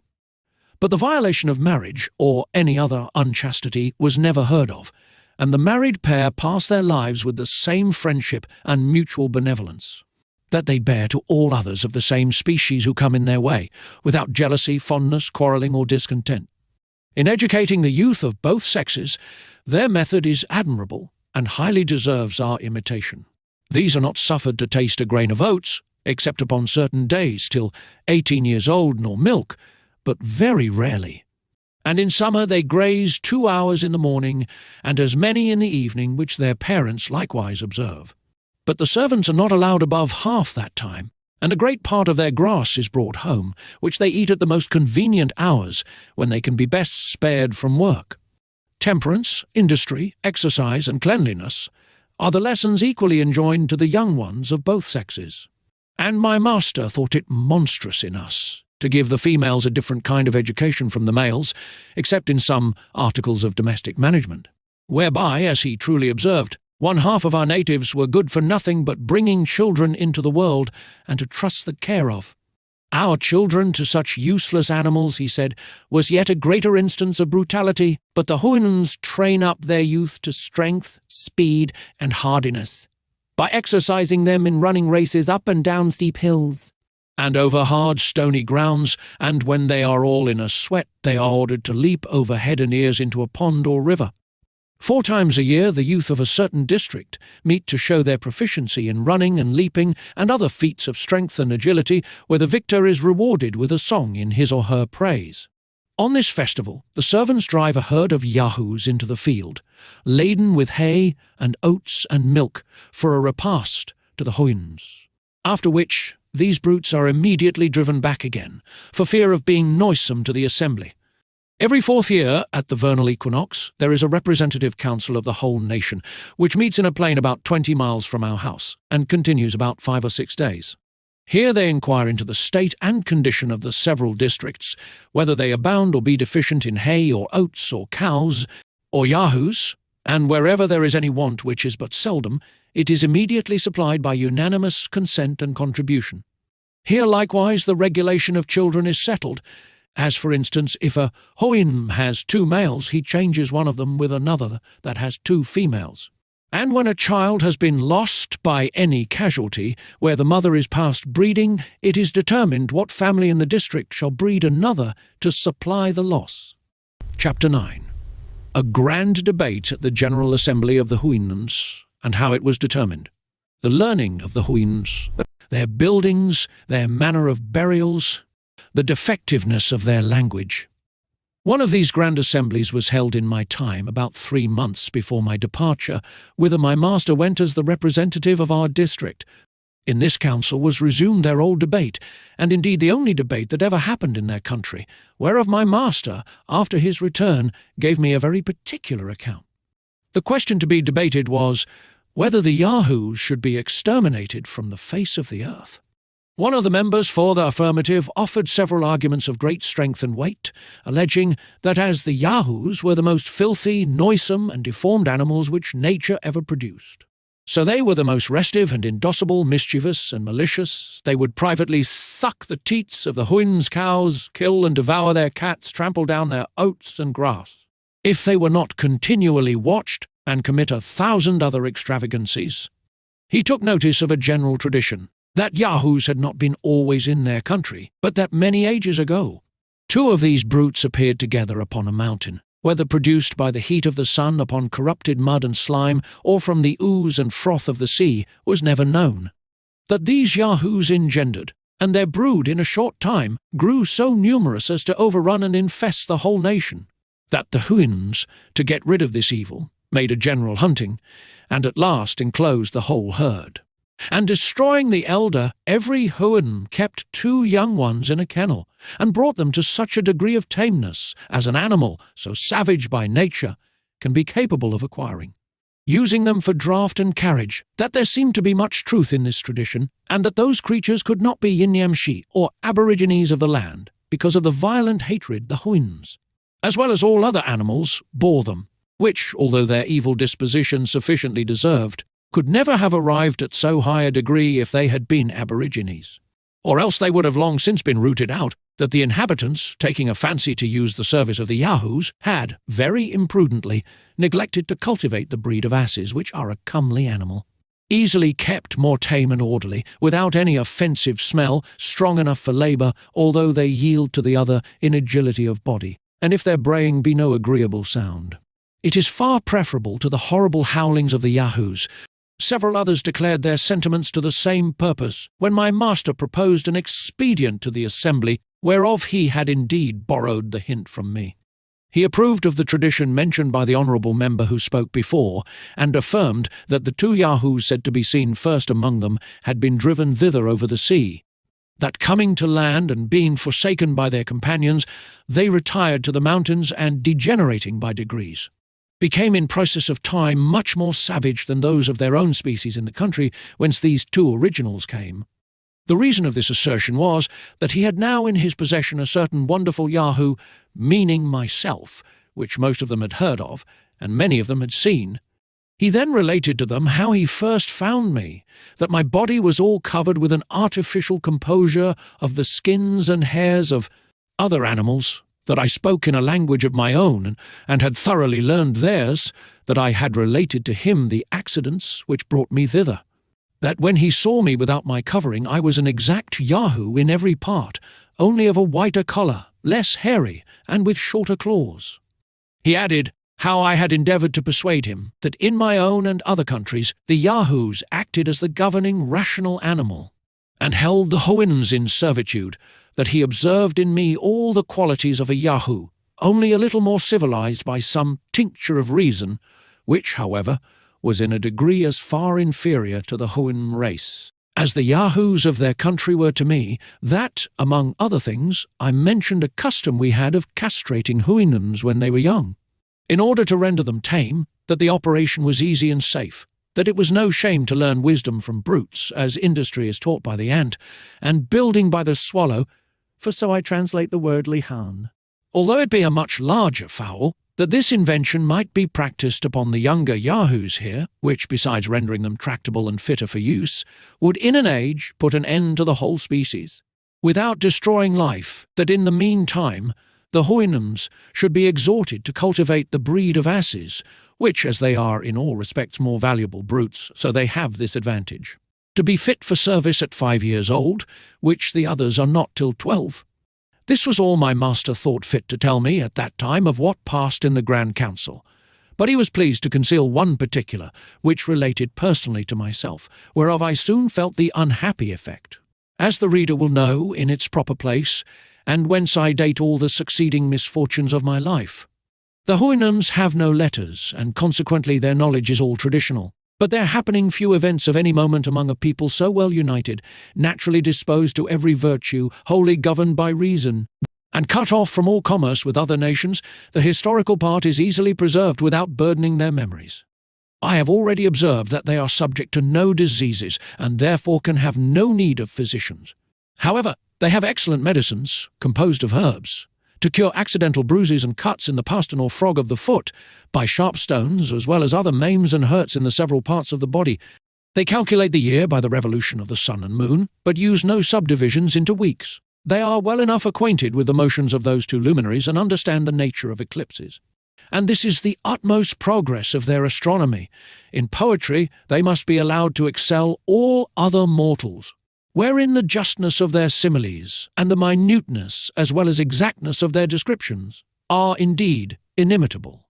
Their verses abound very much in both of these, and usually contain either some exalted notions of friendship and benevolence, or the praises of those who were victors in races and other bodily exercises.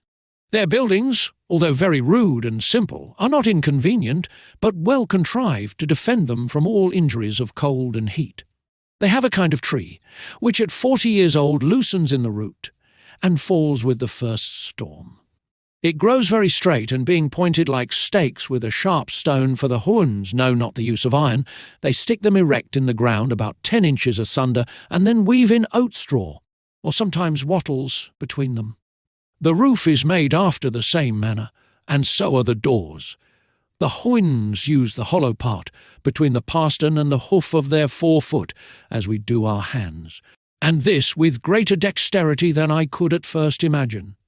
I've seen a white mare of our family thread a needle, which I lent her on purpose, with that joint. They milk their cows, reap their oats, and do all the work which requires hands in the same manner. They have a kind of hard flints, which, by grinding against other stones, they form into instruments that serve instead of wedges, axes, and hammers. With tools made of these flints, they likewise cut their hay and reap their oats, which there grow naturally in several fields. The Yahoos draw home the sheaves in carriages, and the servants tread them in certain covered huts to get out the grain which is kept in stores. They make a rude kind of earthen and wooden vessels, and bake the former in the sun. If they can avoid casualties, they die only of old age, and are buried in the obscurest places that can be found. Their friends and relations expressing neither joy nor grief at their departure, nor does the dying person discover the least regret that he is leaving the world, any more than if he were upon returning home from a visit to one of his neighbours. I remember my master having once made an appointment with a friend and his family to come to his house, upon some affair of importance. On the day fixed, the mistress and her 2 children came very late. She made 2 excuses, first for her husband, who, as she said, happened that very morning to schnoon. The word is strongly expressive in their language, but not easily rendered into English. It signifies to retire to his first mother. Her excuse for not coming sooner was that her husband dying late in the morning she was a good. While consulting her servants about a convenient place where his body should be laid, and I observed, she behaved herself at our house as cheerfully as the rest.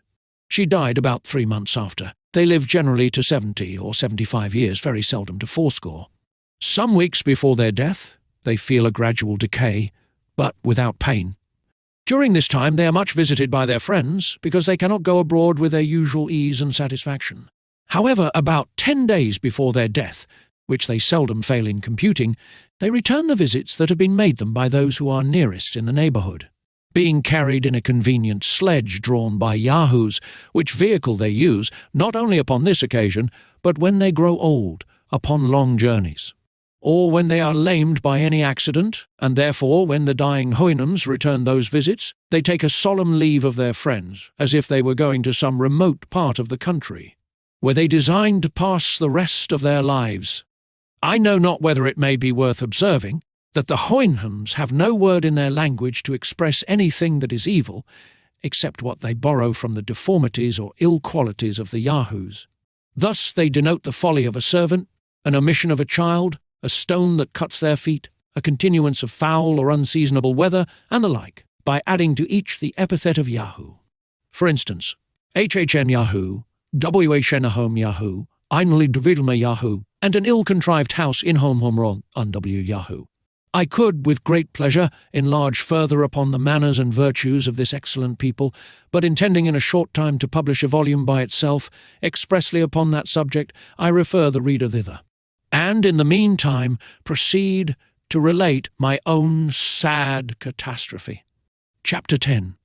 The author's economy and happy life among the Houyhnhnms, his great improvement in virtue by conversing with them, their conversations.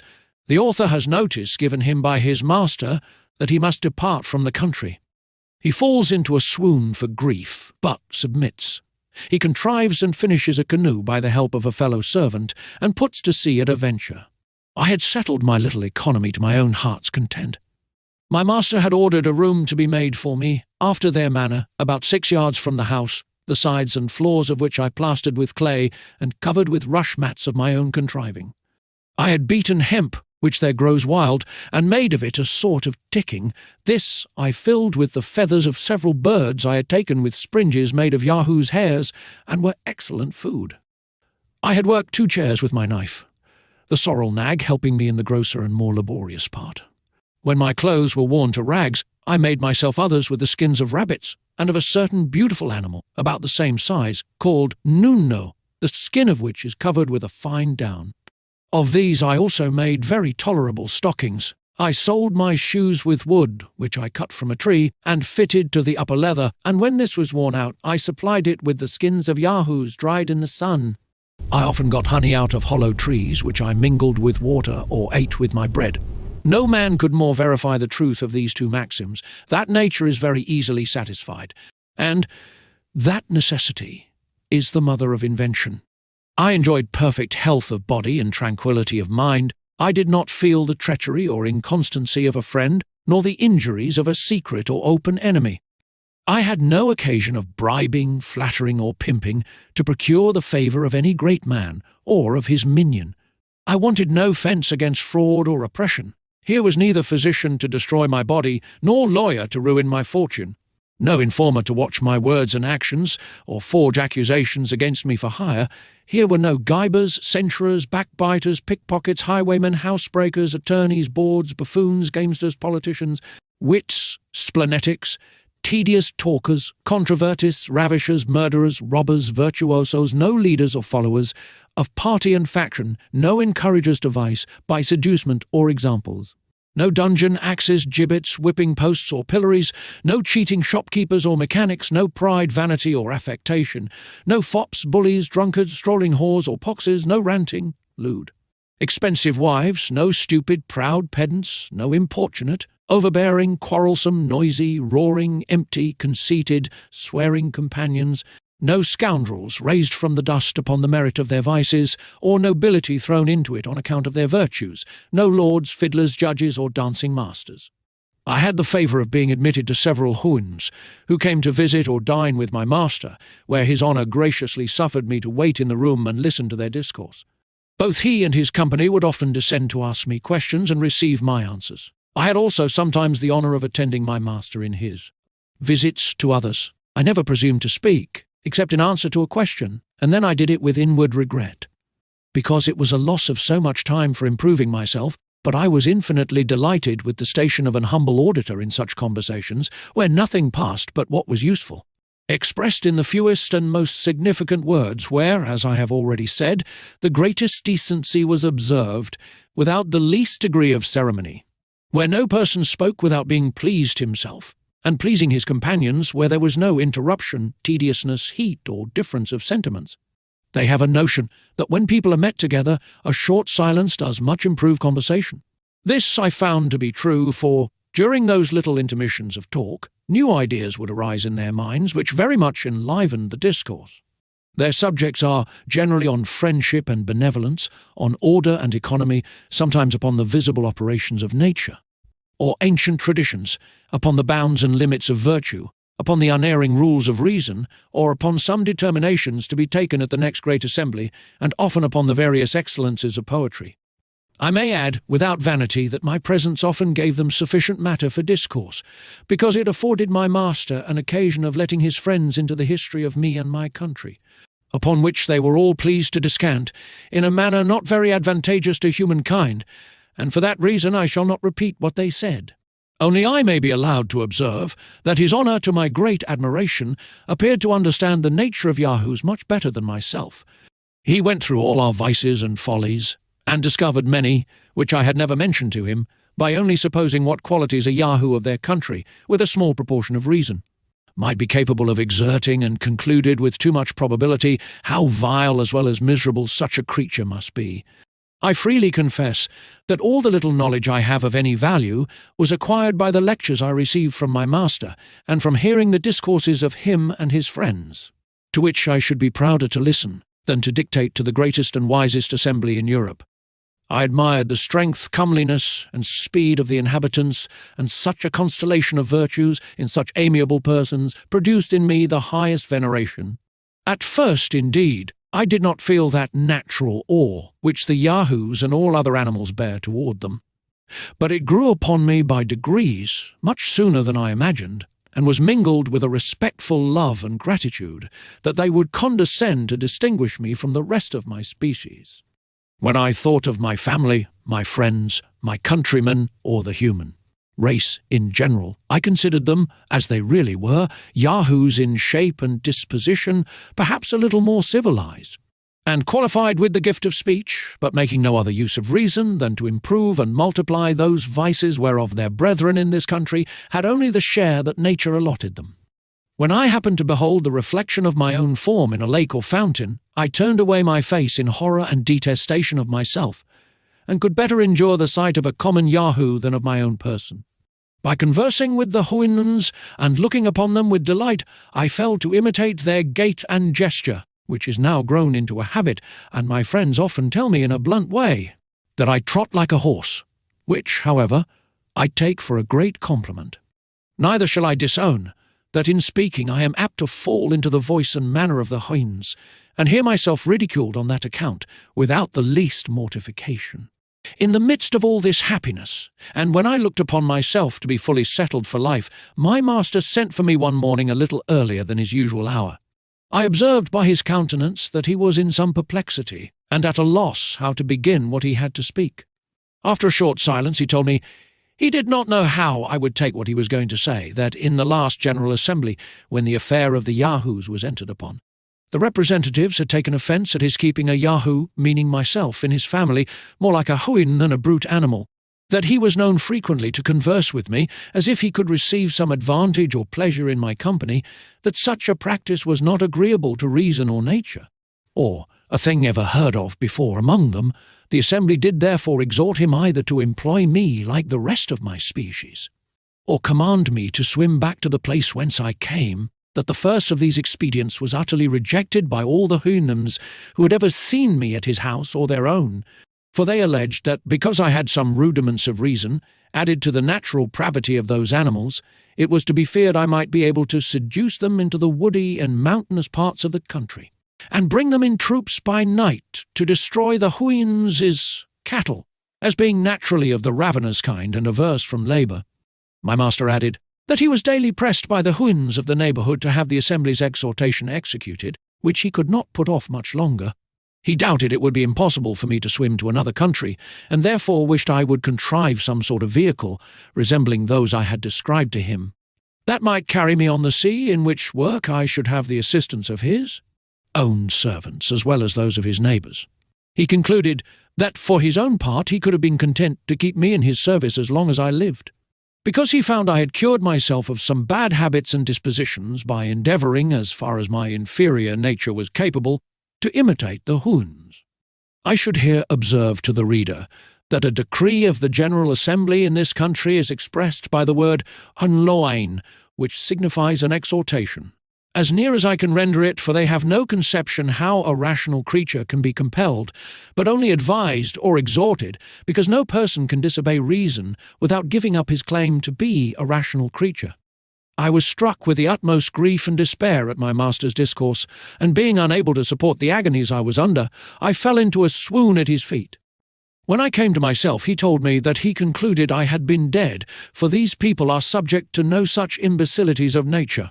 I answered in a faint voice that death would have been too great a happiness, that although I could not blame the Assembly's exhortation or the urgency of his friends, yet, in my weak and corrupt judgment, I thought it might consist with reason to have been less rigorous, that I could not swim a league, and probably the nearest land to theirs might be distant above 100, that many materials, necessary for making a small vessel to carry me off, were wholly wanting in this country, which, however, I would attempt in obedience and gratitude to his honour, although I concluded the thing to be impossible, and therefore looked on myself as already devoted to destruction, that the certain prospect of an unnatural death was the least of my evils. For supposing I should escape with life by some strange adventure, how could I think with temper of passing my days among Yahoos, and relapsing into my old corruptions, for want of examples to lead and keep me within the paths of virtue?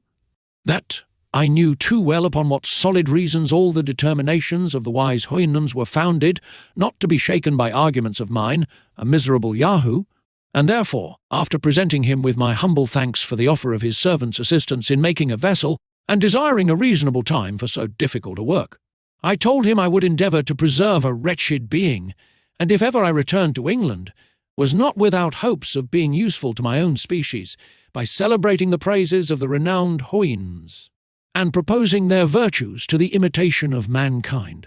My master, in a few words, made me a very gracious reply, allowed me the space of 2 months to finish my boat, and ordered the Luggnagg, my fellow servant, for so, at this distance, I may presume to call him to follow my instruction, because I told my master that his help would be sufficient, and I knew he had a tenderness for me.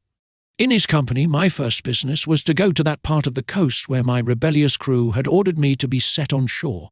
I got upon a height, and looking on every side into the sea, fancied I saw a small island toward the northeast. I took out my pocket glass, and could then clearly distinguish it above 5 leagues off, as I computed. But it appeared to the sorrel nag to be only a blue cloud, for as he had no conception of any country beside his own, so he could not be as expert in distinguishing remote objects at sea, as we who so much converse in that element.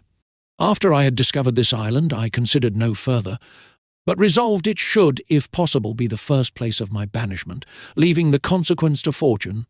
I returned home, and consulting with the sorrel nag, we went into a copse at some distance, where I, with my knife, and he with a sharp flint, fastened very artificially after their manner to a wooden handle, cut down several oak wattles, about the thickness of a walking staff, and some larger pieces. But I shall not trouble the reader with a particular description of my own mechanics. Let it suffice to say that in 6 weeks' time, with the help of the sorrel nag, who performed the parts that required most labour, I finished a sort of Indian canoe, but much larger, covering it with the skins of yahoos well stitched together with hempen threads of my own making. My sail was likewise composed of the skins of the same animal, but I made use of the youngest I could get, the older being too tough and thick, and I likewise provided myself with 4 paddles. I laid in a stock of boiled flesh, of rabbits and fowls, and took with me 2 vessels, one filled with milk and the other with water. I tried my canoe in a large pond near my master's house, and then corrected in it what was amiss, stopping all the chinks with Yahoo's tallow, till I found it staunch, and able to bear me and my freight. And when it was as complete as I could possibly make it, I had it drawn on a carriage very gently by Yahoos to the seaside, under the conduct of the sorrel nag and another servant. When all was ready, and the day came for my departure, I took leave of my master and lady and the whole family, my eyes flowing with tears and my heart quite sunk with grief. But his honour, out of curiosity, and perhaps, if I may speak without vanity, partly out of kindness, was determined to see me in my canoe, and got several of his neighbouring friends to accompany him. I was forced to wait above an hour for the tide, and then observing the wind very fortunately bearing toward the island to which I intended to steer my course, I took a second leave of my master, but as I was going to prostrate myself to kiss his hoof, he did me the honour to raise it gently to my mouth. I am not ignorant how much I have been censured for mentioning this last particular. Detractors are pleased to think it improbable that so illustrious a person should descend to give so great a mark of distinction to a creature so inferior as I. Neither have I forgotten how apt some travellers are to boast of extraordinary favours they have received. But if these censurers were better acquainted with the noble and courteous disposition of the Houyhnhnms, they would soon change their opinion. I paid my respects to the rest of the Houyhnhnms in his honour's company, then getting into my canoe, I pushed off from shore. Chapter 11. The author's dangerous voyage. He arrives at New Holland, hoping to settle there, is wounded with an arrow by one of the natives, is seized and carried by force into a Portuguese ship. The great civilities of the captain. The author arrives at England. I began this desperate voyage on February 15th, 1714-15, at 9 o'clock in the morning. The wind was very favourable, however. I made use at first only of my paddles, but considering I should soon be weary, and that the wind might chop about, I ventured to set up my little sail. And thus, with the help of the tide, I went at the rate of 1.5 leagues an hour, as near as I could guess. My master and his friends continued on the shore till I was almost out of sight, and I often heard the sorrel nag, who always loved me, crying out, "Hui illa niha, Major Yahoo, take care of thyself, gentle Yahoo." My design was, if possible, to discover some small island uninhabited, yet sufficient by my labour to furnish me with the necessaries of life, which I would have thought a greater happiness than to be First Minister in the politest court of Europe. So horrible was the idea I conceived of returning to live in the society and under the government of Yahoos.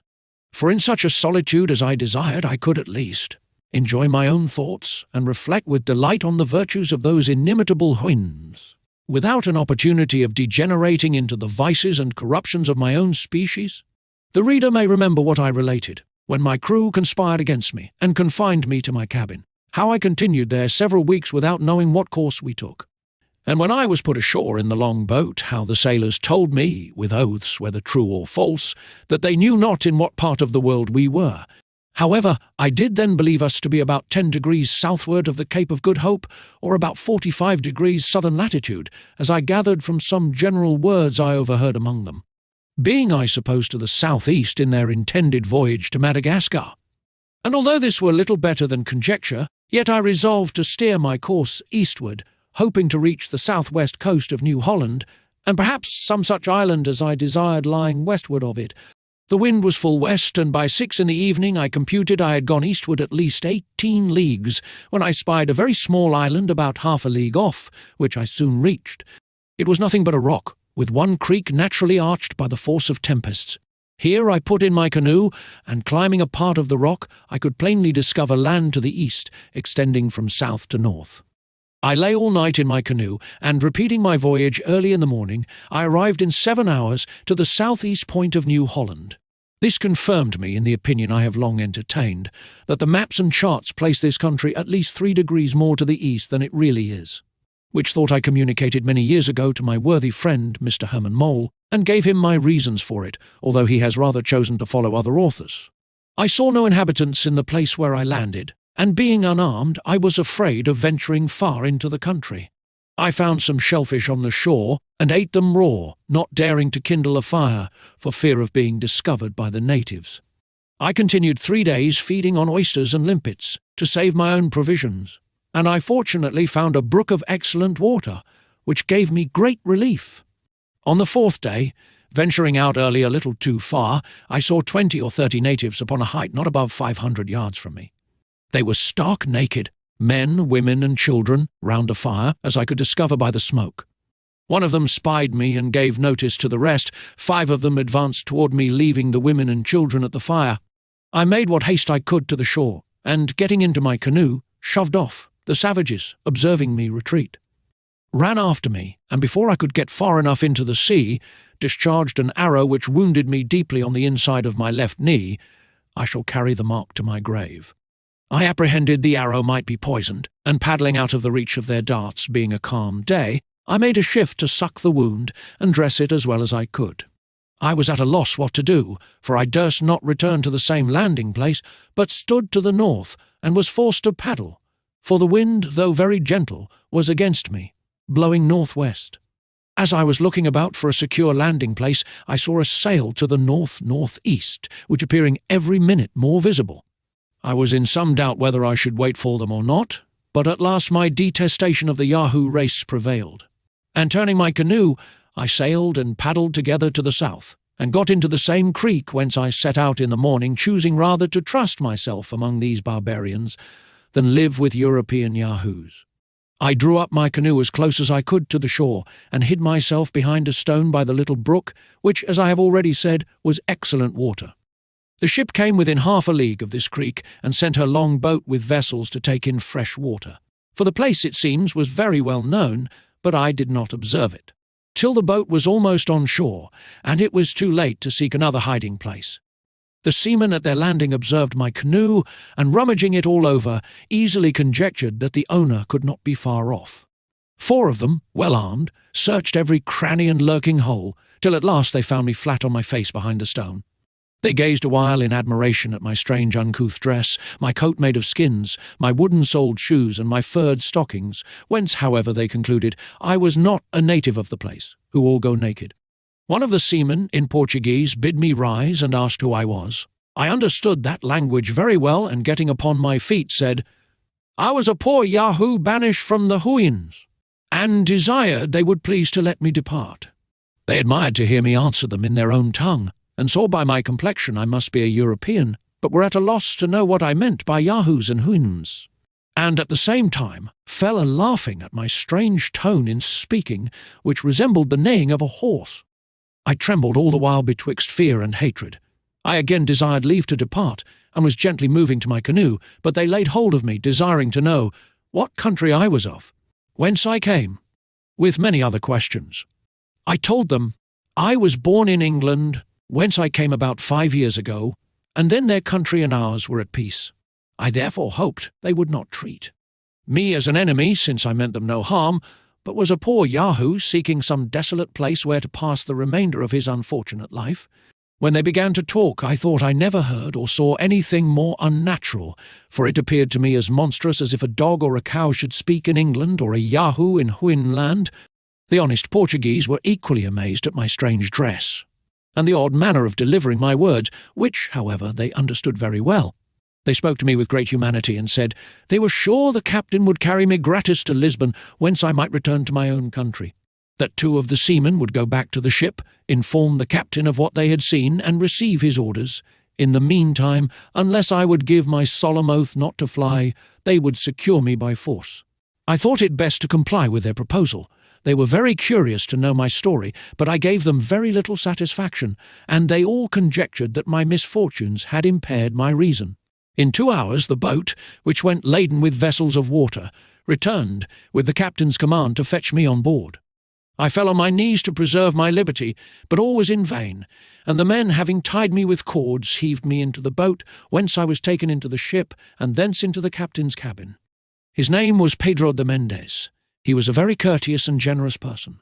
He entreated me to give some account of myself, and desired to know what I would eat or drink, said I should be used as well as himself, and spoke so many obliging things that I wondered to find such civilities from a Yahoo.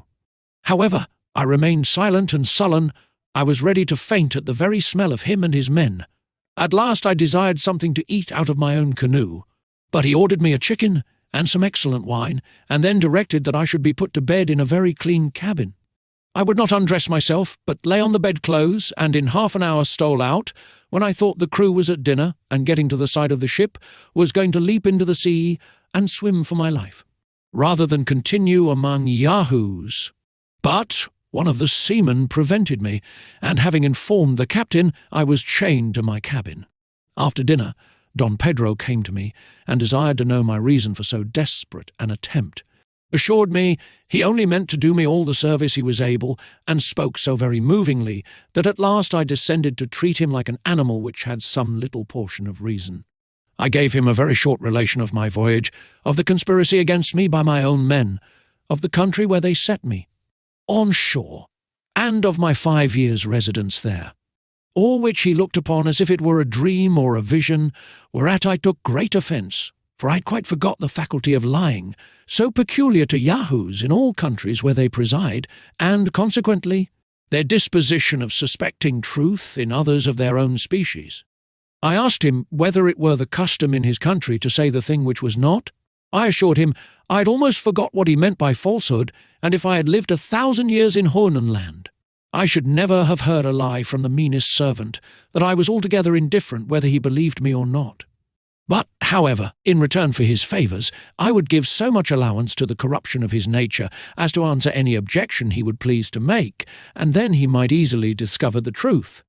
The captain, a wise man, after many endeavours to catch me tripping in some part of my story, at last began to have a better opinion of my veracity. But he added that since I profess so inviolable an attachment to truth, I must give him my word and honour to bear him company in this voyage, without attempting anything against my life, or else he would continue me a prisoner till we arrived at Lisbon.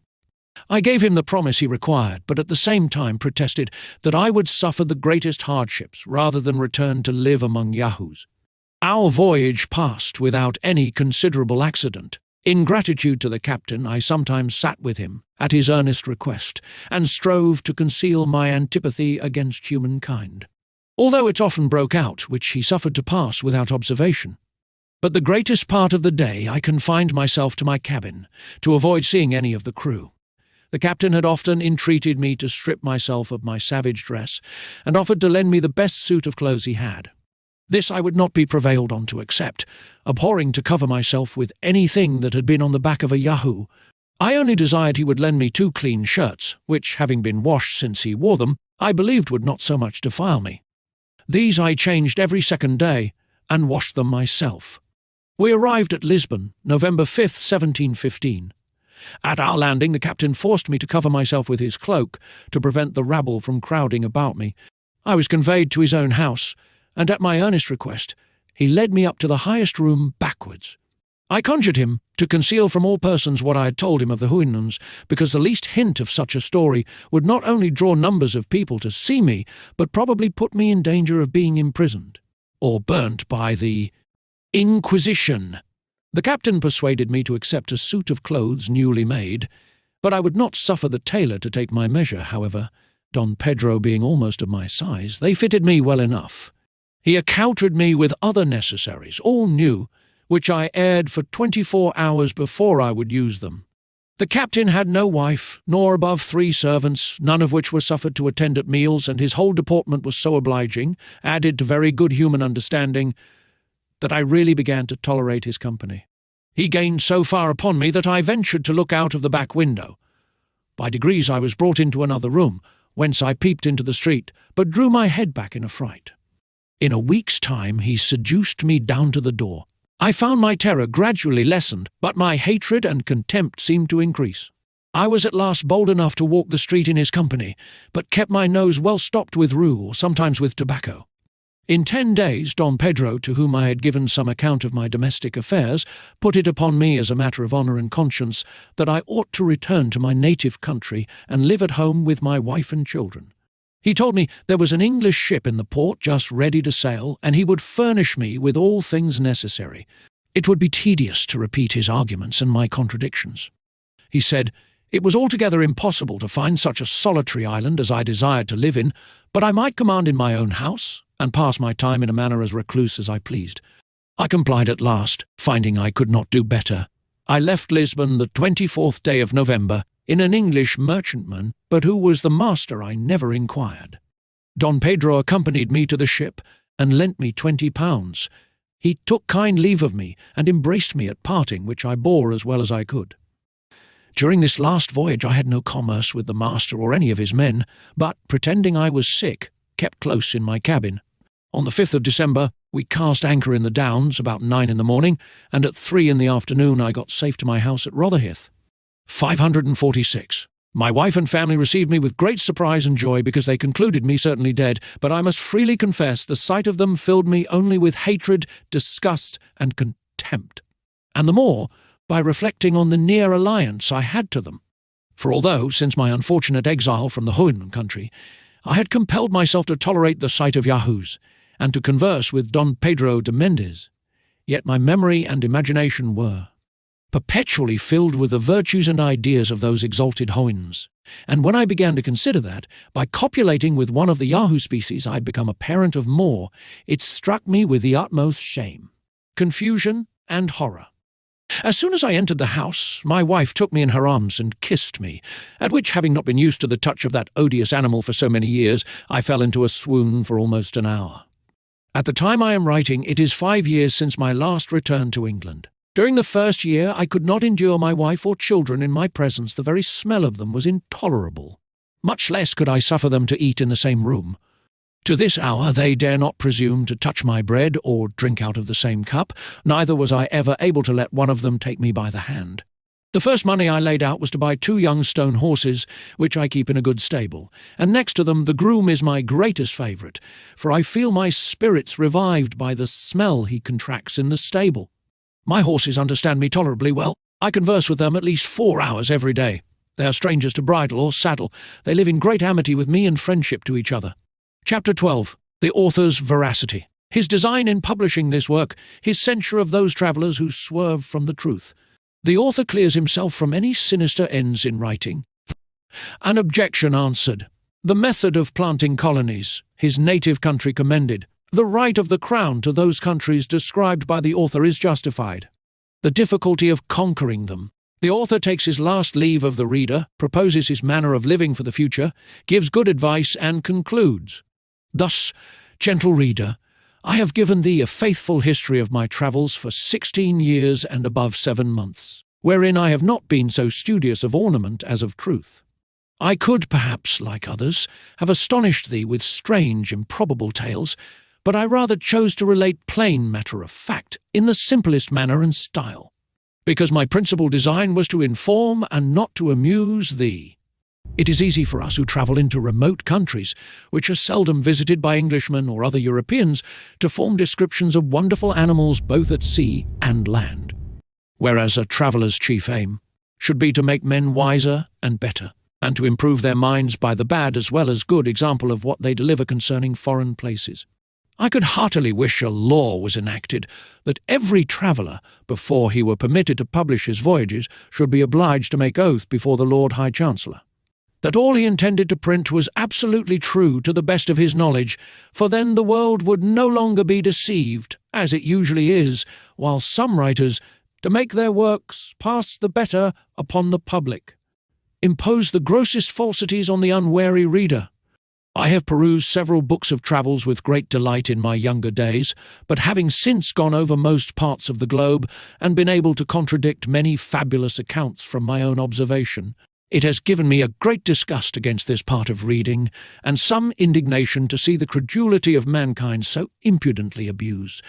Therefore, since my acquaintance were pleased to think my poor endeavours might not be unacceptable to my country, I imposed on myself, as a maxim never to be swerved from, that I would strictly adhere to truth, neither indeed can I be ever under the least temptation to vary from it, while I retain in my mind the lectures and example of my noble master and the other illustrious Houyhnhnms of whom I had so long the honour to be an humble hearer. Nexi miserum fortuna sinem, finxit, vanum etiam, mendescent improba finget. I know very well how little reputation is to be got by writings which require neither genius nor learning, nor indeed any other talent, except a good memory or an exact journal. I know likewise that writers of travels, like dictionary makers, are sunk into oblivion by the weight and bulk of those who come last and therefore lie uppermost. And it is highly probable that such travellers who shall hereafter visit the countries described in this work of mine may, by detecting my errors if there be any, and adding many new discoveries of their own, jostle me out of vogue and stand in my place, making the world forget that ever I was an author. This indeed would be too great a mortification if I wrote for fame, but as my sole intention was the public good, I cannot be altogether disappointed. For who can read of the virtues I have mentioned in the glorious Houyhnhnms without being ashamed of his own vices when he considers himself as the reasoning, governing animal of his country? I shall say nothing of those remote nations where Yahoos preside, among which the least corrupted are the Brobdingnagians, whose wise maxims in morality and government it would be our happiness to observe. But I forbear descanting further, and rather leave the judicious reader to his own remarks and application. I am not a little pleased that this work of mine can possibly meet with no censurers, for what objections can be made against a writer who relates only plain facts that happened in such distant countries, where we have not the least interest, with respect either to trade or negotiations? I have carefully avoided every fault with which common writers of travels are often too justly charged. Besides, I meddle not the least with any party, but write without passion, prejudice, or ill will against any man or number of men whatsoever. I write for the noblest end, to inform and instruct mankind, over whom I may, without breach of modesty, pretend to some superiority, from the advantages I received by conversing so long among the most accomplished Houyhnhnms. I write without any view to profit or praise. I never suffer a word to pass that may look like reflection, or possibly give the least offence, even to those who are most ready to take it. So that I hope I may with justice pronounce myself an author perfectly blameless, against whom the tribes of answerers, considerers, observers, reflectors, detectors, remarkers, will never be able to find matter for exercising their talents. I confess it was whispered to me that I was bound in duty as a subject of England to have given in a memorial to a Secretary of State at my first coming over, because whatever lands are discovered by a subject belong to the Crown. But I doubt whether our conquests in the countries I treat of would be as easy as those of Ferdinando Cortes over the naked Americans. The Lilliputians, I think, are hardly worth the charge of a fleet and army to reduce them, and I question whether it might be prudent or safe to attempt the Brobdingnagians, or whether an English army would be much at their ease with the flying island over their heads. The Houyhnhnms indeed appear not to be so well prepared for war, a science to which they are perfect strangers, and especially against missive weapons. However, supposing myself to be a minister of state, I could never give my advice for invading them. Their prudence, unanimity, unacquaintedness with fear, and their love of their country, would amply supply all defects in the military art. Imagine 20,000 of them breaking into the midst of an European army, confounding the ranks, overturning the carriages, battering the warriors' faces into mummy by terrible yerks from their hinder hoofs. For they would well deserve the character given to Augustus, recalcitrat undique tutus. But instead of proposals for conquering, that magnanimous nation, I rather wish they were in a capacity, or disposition, to send a sufficient number of their inhabitants for civilizing Europe by teaching us the first principles of honour, justice, truth, temperance, public spirit, fortitude, chastity, friendship, benevolence, and fidelity, the names of all which virtues are still retained among us in most languages, and are to be met with in modern as well as ancient authors, which I am able to assert from my own small reading. But I had another reason, which made me less forward to enlarge His Majesty's dominions by my discoveries. To say the truth, I had conceived a few scruples with relation to the distributive justice of princes upon those occasions. For instance, a crew of pirates are driven by a storm they know not whither. At length a boy discovers land from the topmast. They go on shore to rob and plunder. They see a harmless people, are entertained with kindness. They give the country a new name. They take formal possession of it for their king. They set up a rotten plank or a stone for a memorial. They murder 2 or 3 dozen of the natives, bring away a couple more by force for a sample, return home and get their pardon. Here commences a new dominion acquired with a title by divine right. Ships are sent with the first opportunity, the natives driven out or destroyed, their princes tortured to discover their gold. A free license given to all acts of inhumanity and lust, the earth reeking with the blood of its inhabitants. And this execrable crew of butchers, employed in so pious an expedition, is a modern colony, sent to convert and civilize an idolatrous and barbarous people. But this description, I confess, does by no means affect the British nation, who may be an example to the whole world for their wisdom, care, and justice in planting colonies, their liberal endowments for the advancement of religion and learning, their choice of devout and able pastors to propagate Christianity, their caution in stocking their provinces with people of sober lives in conversations from this the mother kingdom, their strict regard to the distribution of justice, in supplying the civil administration through all their colonies with officers of the greatest abilities, utter strangers to corruption, and, to crown all, by sending the most vigilant and virtuous governors, who have no other views than the happiness of the people over whom they preside, and the honour of the king, their master. But as those countries which I have described do not appear to have any desire of being conquered and enslaved, murdered or driven out by colonies, nor abound either in gold, silver, sugar, or tobacco, I did humbly conceive they were by no means proper objects of our zeal, our valour, or our interest. However, if those whom it more concerns think fit to be of another opinion, I am ready to depose, when I shall be lawfully called, that no European did ever visit those countries before me. I mean, if the inhabitants ought to be believed, unless a dispute may arise concerning the 2 Yahoos, said to have been seen many years ago upon a mountain in Houyhnhnmland, from whence the opinion is that the race of those brutes hath descended, and these, for anything I know, may have been English, which indeed I was apt to suspect from the lineaments of their posterity's countenances, although very much defaced. But how far that will go to make out a title, I leave to the learned in colony law. But as to the formality of taking possession in my sovereign's name, it never came once into my thoughts. And if it had yet, as my affairs then stood, I should perhaps, in point of prudence and self-preservation, have put it off to a better opportunity.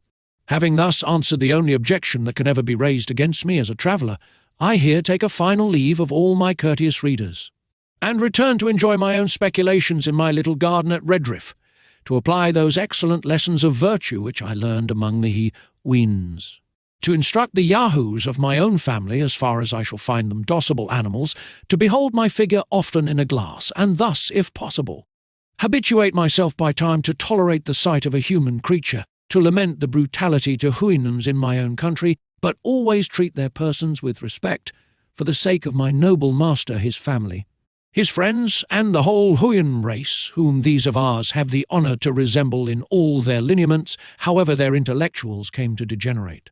I began last week to permit my wife to sit at dinner with me at the farthest end of a long table, and to answer, but with the utmost brevity, the few questions I asked her.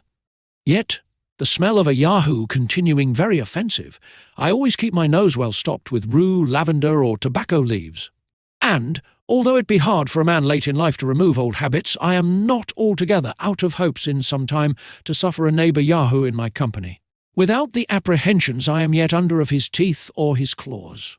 My reconcilement to the Yahoo kind in general might not be so difficult, if they would be content with those vices and follies only which nature has entitled them to. I am not in the least provoked at the sight of a lawyer, a pickpocket, a colonel, a fool, a lord, a gamester, a politician, a whoremonger, a physician, an evidence, a suborner, an attorney, a traitor, or the like. This is all according to the due course of things. But when I behold a lump of deformity and diseases both in body and mind, smitten with pride, it immediately breaks all the measures of my patience. Neither shall I be ever able to comprehend how such an animal and such a vice could tally together. The wise and virtuous Houyhnhnms, who abound in all excellences that can adorn a rational creature, have no name for this vice in their language, which has no terms to express anything that is evil, except those whereby they describe the detestable qualities of their Yahoos, among which they were not able to distinguish this of pride for want of thoroughly understanding human nature, as it shows itself in other countries where that animal presides. But I, who had more experience, could plainly observe some rudiments of it among the wild Yahoos.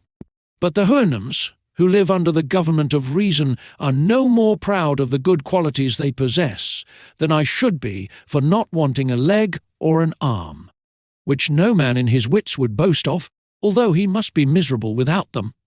I dwell the longer upon this subject from the desire I have to make the society of an English Yahoo by any means not insupportable. And therefore I here entreat those who have any tincture of this absurd vice, that they will not presume to come in my sight.